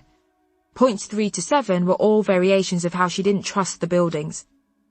Points 8 to 15 were all about smells. Though I felt exhausted, probably from the fainting, I also felt as though some weight had been lifted from my shoulders. I didn't feel brighter, just lighter. Chapter 26. Hello, Mum, I heard my mother say breathlessly as she walked in through the front door. Where's Queenie? I rolled my eyes. In the front room. If you're too happy to sit in there, don't take long. This isn't a special occasion, my grandmother said, walking off into the kitchen. How are you? My mum said, perching on the edge of the armchair opposite. I'm all right, I replied. You're still not eating. God, you're as bad as Mum. Anyway, thanks for saying you'll have a chat, she said. I know you're probably busy. I watched her clench and unclench her fists nervously, her brittle fingers trembling. I'm not that busy, I'm almost always here, I told her. I'm usually cleaning or taking things to and from the laundrette, but I'm not busy. Mum's got you cleaning to pay your keep here? My mum asked. I should have known. It's why we've all got cleanliness OCD. I laughed. I hadn't heard her make a joke in years. Not that what she said wasn't true. My mum continued quietly. It's about the court case? You remember the one against Roy? I nodded slowly, hoping she wasn't going to ask me to testify. I've had a bit of good news. After almost 3 years, we won, she said, wrapping her arms around her small frame. I didn't think it would ever end. And I can't get the house back, or most of the money because he spent the majority of it, but I've been given what was left. Well, that's good, I said, hiding my disappointment that I didn't feel instant relief. And him? He's not going to prison or anything like that, my mum explained. I wasn't really listening, if I'm honest, just happy that it was all over and done with. Anyway, I wanted to give you this. She rummaged in her handbag, eventually pulling out a cheque that was folded in half. She stood up and handed it to me. It's a fair bit of what I got. Not a lot, but I thought you could use it as a deposit to rent somewhere for yourself and pay a few months' rent. That way you won't have to keep paying your way here in manual labour. My mum went to pat me on the shoulder but pulled her hand away and whispered another apology. She smiled at the floor and walked noiselessly out of the room into the kitchen, where I heard my grandmother immediately berate her for her weight loss. I unfolded the cheque. I'd never seen so much money in my life, and my mum had handed it over like it was nothing. You don't need to do this, I said, walking into the kitchen and putting the cheque on the table. You actually need the money. You're the one living in a hovel. The hostel is not a hovel, Queenie. It's actually quite nice. You should come and see it. I've got friends there, and I feel safe. It was my little port in the storm. She put her fork down and sat on her hands. Why don't you eat your dinner, Mum? I said, sitting opposite her. I watched my grandmother unload the washing machine and slink into the garden to shake each item 300 times before she hung it out. Sorry that I never ask how you are, I said, angry with myself for not being a better daughter. I think children forget that their parents are people too. I'll be okay. Once I get this eating sorted, she said, moving chicken around the plate. Oh, it's horrible. I get this lump in my throat whenever I put anything to my lips. Then I have to concentrate on forcing it down. It's just not worth it. And these last few months, having to see Roy throughout this whole thing, it's been so drawn out. Well, I haven't bothered to even try eating. I've been living on tea. Maybe you can try what I do, I started. When it's really bad, I imagine that there's a bird in my stomach, and that the butterflies and the churning is the bird flapping, asking for food, and when I eat and feed the bird, the flapping will stop. I don't like birds, Queenie, my mum said fearfully, especially pigeons. Oh, they're horrible. I don't like birds either, but you know what I mean, Mum. She put a forkful of food into her mouth and chewed slowly. Feed the bird, I encouraged her. She swallowed, her face contorting with discomfort. I poured her a glass of water. Thank you. You're so caring, you know. I don't know where you get that from. She took a sip of water and ate another forkful. You're caring, Mum, I said. I must get it from you. She smiled and loaded more food onto her fork than before. Do you think you'll go back to work? She asked. I shrugged in response, really not wanting to go into it. We sat quietly together while she ate. She put down her fork and looked at me. Do you know what? My mum said. I think you've changed history in this family. You're the first person to go to counselling and not get disowned by Mum and Dad. That's bigger than being the first Jenkins to go to university. But I also might be the first person in the family to be fired. Queenie, we've all been fired from every job we've ever had. Have you ever spoken to your grandmother about her career history? And you should definitely talk to Maggie about the time she got fired from Blockbuster for recording over the videos. Ask her what she did to the manager to get revenge, my mum said, picking up her fork again and taking another bite of dinner. What happened at work? It's a long story that I'm not going to go into, I said. But what I will tell you is that I had a great job and I'm pretty sure I've thrown it and my whole life away. No such thing, my mum said. You've just turned 26. Your life hasn't even begun. I had you just after I turned 26. Best year of my life. She chewed another forkful of food, smiling. It's nearly my last session, Granddad. Only one left. I couldn't think what else I could say to break the silence in the dining room, so took a chance on engaging in some therapy chat. That's good, he said sternly. And what are you going to learn today? Well, I began, bewildered that he'd asked me a question about it. I'm not sure. One of the most helpful techniques I had to learn was safe spaces, so maybe we'll revisit that. What at? A safe space is sort of like a mental place you go to cope with things, I explained, It's all in the mind. My shed used to be my safe space until you put all of your things in there, he said, getting up from the table. Queenie, your phone is going off, my grandmother shouted from the kitchen. I followed the sound of my phone, and by the time I located it, it had rung off. I had a voicemail, annoyingly. Queenie, hi, it's Gina. I hope things are better.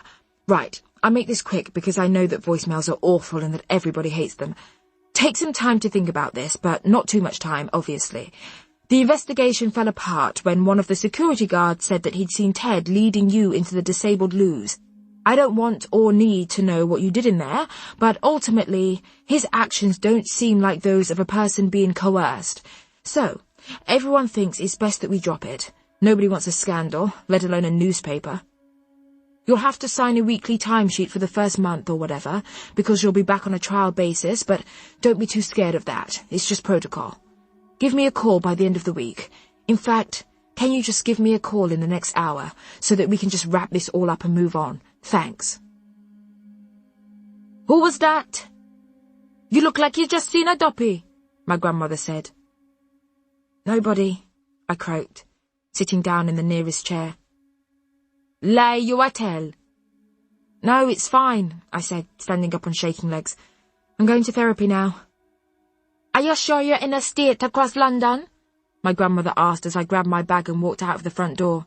I am not coming to get you again. I know that you wanted to do some final techniques today, but something very shocking has come up, I said to Janet as soon as she opened the front door an inch. My boss has asked me to go back to work. Well, that's wonderful news, Janet smiled. Is it? Is it, Janet? I asked, my head swimming. Yes, Queenie. This day was always going to come, and I think we can agree that it's going to be less demanding going back into a job you already know than having to search for a new one. Sit down, please. I threw myself into the chair opposite Janet. But I am not ready, Janet, I said, gripping the arms of the chair. Says who? Do you, a trained professional, think that I'm ready? I don't see why not. We'll have to adjust this session to work on some coping methods, but all in all, I think that this can only be a good thing. It's a real positive. And even though our run is over, I'll always be here. You aren't as alone as you think.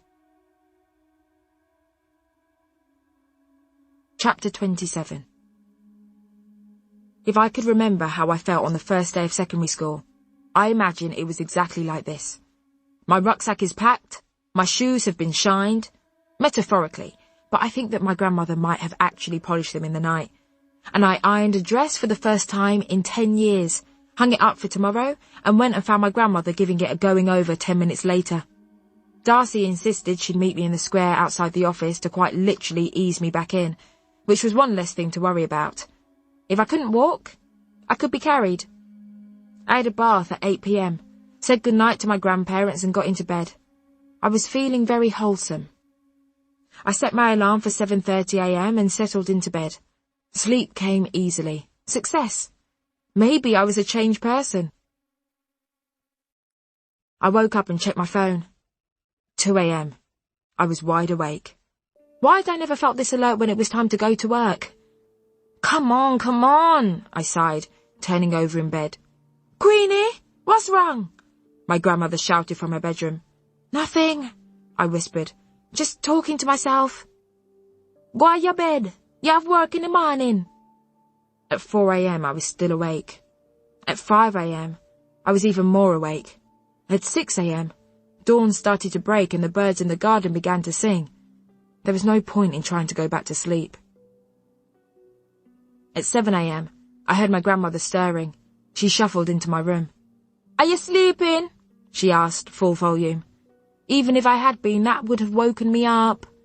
Morning, I said, stretching to full length and simultaneously burying my head in the pillows.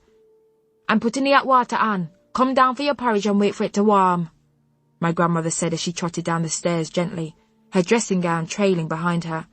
I'm not hungry, I whispered after her, so as not to wake my granddad. You think she's letting you leave here without breakfast? He yelled from their bedroom. When it was time to go, I stood by the front door looking in the mirror. I looked like a version of me that was only slightly familiar to myself. Thinner, less colour in my face. The bags under my eyes were maybe here to stay. You look nice, smart. My grandmother walked out of the kitchen and fixed the lapel of my coat that had tucked itself in. Like me mother when she first came over to visit me. She was a proud woman. Go make me proud. That's a lot of pressure.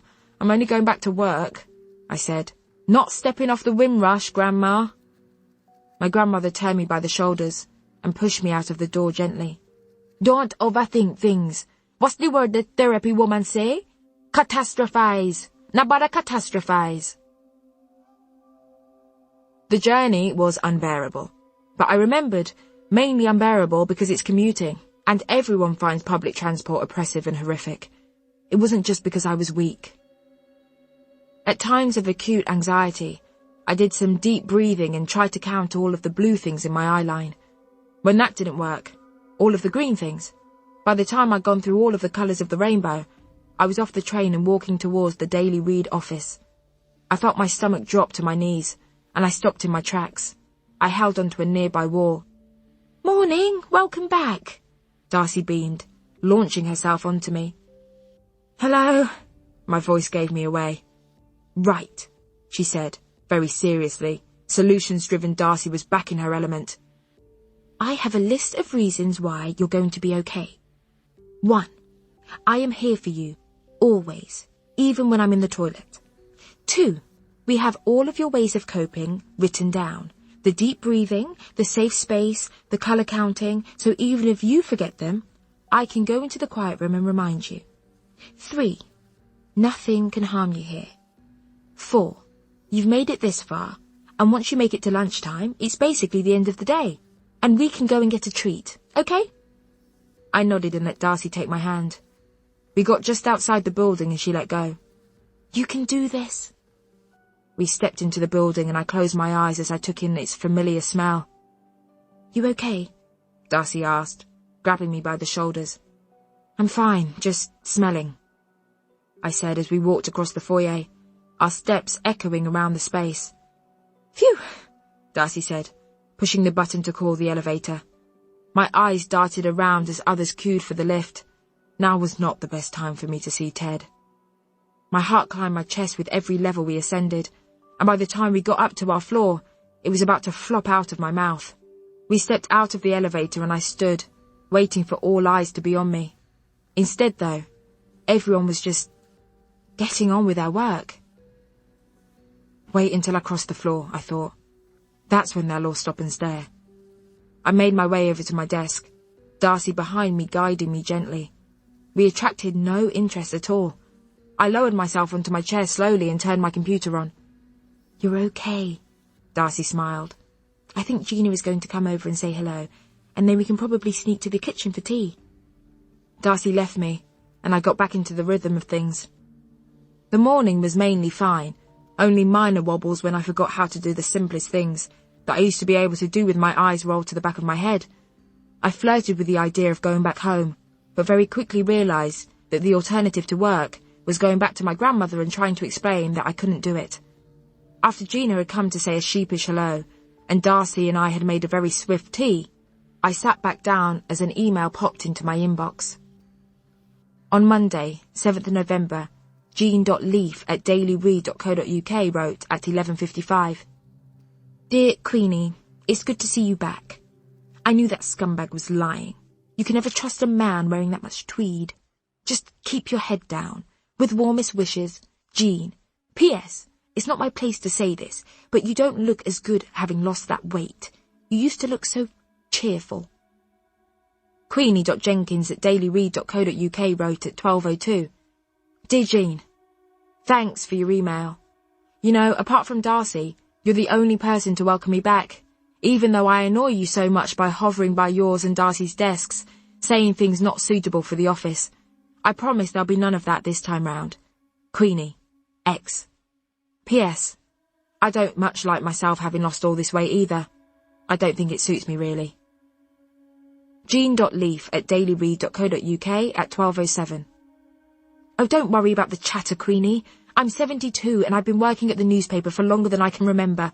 Nothing can shock me. I've heard all there is to hear. Jean. Queenie.Jenkins at dailyread.co.uk at 12:10. Darcy, does everyone know? Darcy.Betts at dailyread.co.uk at 12:10.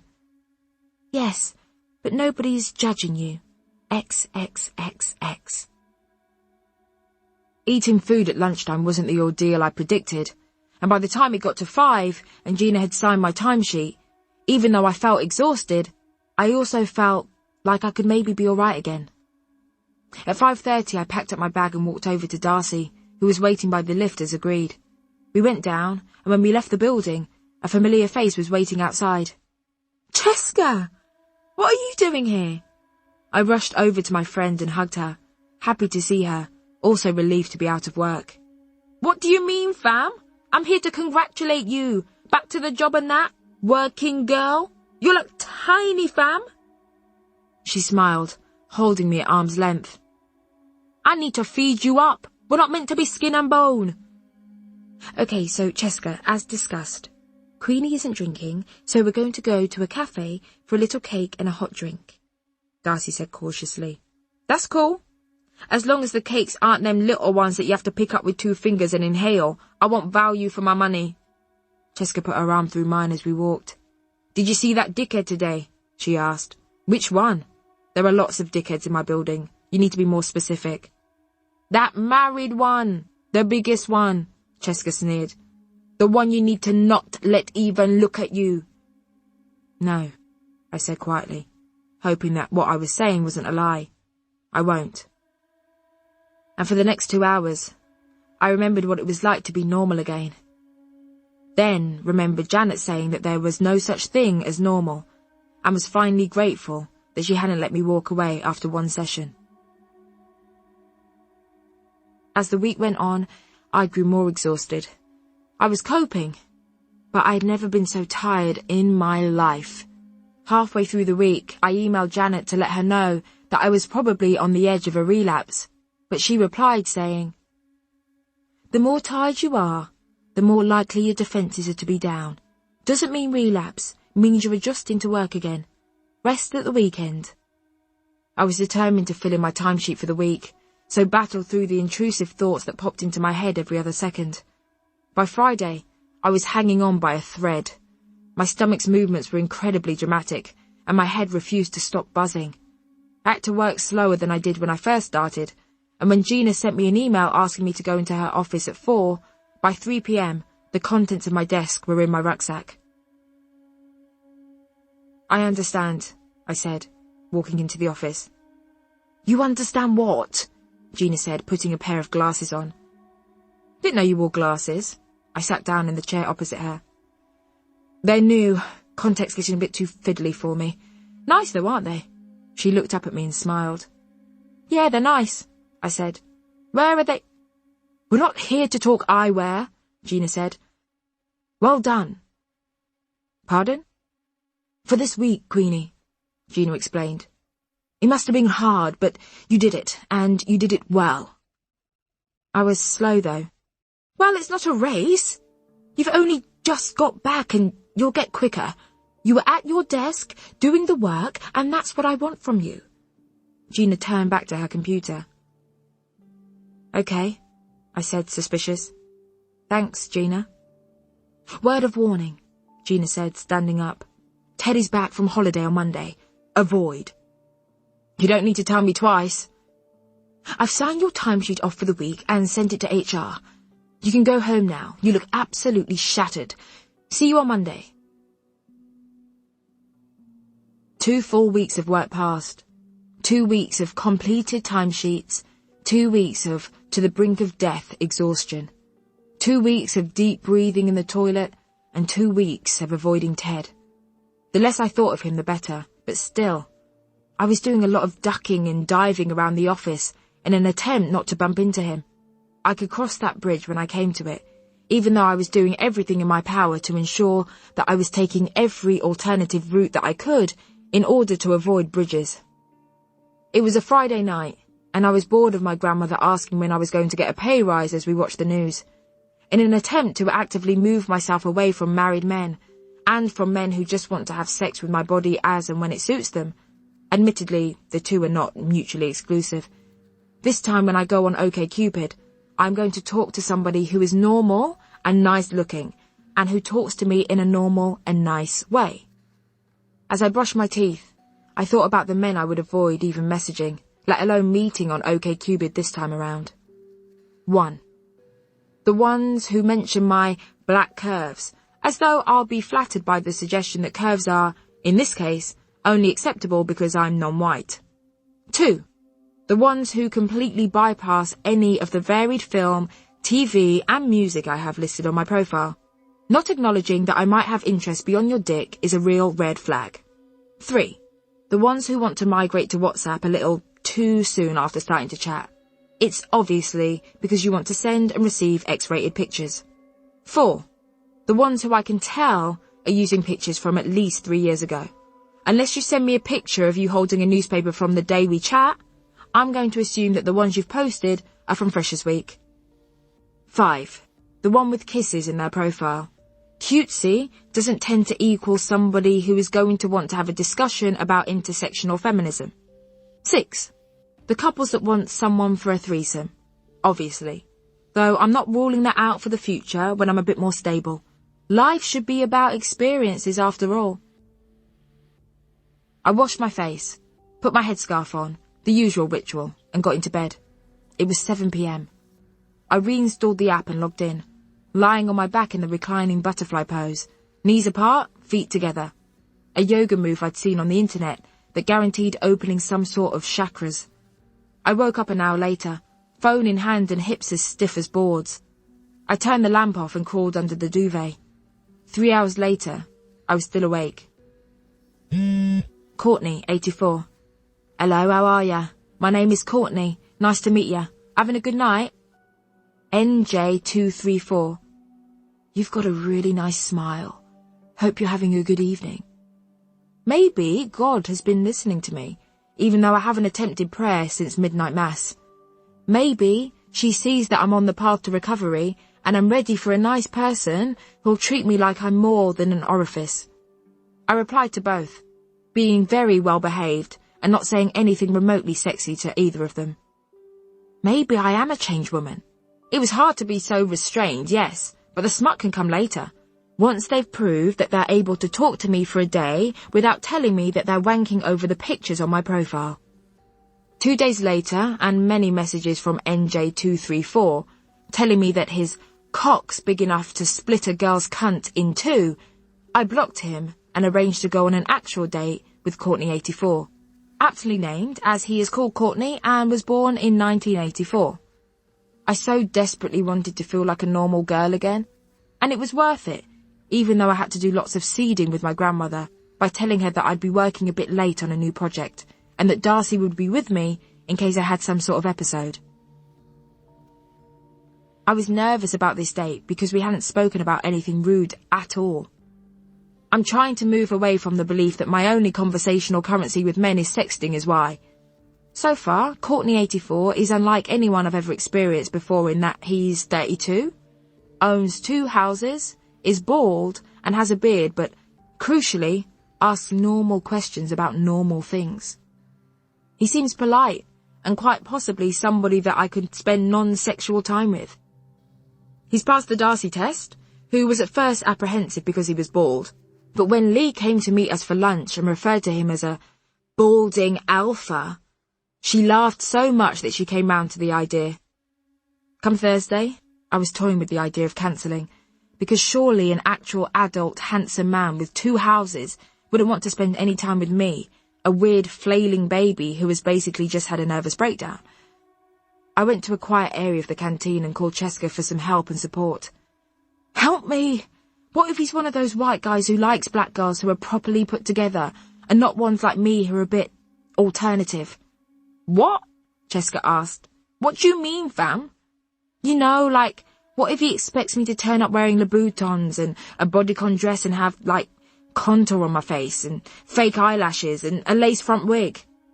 You don't need to go, you know, Cheska said. You're stressing about this when you could just go home after work? I know, but I need to prove to myself that I can do this, that I can be a normal girl and go on a normal date. And maybe that normal date will help to cancel out all of the very, very bad dates. There are ways of being normal that aren't dating, Cheska told me. Please, can we get back on the topic of me not being black enough, please? Fine, Cheska refocused. So you started chatting on OkCupid, yeah? Yes, I confirmed. And on this app, you have pictures of yourself? Yes, 5 of them. And in these pictures, are you standing on one leg showing off the red sole of your Louboutins and wearing a bodycon dress the way I do on Snapchat? Cheska continued with her line of questioning. No. And in any of these pictures, do you have contour on your face or fake eyelashes? No and no. Are you rocking a lace front wig? I'm not, no. So you see my point, yeah? Or do I have to keep on? I do. You don't. And you don't have to dress like the black girls you see on Insta to be black. I looked up from my seat and saw Ted standing in front of me. As we locked eyes, guilt settled on his face. In direct response, my throat seized up and I dropped the phone on the floor. It clattered by my feet and he walked over, reaching down to pick it up. I grabbed at it and looked at him, shaking my head. I put the phone back to my ear and walked away, my legs working very hard to carry me off in a straight line. Wear what makes you feel comfortable in it. Just do you, Cheska said. Remember that time in the playground in year 9, when Tia asked me in front of everyone why I was friends with you, when you were white on the inside and black on the outside like a coconut? Why are you bringing that up, Cheska? I asked, letting myself into the first aid room and sitting on a pile of blankets in the corner. What did I say to Tia then? You said that I could be any type of black girl that I wanted to be. By the time Friday came around, I was so nervous that all I could eat were 2 tiny fruits for breakfast and slowly sip half a carton of soup at lunch. Although Balding Alpha and I were meant to go to dinner, I panicked at 4 p.m. and asked if we could go for a drink instead. I still wasn't great at eating, and a first date didn't seem like the setting to accommodate that. Darcy had to escort me to Brixton after work and sit with me in the pub opposite the bar he'd suggested until it was time for the date. But why are you so nervous? Balding Alpha seems like a nice guy, she said, sitting down at the table. Exactly that, Darcy, I said. This one is nice. Plus, it's been a long time since I went on a date. Don't forget that since Tom, despite me wanting them to be nice and romantic, all of my dates have been sex appointments. What if my chat is all rubbish, and so he hates me and just thinks I'm annoying? I'm not going to dignify that with a response, Darcy said, opening a bag of crisps. No, please don't do this. I'm not fishing. My self-esteem is legitimately so low that I actually feel like he's going to walk in, take one look at me, and then walk out. Queenie, she said sternly, offering me a crisp. No, I don't know how you can eat at a time like this. I pushed the bag away. Anyway, just as importantly, in the unlikely event that he does fancy me, I'm not going to have sex with him. I think that's wise, Darcy said, chewing carefully. You've been through a lot, and I think that if you are going to have sex again, it should possibly be with someone who is not an arsehole. I'm not. I mean it. I promised. I'm trying to turn over a new leaf with this sort of thing. Okay, good. One question, though. If by some fluke he is blind and so is attracted to my personality, can I go home with it? No. Darcy shook her head quickly, her dark hair flashing across her face. But just to kiss him? I asked. Do you want to go back to how you were before? What do you mean? I asked. Put bluntly, when you were just going along with what men did or didn't want from you. All right, I started. Queenie, Darcy interrupted, impatient. If you're serious about prolonging anything then, and I absolutely hate to say this, but you should at least wait until date 2. Women should be free to have sex on date 1, 2, 15, without being judged or cast aside, but sadly, men aren't as evolved as women. Okay, fine. Anyway, all pointless, and yes, I'm being repetitive, but it won't even come to that, I predicted. Let me look at the messages, Darcy asked, reaching for my phone. There's one in particular that proves that he isn't going to see you and recoil, and also suggests that you are the one that won't like him. It made me cringe so much, Queenie. I watched my hands tremble slightly as I slid the phone over. Darcy opened WhatsApp and scrolled up through the dozens of messages we'd exchanged in the last few days.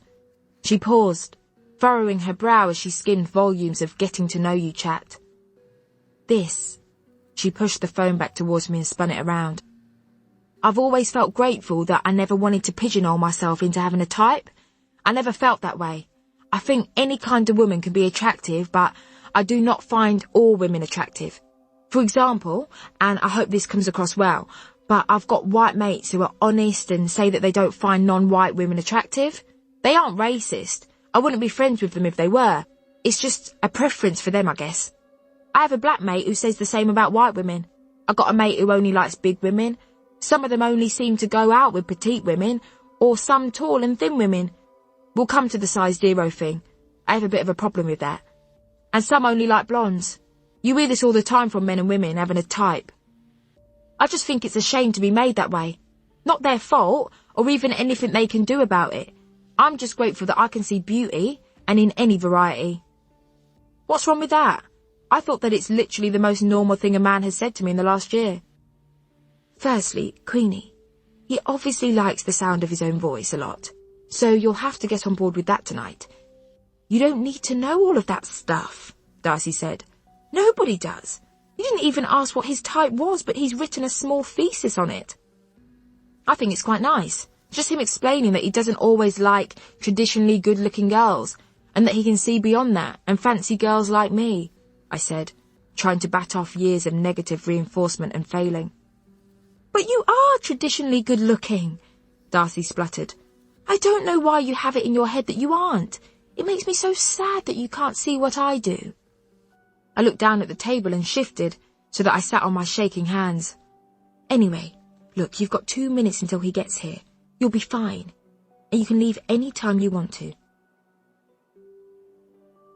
I left the pub and crossed the road, shifting my weight from one foot to the other as I waited. I could see Darcy watching me through the pub window and laugh when I saw her giving me a thumbs up. What's so funny? Come here, give us a kiss then. A man that I hoped was balding alpha in real life descended upon me from nowhere, kissed me on both cheeks, and slipped a hand down so that it rested on my bum. I hadn't expected him to be this forward. Big disconnect between his messages and his actions. I stepped back and took him in. He looked like his pictures. Slightly older, but it was definitely him, even though he was wearing a flat cap to cover his bald head. Hello. I hugged him and did a thumbs up behind his back for Darcy's benefit.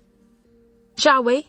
He said, holding open the door of the busy bar I'd been looking at nervously for the last hour. Balding Alpha ordered a bottle of wine, and we drank it quickly, speaking non-stop. We laughed about our families, moaned about living in London, compared dream holidays, our hands occasionally touching and our legs constantly pressed together under the table. He ordered another bottle, and before I could realise how much I was drinking, we'd made our way through a glass of it each, when he leaned over the table and said, "How about I ask them to cork this and we walk back to mine?" "Maybe," I said, standing up to go to the toilet. I had to hold on to a stool to steady myself as it hit me how much I'd had to drink, and in such a short amount of time. I made it to the toilet and opened my bag, retrieving my phone with unusually clumsy hands. I called Darcy with some difficulty, looking in the mirror above the sink, staring at myself in some weak attempt to sober up, purely through focusing my eyes on my own reflection. "Are you okay? Are you safe? Is he a psycho? Are you having a wobble? Do you need me to come and get you?" Darcy asked, her voice high. "Simon, get my coat!" "No, but shall I go home with him, Darce? I've had, I think, the equivalent of like a bottle of wine, and so, Darcy, I am feeling quite loose and free." I leaned on the sink to balance myself. Fuck it. Did you see that he stopped me when he saw me? He is so confident. It's amazing. And his bald head is quite sexy. "No, you aren't doing it. Think of your grandmother," Darcy warned. Be careful, please. I don't want you to jump back into a pattern that made you ill in the first place. Remember why you're going on a date and not just meeting him at his house, because you want something long-lasting. Darcy, he is an adult. I am an adult. Sort of. Yes. I am less of an adult than him, but he is an adult grown man and I'm a grown woman like Beyoncé sings, and he surely will respect me enough to continue things if he so wants to. Both adults. I stopped talking when a man walked into the toilet. Excuse me, sir, I slurred, looking around the toilet for another woman to back me up and chase this pervert out. I only saw urinals. Sorry. I walked out of the men's toilets and put my phone back in my bag, managing to get back to the table in one piece. Balding Alpha was tapping on his phone. He looked up as I sat back down, placing it face down on the table. Ready? He smiled, standing up and grabbing the bottle of wine. We left the bar and crossed the road. Balding Alpha slipped his hand in mine, and I wondered if it took me more than 5 seconds to pull my hand out of his because I was drunk, or because the counselling had worked. As we walked back to his house, he spoke, at length, about himself. I didn't mind, because I wasn't entirely sure that anything that came out of my mouth was going to make any sense. Here we are, he said, as we got to one of those ex-council houses that have in recent years either been bought by property developers or young people whose parents are happy to help with the deposit. Come in. A wall of heat hit me as I stumbled in. I looked around and familiarised myself with his house. If I knew where everything was, I'd be able to keep my anxiety at bay. I'm going to hang my suit up, but let me just... He bent down and kissed me having to crane my neck 90 degrees to work with his height. He left the kitchen so swiftly that I was left standing there, pouting as though kissing the invisible man. I was thirsty and thought it might be weird to look for a cup, so stuck my head under the tap and turned on the cold faucet. You could have asked for a glass, Courtney said, walking back into the kitchen in nothing but a pair of tracksuit bottoms. But you might have laced all of your glasses with drugs, I said, wiping water from my mouth with the back of my hand. What? He said, going to the cupboard and retrieving 2 wine glasses. I watched his body open-mouthed. Nothing, I gulped, as I took in the muscles that rippled down his back. Do you go to the gym a lot? Jiu-jitsu? The torso ain't what it was 10 years ago, though. He turned to face me and patted his six-pack. What was it 10 years ago? I marvelled. Are you sure you want to see me naked? I don't go to the gym at all, and the thing I eat most is chocolate. I mean it, like family-size bars. Don't be silly, Balding Alpha said, leading me into the living room. You have a beautiful face. Wait here, I'm just going to go and get a condom. He stood up and turned to look at me. Wait, at what point had he decided that we were going to have sex? He bent down and pulled the shoulder of my dress down, licking the skin that was underneath. Tastes like chocolate, he said as he left the living room. Why was I surprised? When he came back into the room, I was getting my coat on. Where are you going so soon? He asked, flopping onto the sofa and pulling me down with him. I think I should go. I'm not feeling so good. Nah, you're fine. Sit down, he said, stroking my thigh. That did actually make me feel not so good. I opened my mouth to say, sorry, I just feel like I shouldn't do this. I don't think I have a very good relationship with sex. And I thought I was getting better, and this is the worst idea. And also, what you said was racist, whether you know it or not. So I'm going to take myself home. But instead I said, the chocolate thing. Why? The chocolate thing? He laughed nastily. I knew you were one of those. One of what? One of those Black Lives Matter girls. Of course I am. It says it really high up on my dating profile. At least I no longer had to worry about how I was going to sober up. I was halfway to stone cold sober in a second. Don't you think it's just a stupid movement? He asked me, quite seriously. Look, don't get me wrong, I'm not racist or anything. Always good to say it. But don't you think it causes more problems than it solves? Yeah, I really need to go, I sighed. bored of the discussion before we even got into it. This is a bit much for a first date, Courtney. Really? I thought you'd want to be challenged, strong black woman like you, he said, arrogance flashing across his face. We can sit and talk about music, about films, about all that nonsense, but don't you want proper conversation, proper stimulation? Well, not when it's about this. I expected to go for a drink with a nice man and talk about everything but this. I shouldn't have to defend myself and my beliefs. Sorry, no, come on. I don't want to upset you. Let's talk about something else. He poured himself more wine as I looked at him, knowing exactly what would come out of his mouth next. I bet you think that you can't be racist to white people too. 2 hours. We debated, non-stop, for 2 hours. I kept my coat on.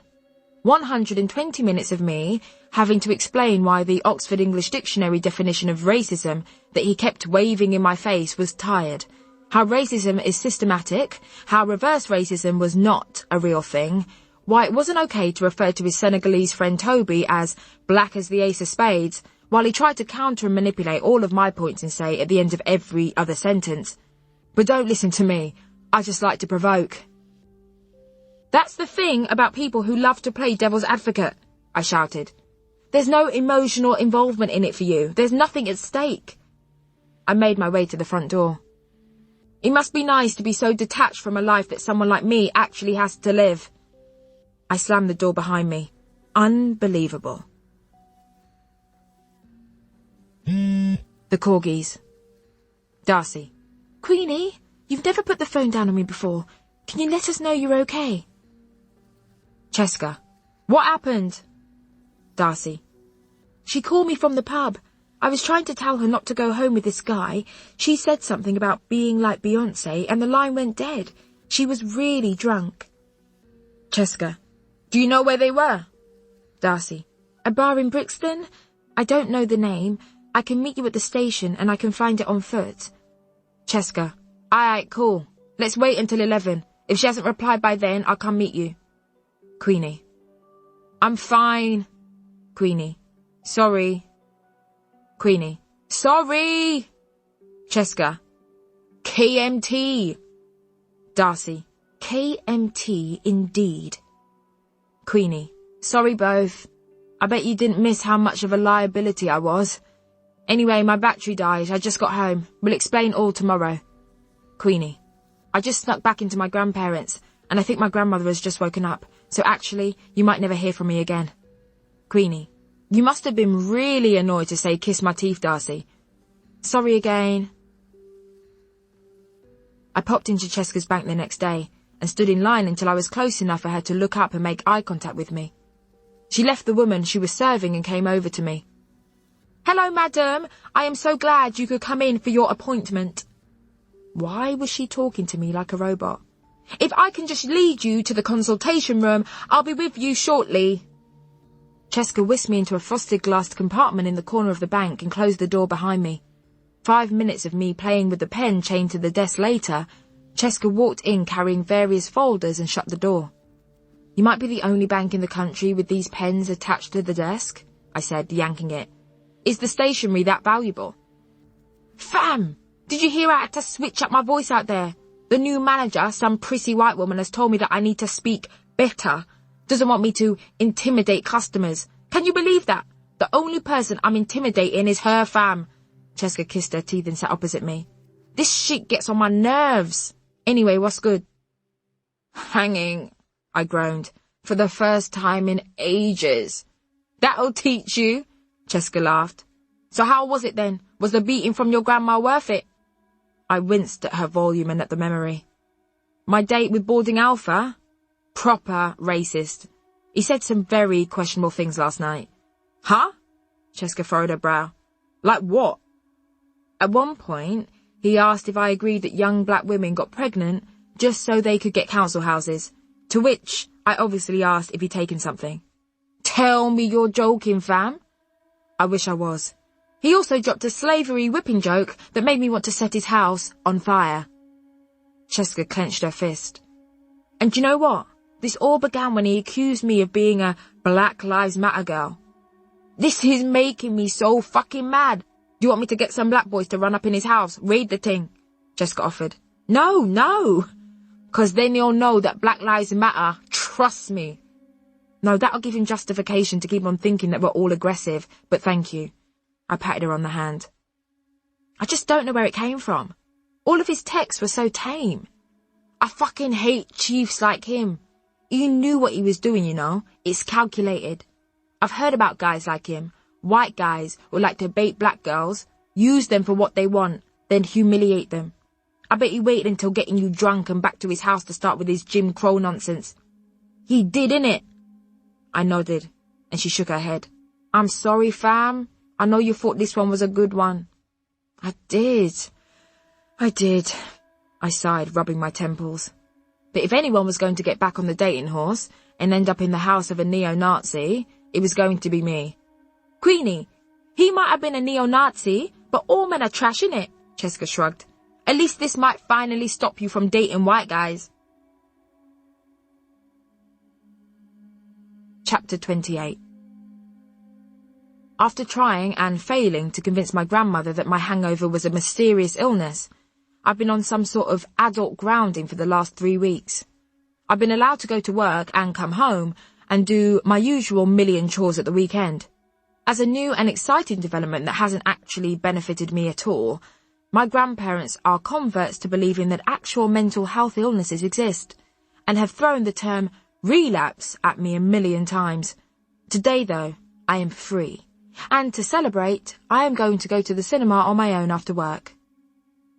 The working day is getting easier, not in the way of a Karate Kid, wax on, wax off style improving by the hour montage or anything, only that I don't want to run screaming from the building now. And if I keep this up, with the money from my mum, I can think about renting somewhere. I can live on my own, which will obviously come with huge adjustment hurdles, but crucially, those issues can be overcome. The perks of behaving properly at my job and actually doing the work meant that I was having to do more stuff because my colleagues and bosses were seeing me as a responsible professional human. Determined to get to the 6 p.m. showing after work, I battled through and left only an hour late. The lift doors opened for me to go down and I stepped in and looked up. Queenie. Ted looked frightened to see me. Have a nice evening, he said, his voice catching in his throat. He ran his hands through his hair agitatedly. I turned to step out, but the doors closed before I could. I kept my mouth shut and stood as far away from him as I could, practically becoming one with the metal walls. I could hear him breathing loudly, rapidly. I looked over quickly. He was sweating. We got to the ground floor and I shot out, throwing my security pass at the barriers and crossing the foyer at the speed of light. I escaped from the building, and when I was sure that he couldn't see me, sat on a bit of wall. I could feel my chest tighten and the first swoops of panic. I closed my eyes and breathed in for 3 seconds, then out for 11. Panic was coming at me in choppy waves. My legs began to shake, so I leaned onto them with my elbows to keep them still. I squeezed my eyes closed tighter and tried to remember my safe space. My arms started to shake so much that my elbows slipped off my thighs. I sat up and opened my eyes. Why wasn't this working? I looked ahead. Ted was in front of me, far away, but close enough for us to see each other. Next to him, a woman. She was turned away from me, so all that I could see was that she was blonde and wide-set. Ted turned on his heel, so that I was looking at both of their backs. I couldn't look away. He put his arm around the blonde woman and tried to steer her away. Where are we going? I heard her ask. We need to go this way, he said. But the tube station is this way, she said, turning around and looking past me. I was hardly anything of significance. What was of significance to me, though, was her stomach, swelled outwards, and her hands lovingly caressed a very sizable bump. The corgis. Cheska. I'd want to know, if I was her. Cheska. Rather be single than married to a cheat who was fucking about when I was pregnant. Darcy. I feel sorry for her, but imagine how bad Queenie would feel if the revelation sent his wife into premature labour. Cheska. Can you at least get him fired? Queenie. But that would mean throwing myself under the bus with him. Queenie. My chair was turned around and I came eye to eye with Gina. "Eyes on the computer, not the phone," she said, spinning my chair back around so that I was facing my screen. "Don't let me down, please." "Sorry, Gina, no, I'm not. I wouldn't," I whispered after her. I did actual work for the rest of the day, with only one very small break to arrange a house viewing, asking for one of the women estate agents to show me round this time and bringing Cheska with me. Is this what growing into an adult woman is? Having to predict and accordingly arrange for the avoidance of sexual harassment? I started to pack my bag at 5, ready to meet Cheska before the house viewing as soon as it hit 5:30. By now, I was well versed in estate agents showing you the house with 10 other people waiting to go in after you, and I was determined to get there first. On my way back from the toilet pre-leaving, I saw Ted lurking by the kitchen and sped up to get to my desk. By 5:31 p.m, I was in the lift. I walked out of the building and smack bang into him. His eyes red-rimmed, and his usually pristine every strand has a place hair a mess. He took a sharp drag of his cigarette and pulled it from his mouth. "Please, let me speak to you," he said, his voice wavering. He snatched at my arm with a free hand. "Fuck off!" I growled, trying to pull my arm out of his grip. He was stronger than he looked. "Let me talk to you. I need to explain, please. I need to do this." "Exactly. You need to do this for you. It's not about me," I said, panic rising again. "It's always about you. I've only ever been a need for you to fulfill. I realize that now. Please leave me alone. If you don't let go of me, I'll scream." "Sorry." He let go of my arm. "Don't you see? This is what you do to me." "No, it's not me doing anything. It's you. You get fixated on things and you're consumed by the latest source of excitement until you get what you want from it, Ted." I was so frustrated that I could have burst into tears on the spot. "Fuck off!" "I need you to forgive me." "What? Why?" I shouted. I didn't care who was looking. "Can we go to our place, to the park?" "No, Ted, we can't. If there's something you need to say, please say it here and now. And then I'm going. I mean it." I started my calming breathing. "Fine," he said, dropping his voice. "I've had 2 major breakups in my life, Queenie. And after each of them, He paused for a dramatic effect. "I tried to take my own life. Nobody knows this, just my family, obviously, because they had to pick up the pieces, and my wife." He paused again. I couldn't deal with the thought of being alone. So, when my wife came along, well, before she was my wife, I knew that because she was older and wanted children soon, she wouldn't leave me. So we got married, and everything since has all been so quick. And I should have thought about it, I know, but I didn't, because I was just so relieved not to have to be alone anymore. But then I met you, and you turned my life upside down. Another pause. "You said it yourself. You're young and you're so appealing with your beautiful big lips, that skin and those curves." He stopped talking to light another cigarette. "Do you have anything to say?" he asked, after taking an aggressive drag. "Don't you care about what I've just told you?" "I don't," I said, though internally, obviously I did care about the suicide part, if it were true. Who knew anymore? "I guess I deserve that," Ted said, running his hand through his hair, his trademark move. "I should have told you about the bait." "For the 100th time, you should have just left me alone!" I screamed. I was sure everyone in the square looked over. "I hate you!" I screamed again, shaking. "You trying to kill yourself has nothing to do with me. Everyone has problems, Ted, and it doesn't excuse what you've done. Leave me alone." "You're a prick!" Cheska ran into my eye line and swung her Longchamp handbag into Ted's face. When did she get here? "Get the fuck away from her now!" she barked, swinging the bag again and catching him on the shoulder. He put his hands up to protect himself, his cigarette still lit. "Guys like you make me fucking sick. You're married, bruv. You've got a baby on the way. Go home to your fucking wife. From when I was walking over, I could hear Queenie telling you to back off." Cheska stood firm and pulled her arm back, ready to strike again. "What's wrong with you, bro?" A guy that looked like Ted came running over to protect his fellow man. "Are you all right, mate? Do you need me to call the police?" he asked, making sure he kept well clear of a handbagging. "Nah, bruv. The only police I'm calling is on this dickhead here. He's harassing my friend," Cheska shouted. "From over there, I could hear her asking to be left alone, and nobody wanted to help. But you want to come running when the man is being troubled. You got it all wrong." "Okay, fine, sorry." The man backed away, his hands in the air. "As you were." "You heard what I said." Cheska turned her attention back to Ted. "You want to come round the corner, fam?" She stared dead into his eyes until he looked at the floor. "Didn't think so. If you come nearer again, I will done you, I swear. No emails, no chats, no waiting outside the building, no looking at her, no nothing." Cheska smoothed her shirt down and pulled me away. The next day, a letter appeared in my pigeonhole. "Dear Queenie, I just wanted to say thank you for letting me speak to you. I understand how hard this has all been, and I know it is all my fault. For what it's worth, I wish I'd done that much sooner. You're such a sweet and sensitive person, and I should have seen that beneath the steel. Yesterday I told you things I never thought I'd tell you. I know they don't make up for anything, but I hope they at least make you understand me better.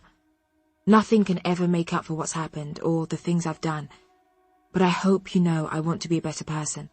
I also want you to be happy and know that I have been an impediment to that. Above all, I'm sorry. And yes, I hope you confide it in your heart, not to tell my wife about us. I know I have no right to demand that, but I do at least believe that no good can come of it for anyone. I wish you nothing but happiness and love and decent people in your life. I hope that, if things don't work out with my marriage, you might welcome me back into your life. Love, Ted. XXX. P.S. Your friend has some swing on her." Before I left work, I put his letter on Gina's desk. I didn't care what happened to me. There was no way I could carry on with this if I wanted to get better. On Friday, 5th of December, Gina.row at dailyread.co.uk wrote at 11:34. "I'm guessing this is a little late, but thanks for the letter all the same. I should have listened to you. He'll be gone by Monday." Chapter 29. "I've got a task for you," Gina said, standing over my desk. "We need a piece written for the gigs page and Josie is off. Can you step in?" What do I need to do?" I asked, the weight of responsibility crashing over me like a wave. "There's this hot young thing everyone's talking about, a singer called... I don't know how to pronounce it. Big hair, started her own record label, high-pitched voice." "I think I know who you mean," I said. "She's playing at Heaven and we need someone to do a write-up. You're urban, aren't you? You probably know about this sort of thing." "Am I that urban, Gina?" I asked her. "Anyway, gig is tomorrow. The PR gave us 2 tickets. 500 words from you, please. You won't get paid more, but good for the CV. File by Tuesday." "I don't think I've ever been described as urban before," I said to Cheska, looking around the club. "Fam, you're not urban," Cheska shouted over the noise of the crowd, who were talking over the support act, a young black guy with a high top on the stage with a looping machine. "I think that guy thinks he's urban with that hairstyle, though," she laughed, her whitened teeth lit blue by the club lights. "Hold this, I want to go toilet before she starts." Cheska handed me her glass and walked off in search of the loo. "Please don't leave me. I'm still not okay with crowds," I whined in the direction of her back as she pushed through. I took some deep breaths and looked at my shaking hands. "Careful!" I yelped, as a blonde boy wearing what he probably typed African print dashiki shirt into eBay for fell into me and spilled Cheska's drink down my arm. He stood up straight and sniffed, handing a little bag of powder to his friend. "Do you mind?" I shouted, staring at the boy and his friend, a short brunette with a piercing that went through her bottom lip. "What? We're not doing anything," she snapped, staring at me and putting the bag in her pocket. I turned back to the stage. Seconds later, the boy fell on me again, this time staying where he landed. "Fine," I huffed, squeezing through sweaty bodies until I got to an open space. I looked around for Cheska as panic began to rise up from my feet. I found some room to breathe at the bar and leaned against it, steadying myself. "Have I met you before?" A good-looking sandy-haired man leaned over and shouted into my ear. "I don't know, have you?" I asked him, leaning away. "Who knows?" he smiled. "Maybe you've just got a familiar face." "Maybe," I said, turning back to the stage. The man leaned into me again. "Is this the first time seeing Nao play?" "No, and I've actually got to review her, so I'm going to pay attention if you don't mind," I said, not wanting to be rude, but mainly not wanting to talk to anyone but Cheska, who was still not back from the toilet. "It's just a support act. You've got time until she comes on," he mansplained. "Can I get you a drink? Yours looks like it's almost done." "No thanks, I'm not drinking," I said stern. "This is my friend's." "I usually drum for her." The man leaned against the bar, pleased with himself. "That's nice," I said, my eyes still on the stage. "Can I get you a soft drink at least?" I looked around for Cheska again. "There you are. The toilets are full of druggies, fam. I watched about 10 pairs of girls go into the cubicles giggling and come out sniffing when I was standing there needing a piss." Cheska looked at the man. "Who's your friend, Queenie?" "Sid," he said. "I was just asking your friend here if she wanted a drink, but she seems to be too into this guy." He gestured to the stage. "Fam, let him get you a drink. He's buff," Cheska said into my ear. "Bit older too. Nice." "You have him then," I said, handing her drink back. "If I liked white guys, I'd be all over him," she said, winking at me. He smiled back fearfully. "We should get closer to the stage, come on." "Nice to meet you." I pulled Cheska by the arm. "You shouldn't encourage me. You know I'm trying to be better at this stuff, Cheska," I said when we found somewhere to stand that allowed me to see the stage. "I wasn't telling you to sleep with the guy, Queenie," Cheska shouted behind me. "Nothing wrong with a little flirt. Besides, no wedding ring." "Too soon," I said. "Besides, rings can always be taken off. Look, she's coming on." "It was so good, Darcy. She was amazing," I chattered. "She had this transfixing neon light show in the middle of the stage that pulsed with the bass, and the band were amazing, and the songs." "So you had fun then? That's good," Darcy said encouragingly. "Yes, I did, for the first time in a million years, and no men, if you can believe it. In fact, you'll be so proud of me. This guy, this drummer, and drummers are obviously the best band members, you know, because of the arms and the rhythm. Well, he asked to buy me a drink, but I very firmly said no." "Oh, well done." "Thanks." He was one of those mainstream millennials, which wasn't so appealing, but I wouldn't have let him buy me a drink, even if he wasn't. He didn't try to bang me on sight, though, so that's something, I guess.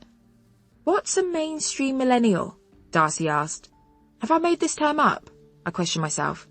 I'm sure I've seen it on the internet. You know, those men, bike riding, knitted jumper, loves Jeremy Corbyn, pretends Facebook isn't important to them, but it really is. I was met with a blank stare, so carried on. Craft beer, start-ups, sense of entitlement, reads books by Alain de Botton, needs a girlfriend who doesn't threaten their mediocrity. "Oh, right," Darcy said, not as mediocre man-hating as me. "Anyway, well done you. One of these days we'll go a week of conversation where we can pass the Bechdel test." Wouldn't go that far. Right, as much as I love tea and talking, I need to go and write this gig up for Gina.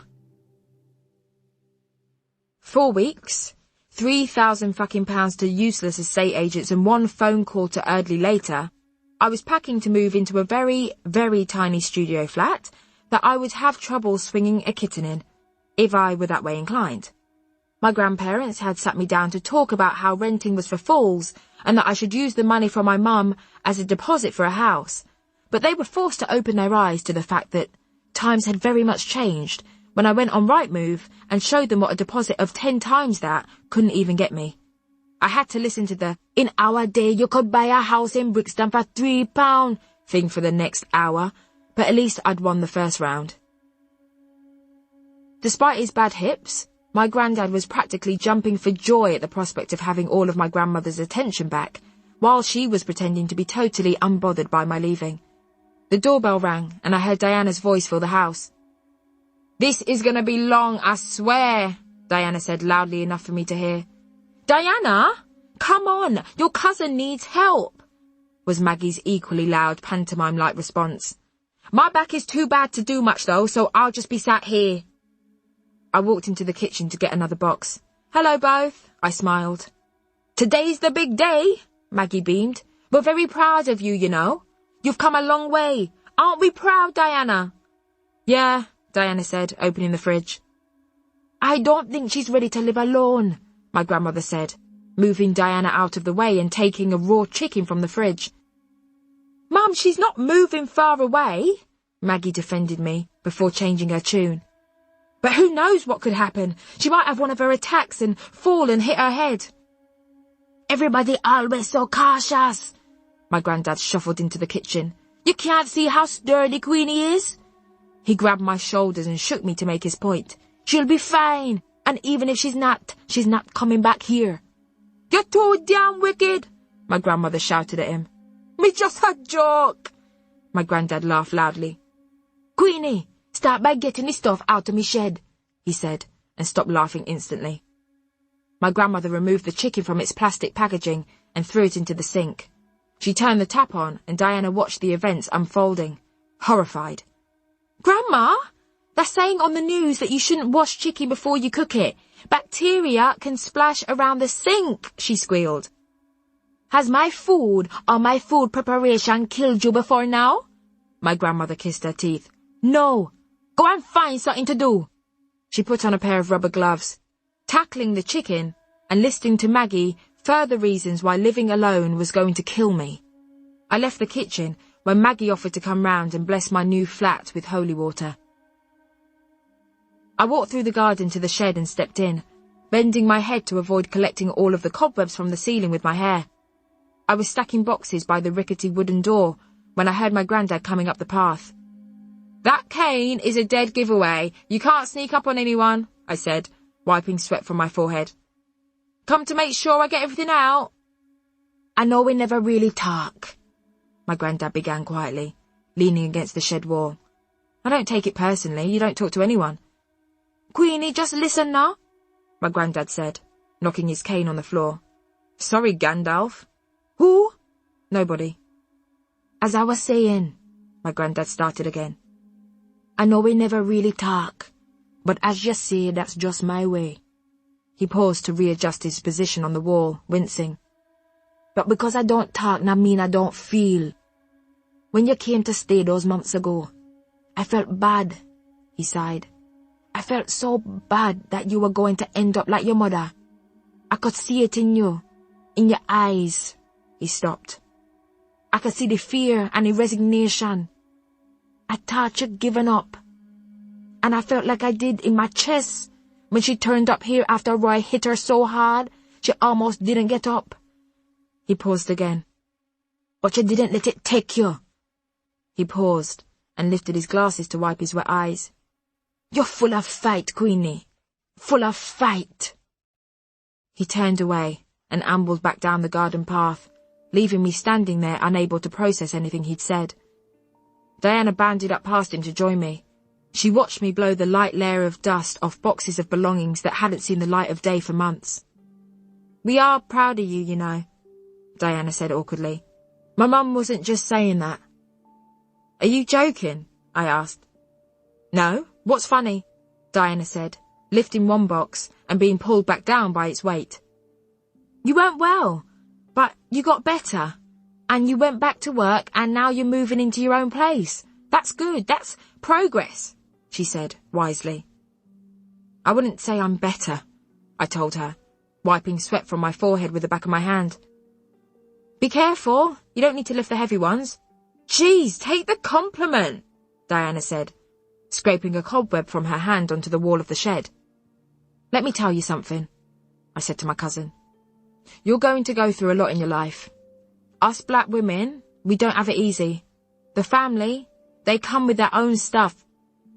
"You don't have to tell me about that," Diana cut in. "And school, university, work, it's all going to come with its stuff. You'll meet people who don't see race and are colourblind, but that's a lie. They do see it, I explained. I knew how my cousin's attention span waned when being taught anything, so I tried not to sound like I was lecturing her. And people should see it. We're different, and they need to accept our difference, I continued, and Diana nodded along. I kept going while I had her. We aren't here for an easy ride. People are going to try and put you in a mould. They're going to tell you who you should be and how you should act. You're going to have to work hard to carve out your own identity, but you can do it. I'm not going to tell you about men until you're older, but that's a discussion we're going to have, I told Diana. Or women, whoever, whatever. It's your choice. You think with Grandma I'd have a choice? Diana pursed her lips at me. Anyway, I said, I'm here with you. Remember that. I know, cuz. Diana smiled. I hope I can grow up to be as strong as you are. I clambered over boxes and hugged Diana. Queenie, she said. Yes, Diana. Can I come and stay with you when Mum gets on my nerves and I need somewhere to just kick back and relax? No. Chapter 30. We are gathered here today, Cheska began, standing to address those of us sat around the large circular table. It's not a wedding, Diana shouted, cutting her off. Hello, I know that, little Miss Attitude, Cheska said, raising an eyebrow. I looked around the quiet Italian restaurant to see who else's dinner my family was disrupting. As I was saying, we are gathered here to celebrate the well health and recovery of your girl and mine, our warrior, our bad boy, Queenie Jenkins, Cheska said, surveying everyone around the table to make sure they were paying attention. This year has been a madness, but she's pulled through it, even if I had to swing for man. Here, here, Darcy shouted, putting her arm around me. Swing for which man? Diana asked Cheska. Everyone turned to look at me. You'll find out when you're old enough, Cheska told her. I'm her cousin and I'm 15. You can tell me. Diana looked at me. It's nobody, nothing, I said, glaring at Cheska. And if she can get through this year, she can get through anything, Cheska continued. What else was she going to say? I looked around again as my face got hot. That's it, I'm done, let's eat, Cheska said, sitting back down. I'd like to say something, Darcy said, standing. She patted her floral dress down and opened her mouth to speak. Please, I said, covering my face with my hands. Now, I haven't known Queenie for as long as you guys, but when I met her, I knew that she was great. I yanked Darcy back down into her seat. That's enough, thanks. Well, I want to say something, Diana said, standing on her seat. Diana, get off the chair, my grandmother and Maggie said, staccato and in unison. I think that Queenie is very brave and I'm very proud that she's my cousin, she said quickly, stepping down. Yes, we're all proud of you, Queenie, Maggie said. In fact, before we say grace, I'd like to say a few words in Jesus' name. No grace today, Maggie, your father needs to eat, my grandmother cut in. Thanks, everyone, that's enough, I said, taking a sip of water. The lump in my throat was rising. She's my daughter, my mum said, looking at Maggie pointedly. So, I'm going to say something. Everyone turned to look at my mum. Go ahead, Sylvie, said my granddad, trying to hang his cane on the back of the chair. Next year is going to be better, my mum said, picking up her wine glass. To Queenie. To Queenie, the table said. Everything okay? Darcy asked quietly, knowing how little I liked being the focus of attention. Yes, all fine. I looked down at my pizza and began to cut into it slowly. Trust my appetite to start waning at the dinner to benchmark my getting better. Oh, hello, you, I heard my mum squeak. My eyes still fixed on a piece of mushroom that looked particularly challenging. Don't you look well, Cassandra? You've really blossomed since I last saw you. I looked up and saw Cassandra standing behind Diana's chair, biting her lip aggressively. She flipped her hair over her shoulder and smiled as our eyes met. Why are you here? I asked, turning to look at Darcy, who shrugged, and smiled at me as if to say, "Sorry for majorly fucking up, but I thought it would be okay, though now I realise that I was totally wrong about that." "Have you come for your money?" I asked dryly. "I can't pay you back yet, but I will." No, don't worry about that." "Okay," I said, with no choice but to accept her presence. "I'll tell the waiter that we need another chair and menu." I stood up to find someone and Cheska stood up too. "Want me to handle it?" she asked. I shook my head and walked away from the table. Cassandra followed me, and we stood by the waiter's station, both staring ahead. "Go on then," Cassandra broke the silence. "Have a go at me, tell me I told you so." I looked at her and caught the tail end of her rolling her eyes. "Why would I do that?" I asked her. "I've never done that." "Because I went running off to the middle of nowhere with a guy who started sleeping with a new colleague after 2 weeks of us being there." "I didn't know that," I said, completely unsurprised. "And even if I did, I wouldn't say I told you so." "I thought Darcy would have told you. I messaged her a few weeks ago and asked if you hated me." "No, I had a lot going on, Cassandra. Too much to waste time hating you. Though I'm guessing you knew that?" I asked her. "Things were falling apart before you left. Darcy filled me in, but I didn't want to text you. I thought it might be too, I don't know, whimsical." Cassandra shrugged. "When I caught Guy cheating, which he did in our bed, by the way, I packed my stuff up, but he did his usual transitional weakness spiel and I forgave him. Again. But when he did it again, I left him." I looked around to see if a waiter was coming. I'd have to build a chair for her at this rate. "Cassandra," I turned to her. "You haven't even said sorry?" "Well, I am sorry, obviously." She rolled her eyes again and flipped her hair over her shoulder. "It's not in any way obvious." For the first time ever, I was actually standing up to her and not feeling terrified. "I'm sorry," she said quickly. "Okay?" "Cool." I put my arm around her stiffly. I was a stronger person now, and one that wasn't going to be petty even if it killed me. Let's put it all behind us and move on. "That's very adult of you," she exclaimed. "Did you have a lobotomy?" "Well, I'm trying to be better at letting things go." "What is it you said to me?" I snorted. "Some of us don't let the past dictate the way we live our adult lives." I mimicked her voice so perfectly that she looked shocked. A waiter finally made himself known, and I asked him to seat Cassandra. It would be one of Maggie's blessings if I were able to eat anything at this meal. We sat down and tried our best to hold our independent conversations, despite being distracted by Maggie lecturing our table, and all surrounding tables, on how Brexit would fuck us all over, but how, ultimately, faith in Jesus would save us, with my granddad being uncharacteristically vocal in his support. "This sparkling drink is nice," my grandmother said to the table. "What do you think, Wilfred?" She was trying to get him off Maggie's line of fire before he had a heart attack.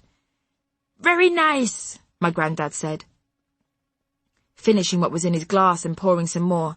"I've had 3 now." "You know that's alcohol," I said to my grandmother across the table. "No, it's not. It's a sparkling soft drink."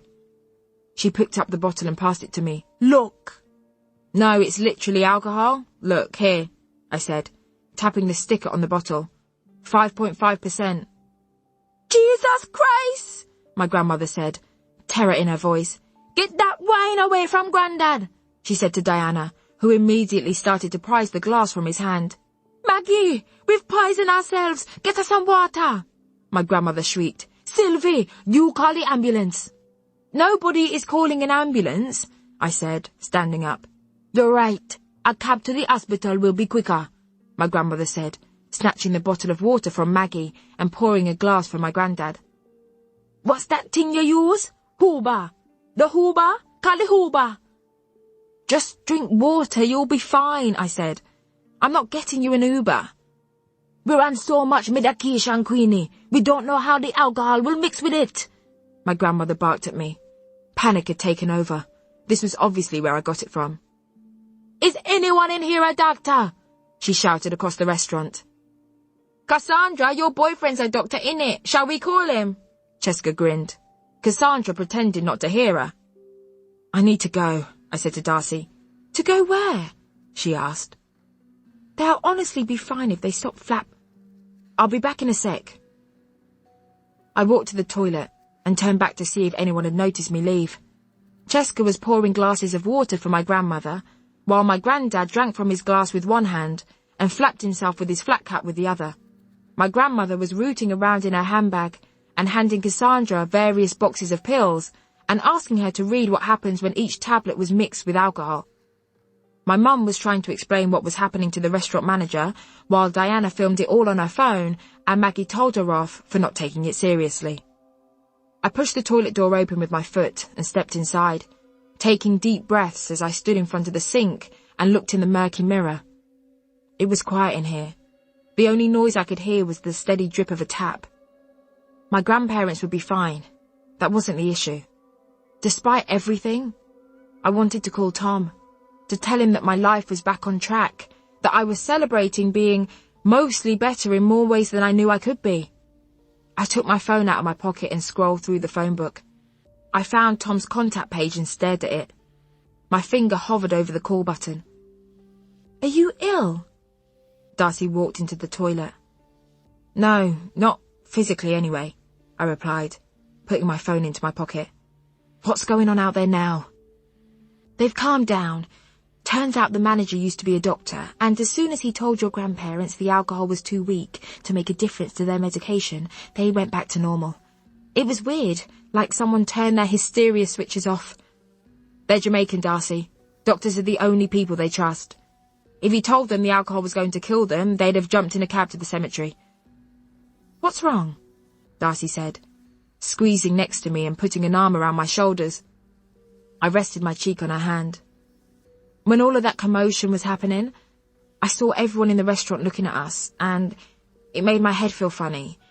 And when my head felt funny, my stomach dropped, and I felt a bit like I did before.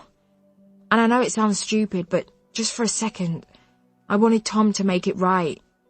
After everything, "Yes, Queenie, that sounds incredibly stupid," Darcy said, interrupting me.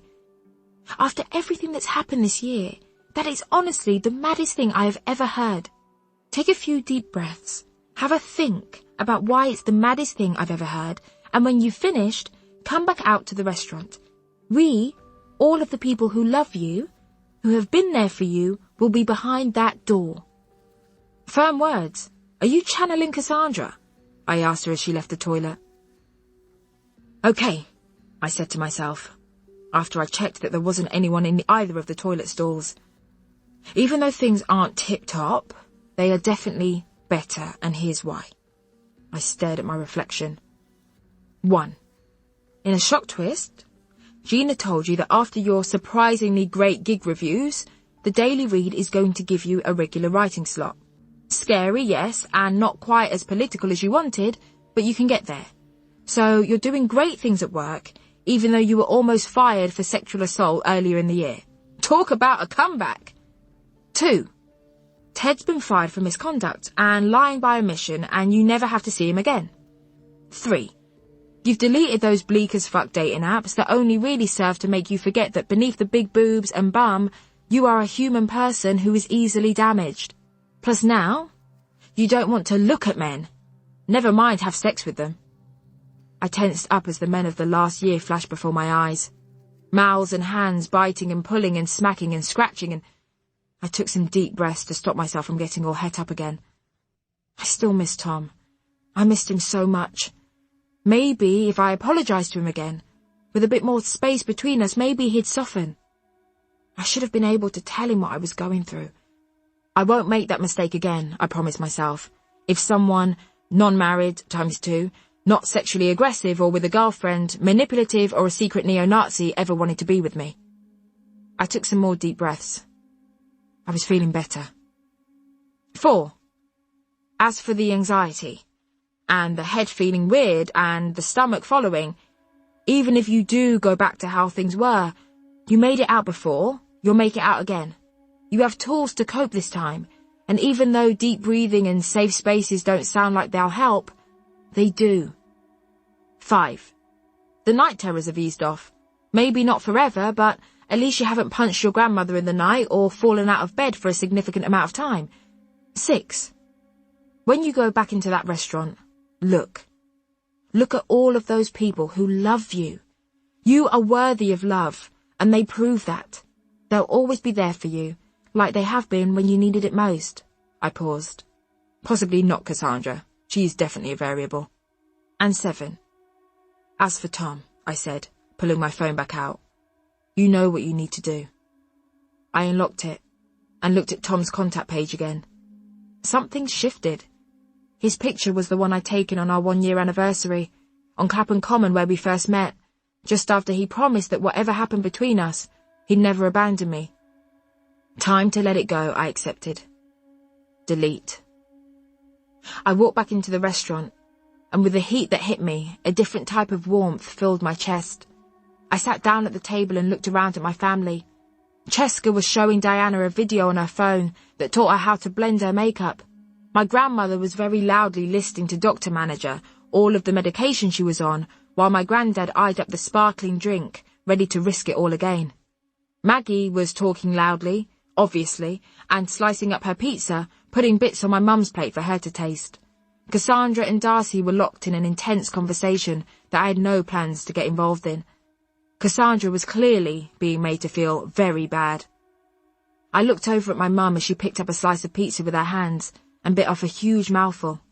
She threw her head back, laughing so hard at something Maggie said to her that she put the pizza down and slapped her thighs with both hands. I stood up to pour myself a glass of water, and we looked at each other as she turned in my direction. She smiled at me, and I smiled back. "My queen," she mouthed, lifting her glass. Queenie, a novel, is available in print from Scout Press.